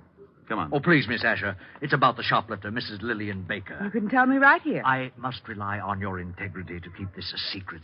You see, we know that Mrs. Baker stole those stockings. She steals something nearly every day. What? She's very wealthy, very eccentric, and very much a kleptomaniac. Oh. Her husband handles all her affairs, and he's instructed us to watch her and send him the bills for the goods she steals. Oh. Well, can't you break her of the habit? Her husband must lock his pants in the family vault every night. Yes. She's under a doctor's care, and he advises letting her continue, but without her knowing that anyone else has found out her secret. She's quite old, you see, and her husband assures us that discovery might be very disastrous. Oh, I see. Well, I'm very sorry. I didn't know. Well, I'm not. This pixie behind all the unmentionables can get a person steamed up enough to cause a minor explosion. I was just doing my duty, sir. Mr. Pennywig. Mr. Pennywig. Now what? Yes, what is it? Oh, Mr. Pennywig, we've had a jewel robbery. What? Yes, sir. 3 of our most priceless gems are missing. Oh, dear. Mrs. Baker? I don't know, sir. We watch her very closely when she's looking at jewelry. But 5 minutes after she'd gone, we discovered the loss. Was it of any consequence? Was it? $300,000 worth. Oh. Hey, wait a minute. Who else was in the jewelry department? Oh, several people. I'm so upset. Take a look over there. Where? Over there. The man in the wide pinstripe near the linen counter. Excuse me, I've got to go call Mr. Baker. Now, wait a minute. Yes? Maybe Mrs. Baker didn't lift those rocks. That man over there, was he in the jewelry department? Why, come to think of it, yes. Oh. Now, wait here. Rick! Hello, Nat. Hey, what are you doing? Now, take it easy. I just want to see what you got in your pockets. Well, Richard Diamond. You must think you're still on the force. Someone just lifted some stones out of the jewelry department. You still in the racket? In a store like this? Are you crazy? No, but I thought maybe you were. Now, let's see your pockets. You ain't no cop. Go on and peddle your papers. You look pretty silly with a broken arm. Okay, you don't have to get rough. I'm clean. Now, well, that's better. Now, turn them inside out. Hey, what's going on here? Now, meet Nat Fox, one of the better-known jewel thieves. Yes. He was in the shop about the time Mrs. Baker was. Oh, I've quit the rackets. I just like to look now and then. Oh. Well, at least he hasn't got them on him. Oh. Now, what have we here? Gum wrappers. I like to chew gum. Ah, well, you chew a lot of it. Better call the law, Mr. Pennywig. Well, if you say right away. Go to the devil. Why, Rick, he's getting away. Stop him. Oh, relax. We can always pick him up. I want to take a look at your jewelry department. Nat Fox didn't have the jewels on him, but as he did have a lot of gum wrappers, the first thing I wanted to do was to case everything in the jewelry department. It was an old stunt. The thief chews a lot of gum, palms some jewels, and sticks them in the gum. Then he sticks the gum under something, and a Confederate comes along later and scoops it up. If the thief gets spotted at the scene, he's clean, just like Fox was when I searched him. Well, I looked under everything, on everything, in everything. There was a lot of gum, all right, but no jewels in any of it. Rick, couldn't someone have picked it up already? Well, that's the only thing I can come up with, unless this Mrs. Baker really did steal them. Well, the police will be here in a few minutes. So, clerk. Yes, sir? Can you remember who was in the jewelry department when you discovered the jewels were missing? Well, this Mr. Fox and Mrs. Baker had already left. But I believe there were several women. Yes, there weren't any men, just several women. Uh-huh. Well, thank you. Come on, Helen. The robbery detail can take it from here. Well, thank you very much for your help, Mr. Diamond. Oh, where can the police get in touch with you if they want to ask any questions? They know me. And if you ever need any guidance, just look me up in the book on the private detective. Can't miss it. The one with the biggest ad.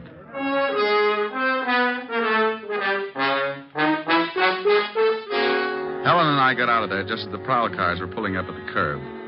I stuck my tongue out at a few old friends and climbed into her king-size convertible. We took a couple of turns around Central Park, and she dropped me off at the 5th Precinct in my dear old buddy, Lieutenant Levinson. Don't you dear old buddy me. You get out of here. Temper. I will not be subjected to any more of your fiendish humor. I won't go through another one of these routines of yours for promotion. I promise I'll be good. Oh, no, you don't. That's the most dangerous thing you could say. Yeah, what is it?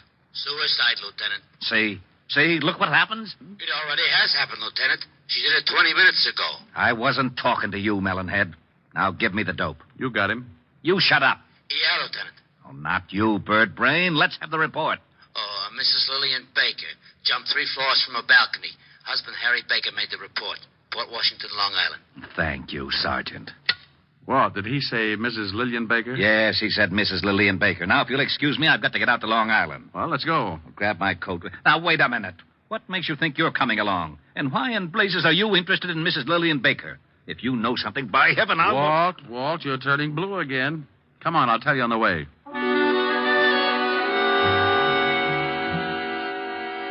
I briefed Walt on what had happened back at the store when Helen and I saw Mrs. Lillian Baker lift the hosiery. We reached the Baker estate about 3 o'clock in the afternoon and drove up a long circular driveway to the big house. The husband, Mr. Harry Baker, met us at the door. Oh, please come in, gentlemen. Thanks. You'll have to forgive me, gentlemen, but I'm still a little upset. My wife was a sick woman, but I never expected her to do anything like this. Where's the body? Out in the garden. Right this way.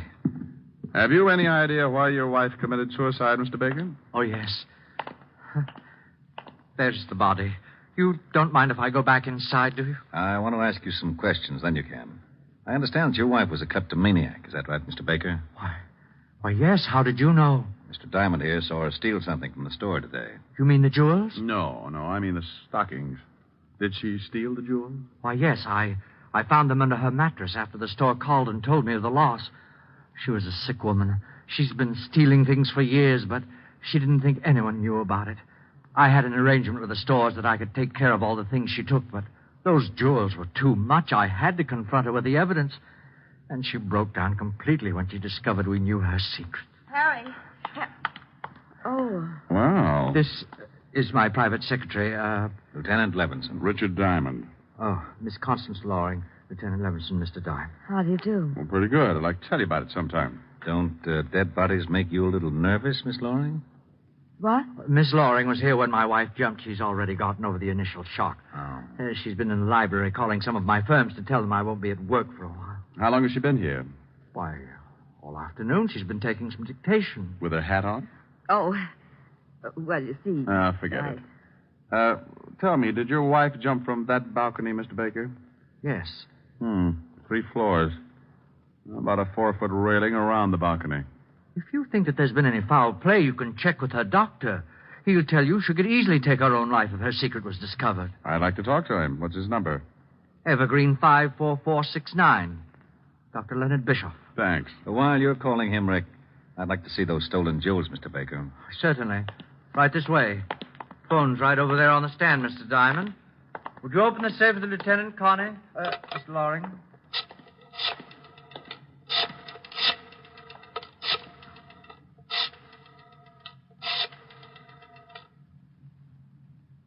Dr. Bischoff, please.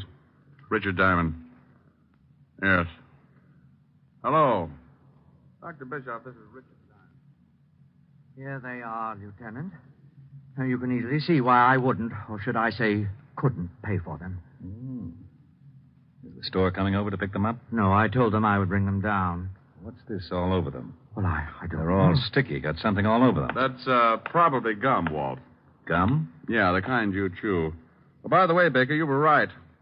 Dr. Bischoff says your wife was a sick woman, but he didn't think she'd carry it to such extremes. Well, we never know what we will do under such stress. No, I guess we never do. Walt, can I use the car for about an hour? It'll take it that long to clean up things around here. Well, you got something? Yeah. Mr. Diamond, if you think... I don't think, Mr. Baker. I find out. Oh, Walt. Yeah? Bye. I went out fast and climbed in the prowl car. I grabbed the two-way radio and put in a call to Sergeant Otis. He gave me the address I wanted, and 10 minutes later I was rolling up in front of an old brownstone where Nat Fox, the not-so-ex-jewel thief, was now living. I went up and knocked on his door.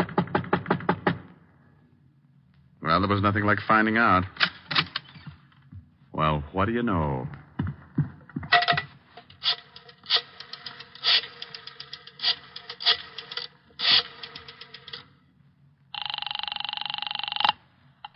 Mr. Baker's residence. Let me speak to Lieutenant Levinson, dear. He's right here. Hello? Walt, I'm over at Nat Fox's place. Now, don't say anything. Right. You remember I told you I spotted him right after the theft and shook him down? Yeah? Well, he's through giving the police department headaches. What do you mean? He can't explain the 2 bullet holes in his head.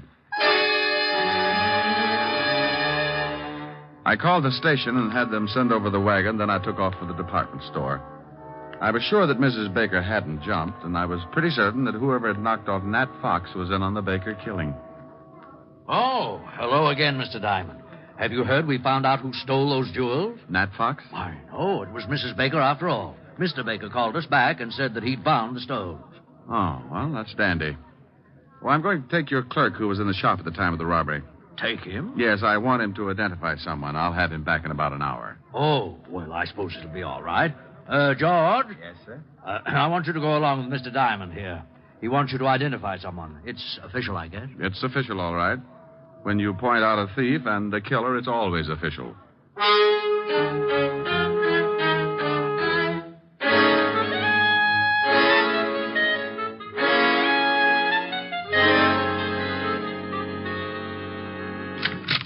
Rick, what took you so long? Walt, this is the clerk from the department store where the jewels were stolen. How are you? What's he here for? I want him to see if he can identify someone. Oh, where are Baker and his lovely secretary? In the library. Come on. Now, look, George, I Yes, want sir? you to stand outside this door until I call you. Then I want you to come in and see if you've ever seen anyone in the room besides myself and the lieutenant. I'll do my best, Mr. Diamond. That's all I want. Come on, Walt. What are you up to? Surprise.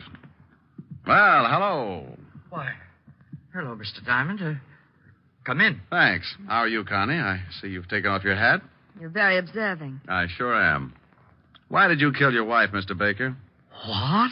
All right, I'll word it a little different. Mr. Baker, why did you kill your wife? Are you insane? Everybody asks me that. Maybe I should see a good doctor. Maybe you should. Like Dr. Bischoff, maybe? He's the best in town. Mr. Diamond, you're being ridiculous. I was with Mr. Baker when his wife jumped. You shouldn't have said that. Makes you an accessory. What do you mean? I mean, you're lying if you try and tell me Mrs. Baker wasn't killed. She jumped. Over a 4-foot railing? Yeah. What are you getting at? How old was your wife, Mr. Baker? Close to 70. Why? Pretty good health physically? Why, yes, of course. You say you were in the house and neither one of you gave Mrs. Baker a push off that balcony, Connie? Of course. Are you sure you weren't out putting 2 bullets in a cheap thug named Nat Fox? I don't know what you're talking about. Rick, what is this? Who has the money in the family, Mr. Baker? Why, my wife did. And who does it go to in event of a death? To me, naturally. Naturally. Walt, Mrs. Baker couldn't have taken those jewels. She was too much of an amateur. Helen and I spotted her swiping stockings at 50 paces. Whoever did lift those rocks was a professional thief. Well, why couldn't my wife have hired Fox to do the job? Who said anything about Fox doing the job? Why, you did. Harry. Shut up. I just said that Nat Fox was dead and that I thought Connie killed him. I didn't kill anybody. You were just coming back from it when you bumped into us. You hadn't even taken your hat off, and you were still carrying your purse. I was just going out. Let me see that purse. You stay away from that. Anything in it? Yeah, well, no gun. But she probably threw it in the river. Nice handkerchief. I'll sue you, Diamond. Look at the handkerchief, Walt. It's sticky. Give me that. Sit down, lover. Oh. Oh, I'm sorry. I thought there was a chair there. It's sticky, all right, Walt. That's gum. And gum on the jewels. She must have picked them up. Yeah, right after Nat Fox stuck them somewhere. Oh, you're both crazy. She was here with me all day. Yeah. George. Yes, Mr. Diamond. Who's this person? You just relax. I want to find out what's going on, too. Well, George? Yes, sir. That girl was in the shop right after Mrs. Baker. That's a lie. I wasn't. I didn't kill anybody. One of you hired Fox to steal the jewels, then you picked them up and brought them to Baker here. You killed Fox to keep his mouth shut. I did not. Yes, she did. Harry! We might as well tell them. You're right, but I didn't kill my wife. I can't get first-degree murder. Why, you dirty old man. You did kill her. You told me you were going to. You were up there and you pushed her off. Try to prove it. She jumped. No, she didn't. There was a 4-foot railing all around that porch. Well, she could have climbed it. That's right, Rick. She could have, but you should keep in touch with her doctor, Mr. Baker.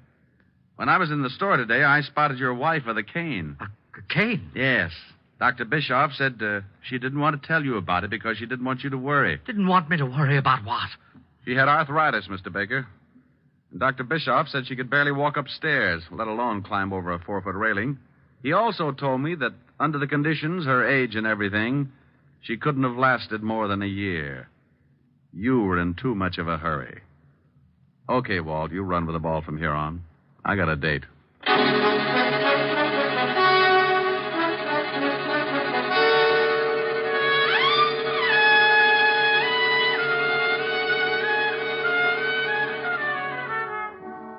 Rick, Hmm? you didn't tell me what you did after you left me this afternoon. Oh, I just fooled around with Walt for a while to kill the time. By the way, what did you finally get for Francis? Oh, I got him something in the newest fashion. It's called the Bold Look. What? It was pretty ghastly, but he loved it. Oh. Tell me what you got him. Well, a purple suit. Non-shrinkable. Yes, how did you know? It figured. Go on. A green shirt, one of those hand-painted ties. Rick, where are you going? Oh, I can't stand it. Oh, that's wonderful. What is it, Rick? What is it? I thought you were supposed to be bugged on South Pacific. Oh, is that what it's from? Yep. Goes on next to closing, right after Fink's Mules. It does? You better get those tickets again. See what it's all about. Well, give me a preview. You'll hate me in the morning. There's an answer for that. Yeah. Younger than springtime are you, softer than starlight are you, warmer than winds of June are the gentle lips you gave me, gayer than laughter are you, sweeter than music are you, angel and lover, heaven on earth are you to me.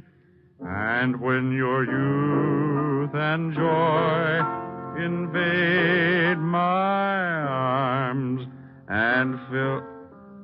Hey, what's that? What? That standing in the corner. Oh, Francis. That's Francis, Rick. What are the odds? Oh, yes, sir. It's me. Now, Rick, be careful what you say.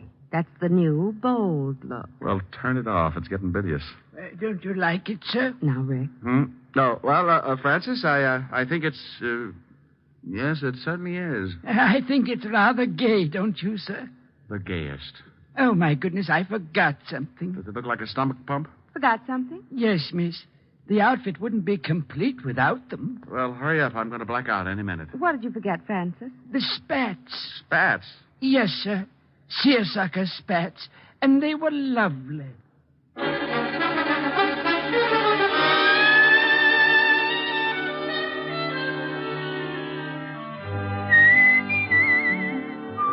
You have just heard transcribed Richard Diamond, Private Detective, starring Dick Powell. Helen was played by Virginia Gregg, Lieutenant Levinson by Ed Begley.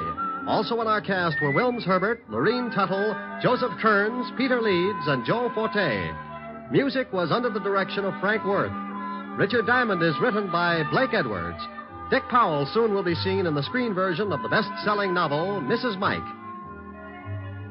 Now, this is Eddie King inviting you to be with us again at the same time next week when we will again bring you Dick Powell as Richard Diamond, Private Detective.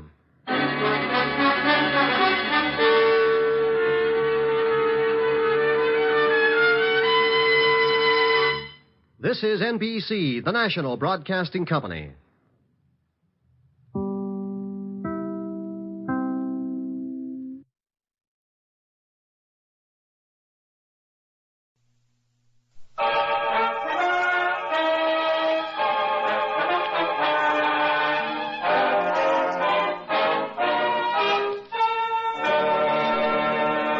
Kreml Hair Tonic and Kreml Shampoo present the new adventures of Sherlock Holmes, starring Nigel Bruce as Dr. Watson and Tom Conway as Sherlock Holmes.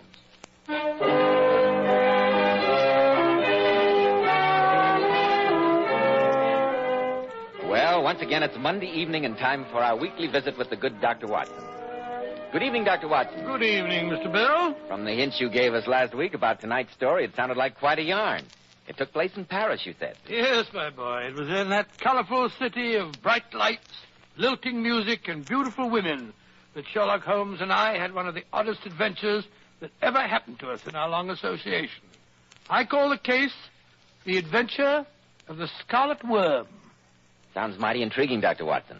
But first, men, if you want a successful, prosperous appearance, don't give your hair that cheap, greasy, plastered-down look. I've heard many men complain lately that the hairdressing they use is too greasy or too highly perfumed. That's why I urge you to try Kreml Hair Tonic. This highly specialized hair tonic has just enough light oil to keep hair handsomely groomed all day long. Every hair in place.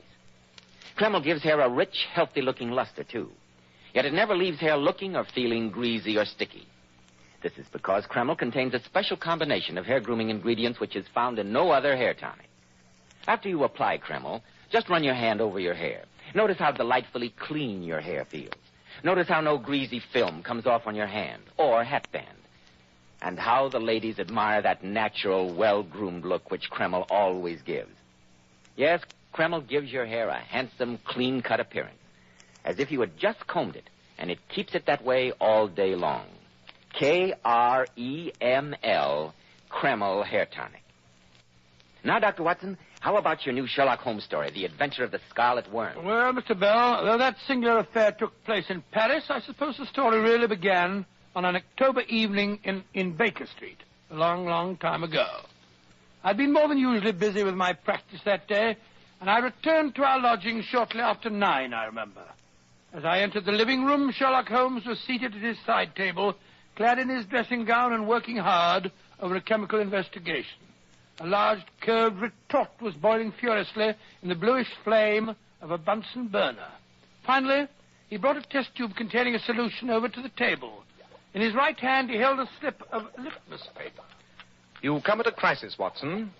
If this litmus paper remains blue, all is well. If it turns red, it means a man's life. Good Lord, Holmes, really? Aha. As I thought, it turns red. And now to send a telegram to Scotland Yard, and I need have no further connection with the case. Well, you didn't tell me that you were working on a new case, Holmes? It was a shoddy little affair, my dear Watson. An orthopedic shoemaker in Wapping became somewhat fretful with his wife. He added poison to her morning pot of tea and was stupid enough to leave a sample of the deadly brew. It was purely a routine matter. Let's forget it. You look tired, old chap. Yes, I'm Holmes. A busy day. I hope you won't be too tired to accompany me to Paris tomorrow. To Paris? Why? This afternoon I received a very rare visitor in these rooms, my brother Mycroft. All is not well at the Foreign Office. They need our help. Well, what's wrong, Holmes? An international spy ring is at work. In the past few months, important secrets have leaked out. Vital secrets that might bring this country to the verge of war. Good gracious me. two of the Foreign Office's brightest young men have committed suicide rather than divulge how they betrayed their trust. Mycroft tells me he has reason to suspect a beautiful and dangerous young lady in Paris who inspired these men, a loyalty even above patriotism. And they want you to try and trap her, is that it? No, Watson. They want us. Oh, us? Yes. Mycroft and I agreed that you would be perfect bait to use in such a trap. Bait? Makes me sound like a piece of cheese. Only metaphorically, Watson. You must agree that your imposing appearance, your open countenance and hearty manner would attract the attention of any female spy. Yes, I see what you mean. Perhaps you're right. In any case, we shall make you doubly desirable by entrusting you with certain invaluable naval secrets. Masterly, Holmes, masterly. You will entrust me with utterly worthless documents, spread the story that they're valuable, and wait for the woman to approach me. Precisely. I shall accompany you as a bodyguard, but leave you largely to your own devices. Yes, Watson, I have high hopes of this trip to Paris. With you as the worm and me as the hook, I think we may snare this evil loveliness.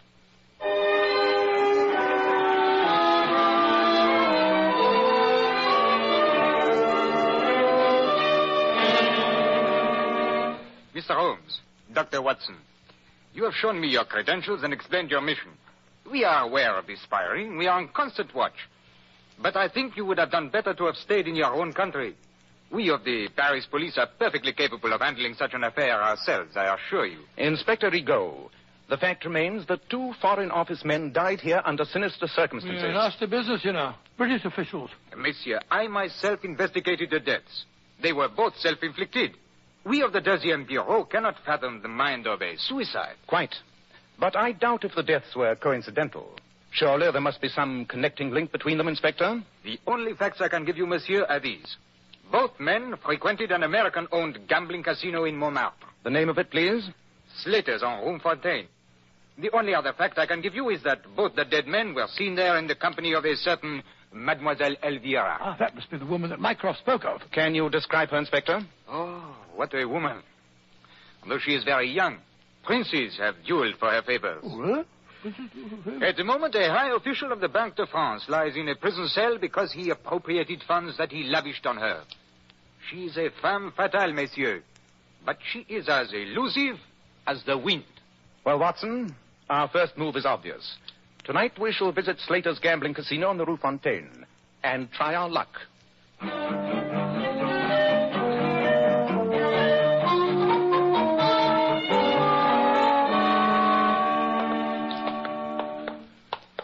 I say, Holmes, this is all rather exciting, isn't it? Paris at night. We're on our way to an American gambling casino in the hopes of meeting a beautiful young spy named Elvira. Just like a novel. Quite. Incidentally, since the young lady apparently moves in high society, I think it would be wiser if we give you a more impressive name. A fictitious title, perhaps. Well, how about the title I used once before? Sir William Norton. Splendid. Sir William Norton it shall be. And I trust that Sir William remembers the role he is to play? Yes, indeed, Holmes. If I do meet the young lady, I'm to appear very susceptible to her beauty. Not too hard for you, I imagine. And I'm to drop dark hints about the valuable secret that I'm carrying. Precisely, Watson.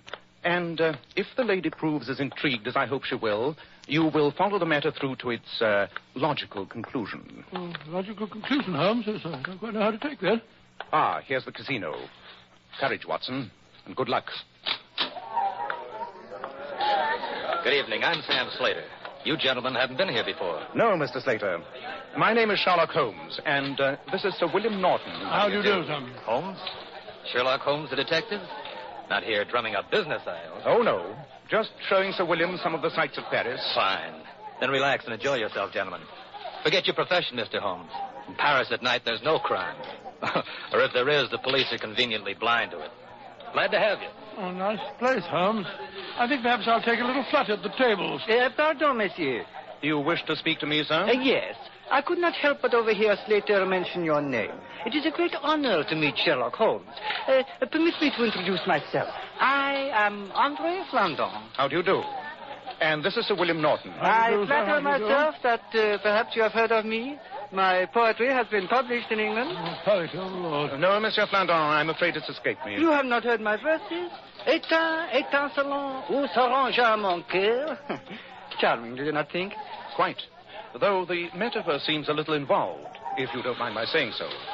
What do you think, Sir William? Well, as far as I'm concerned, there's only one language. That's English. Bon. Then I shall recite a poem of mine in English translation. Oh, monsieur. I say, Holmes, look at that stunning creature sitting by herself at the chemin de fer table. She's smiling at me. Oh, you are fortunate, Sir William. That is Mademoiselle Elvira. Elvira? Oh, never heard of her. And now, gentlemen, in translation, my poem begins, grave as the grave, August as August heat. Yes, I think I'll try my luck at the tables over there. I'll see you later, Holmes. Much later, I hope, Sir William. Sir William Norton, is it not? Yes, it is. I can't think how you recognize me, Miss, Madam... You may call me Elvira. Oh, very friendly of you. Elvira? How'd you know me? Sam Slater told me who you were. He knows that I have a certain penchant for distinguished Englishmen. That's extremely flattering. Perhaps you'd care to join me in a glass of champagne. Oh, yes, I would like that. Let's sit at this table. Right, you are. Garçon. Oui, monsieur. Deux champagne. Bon champagne, too. Oui. You are here in Paris on business? Yes, I am. Very important business. You see, I'm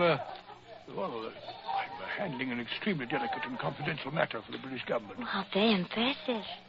Then I suppose you will be too busy to let me show you some of the sights of Paris. Oh, no, I don't think so. All work, no play, you know. I'd be very flattered to escort you, madame. Oh, good.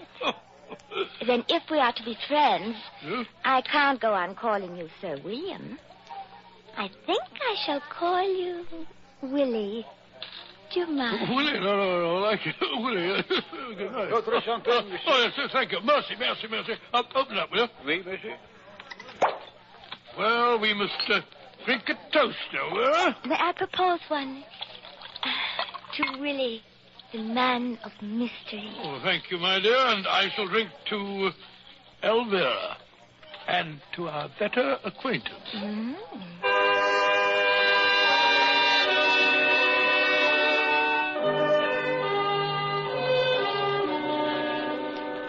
Good night, Willie. I shall see you tomorrow. Yes, rather. How about breakfast? Oh, it's nearly breakfast time now. Oh, is it really? How about lunch? Yes, of course, my dear. But your important mission for the British government, when will you attend to that? Well, in a day or two, Elvira. Good night, my dear. Come here, Willie. Closer. Good night. What? You kissed me, you little darling. Thanks awfully. You're doing splendidly, Watson. Splendidly. Keep it up. Oh, she's a sweet little thing, Holmes. It's hard to believe that she's a spy. I told her that I was here on a secret and confidential mission. I even told her that I was carrying important naval plans. She didn't seem particularly interested. Of course not. She's much too clever to use the clumsy approach. She'll work slowly. She'll wait until she thinks she's got you completely captivated before she goes after that secret. Oh, then I'm just to carry on the way I did last night. Yes, old chap. Oh, good. Wine her, dine her, send her flowers, buy her jewelry. Make her think you're head over heels in love with her. I suspect that you won't find the job too unpleasant. Oh, I'm sure I shan't.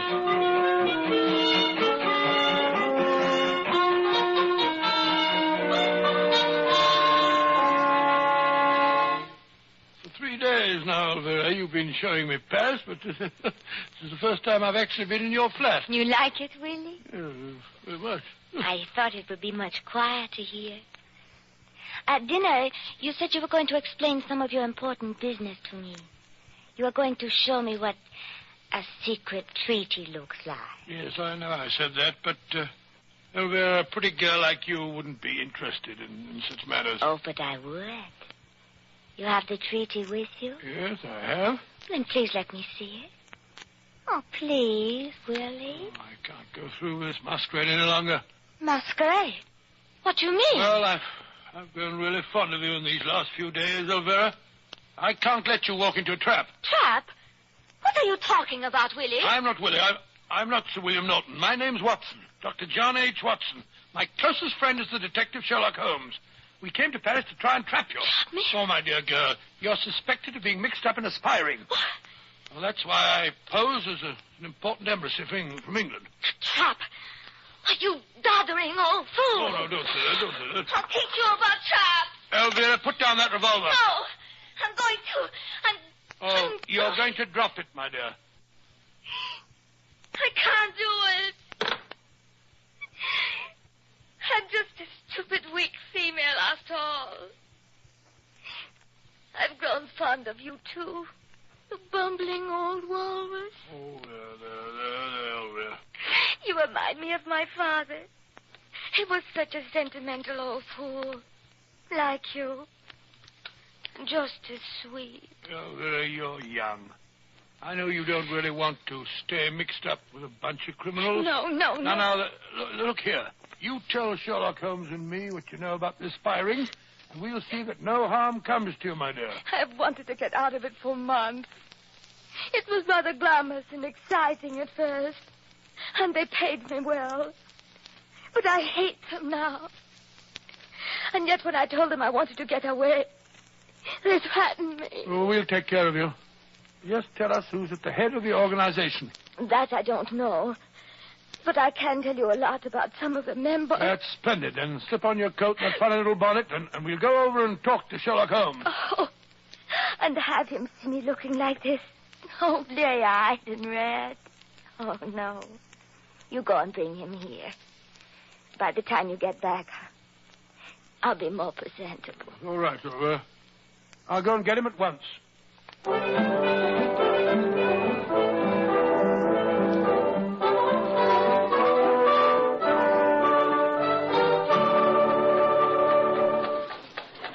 Watson, I'm occasionally astonished at the many facets to your character. Oh, thank you very much, Holmes. It's nice of you to say so. Your personal charm has apparently convinced a dangerous woman that crime does not pay. It's remarkable, if it's true. What do you mean, if it's true? Surely it must have occurred, even to a man burning with the zeal of one who has snatched a convert from the fiery flames, that this could be a trap for us to walk into.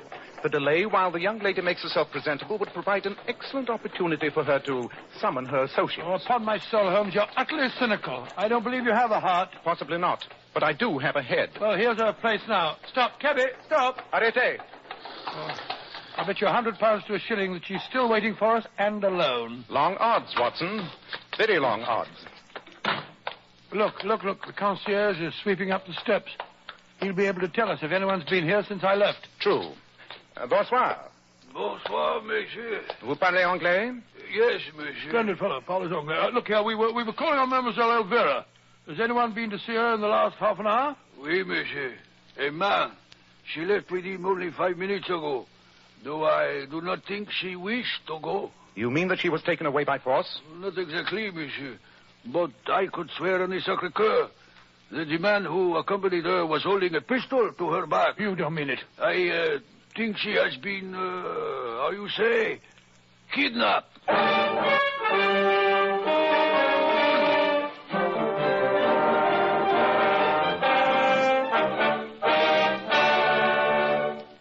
In just a moment, we'll rejoin Sherlock Holmes and Dr. Watson. Every man who takes pride in his appearance should know that handsome, healthy-looking hair needs a hygienic scalp. That's why when you buy a hair tonic, be sure to get your money's worth. Don't settle for just any hairdressing when you can enjoy the extra advantages of Kreml Hair Tonic. This highly specialized hair tonic contains an amazing combination of hair grooming ingredients, which is found in no other hair tonic. Kreml keeps dry, stubborn hair neatly in place all day and always gives hair such a natural, well-groomed appearance, never sticky or greasy. But men, Kreml does lots more than keep hair looking handsome. Kreml leaves your scalp feeling alive and tingling. At the same time, it removes itchy, loose dandruff. It's simply great to lubricate a dry scalp. And if your hair is so dry it breaks and falls when you comb it, Kreml actually helps condition the hair, in that it makes it feel softer, more pliable. So men, buy a bottle of Kreml at any drug counter. Ask for an application at your barber shop. Let Kreml help keep your scalp hygienic. Your hair always looking handsome, always looking its very best. Kreml, Kreml Hair Tonic. Well, Dr. Watson, once again you left me on the edge of my chair. So when you went back to the girl's flat, she'd been kidnapped, What did you do next? Well, fortunately, the concierge was able to give us a good description of the cab driver, and with the aid of Inspector Rigaud, we were able to find the man and question him. He'd driven the couple, he told us, to a Vala Pache den in the alleys of Montmartre. A club known as the Scarlett Worm. Holmes and I, accompanied by the French inspector, lost no time in taking a cab to the place. Monsieur, I should not permit you to visit Le Ver Écarlate, the Scarlet Worm, as you would say, without my protection. It is a cesspool of the underworld. Men have been known to enter there and make their exit by back door. Head first into the sewers. Good Lord, they've taken that poor little girl there. Inspector Rigaud, as I said, Mademoiselle Elvira told my friend that she does not know who is at the head of this organization. Have you any suspicions? Yes, but little else, my friend. One thing we are sure of. This man of mystery, the brain behind these criminals, is not French. Probably he is English. An Englishman, or so surely not. Ah. Le Ver Écarlate is waiting for us. Be on the alert, my friends, and keep close to me. I told you we didn't want to do it. You'll have to come around. Oh, there's Sam Slater, the man who owns the casino we went to the other night. Yes, and he seems to be involved in a violent argument. Yeah, a rat hole like this, you don't know what you're doing, Chavert. Latam, you know what you in here? Stay in your own golden pigsty. Who's the man that Slater's arguing with, Inspector? That is Chabert, the owner of this establishment. Slater's leaving. I wonder what he was doing in a place like this. Come, we'll speak to Chabert and find out. Bonsoir, Chabert. Bonsoir. I am honored with a visit from the inspector, the detective. Que voulez-vous? Since when does a visitor from the Deuxième Bureau have to explain his business, Chabert? Tell me, why was Slater here? And why did you argue? Bah, sure. He comes here to try and hire some of my apache. He has trouble collecting his gambling debts. I spit on him and his class victims. Let that kind stick to themselves. And not bother the Pleasant fellow. Let's sit at the table, shall we? You might as well be as unobtrusive as possible. I shall rejoin you in a moment, monsieur. I wish to make some investigation. Watson, you seem to be a positive magnet towards the fair sex. Look at this young lady heading for you. Red hair, beret, and a painted face. Not my type, I'm afraid. Bonsoir, monsieur. Voulez-vous m'offrir un apéritif? Run along, young lady, and don't sit there. Oh, no, Watson. Where's your chivalry? Please sit down, won't you? Merci, monsieur. Pretend you don't recognize Of course I don't. Never saw you before in my life. Whereas I've been keeping silence, Mademoiselle Elvira. Elvira? The wig is excellent and the use of makeup superb, Mademoiselle. But I recognized you at once by the conformation of your earlobes. Elvira, why are you disguised? Why'd they bring you here? I cannot speak now. You must get me away at once. Be careful. I'm being watched. We can't leave by the front way, but I know a back staircase that leads from the cellar. But there may be trouble. You take her, Watson. I'll guard the retreat. When the music starts again, dance with her. When you get to the back of the hall, slip out. I'll join you at the hotel.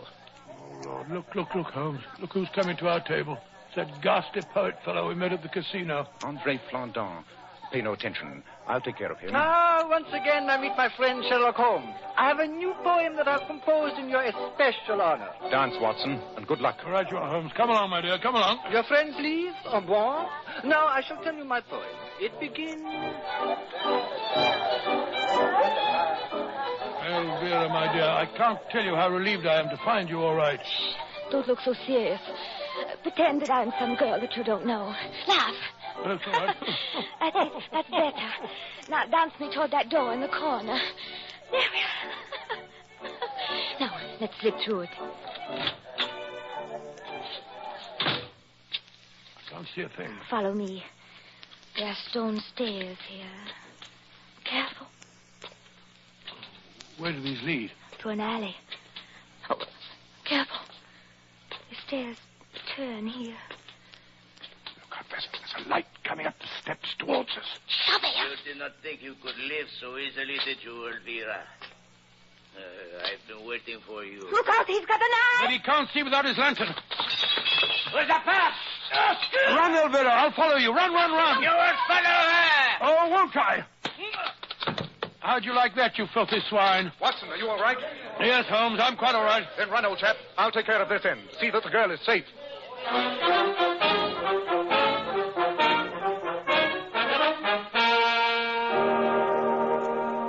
Well, now that we're all safely back at the hotel, I can tell you, Holmes, that I hated leaving you in that filthy den. Inspector Rigaud had a revolver.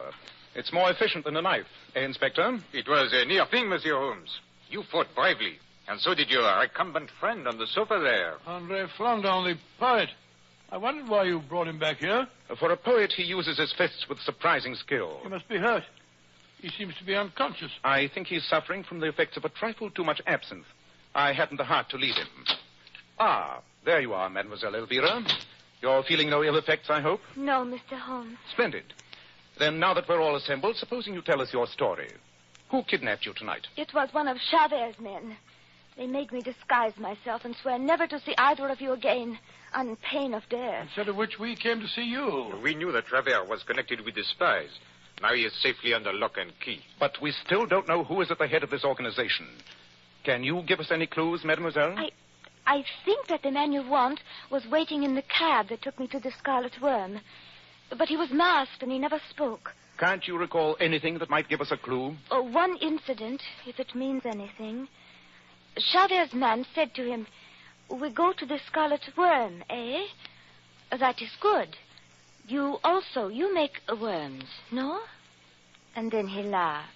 He said this in French, of course? Yes, he did. Then the case is solved. I'm an idiot. I should have spotted it sooner. The man you want, Inspector, is lying asleep on the... Look out! He's not asleep. Watson, he's got a revolver. Oh, no, you don't. Oh! He's gone to sleep again. Really, Watson, you're in splendid form tonight. But, Monsieur Holmes, why do you say that man is the culprit? You yourself gave me the clue, Inspector, when you told me that the criminal was an Englishman posing as a Frenchman. But you only met the fellow on 2 occasions, and then not for more than a few minutes. It was long enough to realize that Flandin was really an Englishman. The first time we met him, he quoted a poem that he said was translated from the French. The translation was, "Grave as the grave, August as August heat." The poem could not have been translated from the French because both of those puns are possible only in the English language. But how did my repeating the conversation in the cab give you a clue, Mr. Holmes? Because it was another pun.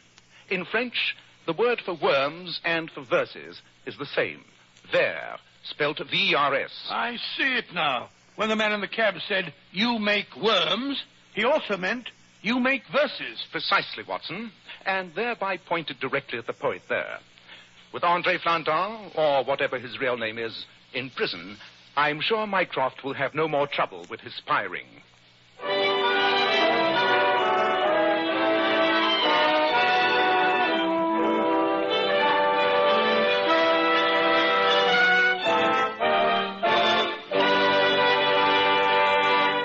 Ladies, of course you use a shampoo to wash your hair, but just a word of caution. There are many popular shampoos today which leave the hair lustrous but have a tendency to dry the hair. And that's why I advise you to always use Kreml shampoo. How right you are, Joe. Lovely Powers models were among the very first to discover the amazing beautifying qualities of Kreml shampoo. They claim no other shampoo leaves hair with more brilliant, glossy, natural highlights. Yet under no circumstances does Kreml shampoo ever dry your hair. Kreml shampoo is not a soapless shampoo. It's not a cream shampoo. It's not a drying detergent. It's entirely different. Yes, after a Kreml shampoo, your hair actually radiates natural, brilliant luster.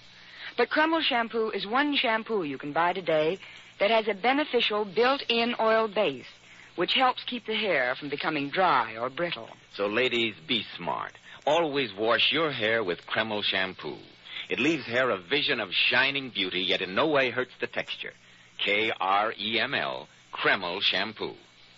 Now, Dr. Watson, what about next week? Well, now, let me think. Next week, what should I tell you? Next week, I think I'll tell you the story of how Sherlock Holmes, by solving an ancient musical cipher, managed to save the estates and restore the fortunes of the Earl of Moultrie. I call it The Adventure of Moultrie Abbey.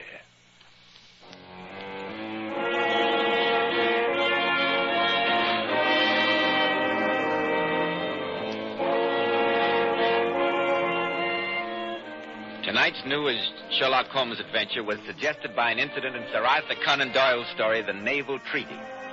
Nigel Bruce appeared by permission of California Pictures. Tom Conway through the courtesy of Eagle Lion Pictures. Sherlock Holmes series is produced by Tom McKnight with original music composed and conducted by Alex Steinert.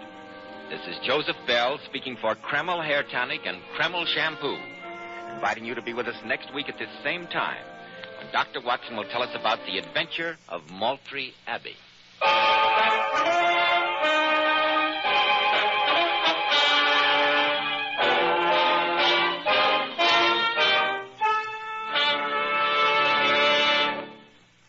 This is ABC, the American Broadcasting Company.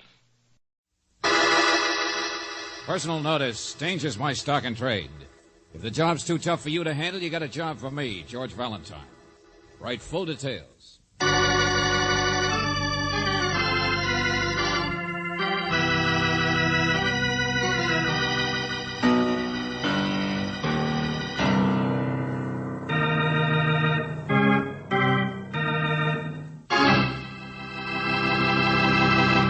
You've all heard of the man behind the plow, or of the man behind the gun.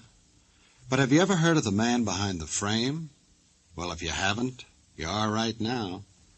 Because that's the title of our Let George Do It adventure. Now, one does not have to have a high IQ to figure out that the man behind the frame is not some small character who keeps that picture of Uncle Egbert hanging up over the fireplace. On the contrary, he's the kind of schmo who likes to have others fight his battles for him. And George Valentine is a fellow who is always ready to put on the gloves, with or without horseshoes. Now, it all started with a bunch of the boys getting together for a little ad-lib sing-fest, which is a pretty sour way to start anything. It's the best office machinery. Hold it, you guys. Shut up. Shut up, will ya? I'm trying to talk on the telephone. How can I... that's better. Bunch of crazy banshees. Hello. Yes, now I can hear you. Lawrence Ferguson? The kid? Well, sure he works for me. Came down from Emmetsville with me just yesterday. What'd he do? Get high on too much soda pop? Oh, look, friend, whoever you are, I'm no nursemaid. Don't bother me with any of this.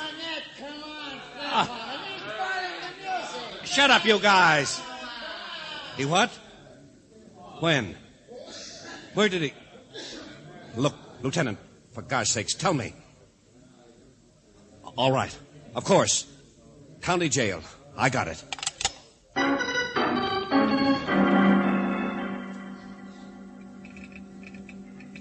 Dear Mr. Valentine, my name's Vic Burnett, Federal Office Equipment Company.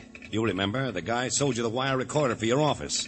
Well, I'll cancel out the last 3 payments on it if you come down fast to the county jail. I need help. A crazy rube I brought into town for a convention just so he could see the sights is now staring at the inside of a cell. He's been locked up for murder.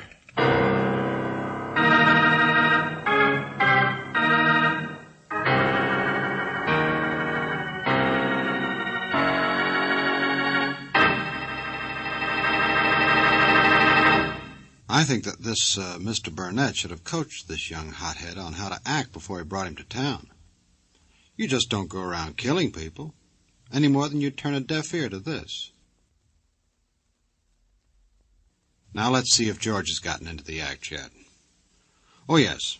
I see he and Brooksy have just walked into Lieutenant Johnson's office. Okay, Mr. Burnett, But I feel responsible for him. He's never been down here before. He's not even a salesman. You see, up in Emmetsville, You I want to have this see him, kid- Valentine, or don't you? Just a minute, Lieutenant Johnson. He's never done anything but read comic books, but I can't let him get railroaded like a common I'm sure he's not being railroaded for anything, and a woman is dead, isn't she? Miss Brooks, listen to me. This kid That's is a good absolute... idea. You listen to him, Brooksy. Come on, Johnson. Gladly. Valentine, wait a I minute. just want to hear it from the kid himself, that's all. What a job. My poor boy's in the hands of the law. Oh, well, that guy's just trying to help. I'm an old man. Guys like Burnett help me get that way. What's eating you? You'll see. Here, through here. A woman was murdered, huh? Take it from there. Hotel apartment where she lived. Name was Sally Fife. High-speed typist. Typist. Yeah, where'd he meet her? What happened? You'll see. Oh, look, Johnson. Blow on the side of the head with a bottle. Oh. Little party?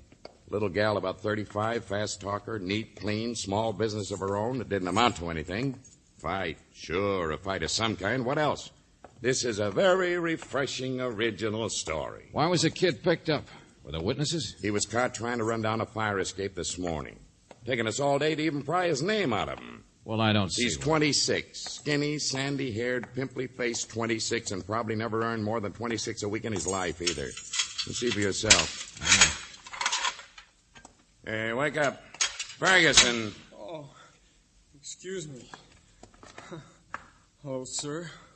Sure. Oh, don't stand up. Just thought you were asleep. No, sir, I can't sleep.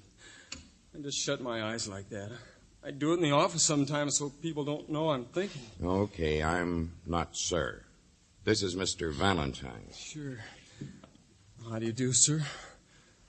Whatever you say. Yeah, hello. Sit down, Lawrence. Yeah. You want to hear it, too, I guess. I don't feel very good, you know. Last night you had some drinks. Yeah. See, Mr. Valentine, I'm just a clerk in the office. Up in Emmetsville, I mean. Been there 9 years. Uh-huh. I begged so many times to come to conventions. The boss, it's Mr. Burnett.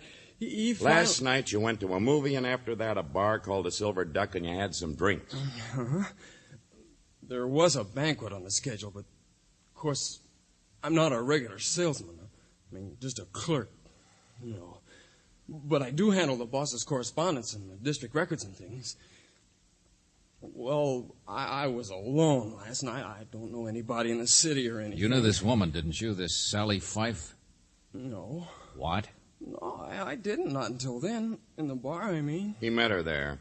Very refreshing. It's true, too. Go on. Well, I had several, I guess. You know how it is when a guy's alone, on the town, so to speak. I don't remember very well, but I guess I met her. She was awful nice. Anyway, sometime later, I didn't feel very well. Yeah, sure. It was a long way back to the hotel, and she said she'd make me some coffee up at her place, close by. But she was nice. I don't want you guys thinking anything. Yeah. We know all about it. Tell him what happened when you got there. I've told you, I don't know. It's not clear. I'm not used to... I mean, I don't know whether I drank the coffee or not. All I know is that it's daylight and I'm asleep on the sofa. All right, hold it, kid, hold it. There was a fight, wasn't there? You had trouble with this girl, and then... Stop it. Leave me alone. All right, I ran, sure. I ran. I tried to get out the fire escape, only my head was all dizzy. I would have got away if it hadn't been for that. That's this morning when they caught you. Get back to last night. Well... there she was. There. What do you think? I killed her. Oh, you did? Well, tell me about it. Refreshing, original story. I don't know, tell you what. I wanted to have excitement, what it feels like to be kicked around and yelled at by all them salesmen. A clerk, sure. He'll never get any place. Well, they're all fakes, all of them. Loud-mouthed jerks I could wrap around my finger any time you ask. Salesman, I'm better than any of them. Cut it out, kid. Now, easy. You said you killed a woman. I must have, don't you see? Nobody else was up there, I remember. I'm sorry I shoot my mouth off, but I'm just trying to forget. I wish I was just being a clerk now. Remember, forget. It was her idea you have some coffee last night, I suppose. Well, it seems that way. It wasn't mine. How did you know? Oh, for the love of... Kid, haven't you ever heard of a thing like this happening to anybody besides you? What? Well, nobody ever got in trouble like this before. Nobody ever did the things that I must... Oh, cut it out, Rube. I can't stand it, eh? Yeah, the facts are all true, Valentine. The ones we could check.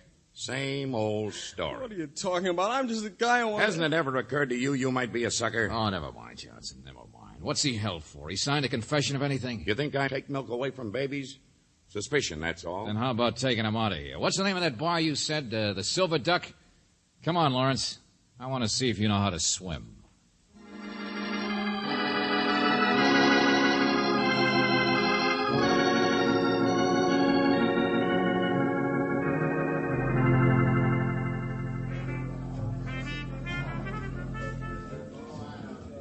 What's the idea, Mr. Valentine? This is where I was, all right. Relax. Nobody's noticing the handcuff. Yeah, but just to stand here all the time. Keep watching. Neighborhood place, same people every night. It's about the same time now, too. The girl, Valentine, that's the part of it that doesn't fit. She wasn't the type, wasn't a regular customer. Yeah, Johnson, it does. I'm just all mixed up. I want to go back Lawrence, to on your first night in the big city, how did you meet this Sally Fife? How about a demonstration? I want to see how a boy from the stick strikes up a conversation with a strange woman. Well, I know my way around. Oh, no. I don't know. She said hello to him. What do you think? He probably blushed, too. Johnson, you contradict yourself. You said she wasn't quite the type. Brisk, sharp lady with a job. There's one. That guy. Which one? Point him out. There with a cigar. Just came in. Oh, I don't know. I'm not sure. I must have seen all the people who were here last night. I remember the waiters. Excuse me. Valentine, Lieutenant, wake up. What's the most likely way the kid here met Sally Fife? Got picked for a patsy or whatever it was. Somebody probably introduced him, don't you think? So I'll see you later.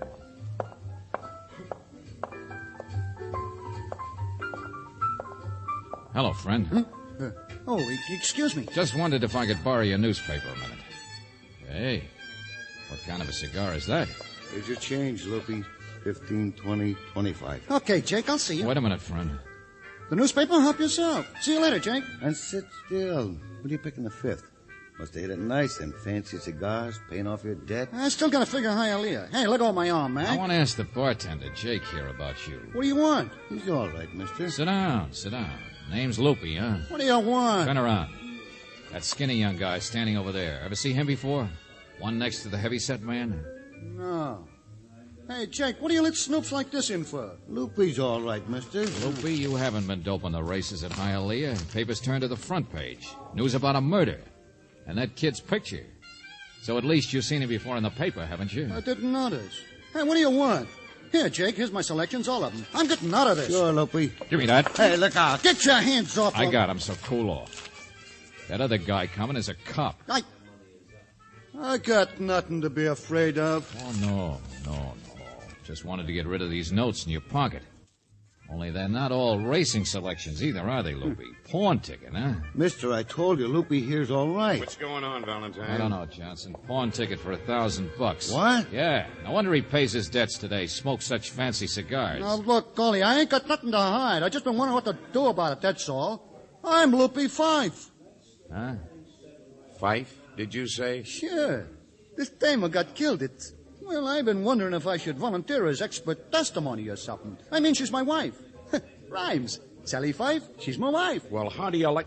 Come on, friend, we're going to have a little talk. Now, let go, me. Take it easy. I ain't done nothing. Oh, no. Just hawked a mink coat for $1,000.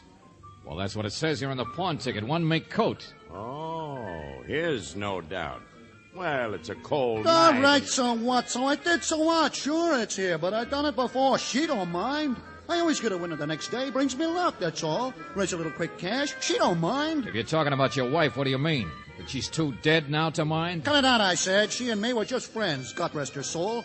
So stop looking at me that way. I didn't kill her. We're divorced. Ain't it so, Jake? That's what you call platonic, that's all. Picking the guy who gave her the mink, not me. Sure, go up to Emmetsville. Big shot salesman, he's the one. Vic Burnett. Yeah, ask Vic Burnett.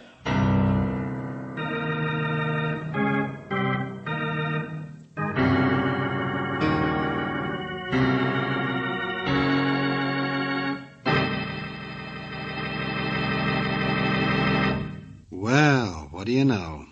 Mr. Burnett goes around giving out mink coats to little married girls. You know, somehow he didn't impress me as being that generous. Anyway, while George Valentine is working that tip over, let's you and I work this one over.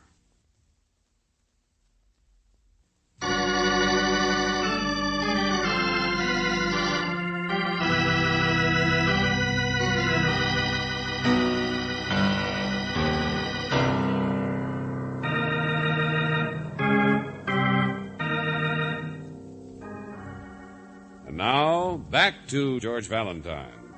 Vic Burnett, the big man from Emmetsville, here in town for a convention. He wanted you to help one of his employees, the young clerk, Lawrence Ferguson, because Lawrence was locked up in jail for murder, too confused even to defend himself. The only trouble is, though, the girl Lawrence said that he met for the first time last night, the night of her murder, now seems to have been mixed up with Vic Burnett himself. So, if your name is George Valentine, you're pretty much inclined to agree with Claire Brooks when she says... I never did like his looks, George. From the day he sold us this wire machine, I didn't like the kind of stories he told. Oh, sure, Brooksy, but don't break the recorder on account of him. You get the rest of my notes on it? Oh, didn't you finish? I'll hook it up on the phone again. No, that's all. Burnett didn't tell you where he was going after he left the county jail, did he? No. Huh. How do you like that? Write up your notes for a client that doesn't even... Well, we can't find him either, Brooksy. Salesman must have sold himself a powder and then taken it. Mr. Valentine, now you're just getting my boss in trouble. He wouldn't have done a thing like that. Kid, you want to save your job or your neck? I don't know. I'm all confused. I don't feel very good. This place just reminds me Lawrence, we brought you here to her apartment to see what else you could remember. Well, I'm not helping any. I know I'm not helping any, but if you just leave him out of it... Burnett's in this up to his ears. Now, for the last time, relax. Forget what a sucker you've been and think. I'm trying, Lieutenant. That's the couch I woke up on. I know that. Who washed the glasses? Did you? No, I don't think so. Must have been drugged. Clean glasses. But liquor stains on the table and floor. I came up here to have a cup of coffee, I know, but... Kid, that husband, Loopy. You saw him in the bar when you met her. Didn't you see him up here, too, later on? Sure you did, didn't you? I didn't see anybody here except her. Oh, for the love... Okay, Rube, wait for us here. And by the way, there's a sergeant outside the other door. Well, going to get around to me now, huh? Just wanted to give you time to make your story good, Loopy. I know you guys. Think if you keep me cool and I'll get hotter, hey? Well, let me tell you, I'm just a husband, see? But we're divorced. I'm not surprised. She was a businesswoman. Little sharp around the edges, maybe, but standing a guy like you as a horse of another color. Incompatible, that's all. Just one of them things. Give the little lady her happiness, I said, but still platonic. Soft spot for old Loopy. You know how it is. Which brings me to the mink coat. A little matter which was over and done with yesterday afternoon. A little loan of the mink, so Loopy could pick the horse of the right color. If you don't mind my lifting your figures of speech. Just saw her for a minute in that bar, but I never came up here later on. Vic Burnett gave her the coat, huh? Yes, sir, but you see... When? Last year. How long's he known her? Several years, maybe. Fancy apartment. Her typing service didn't buy her all this. It's how she met him. Special work on his district records or something. He's down here a lot. And she used to write to his office when he wasn't. Boyfriend, that's all. It's perfectly legal. In love with business. And he paid her in mink. All right, so she knew a few things about him. So she had a liking for the finer things. Now you're warming up, friend. She blackmailed him, huh? She did not. You can't talk that way about my wife, God rest her soul. A shakedown artist. So that's what you was. I didn't say that. Oh, stop it. Huh? Well, look what's here. You see, I wasn't running any place. Just dodging a little. I know, Mr. Burnett. I guess you don't need me anymore, so I guess I'll just... Oh, no, you don't, Loopy. Stick around. Okay. Listen to me. I want you guys to understand something. I hired you, Valentine. Don't forget that. Yeah, to rescue a guy so dumb he walked into the oldest frame-up in history. So old, no matter what he said, no jury would ever convict him. But that doesn't mean you couldn't be the man behind the frame, does it? Sure, he must be. Listen, I said, I would have told you everything, but you know how it is. When did you see her the last time? Last night, supper. Go on, make something out of that. There, you see, supper. He saw her at supper. How was she dressed? Huh? Well, I don't remember. Very nicely. Was she wearing a mink coat at supper, or wasn't she? Sure. The one I gave her. Why? Grab that guy. Roy. Oh, no, you don't. I know, Sergeant. Grab him, Sergeant. Grab him. He's the one. He did it. Get him.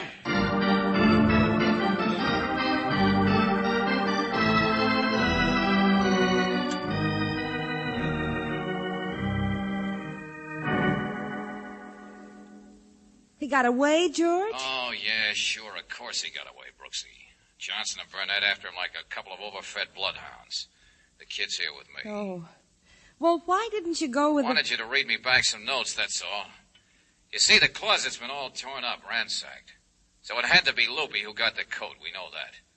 But he didn't get it until after supper. So he was up here late. Probably after he'd been in that bar. George, he saw his wife with Lawrence, so it would have been easy for him to follow them up there and... Yeah, sure, it was... George? Yeah, I'm right here. Look, I'll be back up to listen to those notes myself instead, okay? Well, I'm just typing. Yeah, I'll be up at the office. Let Johnson look for people. I'm all through. Wait for me.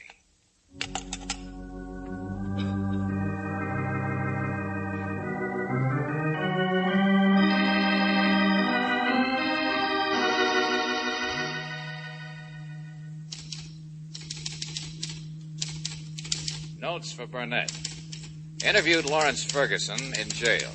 Has stack of circumstantial evidence against him, including the fact that he was caught running George, the scene of crime. I'm just getting started. The only trouble is...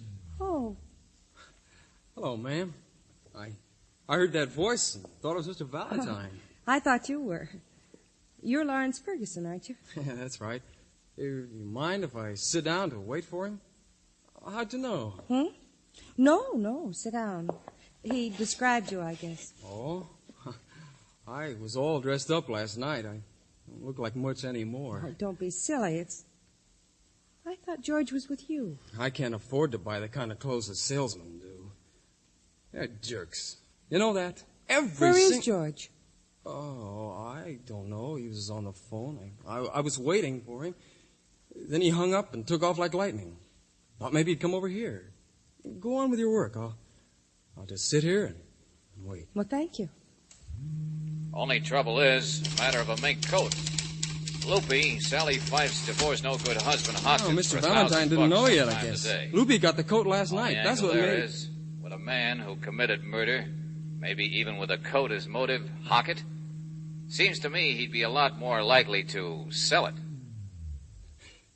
Mr. Valentine's a smart man, isn't he? At the time Loopy hocked the coat, today, he didn't even know his wife was dead. I'm sort of like Mr. Valentine in some ways. Smart. Where is George? Tell me. If he left to come here and you were with him, he'd be here by now. I don't know. I'm waiting. Just like you are. Yeah. He said the closet at Sally's apartment was all ransacked. Loopy wouldn't do that, would he? He'd know where the coat was. Maybe he already got it. You mean while you were in that bar with his wife? Maybe. She wasn't wearing it. How did you know she even had a mink coat? I don't know, ma'am. I'm all mixed up. Yes. Play some more. That machine the salesmen sell. Big shots. Jerks. They even got a song. Salesmen of all FOE, we will have prosperity. Isn't that a laugh? Like a bunch of high school kids at a football game. I see what goes on. I can make more money than any of them. Lawrence, stop. Stop. I'll play it if you want. Sell it.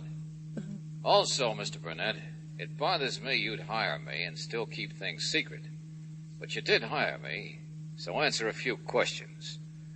Your correspondence up there in Emmetsville, Sally Fife did business with you, so whoever handles your correspondence would know about her. Check? And that's your clerk, Lawrence. He would have known about her through the handling of district records, too. But he insists he didn't even know her name until last night. Why? You killed her. The poor innocent boy being framed. You killed her. Mr. Valentine's smart. You're stupid. You killed her and ran, but you got caught. Say that! That's what she said. I'm sorry. They were sorry for me. They thought I'd been framed because I made it look that way. I spilled liquor on the rug and the table. I pretended. I used to give Sally information about Mr. Burnett. And then she'd get mink coats and things. I don't care. I don't want to know. She wouldn't give me my share. She said I was stupid, the same thing you said. Don't touch me. Why not? I have to kill you? Get away. Sally wouldn't give me my share. But I got even with her. And even if they caught me, I still made it look like I'd been framed. I looked for the coat, but it was gone. Get away, I said. But he still got away. Stop it. You Lawrence, Valentine, stop I it. wasn't gonna see. I wasn't framed. They were sorry for me. They thought I'd been framed because I made it look that way. I spilled liquor on the rug and the table. I pretended. I used to give Sally information about Mr. Burnett. She'd get mink coats and things. Listen. Here, I don't want to know. You turn that thing and try to record what I say. Stupid, the same thing You think you've got a confession, don't you? There's a button on this crazy thing. I didn't know. No, I didn't. You bumped it yourself. Show you what kind of a proof I am. And so, Mr. Burnett, I guess you don't need a report. The kid you wanted me to help is nothing but a pin-brained loony. Where's the button? Turn it off at once. Oh, yes, it will, Buster. Oh, George, you're here. I'll show you the button.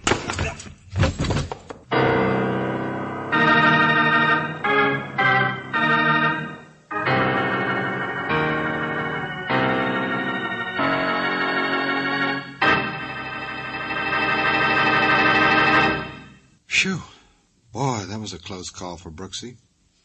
I wasn't sure there for a minute whether or not George was going to make it in time. Now, while he's quieting Brooksy down, let's take a minute to listen to this.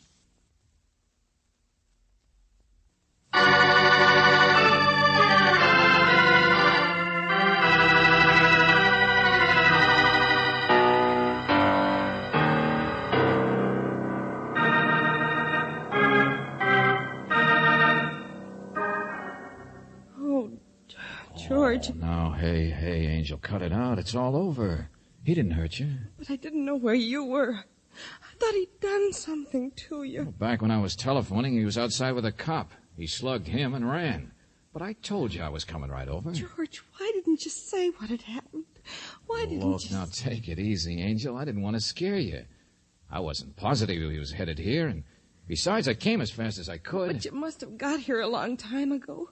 You must have been standing outside and listening. Angel, it's all over, I said. know you needed real evidence against him. I wouldn't have George. let him hurt you, Angel. Come on, let's go. You didn't do that on purpose, did you? I mean, not warn me and then let Brooksy, what kind of a guy do you think... Well, it just happened that way. Oh, look, darling, come here. There. That convince you? No.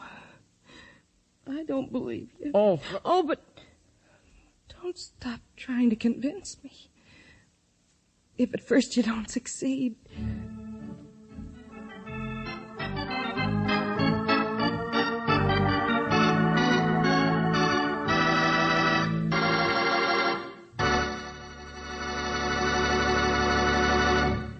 You have just heard The Man Behind the Frame, another Let George Do It adventure.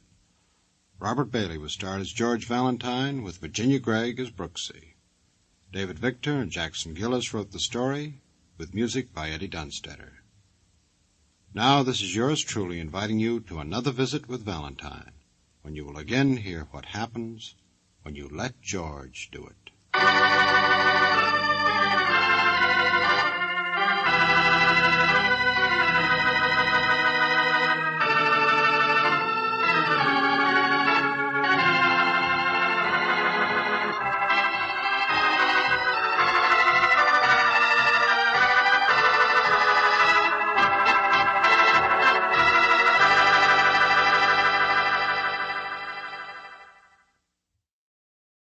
The Adventures of Michael Shane, Private Detective.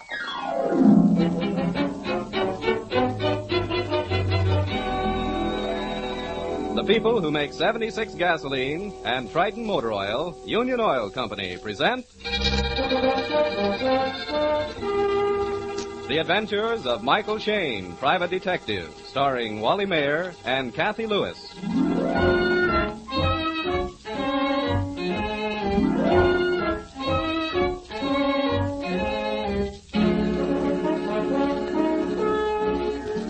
Anything can happen in San Francisco, well, almost anything, and when it happens, you usually find Michael Shane, private detective, somewhere around.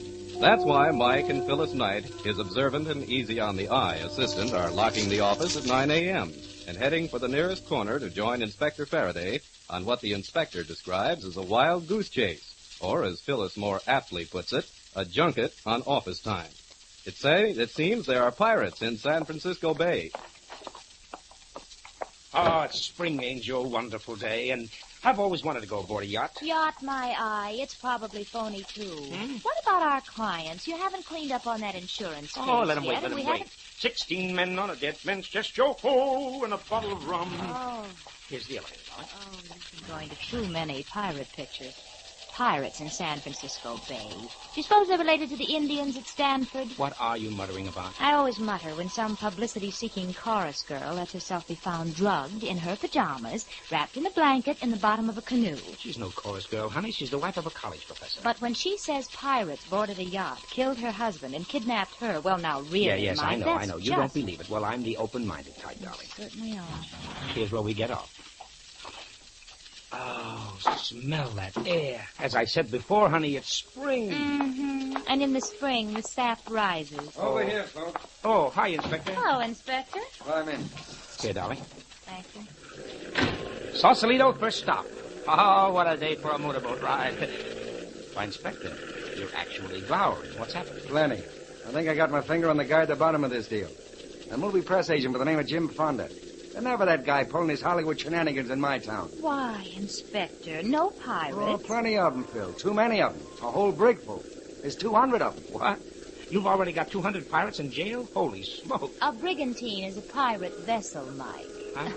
Right, Inspector? Right, fellas. They might as well be in jail. For that anchor doesn't budge until I give the word. Lafitte's men, I suppose, from around the Horn. No, nothing so romantic, my dear. They're Captain Kidd's men from Central Casting in Hollywood. There's a movie company aboard the ship, and they're getting ready to sail down the coast on location when I climb down. Oh, aren't you a bit rough on them, Inspector? After all, press agents have to have their fun. Or do you know something I don't know? No, not a thing, Mike. I guess I lost my sense of humor. Hollywood had its laugh this morning. Now I'm going to have mine. Huh? You know, they have to pay those pirates every day, you know. Yeah, I get it. Investigations, questions, delays. Well, where do we go first, the pirate ship or the yacht? The yacht. Maybe Professor Porter will be there himself, if he isn't still playing dead. Where's the wife? She'll be there, too. And so will Jim Fonda, or I'll fire every detective on my staff. Well, that might not be a bad idea. Save the sarcasm, Mike. Tony Cooley. Well, there's the yacht. Oh, that's beautiful. Wow. There's nothing phony about this baby.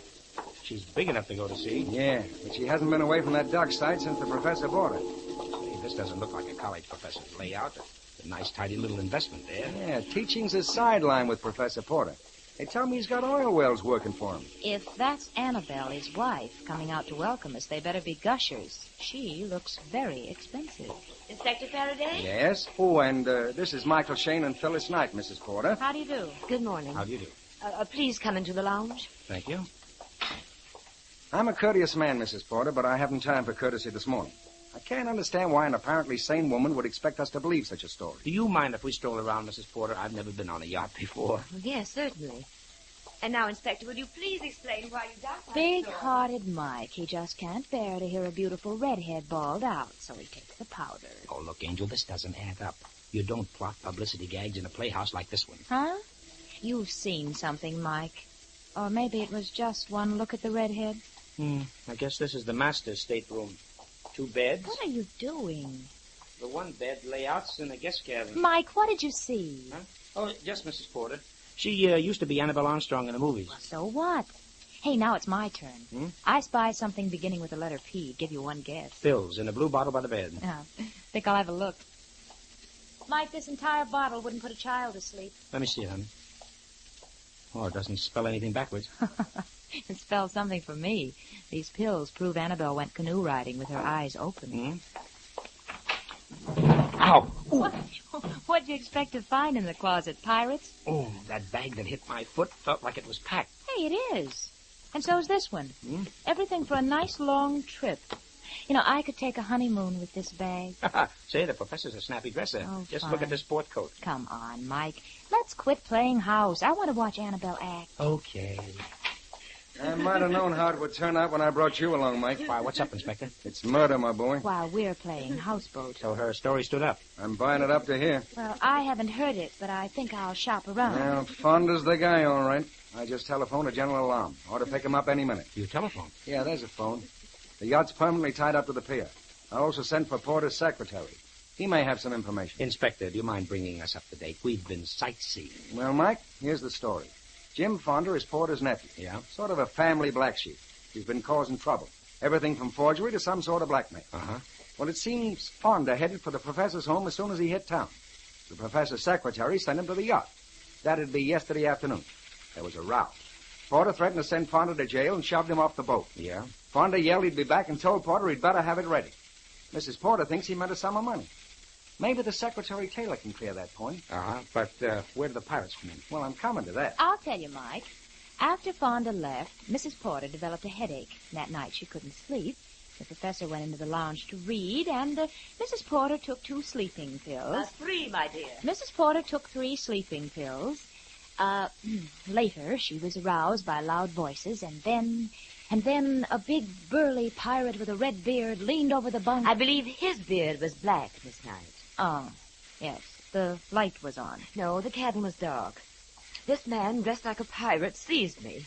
threw a blanket over me and carried me to the canoe. It was one we kept tied to the yacht. There was a body wrapped in a blanket on the bottom.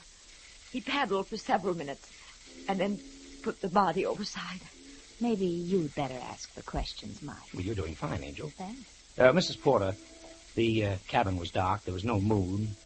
How did you know the man was dressed like a pirate? He struck several matches. Oh? Yes, he was smoking a pipe. I see. And why are you so sure that this man dressed as a pirate was Jim Fonda? I knew Jim. He was publicity man on one of my pictures. Oh, maybe I should explain. I'm Annabelle... Oh, not at all. I recognized Annabelle Armstrong the moment I came aboard. Thank you. Well, Jim Fonda had two peculiarities. His eyebrows were highly arched, and his left eye twitched. Hmm? I recognized him despite his disguise the first time he lighted a match. Did he know you had recognized him? I'm not sure. He might have worn the pirate costume as a prank. Jim had an odd sense of humor. I believe he intended taking me with him. He tried to arouse me when he landed the canoe. I was too heavy to carry far. Those sleeping tablets must have been pretty powerful. Mr. Shane, those tablets are a mild, harmless sort. I was wide awake. Then from fright at first, and then I acted. Don't forget, I used to be an actress. Why did you stay in the canoe after he left you? Well, I yelled my head off and nobody came. It was dark and, well, I was afraid I'd fall into the water. I can't swim. Well, that's sensible. Do you think you could locate the spot where your husband's body was dropped into the water? I pointed out the spot when the police brought me to the yacht this morning. That's right, Mike. We've had men grappling for the body all morning. There's no current and the water's quiet, so we ought to bring it up. Well, that's the police launch. We found the body, Inspector. That ties it up. Bring it in, boys. Well, you satisfied now, Angel? No, I am not, and neither are you. Mm-hmm. Say, I guess that'd be Mr. Taylor with the briefcase over there coming down the pier. Huh? Oh, yes, the secretary. Dark and handsome. Huh?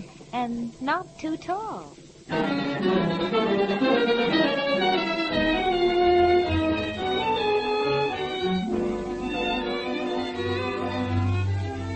In just a moment, we'll rejoin Mike Shane and Phyllis Knight in their adventures.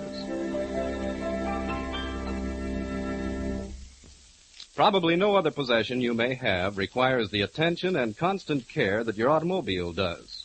The hundreds of bearings and precision gears in a car need continual protection against rust, friction, heat, and abrasion. That is why regular stop-wear lubrication is so vital to the condition of your car. You see, stop-wear lubrication is more than just a grease job. It's a system that's been worked out from years of experience to give your automobile the best possible care. When you leave your car at a Union Oil Minuteman station for stop-wear lubrication, you can be sure that nothing on your automobile will be overlooked or hurriedly serviced. Each fitting is carefully and thoroughly lubricated according to the manufacturer's specifications. While your car is on the hoist, the Minutemen inspect out-of-sight points and check them for danger signs. Finally, as complete proof of stop-wear's reliable lubrication, you receive a 1,000-mile written guarantee with each job. You'll find your car rolls smoother, handles easier, stands up better with regular stop-wear lubrication. Stop-wear guaranteed lubrication is available only at Union Oil Minuteman stations.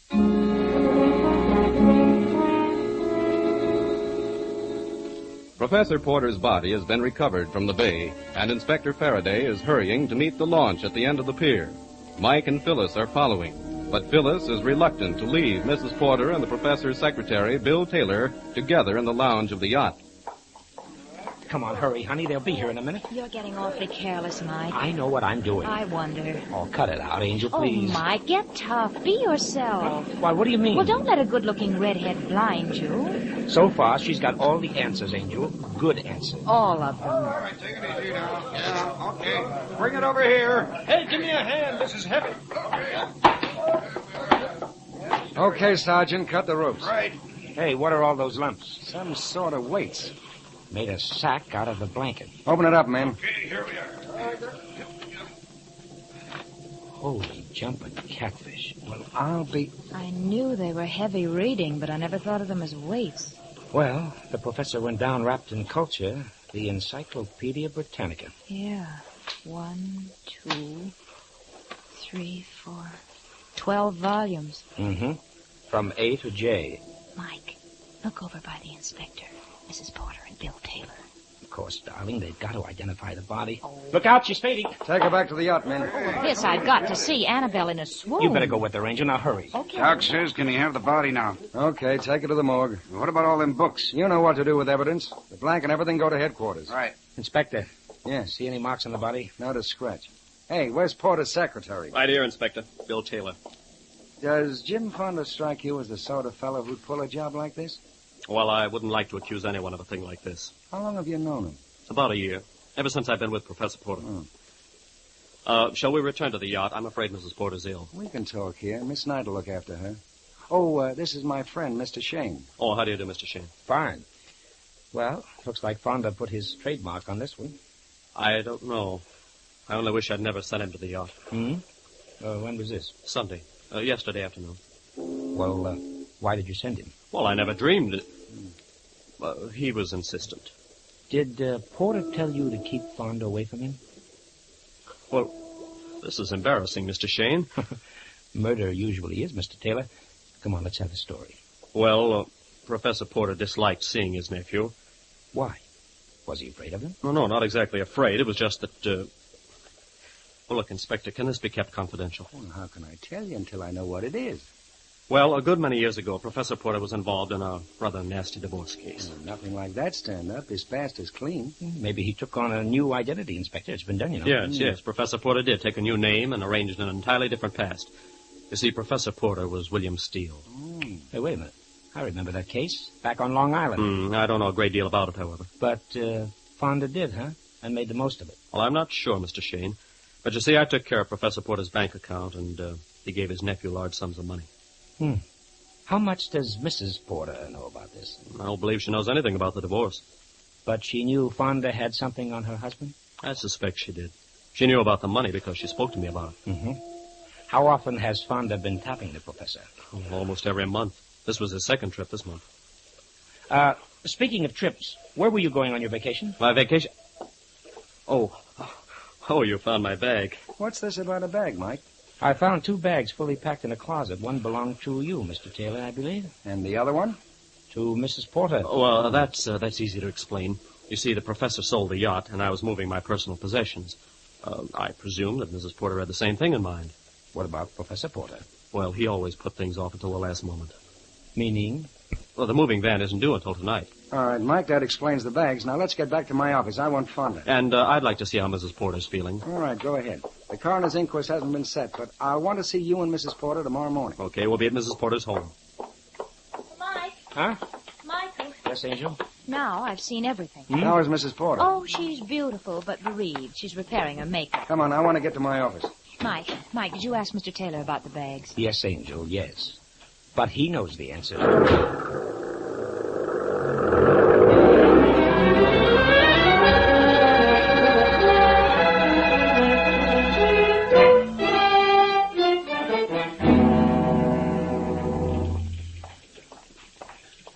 Any messages? Hollywood's been calling every 20 minutes, Inspector. What do they want? Feller at Apex Studios wants his pirates. Tell him we got a murder case to settle first. Says you're going to have a lawsuit, too. Claims this is costing him thousands. Why don't you turn him loose, Inspector? The guy says you better do it pronto. That boat's stuck till I get my hands on Fonda. Come on, Mike, fellas. Okay. Now, let's get down to business. Yeah, let's go to work. Well, it's about time. What do you mean, Phyllis? Fonda left a trail a yard wide. Too wide, Inspector. You want to do me a favor, Inspector? You too? What is it? Check on that story about the sale of Porter's yacht. Yes, Mike, I had that in mind. Yes, Inspector? Is Bolton back from that pirate ship? He's waiting out, sir. Send him in. Pick up any leads, Bolton? Not a line. The guy just vanished. Oh, he can't do that. What did they tell you about Fonda? Everybody had a good word for him. He came to town ahead of the picture crowd last Friday. Oh? When was he on the boat? Yesterday. They said he seemed worried about his uncle. Hadn't been able to see him. Did he tell anybody why he wanted to see his uncle? Nope. Seems that he didn't do much talking. Does Fonda smoke a pipe? So you haven't found him, have you, Mike? No. Why? The pipe's a part of the description they gave me. Left eye twitches, too. You must know the guy. No, just the woman he kidnapped. Well, he can't get out of town. Must be holed up somewhere. You searched the boat? Yeah. Even turned up some girl pirates. Any pirate costumes missing? Wardrobe man says they're all there. Well, how about the odd parts? Wigs, scarves, I thought of that. Could be, but it'd take a week to check. Okay, take a week, but check it. Okay. Hello? That Hollywood guy's on the wire, crying. Tell him I got a murder in my hands. The boat stays here. Fonda's not on that boat, Inspector. His friends are. Get back to that boat. If I stay out there any longer, I'll turn pirate myself. Got any ideas, Mike? Well, I'd like to know about, About that Porter yacht, Inspector. Yes? Professor sold it all right. That satisfy you, Mike? well, that cooks one idea anyhow. I've got an idea, Inspector. Let's have it, Phil. Remember when lovely Annabelle was giving us Act Two? Oh, let's don't be catty, Angel. You be quiet. I know when you're getting ready to spring something. I wish I knew as much. All right, Smarty. Well, Mrs. Porter spoke of Jim Fonda in the past tense. A natural reaction. Probably glad to have him out of her life. Oh, you don't. Just heard from the coroner's office, Inspector. When's the inquest? Tomorrow. Funny thing, What's that? Doc says Porter's been in the water 2 or 3 days. Did you hear that, Mike? Wow, that knocks the whole case into a cocked hat. But Mrs. Porter said it happened last night. Well, maybe she'll know the answer to this one. Maybe I know the answers. What? Remember when we went through the staterooms on the yacht? Yeah, you admired the beds. Uh-huh. There were 2 in the stateroom and 1 in the guest cabin. Yeah, they'd all been slept in. Maybe yes, maybe no. But there was something missing.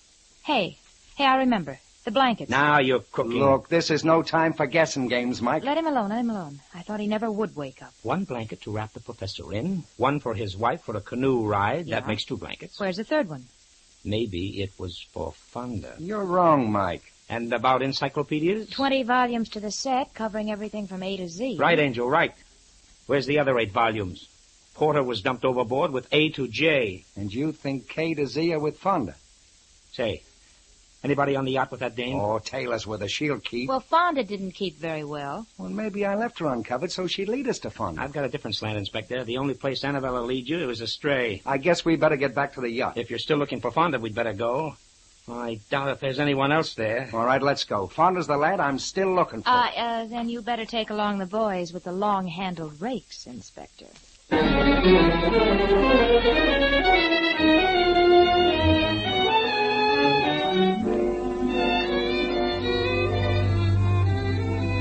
We'll return to Michael Shane and his adventures in just a moment.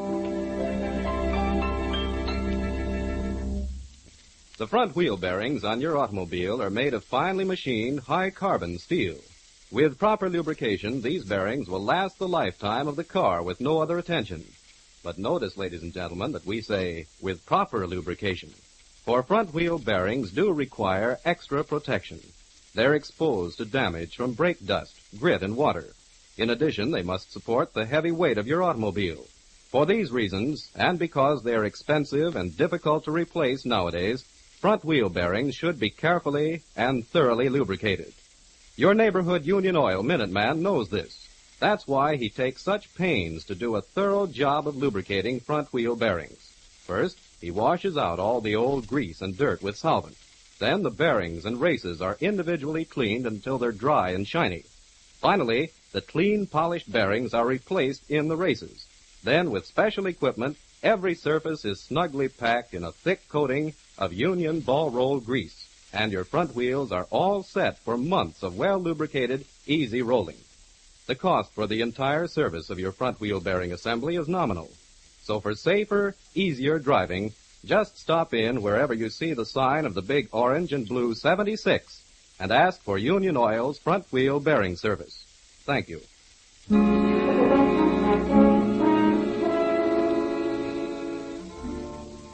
Mike, Phyllis, and Inspector Faraday are back at the yacht. A crew with grappling hooks is just arriving. It would be Old Home Week if Mrs. Porter and Bill Taylor were there, but they've flown the coop.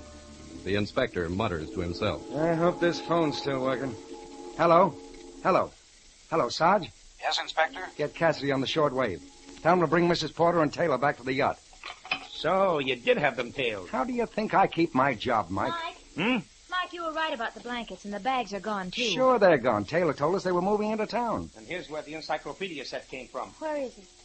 An empty shelf, and I never even noticed. Say, let's go out on deck and see if they fished up anything, huh? All right. All right, Hey, fellas, have you found anything? 2 tire cases and a couple of pairs of old shoes. Well, keep on raking. Try up forward. Okay. It's beginning to add up, all right. Yeah, sure it adds up. Fonda gets into town, goes to see Uncle Porter. And tries to pick up $5,000. No. I'm not buying the blackmail scenario. Why, Mike? Too well planted like the rest of the deal. Anyhow, a crook working a blackmail racket doesn't have to work as a press agent. Okay, so Fonda goes to see Porter. And Porter isn't in sight. Annabelle and Taylor give Fonda a cock and bull story. He gets suspicious and starts checking. Yeah, but where? Around the neighborhood, at the university. And then? Annabelle and Taylor get ideas. Maybe Fonda is the answer to a little job they've already done. You mean Porter's murder? You're on the beam, Inspector. My guess is Fonda stood to get a slice of the professor's estate, a big slice. I'm beginning to like your story. Well, wait a minute. Let me finish it. They decide to knock off Fonda, hang the Porter murder on him, and live happily ever after. Take the whole part, huh? Right. So Taylor lets Fonda know that his professor uncle is on the yacht. And when Fonda shows up Sunday night, Taylor drills him. Hey, aren't you boys guessing a bit too far ahead? Huh? You've got no proof that Taylor shot Fonda. In fact, you've got no proof that Fonda's even dead. No. But do you see what I see on that ledge? You mean the lamp? Yes, darling, a lamp. Where it couldn't do anybody any good. No, it's not very ornamental. Okay. Quit being clever. Move it. All right. A bullet hole. Yes, honey, a bullet hole. Not very old either. And since no bullets were used to put the professor out of the way, and Taylor and the professor's wife are still alive... What is it, Sarge? Another bundle, Inspector. Well, Inspector, blanket number 3. Mm-hmm. Yeah, and the same kind of bulges as the other bundle. Yes, Angel. Encyclopedia Britannica, volumes K to Z.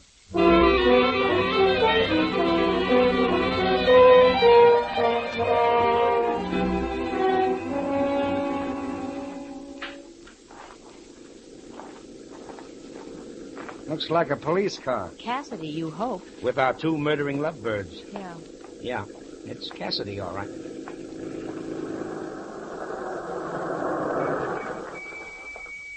Here they are, Inspector. Did you send for us, Inspector? Yes, I wanted to finish our chat. Why, what happened, Inspector? Nothing much. We just found Fonda's body. Get out of the car, Taylor. You too, Annabelle. Duck, guys, he's got a gun. Get him, Faraday, get him! My gun's jammed! That got his tire. The car's caught fire. Yeah, come on, run for it, hurry. They're both unconscious. Yeah, pull them out. Get her first. Easier that way. Taylor's all in one piece anyway. It's the same with the Dane. Just bumped your head. Well, that's too bad. Mike, where are you going? To get the robe out of the car before it's burned. Have you gone crazy? No. Now, here, let's throw this robe over Annabelle. Put it up over her face. Hey, Taylor's stirring. He's coming out of it. Good. But I can't have Annabelle awake. Maybe I better conquer her. Let me. Wake him up, Inspector. Come on, you get up. Wake him up. Come on. Where am I? You're at the end of the road, fella. Where's Annabelle? Mrs. Porter. Mrs. Porter is dead. Huh? Oh, no, she couldn't be. Huh? Pull the blanket back, honey. Was she dead? I mean... I know exactly what you mean, boy. No, she talked. Talked plenty before she went. You've been out cold for 10 minutes, fella. Come on, you better talk fast. I had nothing to do with it. Oh, I helped dispose of the bodies, yes, but she made me. She threatened my life. She acted like a madwoman. I didn't do it. I didn't. Then who did? Annabelle. She poisoned the professor and she shot Fonda. He's lying. Don't believe him. Oh, so you came too, huh? But you said she was dead. You tricked me. Which is nothing compared to what we're going to do to you, both of you. Yes, we tricked you. And you accused her of murder. Now it's her turn. Where did he hide the gun? At my apartment. Oh, you fool. If you'd kept your mouth shut. If you both kept your mouths shut, we'd still have caught you. Every clue that you planted, every clue that you thought would point to Fonda was a signpost leading us right to you. I don't want to talk to them anymore, Inspector. How about you? Not me. I've had all I want. Take him away, Cassidy.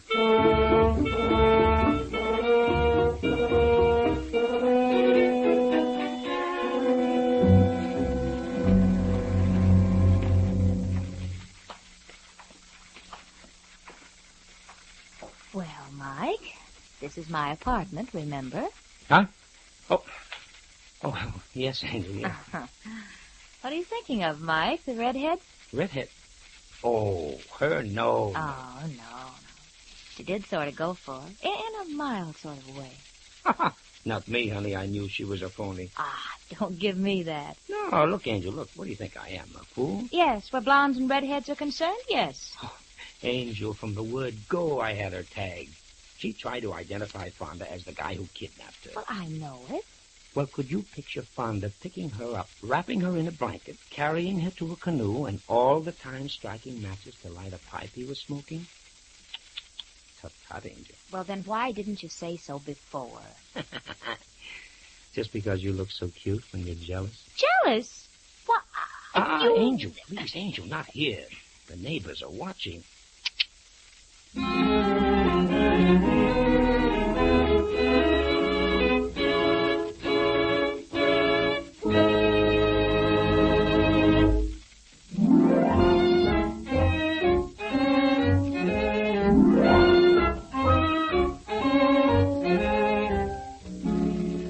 Tune in again next week at 8:30 for another adventure with Michael Shane, Private Detective, starring Wally Mayer and Kathy Lewis, with Joe Forte as Inspector Faraday.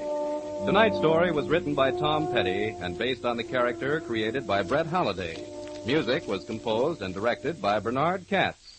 This is Ed Stevens substituting for John Lang, saying good night for the people who make 76 gasoline and Triton Motor Oil, Union Oil Company. Ladies and gentlemen, despite all our efforts to know that living costs are rising, and certainly the high taxes of war are cutting deeply into our incomes, so why not help yourself and your country by starting a victory garden now? Growing your own vegetables will not only make a big saving on your grocery bill, but will provide a healthy, interesting hobby. Those who have no yards of their own may be able to find space in nearby vacant lots. So wherever you live, whatever you do, serve yourself and the nation with a victory garden in 45. This is the Mutual Don Lee Broadcasting System.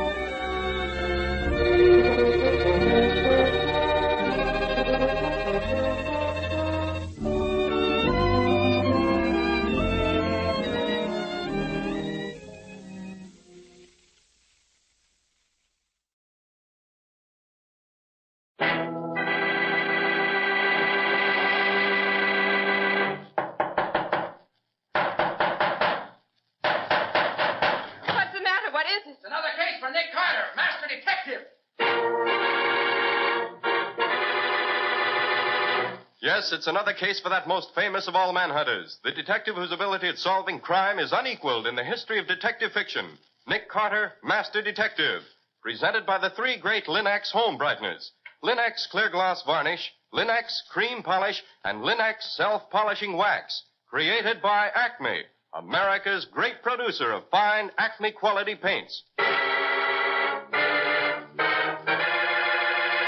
Today's curious adventure, Death Behind the Scenes, or Nick Carter and the Mystery of the Persecuted Actor. In just a moment, we'll hear how Nick Carter solved the mystery of the persecuted actor and prevented death behind the scenes from becoming a grim reality. But now, a word to the women. Millions of homemakers can't be wrong. For example, the millions who have learned what wonders Chemtone, the miracle wall finish, can do. And those same homemakers are now discovering the modern way to new beauty for their floors, woodwork, and furniture. The three great Linx home brighteners. Linx Self-Polishing Wax, which beautifies your floors with a satiny yet tough, no-skid finish that resists wear, water, and dirt. Linx Cream Polish, which cleans as it polishes, leaving no oily film on your furniture. And Linx Clear Gloss Varnish, the durable super varnish that dries to an elastic, transparent surface which protects all wood and linoleum in your home. You'll find the three great Linx home brighteners at your hardware, paint, or department store. Your headquarters also for Chemtone, the miracle wall finish.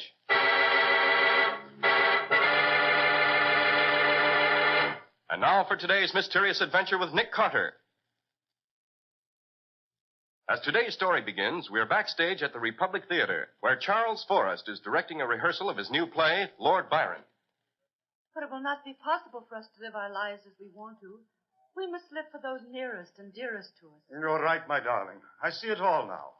Nothing that may happen to us can ever change the fact that I love you. Love you with every fiber of my being. Love you with a depth I'd never thought possible. Nothing will ever change that. And I feel the same way, Robert. And I always... Well, go on, Miss Davis. She can't go on, Mr. Forrest. That's Weimar's cue to enter. As usual, he isn't here. Paul, that's your cue. I don't see why we always have to wait until Paul Weimar condescends to honor us with his presence. We spend more time waiting for him to pick up his cues than we do rehearsing. Take it easy, Dick. You don't have to go griping about Weimer all the time. Paul, on stage, please. We're waiting for you. Coming, Mr. Forrest. Just a moment. Coming, Mr. Forrest. Why can't he stay here the way the rest of us do? You forget, Dick. Mr. Paul Weimer is a great foreign star. Hooey! You coming, Paul? Oh, sorry to keep you waiting, Mr. Forrest. Oh! Paul, what's happened? It's happened again. It's happened again. I can't go on. What is it, Paul? Another accident.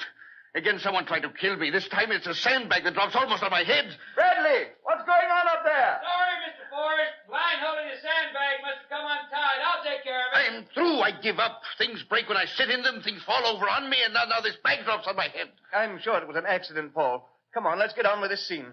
We open in 3 days, No, you know. I do not open in 3 days or ever. I'm through. Look, Paul, you can't quit on me now. It's too late. We're almost ready to open. I will not stay here and get killed. Paul, suppose I get Nick Carter to come down here and find out what's going on. He can stop all these accidents you've been having. Will that satisfy you? You will get the great Nick Carter to make an investigation? I will if you'll stay with me. He'll see that nothing more happens to you. Yes, Mr. Weimar. Mr. Carter will protect you. Oh, shut up, Dick. This is serious. Will you get to work if I get Carter down here, Paul? Very well. I will try it once more. But if there are any more of these accidents that nearly kill me, I shall go home and stay there, Carter or no Carter. All right. Betty, take over the rehearsal. I'm going to get Nick Carter right now.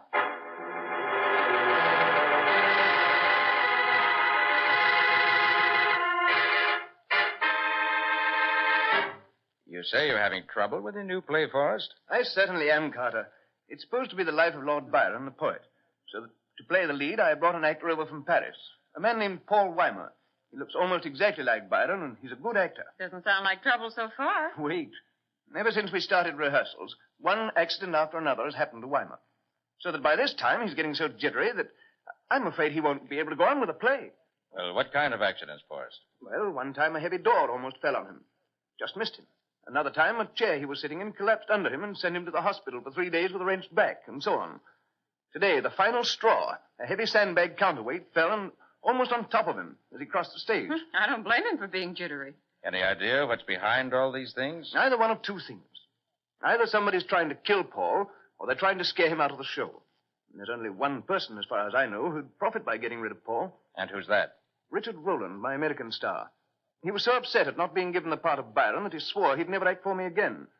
And suddenly he agreed to play the second lead, which surprised me, even though it is a pretty fat role. Then if Paul Weimar had to give up the role for any reason, I suppose Roland would automatically step into the part? Yes, of course. Well, it certainly gives Roland a motive, doesn't it? Will you take the case, Nick? If you don't, I'm afraid Weimar will walk out on me, contract or no contract. When do you have your next rehearsal? Tomorrow morning at 11 o'clock, if the rest of the scenery is hung and ready. All right. I'll be there at 10:30 to look over the ground. Will you see to it that every... I'll take it, Nick. Nicholas Carter's office. Yes, he's here. Just a minute. It's for you, Mr. Forrest. For me? Oh, thanks. Hello? What? No, don't let anybody get away. Keep everything just as it is till we get there. Yes, I'm bringing him with me. Yes, right away. Goodbye. That was Barry, my assistant stage manager. Roland is supposed to fire a shot at Paul in the second act. But when he fired just now, it wasn't a blank. It was real. Was Weimar hurt? No, fortunately, the bullet missed him. Another accident, huh? Yes, another one. Heaven only knows what Weimar will do now. Let's get down there immediately. I want to start working on this before it's too late.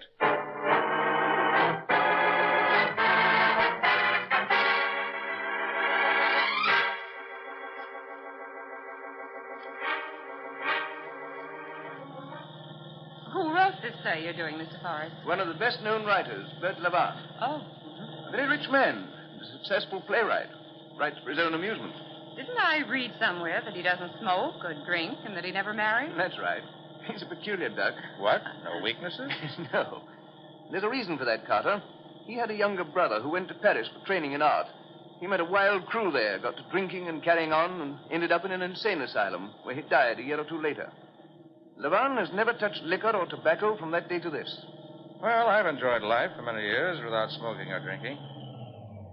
Oh, this is Ada? Yes, and there's Fred, my doorman, waiting for us.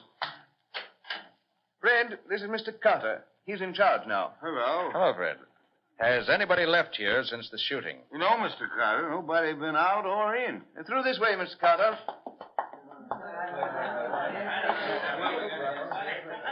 Quiet, please, everybody. Ladies and gentlemen, this is Mr. Nick Carter. He's in charge here now, and whatever he says goes. That's Paul Weimer over there, Mr. Carter, and Richard Rowland next to him. How do you do? Now, first, let me get the facts. Oh, Roland, suppose you tell me what happened. Well, in the second scene in the second act, Lord Byron is threatened by the husband of a lady to whom Byron's making love. I play the husband, and I'm supposed to shoot him. Instead of the old-fashioned pistol we'll actually use in the play, we've been using a small automatic with blanks. When I fired it just now, it wasn't a blank, but a real bullet. Fortunately, it missed Weimar, but I'm sorry to say it struck a stagehand who just happened to be in the line of fire. Was he badly hurt? No, it just scratched his cheek. Where's the gun you used? Oh, right here on the table. 32 Colt. Only one shell in it, and that's been fired. Roland, who has charge of this gun before it's given to you? Rogers, the property man. Get him, please. Rogers! Rogers! On stage! Will everybody please take the same positions now that you were in when the shot was fired?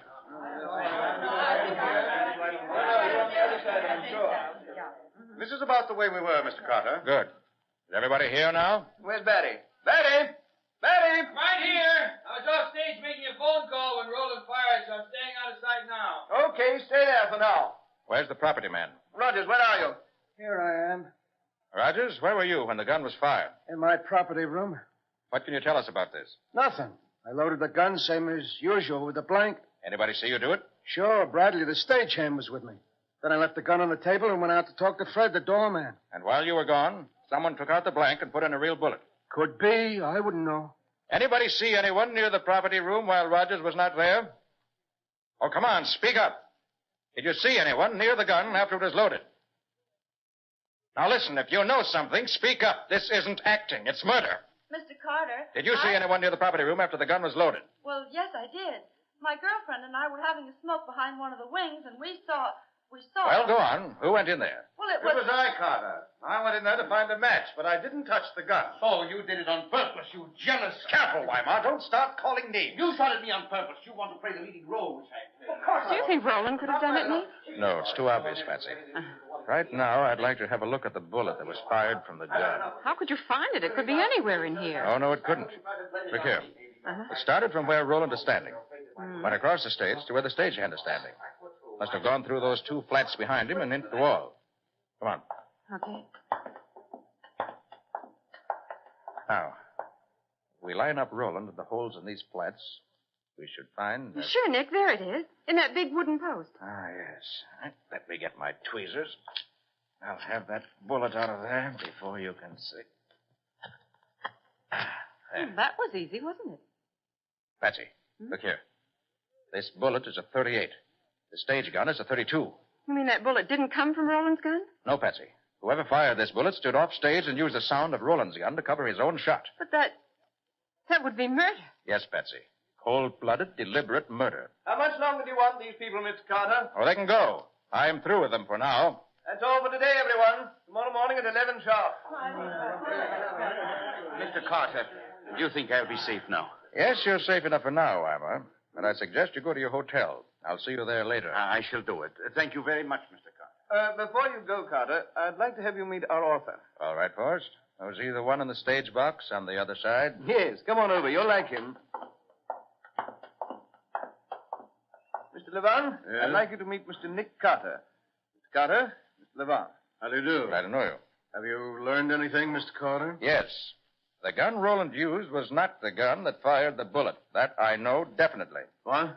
That means the shooting wasn't an accident? It means if the one who did the shooting had been a better marksman, Weimar would be dead right now.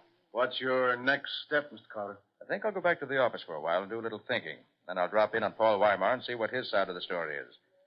Shall we have dinner first? An excellent idea, Carter. I'll pick up my coat and hat and be right with you. I left my things in the box I was sitting in. I'll get them and join you in just a minute. I'll see you outside, Nick. I want to powder my nose. All right, Patsy. Just have a look around while I wait.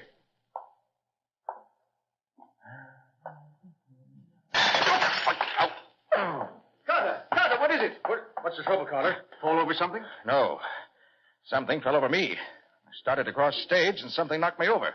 Almost knocked me out. What's going on in here? Mr. Carter's had an accident. Wait, another of them accidents? That flower pot was on top of that pedestal. For some reason, the whole thing fell over on him. You all right, Carter? Yes, I guess so. But let's get out of here before the roof falls in on us.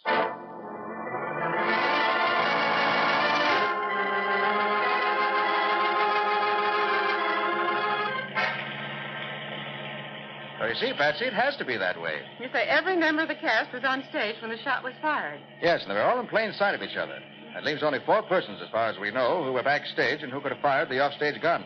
Rogers, the property man, Fred, the doorman, Barry, the stage manager, and the stagehand, Bradley. And Fred says Rogers was talking to him near the entrance, which gives both of them an alibi. Apparently. And Barry says he was telephoning, and we found that a call was made from that phone at that time, which seems to let him out. And Bradley was shot by the bullet, so he couldn't have fired it. No. Which accounts for all 4 of them. Which means there's something somewhere we don't know yet.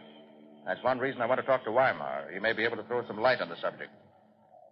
Oh, here you are, driver. Come on, Betsy. All right.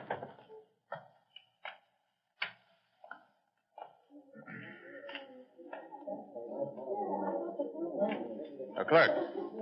Paul Weimar is in 279, isn't he? Yes, sir. Who shall I say is calling? Oh, never mind announcing us. We're expected. Well, what's the name, please? You must be announced. The name is Nick Carter, and don't announce it. But it's a rule to announce all guests. We can walk, Patsy. It's only the 2nd floor. Why didn't you want to be announced, Nick? Just second nature.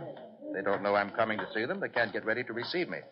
I like the element of surprise when I go calling officially. Room 279. That must be right here in the you get it.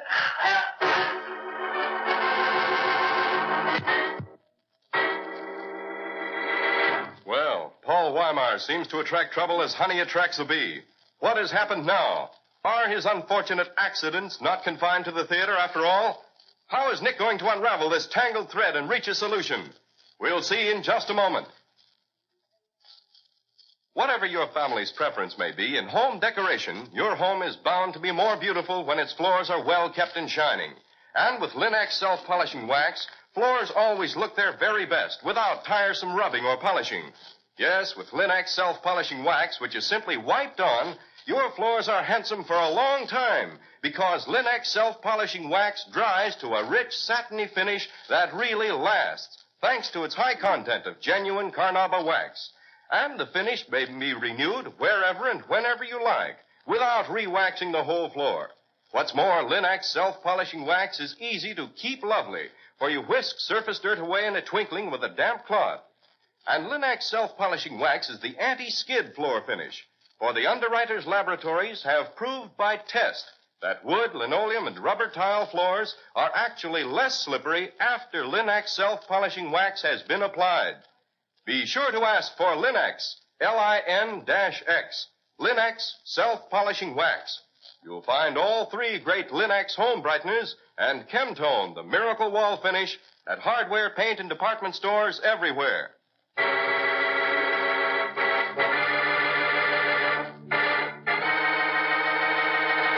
And now back to our story.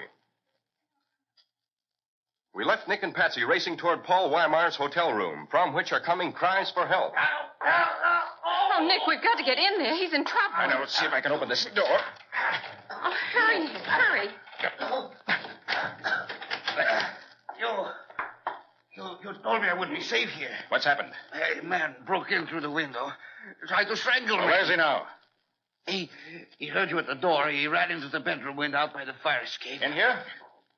No, there's no one in here now. Oh, fine thing. Even in my hotel, I'm not safe. You ever seen him before? Can you describe him? No. It was all too sudden. How long is this going on? I can stand it no more. Every day it is something. You say you never saw the man who... Oh, what's that? That's only the telephone, Mr. Weimar. I won't answer it. I won't. It might be trouble.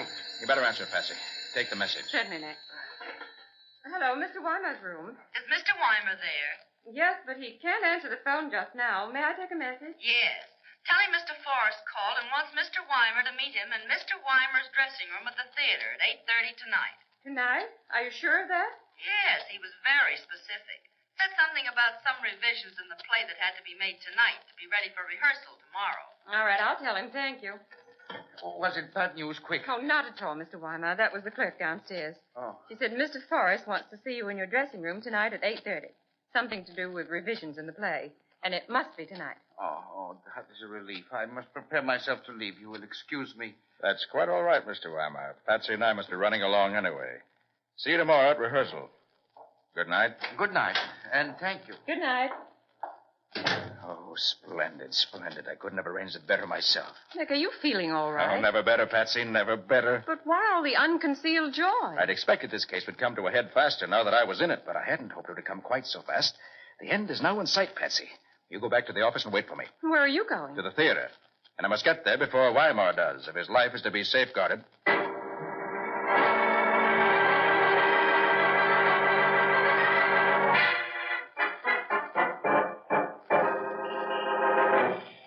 Here you are, driver. Keep the chain. Good evening, Mr. Carter. Why, Fred, what are you doing here at this time of night? Do you have to guard the door 24 hours a day? Well, no, sir. Mr. Forrest said he was expecting some crops about supper time, but they ain't come yet. Told me to wait for 'em, and I'm waiting. I see. Good. Oh, has anybody been here recently? Why, no. Brad was here about a half hour ago, but he only stayed a couple of minutes, long enough to get something he forgot, that's all. Mr. Forrest hasn't come down yet? No, he hasn't. Was he coming back tonight? I understood so, but I may be wrong. Oh, is it okay to go in? I want to have a look at something. Oh, sure thing. You want some lights? No, thanks. I have my flash. Okay, watch yourself, though.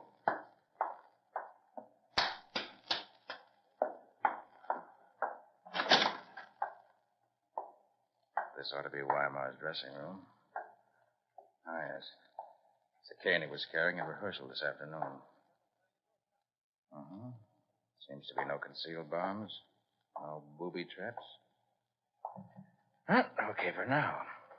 Nothing to do now but wait until he arrives.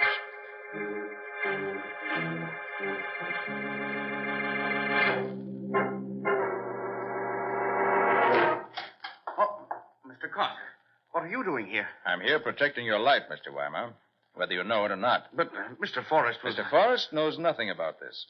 The call you got came from the would-be murderer. He wanted to get you down here so he could finish his job tonight. Finish his job? How? What do you mean? That's what I want you to tell me. Oh, before you touch anything or sit down, look around this dressing room. What do you see that doesn't look natural in here? Not look natural? What do you mean? Oh, anything out of place. Something here that shouldn't be here. Something missing. Oh, I see. Now, oh, yes. Someone has been smoking my cigarettes. I left nearly a fresh pack here, I remember. Now, look, there are only 2 cigarettes left. Yes. I might have expected that. Will you have one? No, neither will you. Unless you want to die fast. I don't understand. Wait. Yes. These cigarettes have been treated with a deadly drug. One so rare that he could only get enough for 2 cigarettes. That's why the rest of the pack is missing, so you'd be sure to be killed almost at once. That, Mr. Weimar, was why you received the message to beat Mr. Forrest in your dressing room. You'd smoke at least 1 cigarette while you waited. And that one would be your finish. But who wants to do this to me, and why? I know the answer now, but I'd rather not say until I can produce the killer himself. As soon as I can, You interfering meddler! You'll never live! Sorry, I had to shoot out the lights, but I didn't want him to hit you. Mr. Carter, are you there? What is it that has happened? Stay here, Weimar. You're safe for the moment. I want to stop that man who just ran off. Your life's in danger as long as he's loose. Where are you going, Mr. Carter? Sit tight. I'll be right back. Fred! Yes, Mr. Carter, did I hear some shooting? You did. Who was it just ran out here? Nobody. But he went out some way. I heard him slam the door. He must have gone out that little back door out behind the dressing room. You mean this isn't the only way out of this theater backstage? Oh, no, there's that other little door, but that's supposed to be kept locked all the time. That leads out to the other street. Oh, I see. Oh, well, where's your telephone? Right there in the office, Mr. Carter. Good. Let me make one phone call, and I'll show you a would-be killer.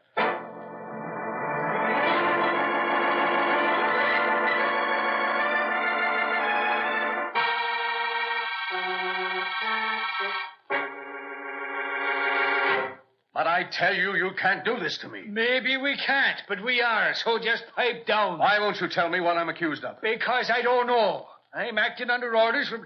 That is, I'm doing what Nick Carter suggested. And Nick's a pretty clever guy, if I do say so. So you just... for those kind words, Riley. Well, where the deuce have you been? We've been waiting here in my office since... Yes, I know. I came as soon as I could. I got in a little traffic jam. Well, there he is. We picked him up just as he came in his hotel lobby, just like you said. Now, what do we do with him? He's the man who's been trying to kill Paul Weimer, and who almost succeeded tonight. That's a lie. Is it?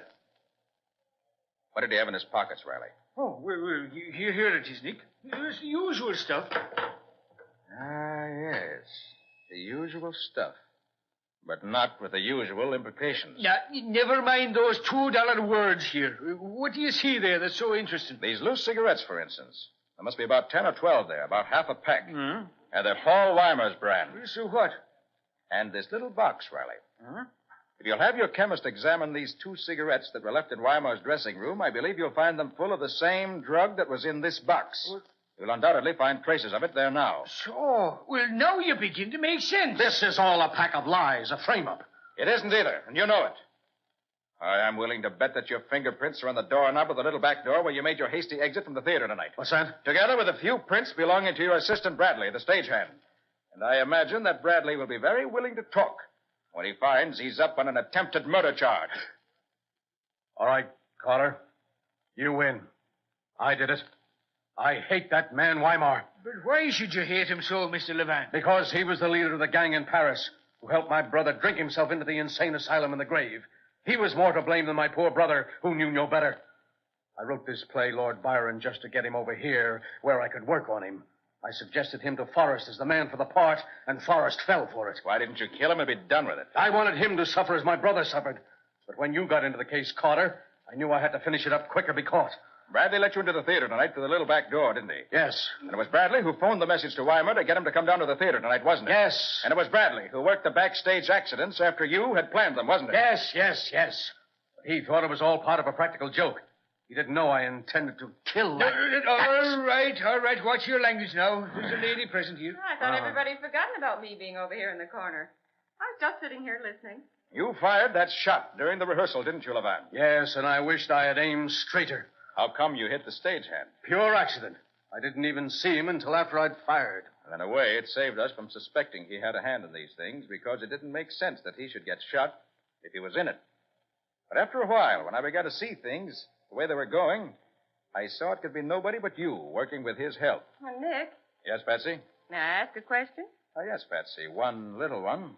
Did you see who shot at Weimar in the theater tonight? No, it was all too fast. Then how did you know it was Mr. Levan? Well, even before I got to Weimar's dressing room tonight, I felt quite sure that Levan was guilty. And then when I entered the room and found that it smelled very strongly of that highly scented eau de cologne that Levan uses, I was positive. By golly, you're right there, Nick. Sure, he smells like a perfume counter at the 5 and dime. Decidedly. That was the first thing I noticed about him when I met him earlier today. That was his only weakness, wasn't it? His excessive use of that scented eau de cologne. Well, maybe so, Patsy, but as far as I'm concerned, attempted murder is also a weakness. One that has to be punished.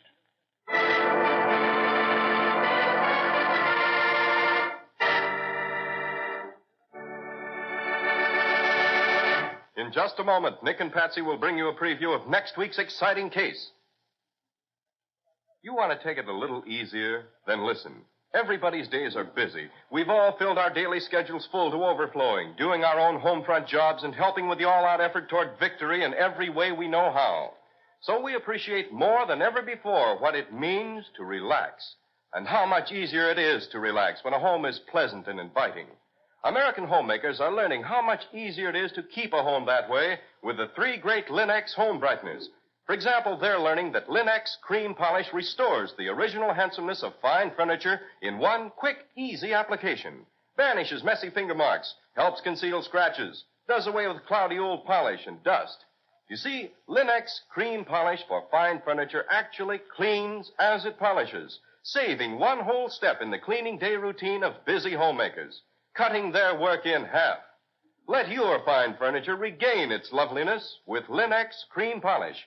Remember always to ask your dealer for Linex cream polish, which cleans as it polishes. It's the streamlined way to furniture care. You'll find all 3 great Linex home brighteners at your nearest hardware, paint, or department store.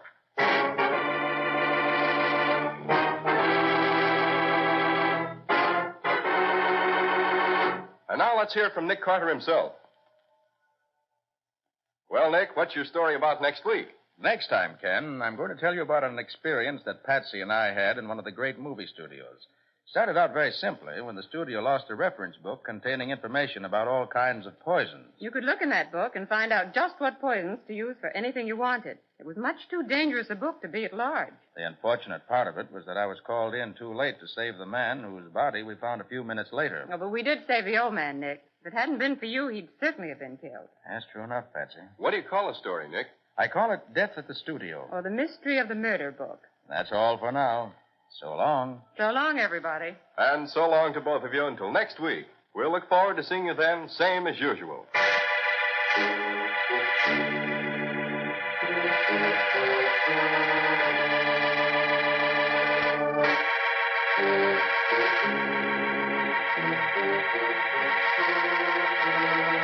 Next week at this same time, listen to another curious experience of Nick Carter, Master Detective, entitled Death at the Studio. Or Nick Carter and the Mystery of the Murder Book. Nick Carter, Master Detective, is featured in Street and Smith magazines. Lon Clark is starred as Nick with Helen Choate as Patsy. Original music is played by Lou White, and the programs are written and directed by Jock McGregor. Nick Carter, Master Detective, is presented at this time and over these same stations each week by the three great Linex home brighteners. Linex Clear Gloss Varnish, Linex Cream Polish, and Linex Self-Polishing Wax. Created by Acme, America's great producer of Acme fine quality paints.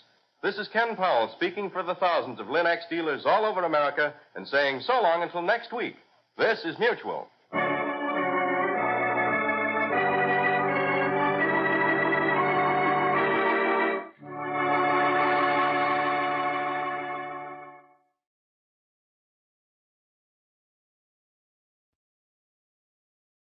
Here is another in NBC's great parade of new shows.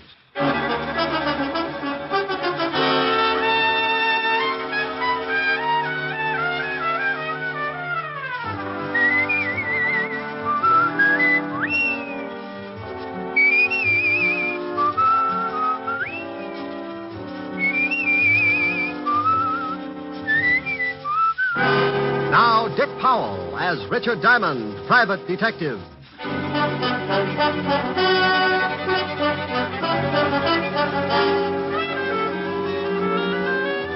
Hello there, this is Diamond. I'm a private detective. And as long as I've been in this business, I've found only four things that really make this racket worthwhile. Women, money, women, and more money. Don't misunderstand me. I've got other habits, too. I drink lots of milk, go to the fights, dance meanest rumba west of Ebbets Field, and write fan letters to June Allison. But no matter how you slice it up, it still boils down to the same ghastly facts. To drink the gallons of milk, you've got to have loot. To go to the fights, you've still got to have it. But you add a little something, or a big something, as the case may be. That's right, a woman. Then if you're going dancing, you like to go to a nice place. Nice place. That's an 8x10 dance floor supported by bodies of patrons who couldn't pay the $12 minimum. So now you get into more money, and there you are. Women, money, more women, and more money.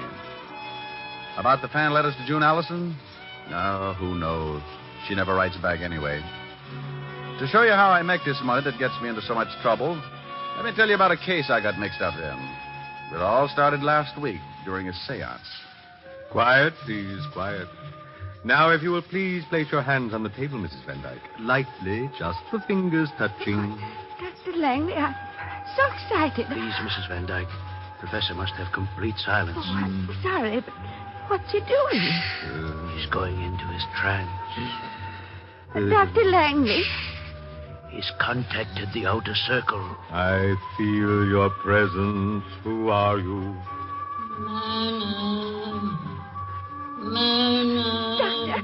Doctor, that voice is calling me. Not too loud. You'll break the contact. But Myrna's my first name.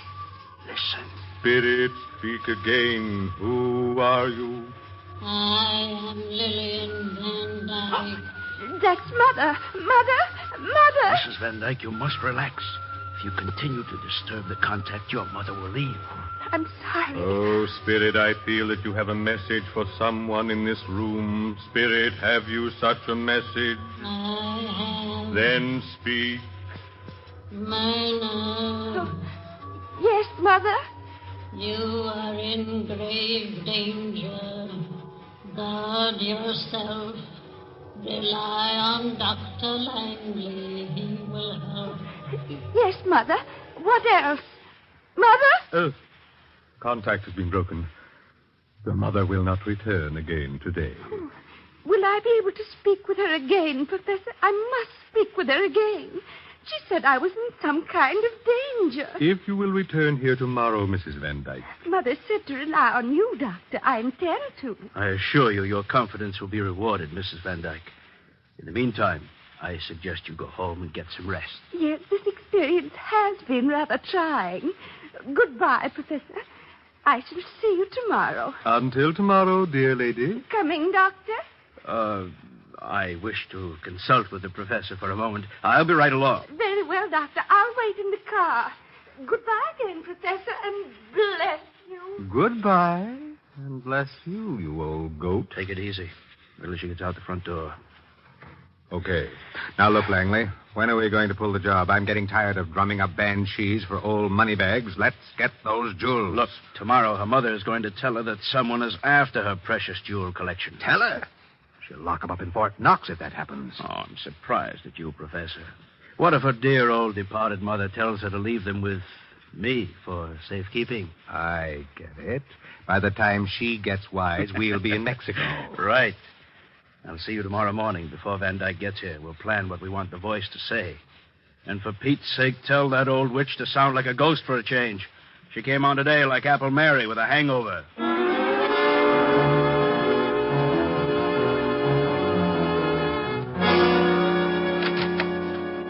Mr. Diamond? That's right. Come on in, but watch the clothesline. Oh, you've been washing. Aren't these a little loud? You should stop around when I'm doing socks. My name is Van Dyke, Mr. Diamond. Nancy Van Dyke. Miss? Mm-hmm. Well, bully for our side. What can I do for you, Miss Van Dyke? I'm worried about my aunt, Mr. Diamond. Why? Is she playing shortstop for Brooklyn? I don't think I understand that. You're not alone, but I have to keep trying. Why are you worried about your aunt, Miss Van Dyke? Well, lately she's been seeing a man who calls himself Dr. Langley. Uh-huh. Are you of the Long Island Van Dykes? We used to live on Long Island. Why? Well, if you're the same family, you say piggy bank instead of U.S. Mint. We are quite wealthy. Uh-huh.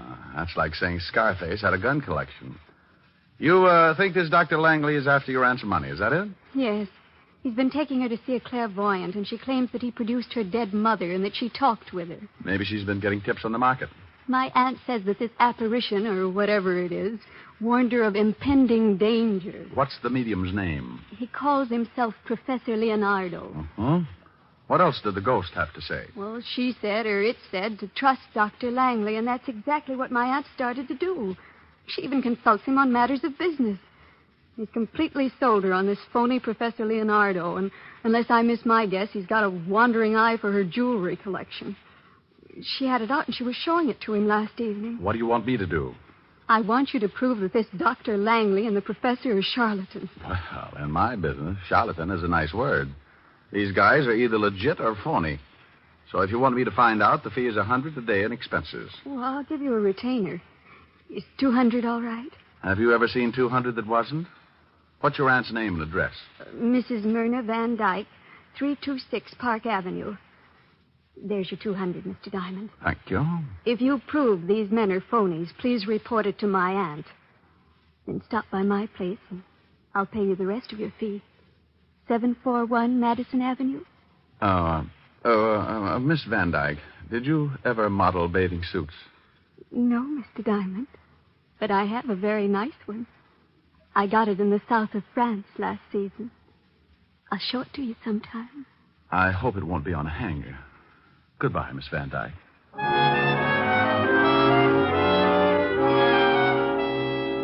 Well, I had 200 fat clams in my little hot hand and an assignment that didn't look like it was going to be too tough to crack. I needed some information on the professor and the doctor, so I headed for the 5th Precinct Police Station and Walt Levinson's office. Yeah, what is... Oh, no. What do you want, Shamus? Why, Sergeant Otis, what will the lieutenant say when he finds your big feet all over his desk? He won't say nothing. He ain't here. Well, how'd you ever figure that out? Where is he? Out of town. Doing what? Doing his vacation, that's what. Don't tell me he left you in charge. Yeah. What's the matter with that? If you've got a few days, I'll tell you about it. Leaving you in charge of homicide is like stopping a leaky faucet with bubble gum. I ain't in charge of homicide, wise guy, but I could do it if I had to. He just asked me to watch his office and take the call. He'd get better results with a parrot. Well, I want some information, Sergeant. Who do I see? Me. I could see more in a barrel of mud. Now, you better lay off, Gumshoe. I got instructions to throw you out if you get out of line. Oh, Sergeant, it's nothing personal. You've got beautiful eyes, and, I love all three of them. It's just that you're obnoxious. Well, okay. But you start calling me any nasty names and you go out of here, Sergeant. Well, you do. Now, what do you want? I want your file on buncoitis. Okay. You gonna look up some of your relatives? Oh, that was a real garter snapper, Sergeant. Yeah, here's the file. You can do me one more favor. Look up Professor Leonardo. He's a spiritualist. Oh, drunk, huh? I'll get the file. Oh, no, Sergeant. In the phone book, he's like a fortune teller. Oh, one of them guys. That's right. Wow. Well. Find something? Yeah, I was looking for this guy, too. Let's see. Dr. R.L. Langley.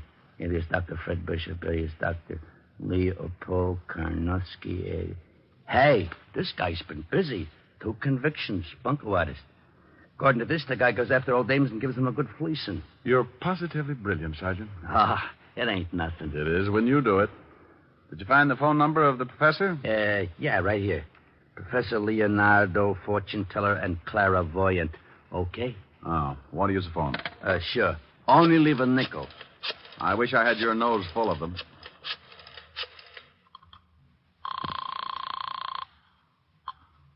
Professor Leonardo's Psychic Sanctuary. My name's Appleknocker, Harold Appleknocker. I'd like to make an appointment with Professor Leonardo. Just what seems to be your problem? Well, you see, it's like this. I have a 1,000-acre hog ranch in Kentucky, and last week my brother Oney got lit up on juniper juice and fell in a waller. It was a pretty deep one, and he done drowned. I was wondering if you could fix it so I could talk with him. Who recommended you to us? Ain't nobody recommended nothing. I just looked it up in the phone book. Well, the professor is rather busy, and his time is expensive. I'm afraid... Oh, shuckins. I ain't worried about money or nothing. I make $40,000 a year just off in the hogs, not to mention the still I got going back on the hills. Still? Yeah, got it camouflaged. Only time a revenuer ever got suspicious was when he saw the moon on the door. It was backwards. The price is $50 a reading, and $100 if the professor is able to contact your brother. Fine. I'm going to be busy at the stockyards this afternoon, and I'd like to drop around this evening if I could. How would 8 o'clock be? Just dandy. Goodbye, then, Mr. Appleknocker. Bye, you all. Hey, what's going on? I'm going to have my fortune told, Sergeant. If you want to come along, you can put your shoes if you want to, and come along, George, come you're along. Nuts. Oh, you're just lonesome. Bye, y'all.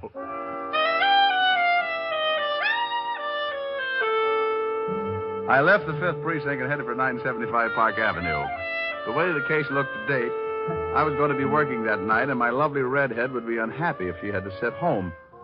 Sometimes you get a case that's fun, and this looked like one of those times, so I decided to take Helen with me to Professor Leonardo's. Rick, a fortune teller? Yeah, he brings the dead back, too. Want to go? If he doesn't dig up some of your old jokes. Oh, you are a vicious female. Just for that, old Harold Appleknocker is going to show up alone. Harold Appleknocker? Yep, raise hogs. You know, this little figure went to market. Rick, that tickle. Don't you and Sergeant Otis ever wear shoes? Oh, I like to run around in my bare feet. It's hot. That's only 90. What would you do on the Sahara? Don't answer that. What time will we do at this spook parlor? Oh, 8 o'clock. That's 2 hours. In the meantime, let's start a little seance of our own. First, you start by holding hands. Rick.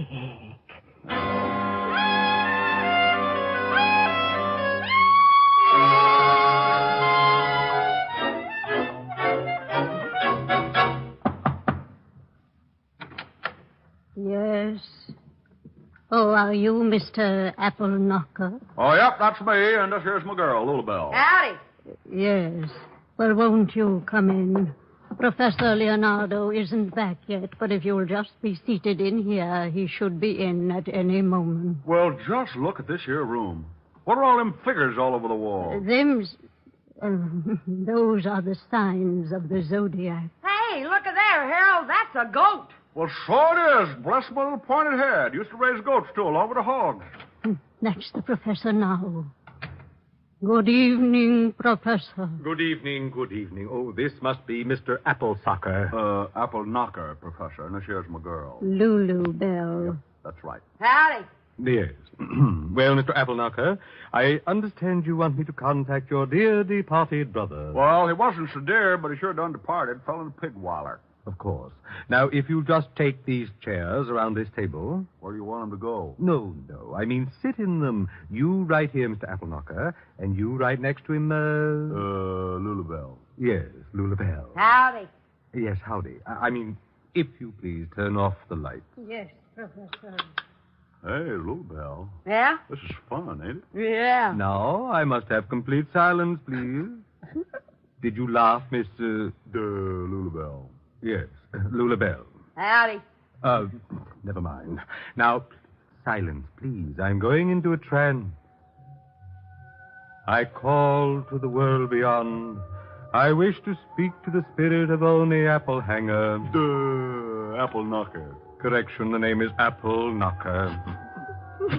Lulabelle. Howdy. I feel your presence. Who are you, spirit? Speak. I'm Oni Apple Knocker. Well, Oni, how the deuce are you? Please, you break the contact. Well, ain't it okay if I ask him a few questions? It's not the usual procedure, but we seem to be establishing a precedent tonight. Go ahead. Hey, Oni, you remember Lulabelle, don't you? Yeah, howdy, Lulu Bell. I'm very happy to make your acquaintance again, Oni. Mr. Appleknocker, you must not laugh at the spirits. Apple Hunker. Apple Hunker? And Lulabelle. Yes, I know. Howdy. Now, wait just a moment. What's going on here? Turn on the lights. What's the matter? These two people are laughing. Oh, I'm sorry, Professor. But I think you've been taken for that well-known ride. You mean this is some kind of a practical joke? I don't know how practical it is, but it sure got a laugh. Professor, their accents. Yeah, they went out when poor Oni jumped up from the pig waller. Oh, I see. Well, look here, young man. I don't see the humor, and it's going to cost you just $100 for this laugh. Oh, it is, huh? Yes, or you're going to walk out of here on crutches. That's the funniest thing you said all night. What do you want, anyway? I just wanted to find out how phony you were. Now, you ought to be ashamed taking advantage of old ladies like Mrs. Van Dyke. Professor. Shut up. Who are you? The name's Diamond. Look me up sometime. I'm in the phone book under detectives. Come on, Helen. I've got to go see the old girl and wise her up to this louse.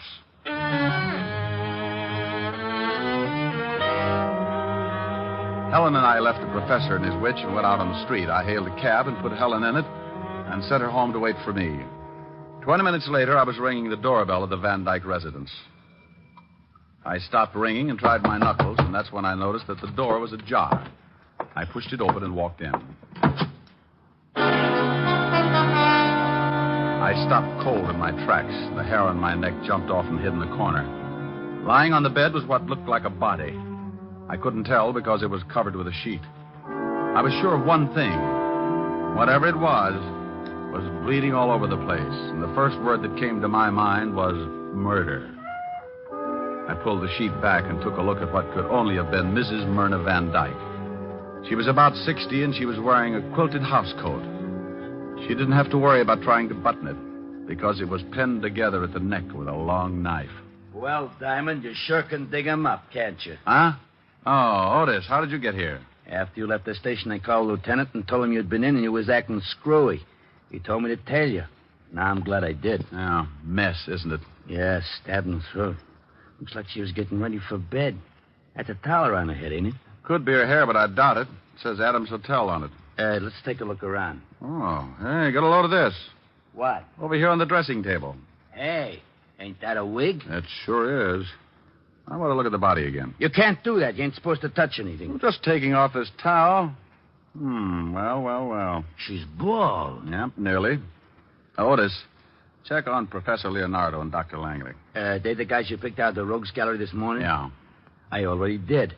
The doc lives on Charles Street, apartment 209. You mean you did all that by your little lonesome? Well, when I talked to the lieutenant, he told me to, just in case. You continually amaze me, Sergeant. Yeah.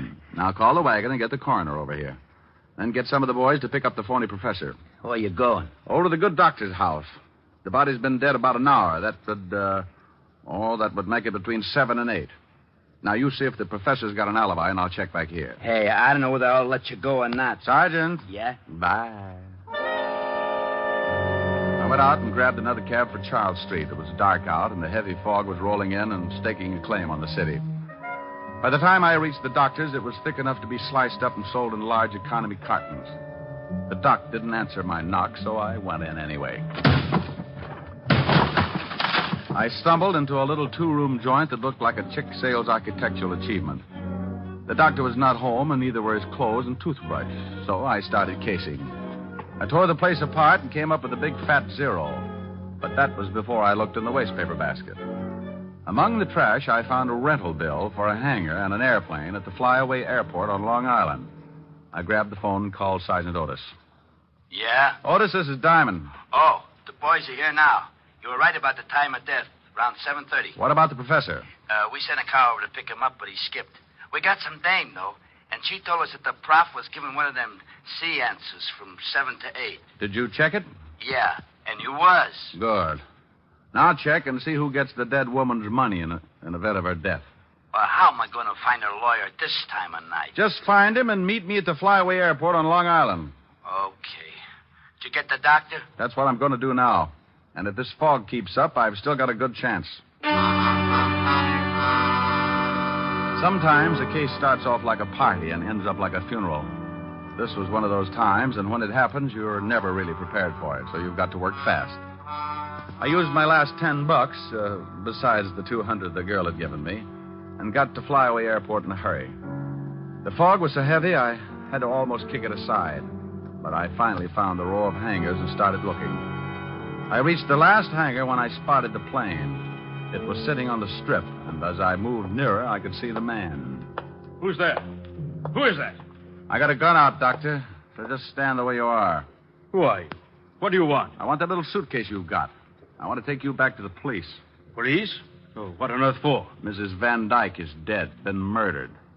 Oh. Oh, now, come on, stop that. Well, I know nothing about the killing. I swear I had nothing to do with it. What's in that suitcase? Why, just some clothes. Not the Van Dyke collection of jewels? Of course not. What would I want with them? Miss Nancy Van Dyke seemed to think you did. Oh, that's absurd. Here, you can look at the bag if you like, sir. Well, I'd like. Let's take a walk over here where we can see some light. If you insist. Where were you between 7 and 8 this evening, Doctor? Why, I was at home. Now, you're a two-time loser. If you're lying, they'll wash your mouth for 20 years. You know about my record, do you? Looked it up this afternoon. Well, I suppose I may as well tell you. I wasn't home until nearly 8. Where were you? Mrs. Van Dyke's apartment. I was supposed to put her jewels in the downstairs vault. What happened? She was dead when I got there. You sure she was dead? Yes. She was lying on the bed under a sheet. Pulled it back, saw she'd been stabbed in the throat. I left, packed, came out here. I knew I'd be accused, but I didn't do it. Hold it. Here's a light. Well, if the jewels are in this bag, you're going to be in a tough spot. You're welcome to look.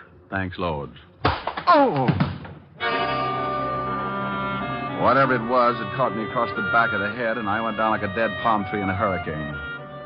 It wasn't the doctor who had lowered the boom, but someone who had sneaked up in the fog and gotten around behind me. I wasn't knocked out, and I could still hear things, so I just lay there and listened. Oh, thank goodness you came along. He was going to take me to the police because someone had killed Mrs. Van Dyke and stolen her jewels. He thought I had them.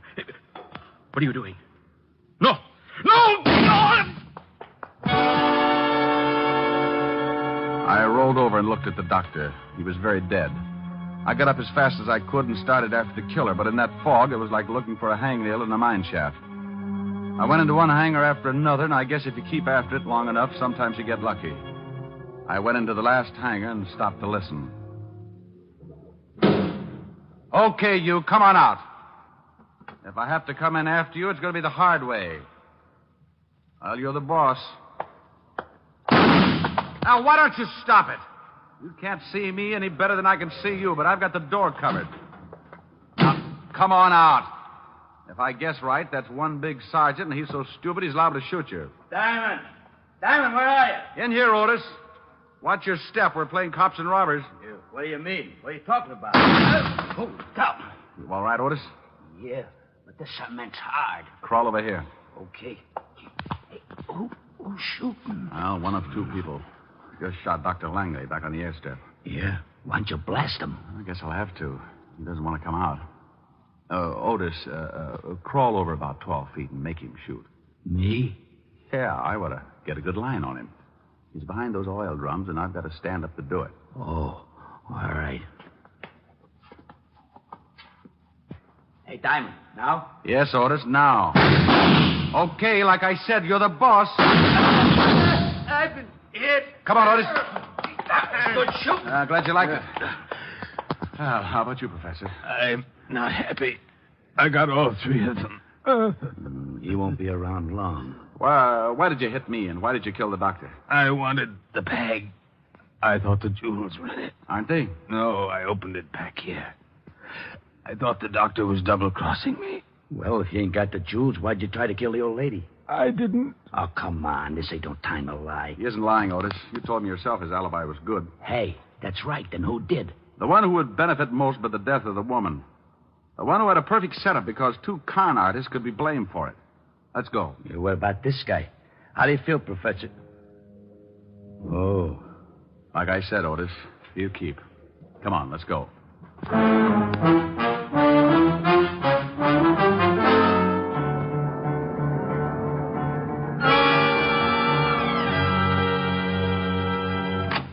Well, hello, Mr. Diamond. You come to see the bathing suit? I hope it comes in stripes. What?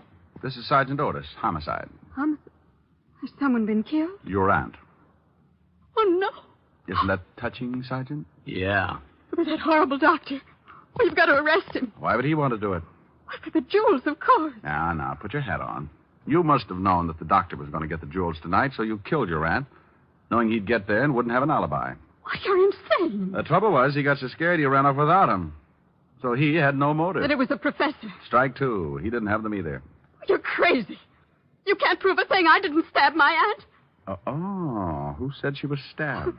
Well, I just... Something else tipped me to you. The minute I took a good look at your aunt, I knew it couldn't have been a man who'd done the job. Why not? You're just presuming. Because there were no signs of a struggle. Your aunt must have known the killer pretty well. She knew the doctor very well. Well enough to meet him with a towel around her head and her wig in plain sight on the dresser? What? Yeah. And I got in touch with a lawyer, and he said you was the sole heir to the estate. Were, Sergeant. Oh, yeah. You were the sole heir, and I'm arresting you because I were there and saw the wig.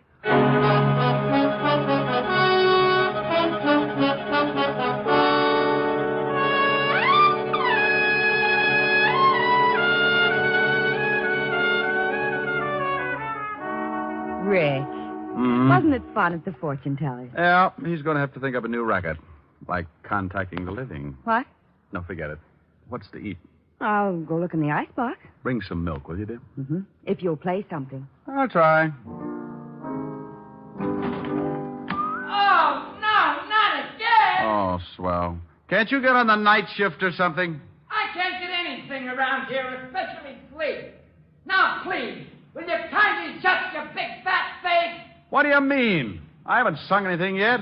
Oh, but you will. I just know you will. Well, if you insist. Oh, no, please, please. I'm a nervous man. Oh, it calms you right down. Don't blame me for falling in love with you. I'm under your spell, but how can I help it? Don't blame me. Can't you see when you do the things you do? If I can't conceal the thrill that I'm feeling, don't blame me. Oh, that's pretty. Don't stop. Oh, I must. Food looks too good. Did I hear you talking to someone? Mm-hmm. Listen. Don't blame me for falling in love with you. I don't hear anything. Oh, that's funny. He was there a minute ago. Don't blame me for falling in love with you. I still don't hear anything. Rick, who are you calling? Sergeant Otis. I'm afraid the guy next door has just cut his throat.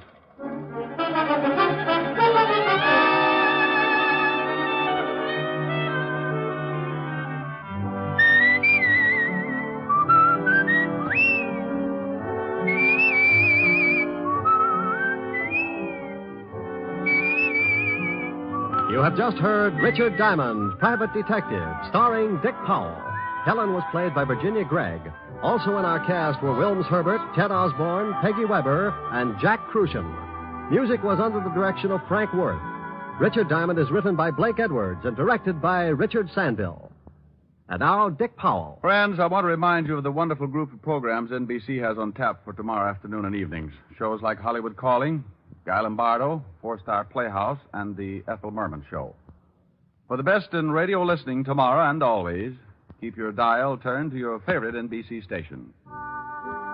Dick Powell soon will be seen in the screen version of the best-selling novel, Mrs. Mike. Now, this is Eddie King inviting you to be with us again at this same time next week when we will again bring you Dick Powell as Richard Diamond, Private Detective.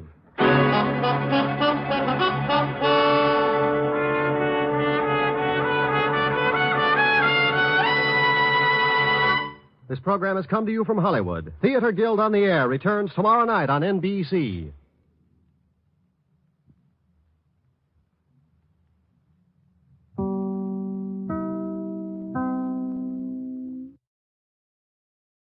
The Adventures of Sam Spade, Detective. Brought to you by Wild Root Cream Oil Hair Tonic, the non-alcoholic hair tonic that contains lanolin. Wild Root Cream Oil. Again and again, the choice of men who put good grooming first. Sam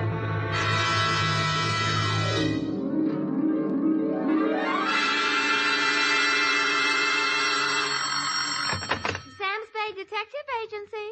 It's me, sweetheart. Risen from not one, but 2 deathbeds. Oh, Sam, I bet not. You wouldn't take that lying down. Oh, Effie, you made a joke. Well, you did first, Sam. I did not. Oh, you mean you actually Now, don't pin me down. Anyway, I was present at 2 dying declarations. Would you believe, Effie, that a man could say something that wasn't true at a time like that? Oh, no. You mean a man would be lying on his deathbed? Oh, Effie, you made a joke. Oh, Sam, now stop it. I don't know It's what you all mean. right, Effie. I forgive you. You can atone by telling me how wonderful you think I am. I think you're... That you may do when I arrive in a trice to dictate my report on the deathbed caper.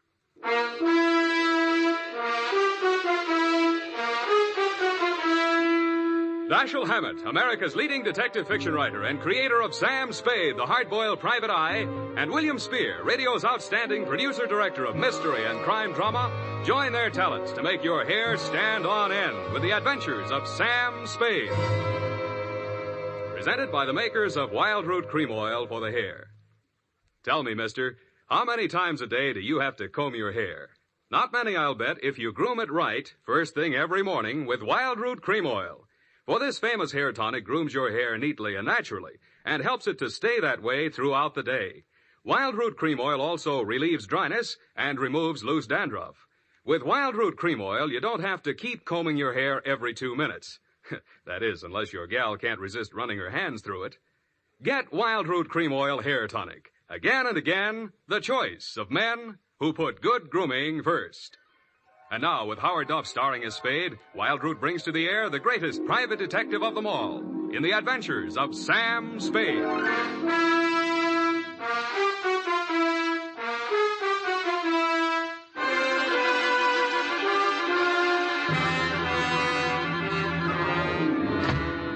Many brave hearts are asleep in the deep. Sam, you're a sailor. Captain Sam, is the brig for you. You got your logbook handy, gal? Oh, yes, Captain. So beware. Make it, that's awful deep.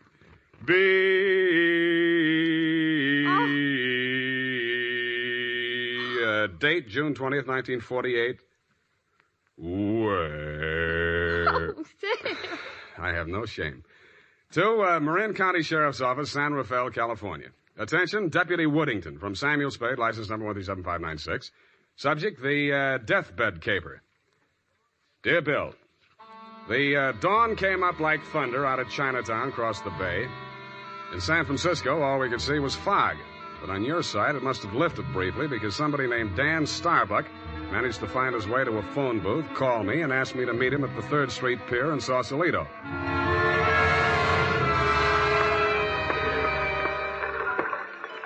I didn't see him when I first got there. I didn't even see the pier. It was too foggy. But in the glow of the neon lights in front of the Viking Saloon, I saw a man who seemed to be waiting for somebody. He was a big guy with a good face, but plenty of worry on it. Mr. Spade? Yeah, Mr. Starbuck? Dan Starbuck. Come on down to the end of the pier. I'll explain as we go along. We gotta hurry. You act hot. You wanted for something? Well, not yet. What's the caper? Well, my brother's out there on his yacht, the Marguerite. He's dying. When he's dead, they may call it murder. I want to be there with a witness. That's you. In case he has anything to say about who did it. Who did? They think I did. Did you? Honestly, I don't know. It happened the night before last. I went out there to see him. We've hated each other for years. We've both been drinking, and we drank some more. Then there was a fight. I drew a blank somewhere. Next thing I knew, it was around midnight. I pulled myself together, went into his cabin. Gordon was lying there with his head all kicked. I realized I was covered with blood, and I was holding something in my hand, big glass paperweight. I dropped it. I got out of there fast and swam ashore. I planned to tell you a different story, but that's it. You want the job or not? You think you'll make a deathbed statement that'll clear you, and you want me for a witness? Yeah, that's it. You got a lot of guts. I'm hired. Good. Halverson? You down there? Halverson! Who's Halverson? He's a boatman. He'll row us out. Halverson! Hey, Nils! Donnie? Yeah. Is that you, Casino? Sure. Can I do you some favor? I want to go out to the Marguerite. I can't find Halverson anywhere. Well, I guess I can take you. Are you sure that I'm sure. Sam Spade, Del Casino. He's the bosun of the Marguerite. Glad to meet you. Sam. Any friend of Danny's. Hey, listen, Danny, you sure you want to go out there? Any reason why you shouldn't?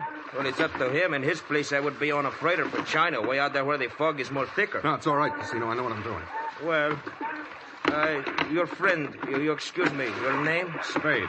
You pardon me, I better ask. The police don't want you for nothing? Not yet, but don't make book on it. Push us clear, Danny. All right.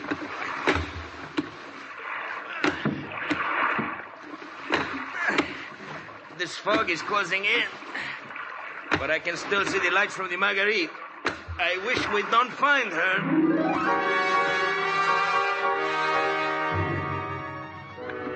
But we did. She was wearing clam diggers, an off-the-shoulder T-shirt, and was leaning against the rail as the dinghy pulled past the police launch and nestled in under the ladder of the yacht. Del? Del, is that you? Yes, Miss Starbuck. Who is that with you? Keep quiet. Del, what are they saying ashore about... Oh, I thought you... You're Mrs. Starbuck? Yes? I'm Sam Spade. I'm from San Francisco. I'm a detective. Your brother-in-law's in the boat. You captured him? He wants to come aboard. He wants to... Why? He's hoping your husband will say something to clear him before he dies. Is there any reason why he shouldn't come aboard? Oh, there's every reason in the world why he shouldn't. The police are in there with my husband right now. Yeah? The doctor says there's a possibility that he may regain consciousness long enough to make a dying declaration. Mm-hmm. If he's face to face with Dan, there's no telling what he'll say. I wish Dan wouldn't... My husband is dying. Dan? Yeah. What'd she say? I don't know, but I think you better come aboard.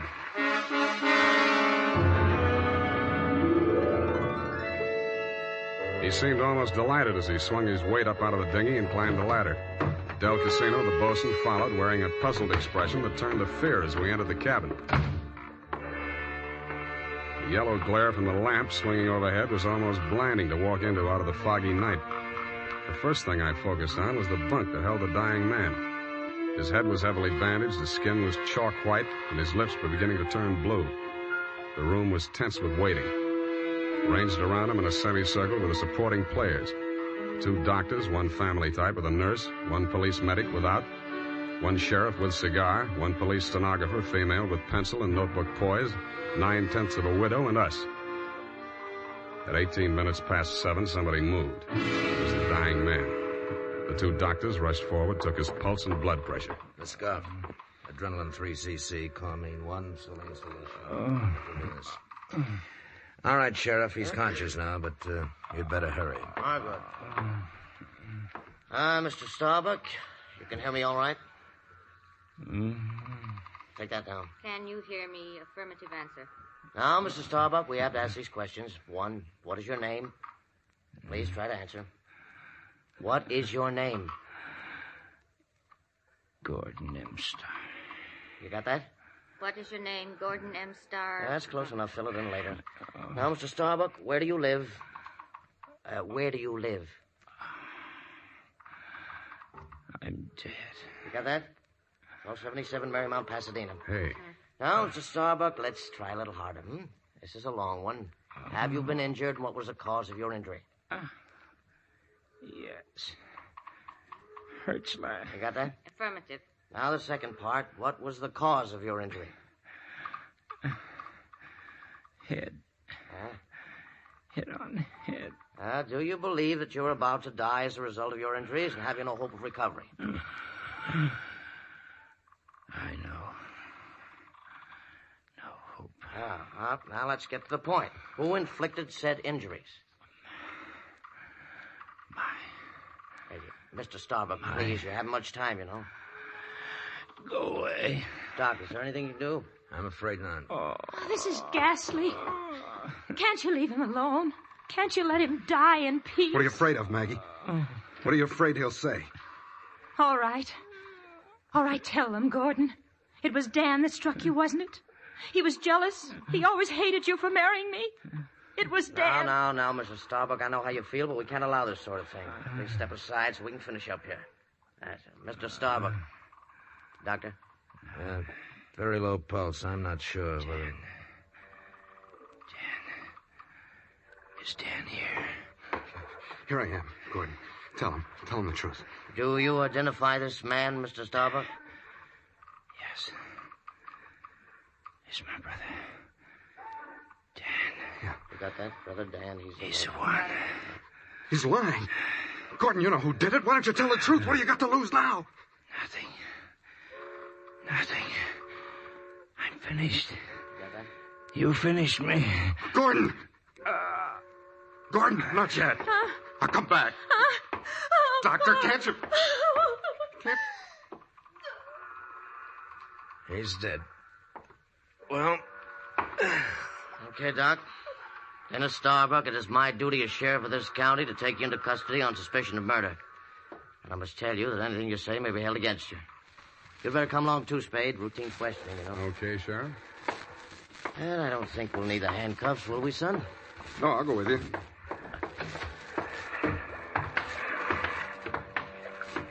Yes, indeed, son. It's always smart to come along quietly. Yeah.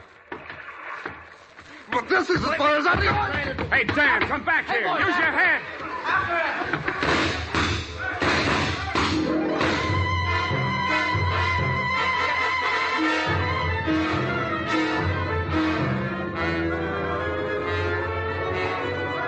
He only had one friend. He was the best friend in the world for a man on the land, the fog.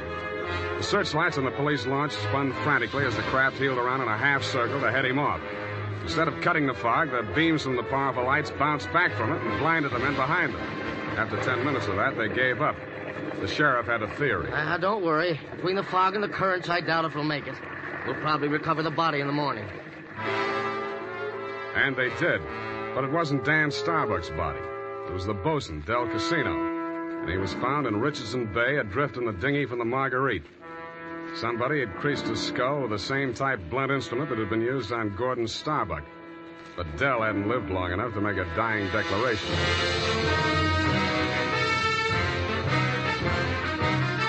The makers of Wild Root Cream Oil are presenting the weekly Sunday adventure of Dashiell Hammett's famous private detective, Sam Spade.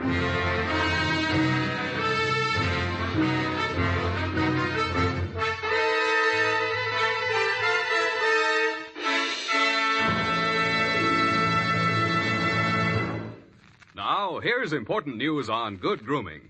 If you want the well-groomed look that helps you get ahead, socially and on the job, listen. Recently, thousands of people from coast to coast who bought Wild Root Cream Oil for the first time were asked, how does Wild Root Cream Oil compare with the hair tonic you previously used? The results were amazing. Better than 4 out of 5 who replied said they preferred Wild Root Cream Oil. And no wonder. It gives you the advantages that men consider most important. Wild Root Cream Oil grooms your hair neatly and naturally, relieves annoying dryness, and removes loose dandruff. What's more, non-alcoholic Wild Root Cream Oil is the only leading hair tonic that contains soothing lanolin that's like the oil of your skin. So ask for Wild Root Cream Oil Hair Tonic.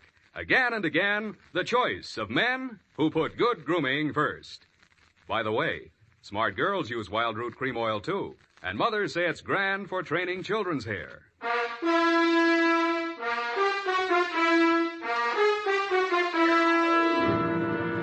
And now, back to Caper with 2 Deathbeds. Tonight's adventure with Sam Spade.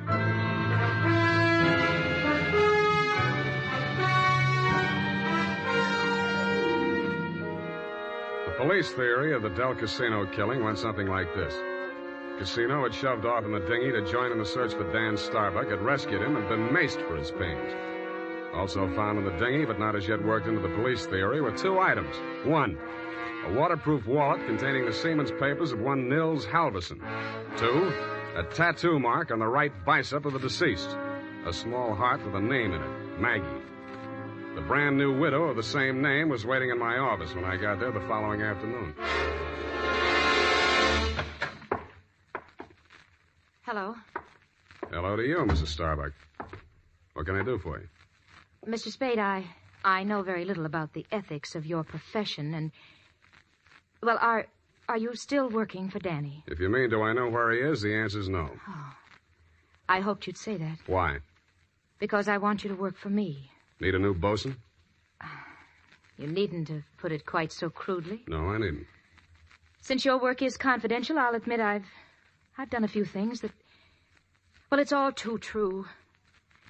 My first mistake was marrying Gordon Starbuck when I didn't love him. And I should never have let myself fall in love with Dan. I certainly should have known better than to let Dell fall in love with me. What about Nils Halverson? And me? Well, hardly. No. Nils Halverson was employed by my husband for various odd jobs whenever we put in at Sausalito. Mostly he'd row the guests out to the ship. He rowed Danny out the night my husband was killed. At least I think he did. I didn't actually see him. Where's Halverson now? I don't know. He goes off on drunks for days at a time, but I have a feeling that someone has paid him to disappear. He might have overheard something. Hold on a minute. You're going too fast. Are you, working up to a confession? Oh, no. It's just that I'm afraid a great injustice may have been done to Danny. After all, Mr. Spade, a man who's dying, I don't see how he could be altogether in his right mind. Do you? The law says he is if he knows his name and address. A deathbed accusation is the strongest evidence a lawyer can shove at a jury. You can't cross-examine a dead man, and most people have the quaint idea that a man on his deathbed is a lot more truthful than he was when he was hale and hearty.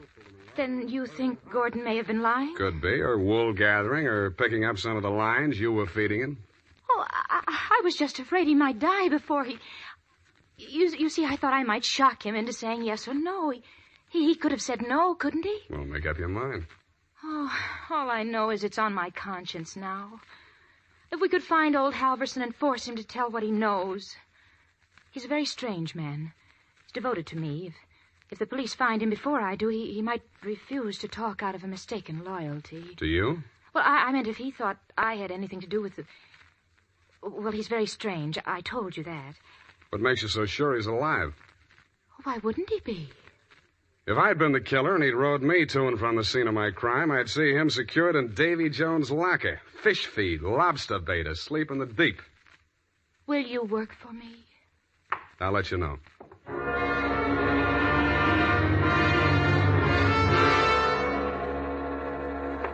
I didn't have time to get tattooed, but the rest of me was marinated enough. On my head, I was wearing a dirtied-up yachting cap. And the rest of me, I was wearing a pea jacket, dungarees, and sea boots. I was also wearing clamshell number 5 as I rolled up to the Viking saloon. Well, what did it be, mate? Akavit and Wachter. Have you seen my cousin? Your cousin? Who's your cousin, Prince Valiant? No, my cousin Niels Halverson. Niels Halverson. Oh, no. You're Neil's cousin, are you? Yeah. Well, coming from the old country? Yeah, Minnesota. By Yemeni. Well, no, he'll be right glad to see you there. Where is he? I don't want to say this too loud. Yeah. Bend over there. Yeah. He's in trouble, you know. Oh? Yes, I got him holed up down below. Oh. Yeah, come on.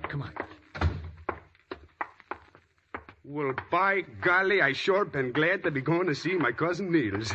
Niels Halverson. Drop the act and get down there. Hey! Okay, Joe, I'll take over from here. Easy. Okay, Danny, my boy. I got his gun. But watch him now, watch him. He's full of smorgasbord.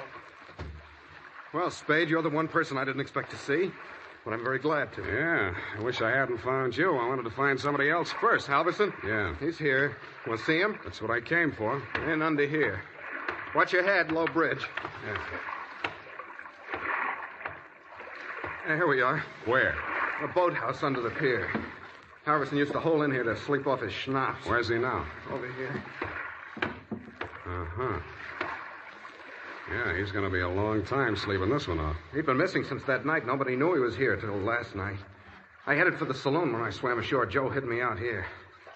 He could still talk then. What'd he say? I wrote it down here. But it's no help. Let's see it. It's just a jumble of words. Marguerite. Merry Christmas drink. My beautiful Helga. Row your boat. Now throw me back. Row me back. $20 good and drunk. Fog rolling in. Good and drunk. Gonna be 5 days, no business. Oh, my head. Paint the boat. All crazy stuff. $20. Did you give him $20 to row you out? I didn't even see him. I swam out. My loving brother wouldn't have let me on board if he'd heard me arriving like a gentleman. $20. Did you frisk him? No. I'll have a look. Oh, I don't... Hey, wait. Uh-huh. Real soggy, but a 20. Now, look here. I'm sticking to my story. I swam out there. I didn't give him that 20. Maybe you didn't. Maybe you didn't. You gotta believe me. I didn't even have $20. That's why I got... Shut up. What's the matter with you? What are you gonna do? Come over here, Dan. What? I don't believe a word of your story, and even if I did, it wouldn't make any difference. What are you... Shut up. You're going to stop talking and listen for a while. I stuffed a gag into his mouth and muscled him over to a piling and handcuffed him to it. He didn't even look surprised. He just stood there staring at me as if he'd lost his last friend in the world. But I wasn't looking at him as much as I was listening to those footsteps in the boards overhead. I waited for them to come back. They did. I walked across the soggy planks to where Nils Halverson lay in the shadows. Nils, I want you to answer these questions again. Now, this time I'm going to take them down. You get lots of $20 and lots of drink. Now then, I know you don't feel so good. You don't have to talk if you don't feel like it. Just nod your head for yes and shake it for no. Okay, Nils? That counts in a court of law as long as there's a witness. Okay. Now, your name is Nils Halverson. Your address is 213 Bayview, Sausalito. That's correct, is it? Nod your head. Good. Good. That proves you're in your right mind. You know you were injured. Yeah. You know the cause of your injury. Hit on the head and thrown over the side of your boat. What? Huh? Not from... Oh, dinghy. Well, it's the same thing. All right. Now, you know you're dying. You have no hope of recovery. That's obvious, but nod your head. That's the boy. Now, Nils, on the night of the 18th, around 10 o'clock, after your usual working hours, you rowed somebody out to the yacht Marguerite, in return for which this person gave you a $20 bill. This person is also the person who killed, who inflicted your fatal injuries. It is. Now, the name of that person, if you can possibly speak even in a whisper, so there can be no mistake. Can you hear me? Just say it close to my ear. Yeah? Yes. Yes, I got it. That's all. Now, I know you don't write, Nils, but make your mark here. Come on, I'll guide your hand. There. Now we're going to take... Nils. Nils. Well, anyway. All right, Maggie. Come on in and join the party. Don't try anything. The light's on you. I'm a better shot than you, and if there's a ruckus, the whole saloon will be down on us. They're all friends of Danny's, too. Stop there. Toss the gun. Okay. What's the matter, Angel? You look kind of scared. No. Just disappointed, that's all.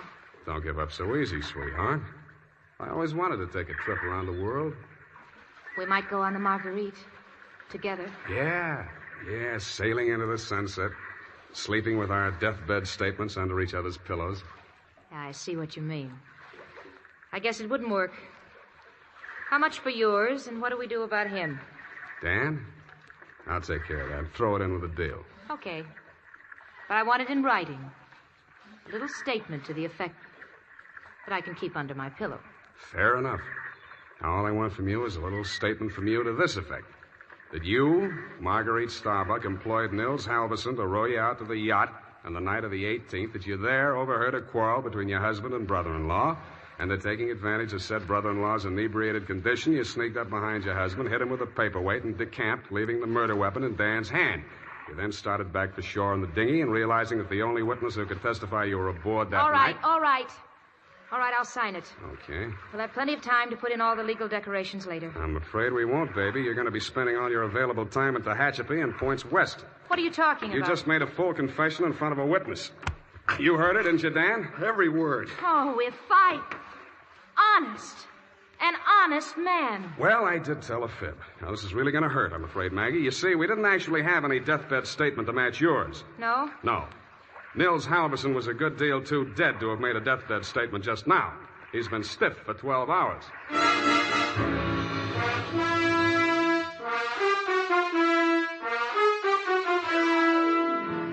Period, and a report. Well, Sam, I'll type this right up because then I'm leaving.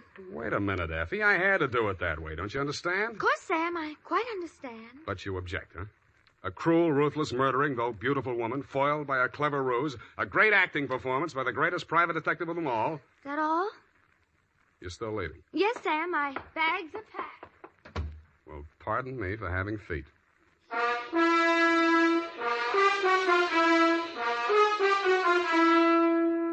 There's a reason, men. In fact, there are 5 big reasons why more men every day are turning to Wild Root Cream Oil for well-groomed hair.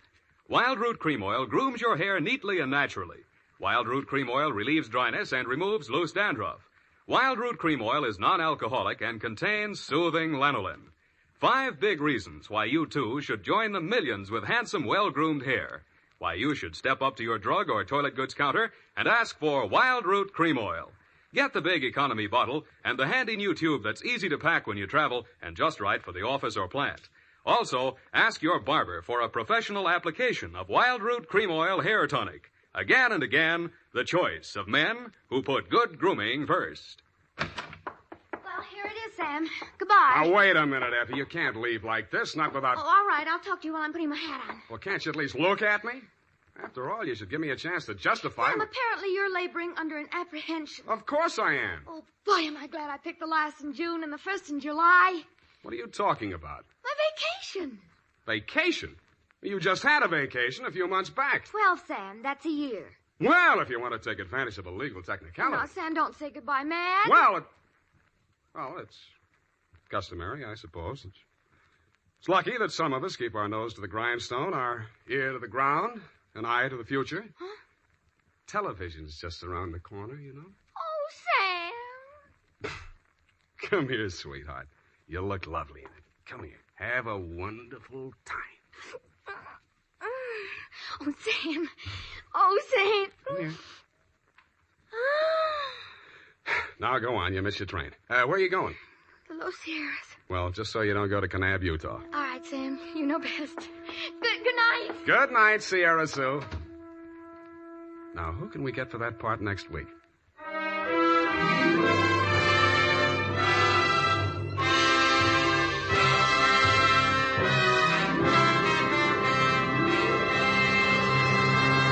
The Adventures of Sam Spade, Dashiell Hammett's famous private detective, are produced and directed by William Spear. Sam Spade is played by Howard Duff. Lorene Tuttle is Effie. The Adventures of Sam Spade are written for radio by Bob Tallman and Gil Dowd, with musical direction by Lud Gluskin. Join us again next Sunday when author Dashiell Hammett and producer William Spear join forces for another adventure with Sam Spade, brought to you by Wild Root Cream Oil. Again and again, the choice of men who put good grooming first. This is Dick Joy reminding you to get Wild Root Cream Oil, Charlie. It keeps your hair in trim. You see, it's non-alcoholic, Charlie. It's made with soothing lanolin. You better get Wild Root Cream Oil, Charlie. Start using it today. You'll find that you will have a tough time, Charlie, keeping all the gals away. Hiya, Baldy. Get Wild Root right away. This is CBS, the Columbia Broadcasting System.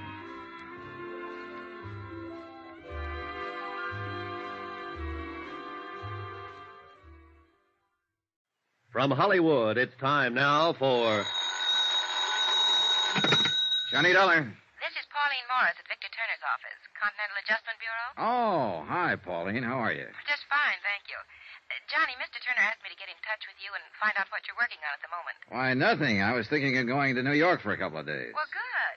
Would you be interested in handling a case for us while you're there? Oh, Pauline, I'm going to New York on a vacation. Well, this shouldn't take too much time, and, Johnny, it's really one of our most important accounts. Well, how much commission can I figure on? Do you want the truth? Sure.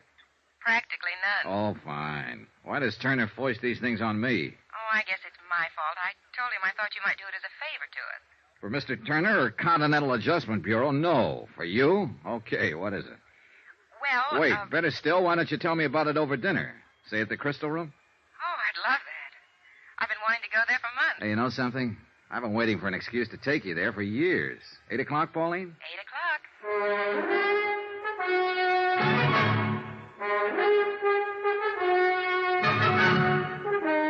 Tonight and every weekday night, Bob Bailey in the transcribed adventures of the man with the action-packed expense account, America's fabulous freelance insurance investigator. Yours truly, Johnny Dollar.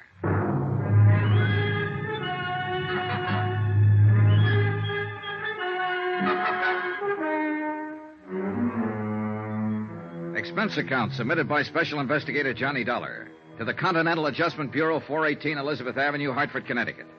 The following is an accounting of expenditures during my investigation of the Forbes matter. It started quite pleasantly.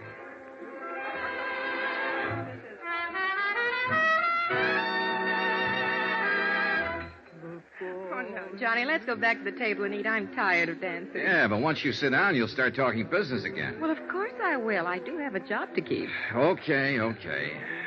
Frustrating girl. Besides, the sooner you clear up this case, the longer you'll have for a vacation in New York. I said okay. There you are, sit down. Thank you. All right, Miss Morris, let's have the bad news. Well, the insurance company is Delaware Eastern Liability, New York office. Yes, ma'am. Their client who filed the complaint is a large dress manufacturing company. Century Styles Incorporated. Yes, ma'am. Oh, and if you can manage to pick up one of their latest creations in my size while you're there, I love you forever. Yes, ma'am. Now, let's dance. No, wait. The auditors found a deficit in their books, $4,285. Well, naturally, the head of the company wants a settlement. Yes, ma'am. Now, let's... And, Johnny, your biggest problem will be Mr. Elliott.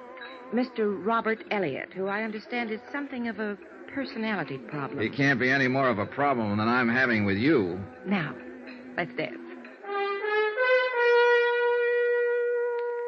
Expense account item 2, $28.63. Train fare and incidentals getting from Hartford to Manhattan. With me, I took all the necessary information concerning the indemnity claim of Century Styles with Delaware Eastern Liability and Trust. I arrived at Grand Central at 2:05 and was checked in at the New Weston by 2:30. Air brisk, sky clear, weather cold. Expense account item 3, 10 cents, phone call to Robert P. Elliott, Century Styles Incorporated.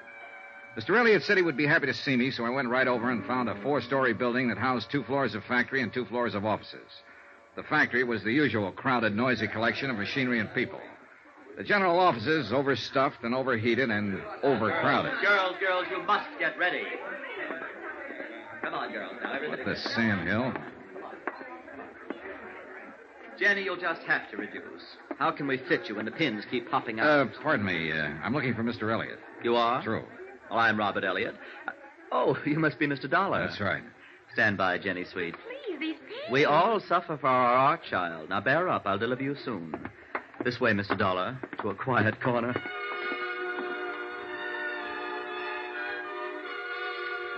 Mr. Elliot was small and wiry, wearing white huaraches, green slacks, a corduroy jacket, and a flower print shirt of no identifiable color. As I followed him across the large and elegant showroom floors, I couldn't help stealing glances at the merchandise, animate and inanimate. Everything I saw was strictly high class, a group of goddesses. Mr. Elliot led me through a pair of swinging doors into an office with a carpet so thick I couldn't see my shoe tops. A desk in Russian gray sprawled in one corner. My office, Mr. Dollar. Mm-hmm. I can't tell you how grateful I am that you're here, that the insurance company heeded my call. Well, I hope we can help you straighten this matter out. Well, it's scandalous. It's truly scandalous. $5,000, really. The complaint said $4,285, Mr. Elliot. Well, that's almost $5,000. Besides, I like to deal in round figures. Brett and Arnbeach are my auditors, and they said that you are the very important investigator in insurance circles. Well, I'm flattered. Did they happen to leave a copy of their findings? Yes, they did. They most certainly did. But before I give it to you, I must explain how awful this situation is. Please do. Well, you've no doubt heard of Patricia's things. No, I don't think. Patsy's things?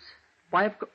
Oh, you're just joking. I am Patsy's things. In fact, I made Patsy's things. It's our highest price line, you know, evening dresses. Oh, you don't say. I definitely do. Oh, the nights of thankless work that go into creating just one gown, one supreme gown for the season. Oh, I'm sure. I'll tell you, Mr. Dollar, it's a thankless task in one respect. But that's a different story. What I'm trying to say is that this loss is devastating me. I mean it. I simply must have an adjustment immediately. Well, the insurance company sympathizes with you, Mr. Elliot. We'll try to adjudicate it as quickly as possible. Oh, that's comforting. That's very comforting. Oop. Rob Elliot here. In my opinion, hats are just not important this year. Yes? No. Positively no. No advance layouts on the new line. Not until later. No, not tomorrow. No, I can't. I simply cannot. Anything wrong? Well, that's what I mean. That's what I'm trying to explain. This matter simply must be handled with all dispatch, Mr. Dollar. You see, my firm operates on a... Shoestring? Well, spider's hair would be more apt. $5,000. Mr. Dollar, that comparatively small loss is stopping me from showing my new line of Patsy's... The evening dresses? Yes. I must show them before month's end or I'll lose my entire opportunity for profit. So, you see, I must have compensation for the loss. I think I get the picture, Mr. Elliot. Now, there. That was the newspaper calling, and it's terrible. They all want advance viewings of my new line, and I simply can't afford to. I can't afford to pay my help to produce the models. Mr. Dollar, for 3 agonizing months I worked. Frantically, I drew, I cut, I stitched. And not one warp or woof of my creation can be exhibited, unless this matter is settled. Then suppose we get down to business. Well, the business is that some ruthless brigand pussyfooted off with my company's money. Well, do you have any idea? I don't have... No, not so much as a footprint or a strand of hair. And, Mr. Dollar, if you don't find out who it was and return my money, I'll be cremated. Professionally cremated, that is. Why, I might even have to join the Foreign Legion. Well, don't worry, Mr. Elliot. If your loss is verified, and apparently a reputable auditing firm has already done that, I can assure you that the insurance company will reimburse that loss in the time it takes to get a check made out and in the mail. Oh, good. I'll be forever grateful. Well, while you're in this mood, would you mind me having a little closer rundown on what happened? Well, the auditors simply uncovered a shortage, that's all. I know that much, Mr. Elliot. May I see their report? Yes, of course. There. Isn't that binder an atrocious green? Well, if you say so. I'd like to keep this, Mr. Elliot, to verify my report. Of course, Mr. Dollar. Anything at all. Just save me. I left Mr. Elliot in a fainting condition, went back to my hotel, and studied the auditor's report. The obvious conclusion after an hour's reading was that the funds had been embezzled by someone in the bookkeeping department. A series of crude erasures and bad fumblings indicated that whoever had done it had been something less than expert. In fact, he or she had been almost idiotic. The next morning, I confirmed my own findings with Mr. Brett at the auditor's office. We uncovered the loss 2 days ago and advised Mr. Elliot to contact his insurance company first. Sure. Dollar, any reservations on your part? No, Elliott's got a legitimate loss here. I'm sending in my report today. He should be compensated in another 2 days. He'll be relieved to know about that.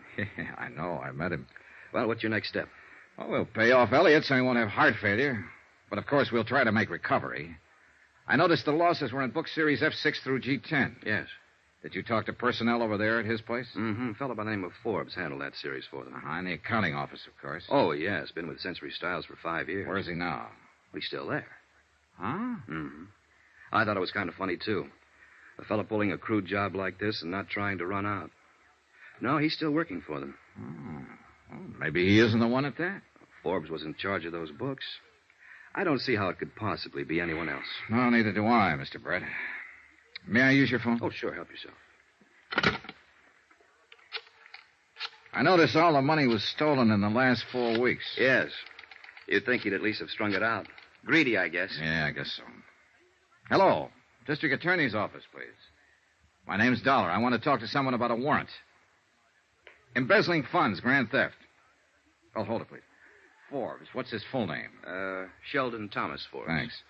Sheldon Thomas Forbes, bookkeeper at Century Styles Incorporated. Good. I'm on my way. Expense account item 4. $3. Cab fare to the offices of John L. Gregory, Deputy District Attorney. I explained the situation to Mr. Gregory and furnished him with the auditor's report. An hour later, I was back at Century Styles with our friend, Mr. Elliott. Well, if it has to be, it has to be. There he is. Forbes? Third desk. Sheldon Thomas Forbes was a tall, dark-complexioned man in his early 30s. His hair was black, straight, and closely cropped. His features regular, not good, not bad. The kind of man you see every day on the street. Somehow, the kind of man I hadn't expected would swipe $5,000. Oh, Mr. Forbes? Yes? This gentleman would like to see you. I feel like Brutus. Oh, why don't you run along, Mr. Elliott? I'll handle it from here. Oh, thank you. Hello? Sheldon Forbes? Yes. My name's Dollar, Continental Adjustment Bureau. We represent Delaware Mutual Liability. They cover this firm for losses by theft and fire. Uh-huh. 2 days ago, the auditing firm of Brett and Arn Beach located a loss of almost $5,000 here. Naturally, the matter came to our attention. I'd like to talk to you about it. Why me? There's every indication that the losses occurred in the particular accounts you've been handling. Uh-huh. You do handle books F6 through G10? Yes. Will you step over here a minute, please? Sure.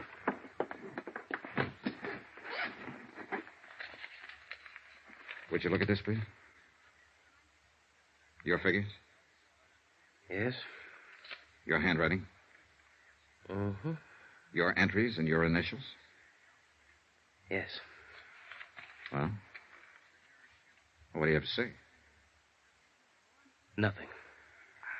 Look, you know why I'm talking to you, why I came to you first. Yes. Still nothing to say? Nothing. Well, aren't you being a little silly? Why? I stole the money. You've proved it. What am I supposed to say? You admit it. How can I deny it?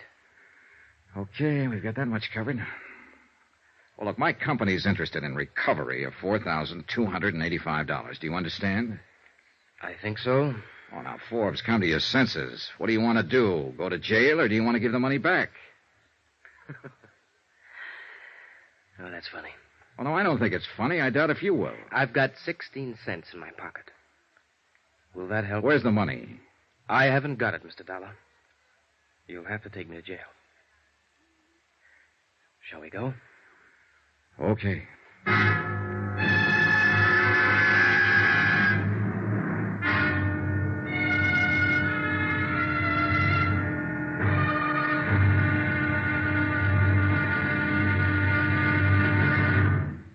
There'll be another intriguing episode of the Forbes matter tomorrow. What makes a man steal? Everybody's tried to answer that question at one time or another. Tomorrow I'll take a crack at it. Join us, won't you? Yours truly, Johnny Dollar.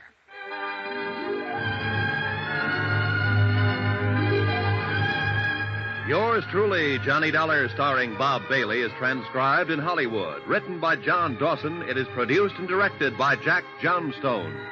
Be sure to join us tomorrow night, same time and station, for the next exciting episode of yours truly, Johnny Dollar. Roy Rowan speaking.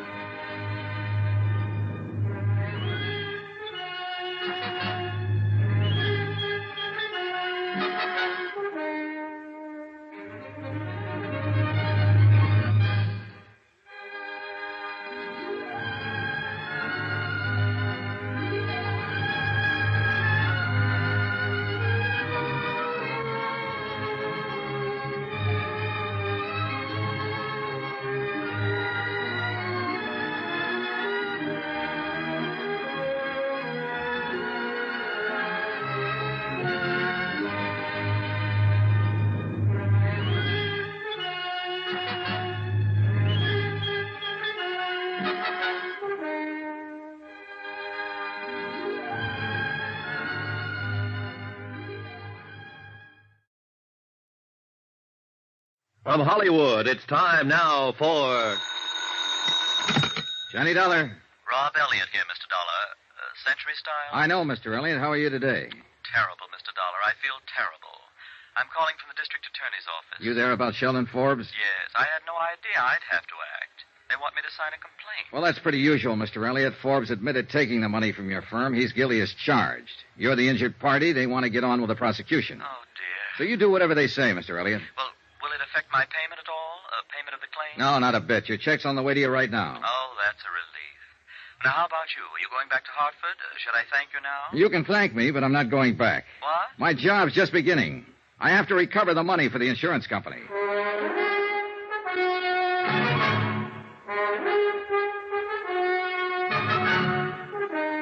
Tonight and every weekday night, Bob Bailey in the transcribed adventures of the man with the action-packed expense account, America's fabulous freelance insurance investigator. Yours truly, Johnny Dollar.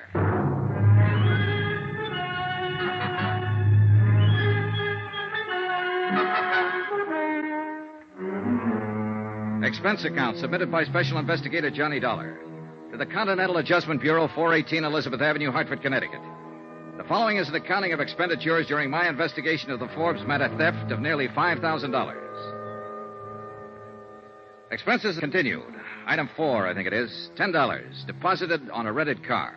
First stop, Central Division Headquarters, where I was informed that Sheldon Thomas Forbes had been formally arraigned and was being held in the city jail. Second stop, an address on 56th Street. Second floor next to a dental laboratory, and on the door it said Edward Gumby, attorney at law. And below it said, walk in. So I did. Hello out there. Mr. Gumby? Yes, sir. Come on in. It's warmer in here. Edward Gumby was standing in front of a gas heater in the inner office, which consisted of nothing more than a telephone, a desk, and a dozen law books. He was a medium-sized man, about 40 or so, a little tired, a little seedy, but he had a nice grin.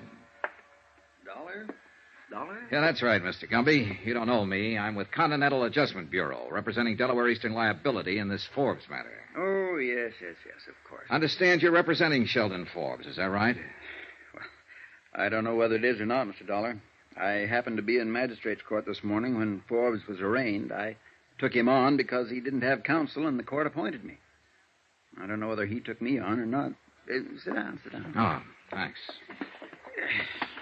New York is the coldest city in the world. Absolutely the coldest when it's cold. Yeah, it sure is. Look, I don't want to take up a lot of your time, Mr. Gumby. Time?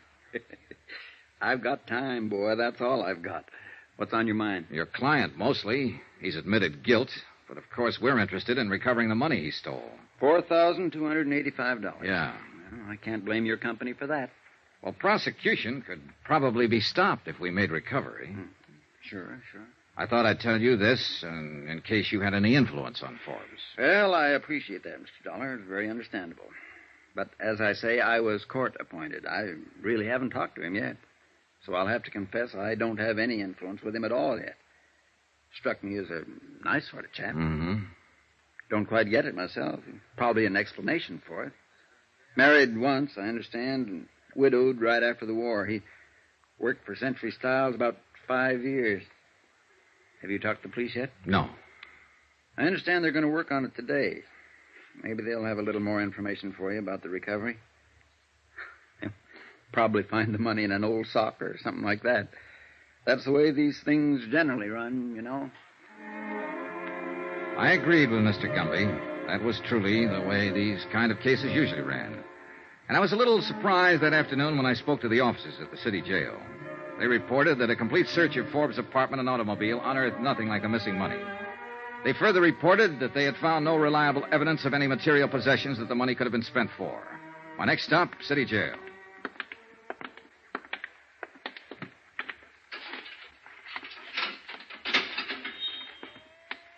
He won't tell you anything. Kept his trap shut all the time he's been in here. As far as we've been able to find out, no previous record, no background. Been checking his prints with Washington. I don't know about this one. You know, he acts cop-wise.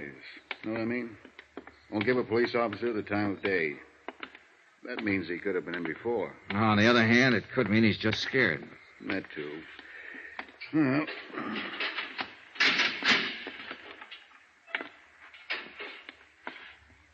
Well, now what? Take it easy, Forbes. This is Mr. Dollar. He wants to talk to you. Hello, Forbes. Hi.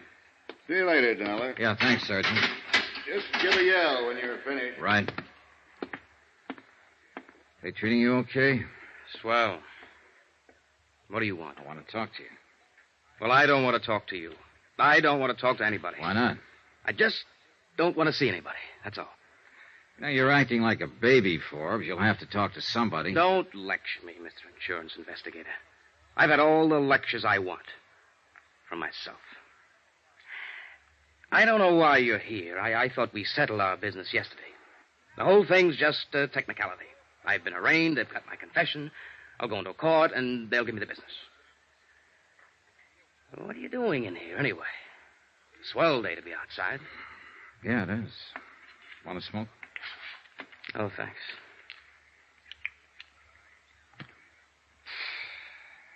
Well, why are you here?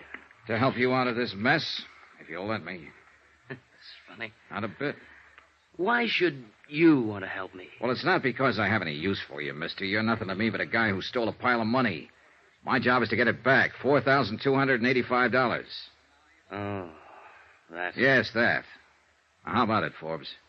Isn't it enough that I'm in jail? That I'll go to prison? That's enough for the police, but not for my insurance company. Oh, it's too bad about your insurance company. No, it's too bad about you. You're being foolish. A whole or partial recovery can have a great deal to do with what happens to you from now on. 3 years is the minimum sentence, you know. 12 years maximum. Now, is it worth it? Sure. Sure, it's worth it. And I don't want to be foolish anymore. But I have been foolish. I took it and I spent it. Every dime of it. There's no way to pay it back. What did you spend it on? It doesn't make any difference. May make a lot of difference. You can redeem it, turn it back. No, I can't. Why did you take the money? All right, look, your salary's close to $100 a week. You're single. Wasn't that enough to live on? Why don't you get out of here? I don't have anything to tell you. Ever been in trouble before? Huh? Under another name in another state? No, They consider backgrounds like that when a man comes up to be sentenced. Forbes, this is your first offense. I know. Are you trying to shield someone?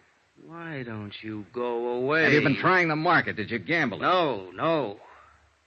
Just leave me alone. I won't tell you a thing. If you bought something with it or gave it to someone, if it can be recovered in some part.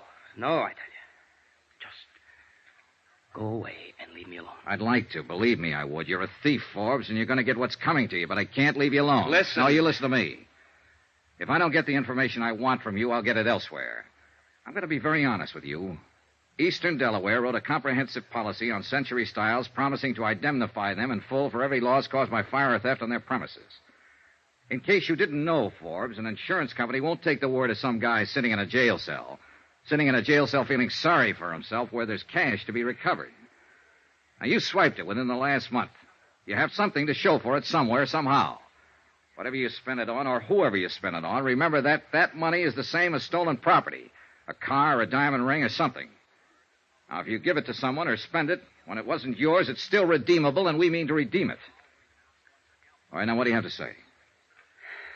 This won't do you any good. Don't try to bulldoze me. I'm no punk caught crawling into a drugstore window late at night. I'm a college graduate. I've been in the business world 10 years or better. I know what I want to tell you and what I want to keep to myself. And I don't want to talk to you about this. You or anybody else. I can't make it any clearer than that. Do you understand? And there's no way or no person who can make me talk about it. I took the lousy money. I've admitted that. I did a bad job of it. You caught me. I confessed. And you've got me. Now, what more is there? That's the whole story. Okay. Have it your way, Forbes. Go away. Just go away.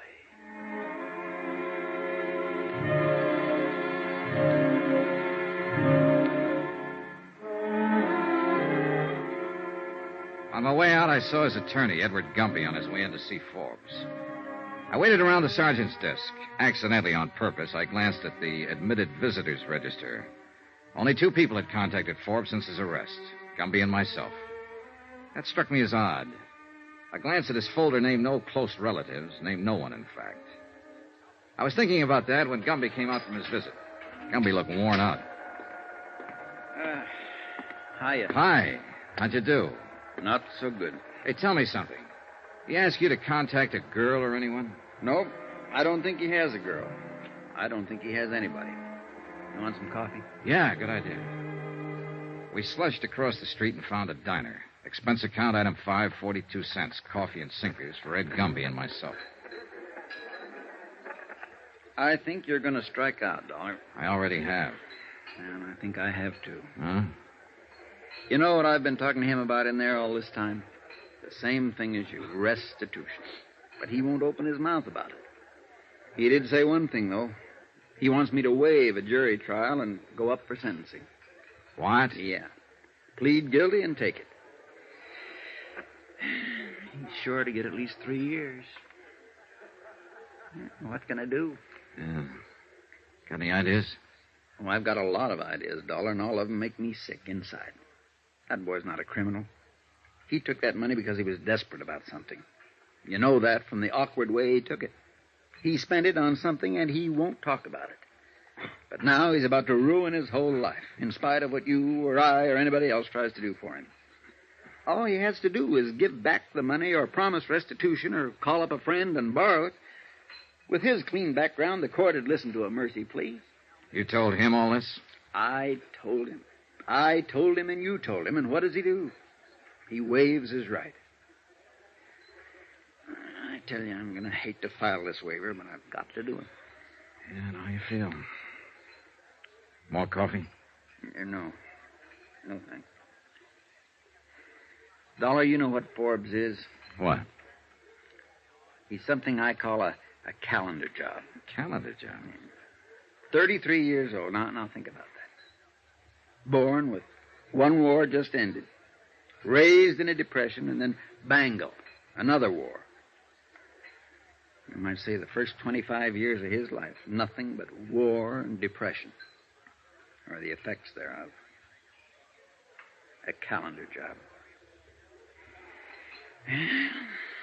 Apparently it's what he wants. But, Mr. Dollar, I'm going to hate to see him go to prison. You know something, Mr. Gumby? So am I.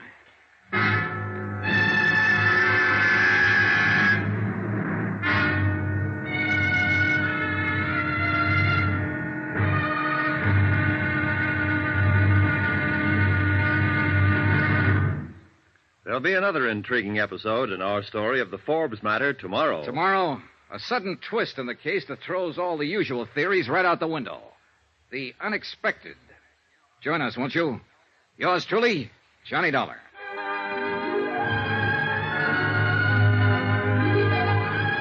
Yours truly, Johnny Dollar, starring Bob Bailey, is transcribed in Hollywood. Written by John Dawson, it is produced and directed by Jack Johnstone.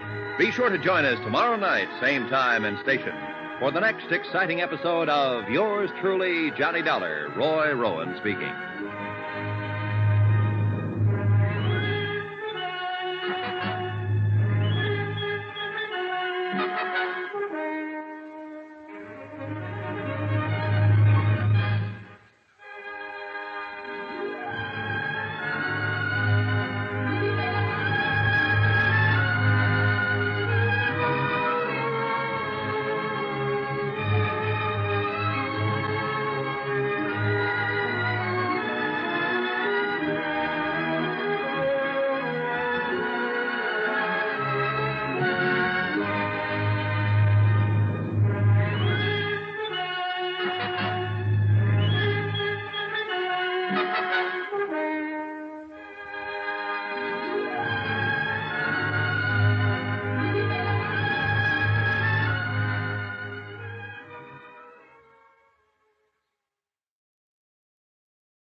From Hollywood, it's time now for... Johnny Dollar. Ed Gumby, Mr. Dollar. Attorney for Sheldon Forbes. Oh, hello, Mr. Gumby. How are you? Oh, I don't know. The hearing's been set for 2:30 this afternoon. Okay, I'll be there. No need to, particularly. As I told you yesterday, he requested me to waive trial and plead guilty. Well, won't he be sentenced today? No, this is just a preliminary hearing. He'll probably be sentenced before the week's out, though. The court will simply consider the waiver and inform him of his rights today. Oh. Anything I can do? No, I don't think so. I'm going to try to talk to him again and get him to reconsider the waiver. I doubt if I'll have much luck, but I'll try. All he has to do is return the money he stole. Well, buck up, Mr. Gumby. If he won't return it, maybe someone else will. What do you mean? I'm going to try and find out what he did with it. My company wants it back, sure. But we also want Forbes to have a fair chance. You're pretty decent, Mr. Dollar. Thanks.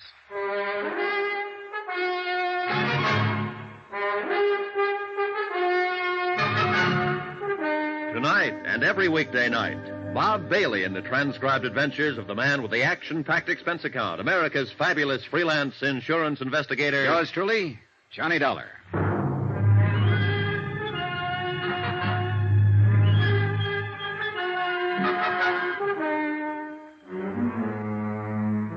Expense account submitted by Special Investigator Johnny Dollar to the Continental Adjustment Bureau, 418 Elizabeth Avenue, Hartford, Connecticut. The following is an accounting of expenditures during my investigation of the Forbes matter. Embezzlement and a very frustrating case. Expense account continued. Item 6, $3.50, lunch. For myself and a Mr. Arnold Haven, head of the accounting department for Century Styles Incorporated. Mr. Haven, a tall, balding man in a dark suit, had ulcers. His poached egg and dry toast didn't interest him too much. What's going to happen to Forbes? Oh, I don't know, Mr. Haven. That depends on several things. Right now, I have to tell you that it looks like he'll go to prison. Worse than that, it looks like he wants to go to prison. He's waived trial. Prison. That's too bad. Too bad. I always liked Sheldon Forbes. You hired him, did you, Mr. Haven? Yes, I hired him. He was a good man right from the start. He did his job, and he did it well. I never had a complaint against Forbes. Why do you suppose he stole the money? You've got me, Mr. Dollar. We paid him the going rate. That's a good salary for accountants. He seemed happy enough with it. Whether he knew he was in line for substantial raises. Uh-huh. I could understand it in a way if he had a family and heavy responsibility. Or if he played the market, or if he gambled. But Forbes, he just baffles me. Yeah, it baffles me, too. Huh? Oh, yes, of course. Well, the people around the office, they're pretty upset about this. Any particular people, Mr. Haven? Everybody. But anyone in particular? A girl, for instance. Oh, a girl, yes, I see. Well, no. Did he go out with any girl in your office? No, most of them are married. No, at least as far as I know, Forbes didn't go with any of the girls there. He kept to himself. Oh, he might have lunched with one or the other now and then, but no, he more or less kept to himself. Uh-huh. Well, the reason I asked you, Mr. Haven, is that what little I've been able to find out about his personal life isn't very helpful. My company wants the money back. We're willing to give him a fair break if we can get it back. And he's pretty stubborn about cooperating. Yes, we know about that, Mr. Dollar. But how can we give him a break if he doesn't want us to? And we can't find out anything about him. Look, if there's anything you can think of, any reason he might have had for taking the money. And I've racked my brain. I can't think of any reason. No, wait a minute. Just a minute. I did notice a change coming, Forbes. It was about a month or 6 weeks ago. Oh, it was nothing really. It was just, I guess, an anxiety about him. Well, he took all the money within the last 4 weeks. Would that correspond? Roughly, yes. Well, that's a start. I hope. I returned to the accounting offices of Century Styles with Mr. Haven and spent 2 hours questioning different members of his staff regarding Sheldon Forbes. His habits and his personality were pretty much the same as Haven himself had described them.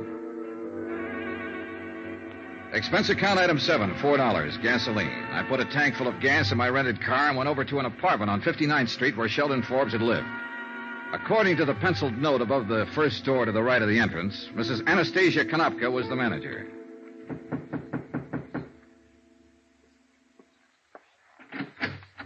Yes, what is, please? You're Mrs. Konopka? Yes. What do you want, mister? I understand Mr. Sheldon Forbes lives here. Is that right? Oh, yes. Bad. I hear he steals monies. Bad. He not in jail, I think. Yes, I know about that, Mrs. Konopka. I'm from the insurance company, and we're involved in this case. We're trying to recover some of that money if we can. I wonder if you'd help me. I fixed dinner for my husband. He's come home from work. It won't take long. What I do? Well, I want to know about Sheldon Forbes. What? The works, Mrs. Konopka. Did he drink, gamble? Did he stay in nights or go out? Did he pay his rent? He always pay his rent. You are policeman? An insurance investigator. Please, sometime else. Maybe you speak to my husband. He speak much better than me. But it's important now. I talked to Mr. Forbes on telephone. He called me from jail. He say I no have to answer any questions. No, you don't have to answer any questions, Mrs. Konopka. But I'd sure appreciate it if you would. My husband home pretty soon. You ask him. You can help him, possibly. Now, would you like to help him in this trouble? All right, mister, but how I know these things you ask about men who live here? Well, look, how about his friends? Who visited him? I cannot say. No visitor. Was he a good tenant? No trouble, like Mr. O'Sullivan on third floor. Mr. O'Sullivan always drunk. Called police twice. Mr. Forbes no drink whiskey. Uh-huh. Did you ever meet his girl? Girl? Sure. He had a girlfriend, didn't he? Oh, I think you mistake. I no ever see girlfriend here. All right. How long have you known him? 5, 6 years, maybe. Ever since he moved in here to this place. But no girl? No. Well, how'd he spend his time? Work. He work very hard. No, I mean besides working at the office. How else did Forbes spend his time? He poor feller, that one. Huh? Sure, he steals money, but he poor feller just the same. For him, I feel. Yeah. Mr. Forbes, he quiet and he think. I know he live up in that little room quiet and think. He does all time think. No whiskey, no girls. Oh, he paint sometime, listen to music, think. Oh, my husband didn't burn. Please, you go Well, now. just a minute. I'd like to see his apartment if I can. Oh, no matter. Here. You bring back key, please. Sure. Thank you, Mrs. Konopka. The apartment Sheldon Forbes called home was as dismal as the neighborhood. A tiny closet kitchen, a bed that came out of the wall, a pair of grimy windows that looked across the court onto another pair of equally grimy windows. The furniture was threadbare and dusty. A small ironing board and iron attested to the fact that Sheldon Forbes laundered his own shirts. Other small evidences of frugality were about the premises. A hot plate and a can of souring cream. 2 suits of clothes, neatly brushed and pressed, but inexpensive. The record player and a collection of a half a dozen good albums were the only sign of material accomplishment. The painting materials, easel, canvas, and oils were also inexpensive. No liquor, no jewelry, no expensive clothes. Nothing that cost $4,285 or anything like it.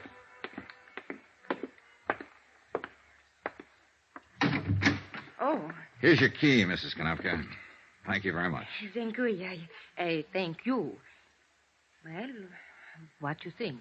I think he's had a very lonely life here. Oh, Doc, yes. Lonely is the word. Lonely. Wait, has he got a car? In back, through alley. Thanks.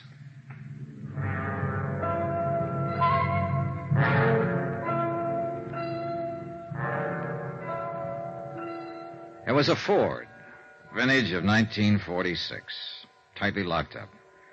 The paint was scaling away, the tires worn down, the mileage 77,000 miles. He certainly hadn't blown the money on a fancy car. Now I felt completely frustrated. Expense account item 8, 79 cents, dinner. I had it in a neighborhood restaurant called the 79er, a place I learned where Sheldon Forbes frequently took his evening meal. The restaurant manager, a man named Alexander Dupulis, remembered Forbes and he liked him. A woman who ran a bakery shop across the street also remembered him as the young man who bought a roll there every night. Probably the roll to go with a lonely cup of coffee in his room the next morning. She liked him, too. All in all, I was getting a composite picture of Sheldon Forbes that didn't look quite right. Whatever he was to the people who knew him casually, he wasn't a man who ever had any money to spend. I dropped in at the city jail about 7:30, and I was surprised to find lawyer Edward Gumby sitting on a bench, briefcase in hand. Dollar? Hello, Mr. Gumby. Nothing new, huh? Well, that's the way it goes, I guess. We had some action today. Oh? Yeah. The hearing was this afternoon. Man from the district attorney's office took about 15 minutes to lay out the evidence against Forbes and make the charges. Uh-huh. I spent the whole time pleading with Forbes not to go ahead with the waiver. Did I miss anything? No, he wouldn't open up at all. Just said he'd spent the money. I couldn't talk him out of the waiver, so it went through. When will he be sentenced? They set the date for Friday. I don't know whether they'll get around to it or not. I'd like to talk to him again. Has he been moved yet? No. I thought he'd be transferred to the sheriff's office. Well, ordinarily he would, but since he waived trial, they announced bail. It's proper procedure in cases like this. Gives him a couple of days to straighten out his affairs. What? Somebody bailed him out? I did. Oh. Has he left yet? Uh-uh. Won't get out till 8. That's when the shift changes. Think it's worth trying to see him? Yeah, I think I'll stick around, Mr. Gumby. I gotta find out something about this case. An hour later, when Sheldon Forbes emerged from the doorway and turned right, I was following him.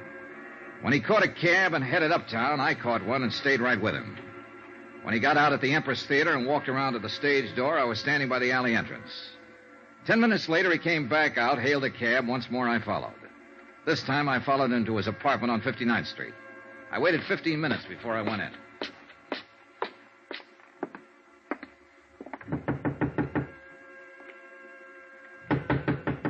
Forbes?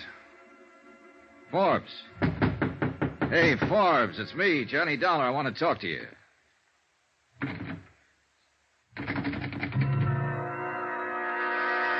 It took me a few seconds to understand what it was. I got a couple of whiffs of it coming from under his door. Forbes!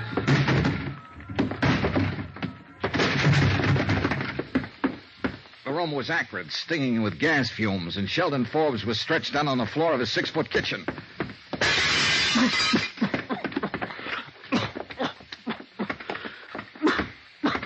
When I picked him up and carried him out, I didn't know whether he was alive or dead.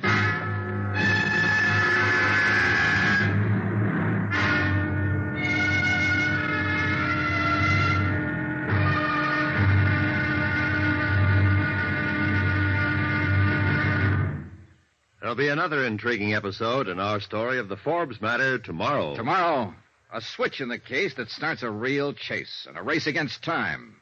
Join us, won't you? Yours truly, Johnny Dollar.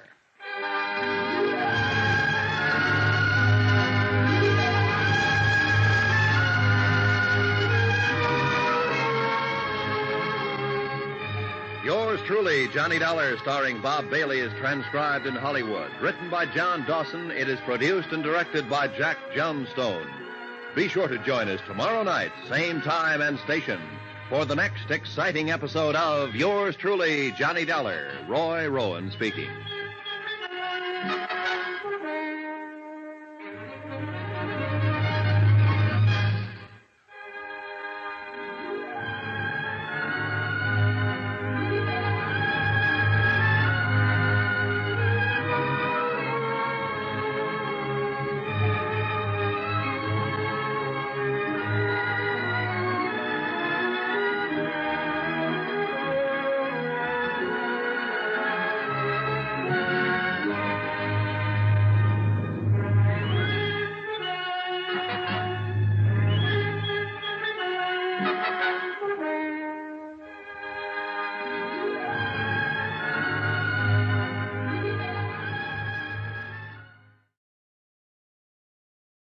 From Hollywood, it's time now for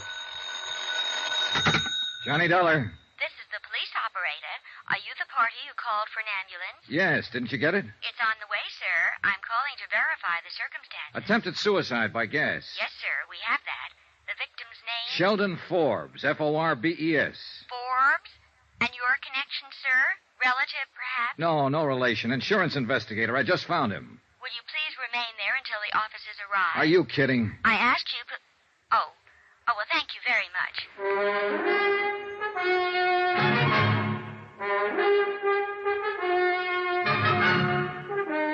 Tonight and every weekday night, Bob Bailey in the transcribed adventures of the man with the action-packed expense account, America's fabulous freelance insurance investigator. Yours truly, Johnny Dollar.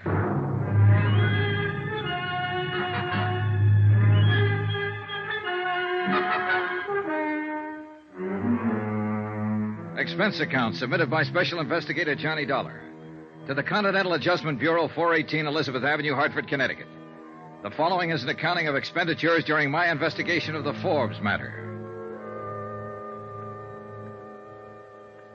Sheldon Forbes pleaded guilty to a $4,285 embezzling charge. He waived jury trial and was awaiting sentence when he was bailed out of jail, went home, and turned on the gas. 30 seconds after I dragged him from the apartment, I called the police emergency squad. In a matter of minutes, they arrived, and a couple of interns were working on Forbes with a pulmotor in that dingy, dirty, badly lighted hallway. There was no telling how much gas Forbes had breathed in, or for how long a period after he went into his apartment the gas jet had been open. Hand me that hypo, Al.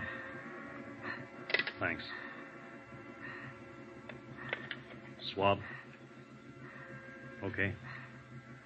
He alive? Barely.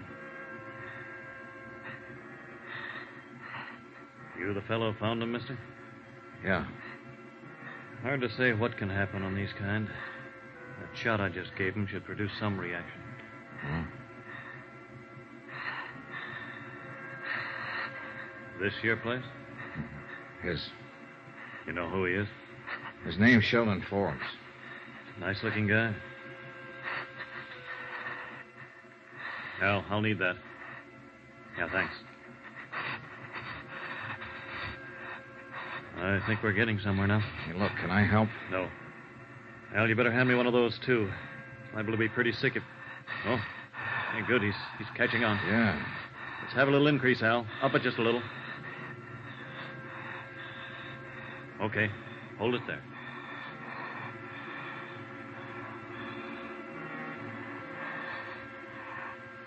The intern and his assistant worked quietly and methodically. There was nothing I could do but stand and watch. After about a half an hour, the color of Forbes' skin seemed to me a little more close to normal. His eyes were still closed, though, and he showed no signs of movement. I waited.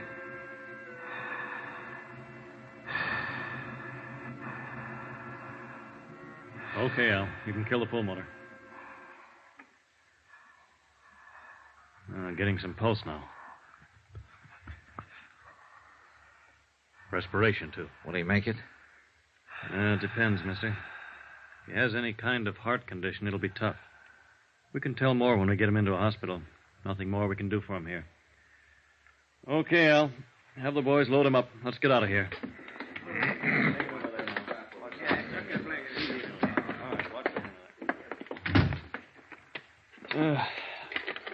Now, mister, you say he's a friend of yours? Just someone I knew. He's got you to thank, in case he makes it. Where'll he be? We'll take him over to Bellevue. All attempted suicides get over there. Mm-hmm. I'd like to talk to him when he comes around. Any idea when that'll be? No telling. Better phone in first. Police will want to talk to you. You give identification to headquarters when you called in? Yeah. Yeah, that's the third one tonight. What is it, the weather? Not for him. My job is to handle them, but I wonder why they do it. Oh, this guy's got a problem. He's out on bail, goes into court Friday to be sentenced. Embezzling charge. Yeah. Seemed like a nice guy to look at. I think he probably is a nice guy. But I thought you said he was an embezzler. I did. Well, be sure and call in. Yeah, sure, Doctor. Thanks. Good night. The uniformed officers outside the apartment house questioned me thoroughly regarding the circumstances of the attempted suicide. I told them what had occurred and gave them my business address for reference. They asked me to ride over to the station with them and verify the facts. I did. All of that took about 2 hours. When I was finished, I put in a call to Bellevue. No change in Sheldon Forbes' condition. Expense account item 9, $280, 1 theater ticket. That's what it cost me to see the last 15 minutes of a fairly bad musical play at the Empress Theater. When it was over, I walked around to the stage entrance. Didn't quite get that, mister. Dollar. Dollar? Oh, Mr. Dollar. Uh-huh. Well, what can I do for you? Between 6:30 and 7 o'clock tonight, a man came here to the stage entrance and talked to you. A lot of people talk to me here. That's my job, talking to them. One man in particular. His name is Sheldon Forbes. I don't remember nobody named Forbes. Well, maybe he didn't give his name. He was a tall man, about my size, 30 or so, dark hair, clean cut. Wore a tweed suit. Beats me. Did he come here to see somebody in the show? Is that it? He might have, I don't know. Well, how do you know he came here? I followed him. I saw him. Huh? It's a business, my business. I'm an investigator. Oh, wait now. Did he have a hat on tonight? No, I didn't. A short haircut? Yeah, do you remember him? Sure. What's he done? Struck me as a nice young fella. He's been around here a lot of times. Sheldon Forbes, yeah. I didn't recognize the name at first. Would you mind telling me why he comes around here? Comes here to see Betsy Walker. One of the girls in the show. Betsy Walker. Is she his girlfriend? No, don't think so. It's like this. He comes here asking to see her, and she never sees him. You get it? Yeah, I suppose so. Well, who is she? Oh, she sings here. Dances a little. Pretty girl. Have you ever seen her with Forbes? Well, I can't say. I guess not. Is she still here? Huh? Betsy Walker, is she still here? I'd like to talk to her. Well, she wouldn't be here this late. She finishes her bit in the second act. Could you tell me where she lives? No. I'm sorry, boy. I can't tell you that. All right. Well, where can I phone her? Can't tell you that either. Now, why don't you drop around tomorrow? It's important tonight. Hey, look, would you do me a favor? Depends. What is it? Would you telephone Betsy Walker? Tell her my business and ask her if she'll see me. Well, suppose I can do that all right, Mr. Dollar. Take a chair there. I'll see what I can do for you.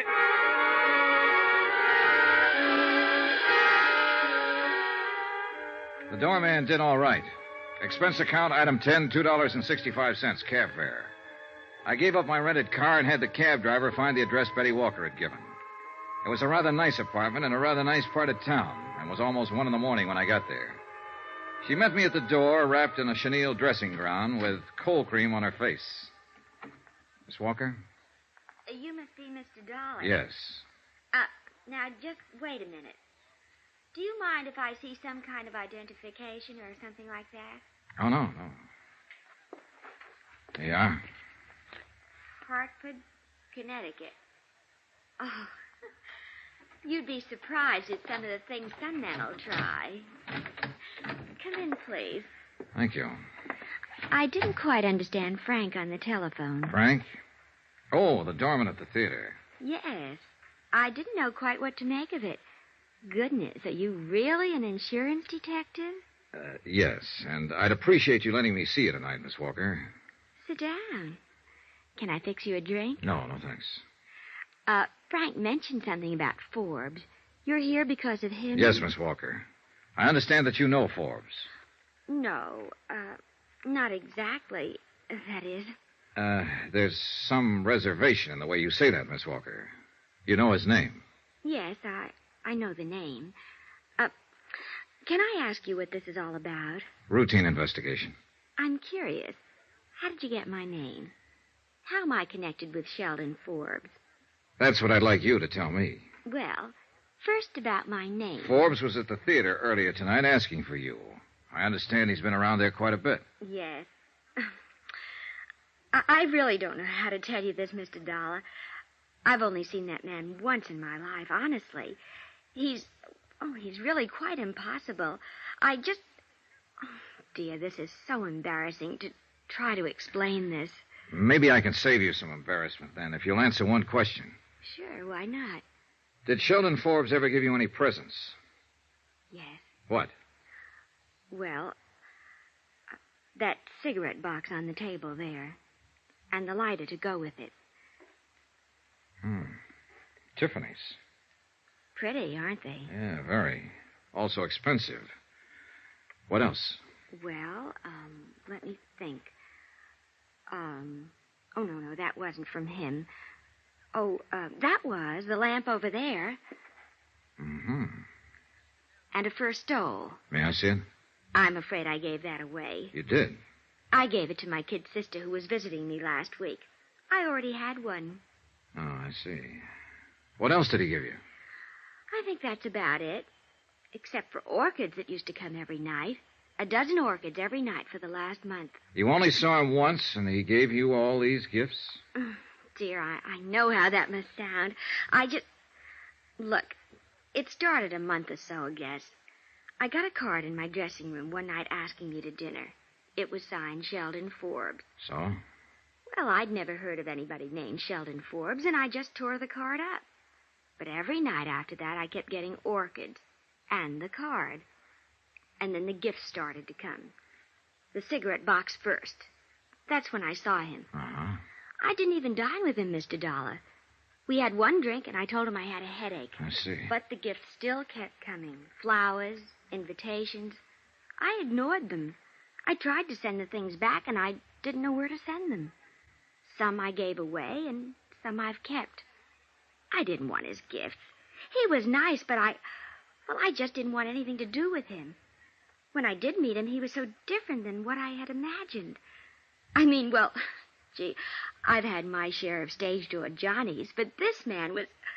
Well, he just couldn't say a word without stumbling. He had no poise, no sophistication, nothing. All he had was money. He told you that? He didn't have to. Those gifts... Well, he didn't have money, Miss Walker. He worked for $82 a week as a bookkeeper. You must be mistaken. I'm afraid not. He stole the money to buy you all these things. Well, for heaven's sakes. For heaven's sakes, and you caught him? Yeah. Forbes tried to commit suicide earlier this evening. Suicide?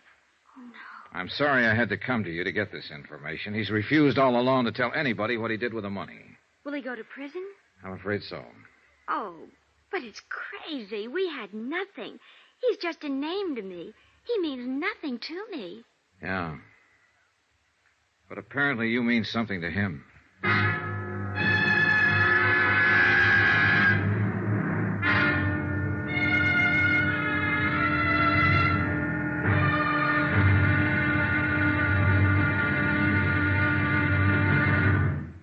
There'll be another intriguing episode in our story of the Forbes matter tomorrow. Tomorrow, proof that $4,285 worth of unrequited love can spell 3 years of prison.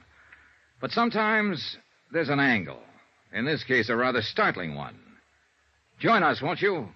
Yours truly, Johnny Dollar.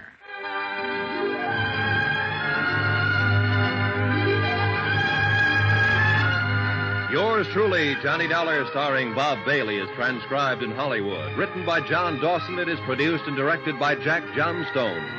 Be sure to join us tomorrow night, same time and station, for the next exciting episode of Yours truly, Johnny Dollar.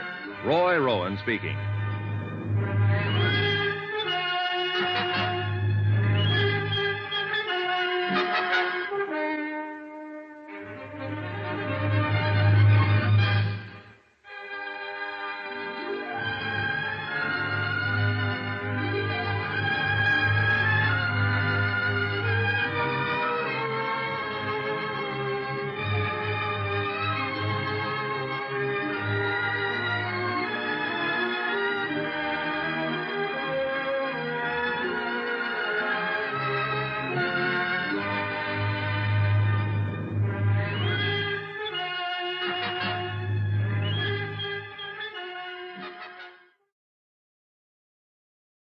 From Hollywood, it's time now for... Johnny Dollar. This is Betsy Walker, Mr. Dollar. I'm up and around. Yes, thanks for calling. Have any time this morning? I think so. If possible, I'd like to come over to your apartment again and take an inventory of the gifts that Sheldon Forbes sent you. That'll be all right, sure. About an hour? Sure. I couldn't sleep much last night thinking about all this. He stole that money because of me. You mustn't feel that way, Miss Walker. He knew what he was doing. You had no part in the theft. I have the gifts. Well, we may have to take those away from you. I don't mind that. You said he tried suicide. How is he this morning? I just talked to the hospital. He's going to be all right. But he has to go to prison? Yes. Funny world, Mr. Dollar. Yeah.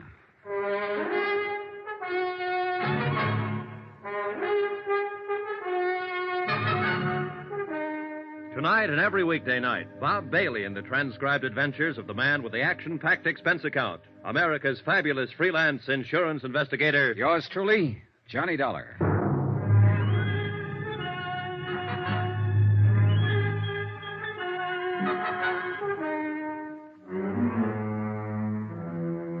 Expense account submitted by Special Investigator Johnny Dollar to the Continental Adjustment Bureau, 418 Elizabeth Avenue, Hartford, Connecticut. The following is an accounting of expenditures during my investigation of the Forbes matter. More expenses, items 11 to 16. $78.40. Cab fares, meals, accounting services, legal services, cab fares, and more cab fares. I made a comprehensive inventory at Betsy Walker's apartment and spent the rest of the day tracking down the places where the items had been purchased and ascertaining their retail values. Total, $2,780 worth of gifts, bought with stolen money. Betsy Walker also told me that Sheldon Forbes had made appointments to meet her at various times at very expensive restaurants in New York. She had never once kept any of these appointments, but a check with the Waldorf, 21, the Stork, and several other places revealed that Forbes had always made elaborate arrangements to entertain her. His restaurant bills came to $835. The florist bill, $670. Total amount spent, $4,285. Total amount stolen, $4,285. Century Styles Incorporated footed the bill in his unsuccessful courtship of Betsy Walker.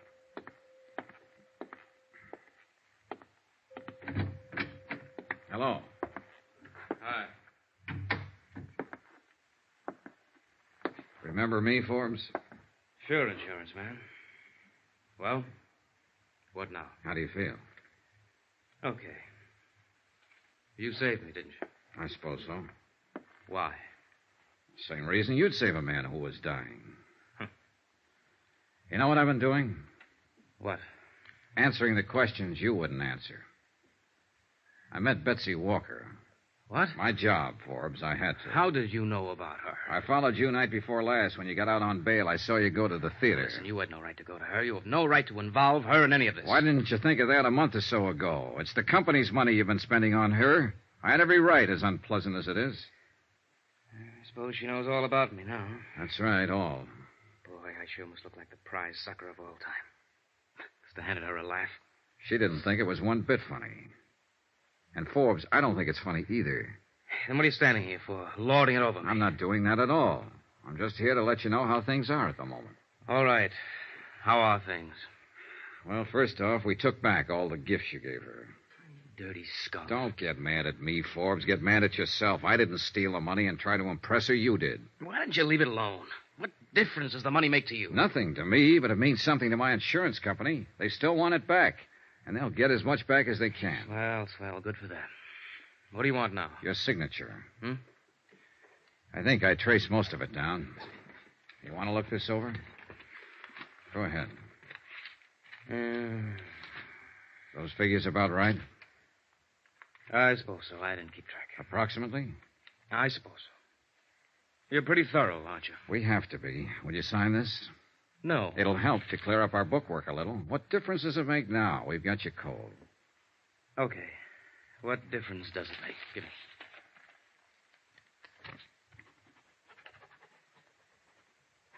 Okay, thanks. It's all it means to you, isn't it? Hmm? Dollars and cents. Dollars and cents that were stolen, Forbes. Remember that. You wouldn't let me forget it. No, I wouldn't. You did the dumbest thing in the world. You stole nearly $5,000 trying to make an impression on a girl who didn't want to have a thing to do with you. You went about it wrong from top to bottom. You've acted like the great stone face ever since you've been found out. You wouldn't bother telling me about it. I had to go out and find out myself. Off the record, Forbes, what'd you do? See her on the stage one night? No, at the office. Office? Your office? No, not exactly. Ellie was having a showing for some buyers from the West Coast one day a few weeks ago. For those kind of showings, he hires models from the agency. Betsy's listed with one of the agencies. You know, she acts and sings and models. Oh, sure. Well, I happened to be upstairs when the showing was going on. There were a lot of publicity people there taking pictures and so on. And I saw her. She was wearing a black dress, and her hair was soft. She's got a smile like all the sun risings. Sounds silly? Not at all. Just that I never in all my life saw anyone like her before. Yeah. I don't know how it is with other guys, but she was for me from then on. I couldn't get her out of my mind. I found out her name, and then I found out she worked in that show at the Empress Theater. Yeah. All I had was her name. I didn't know how to go about meeting her. I just didn't know. You figured a little money might attract her to you. I've heard that's the best way to do it. It's one way. Not the best way, kid. Probably not. The best way I could think of. What did you think about taking the money? I thought I'd be able to stick it back. Well, I guess I really didn't think much beyond just meeting her. Having her look at me the way I wanted her to look at me. What? It was the wrong way to go about it, sure. But then did you ever think of my alternative? I'd thought of it. I pictured myself knocking on her door one night, and I could see her answering it. "I'm Shelley Forbes, Betsy," I'd say. "Clothes don't make the man," I'd say, while she sort of took in my tweed suit and the only coat I've got to my name. "Listen," I'd say, "I got an 8x10 apartment over on 59th Street. The halls always smell like cabbage, but I'm a heck of a fine guy. And I drive a 1946 Ford that misses a little, but it's good enough for us." Then I'd say, "Why don't you toss on your mink, and we'll go over to my dump, and we'll have a bottle of beer, and I'll tell you how much I love you. How about that?" Some alternative, huh? She makes more money in an hour than I make in a week. I couldn't even afford to keep her in cigarettes. Lord, I wanted her like nothing in my whole life. She might have taken you up on it, Forbes, if you'd put it that way. Yeah? What makes you think so? She wasn't impressed by any money or any gifts. More than that, I met her. She's a pretty nice girl. Yeah. Up until the time I talked with Sheldon Forbes in the hospital, I'd always had my doubts about love happening at first sight. After my talk with him, I was convinced that it could and did happen to him. I was sorry that he didn't know quite how to handle it. I was also wondering, if I'd been in his shoes, would I have done the same thing?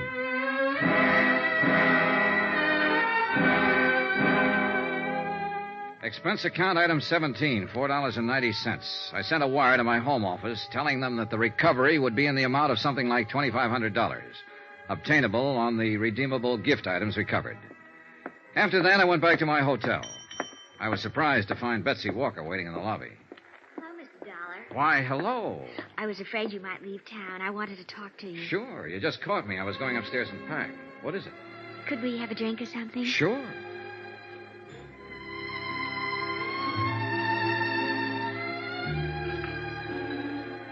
Expense account item 18, $2, 2 drinks.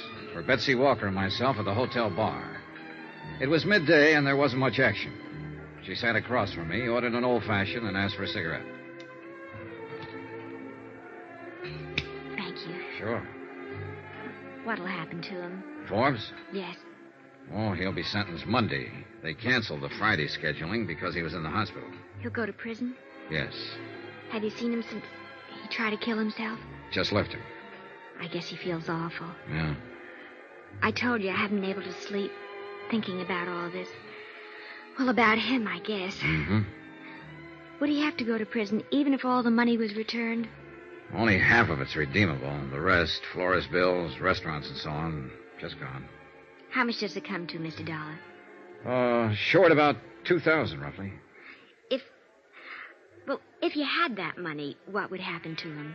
Oh, it'd be up to the court. I'd say he'd have a good chance of getting off if he changed his plea.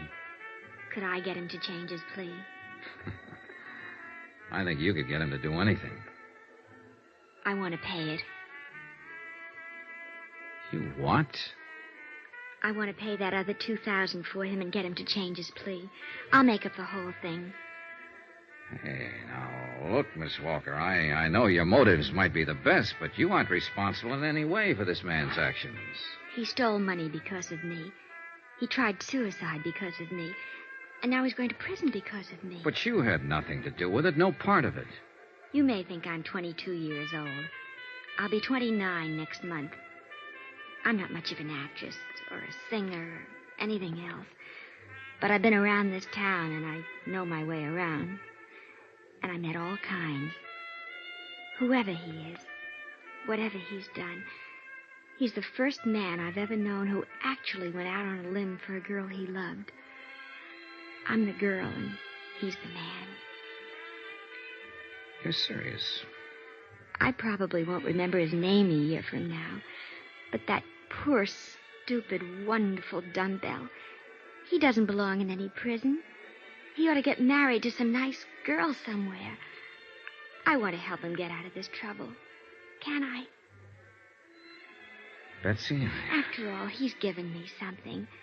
Call it faith in mankind again, if you like.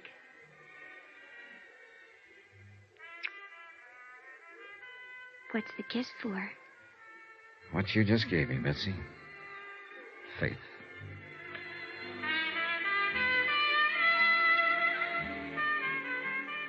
Expense account item 19, $48, hotel. Item 20, $37, meals. 21, $15, miscellaneous. 22, same as item 1, $28.63, fare back to Hartford. Total cost of investigation, $363.51. Remarks?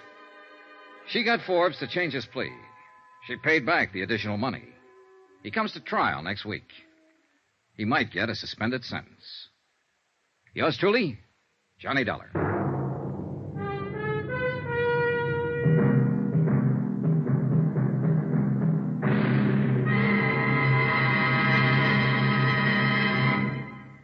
Remember, there'll be another intriguing story for you beginning next Monday night. Next week, a trip south of the border where the flashing eyes of a dark-haired senorita spells plenty of, well, believe me, romance and trouble can go hand in hand.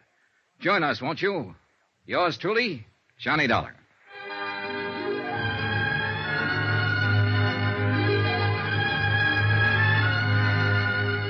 Yours truly, Johnny Dollar, starring Bob Bailey, is transcribed in Hollywood. Written by John Dawson, it is produced and directed by Jack Johnstone.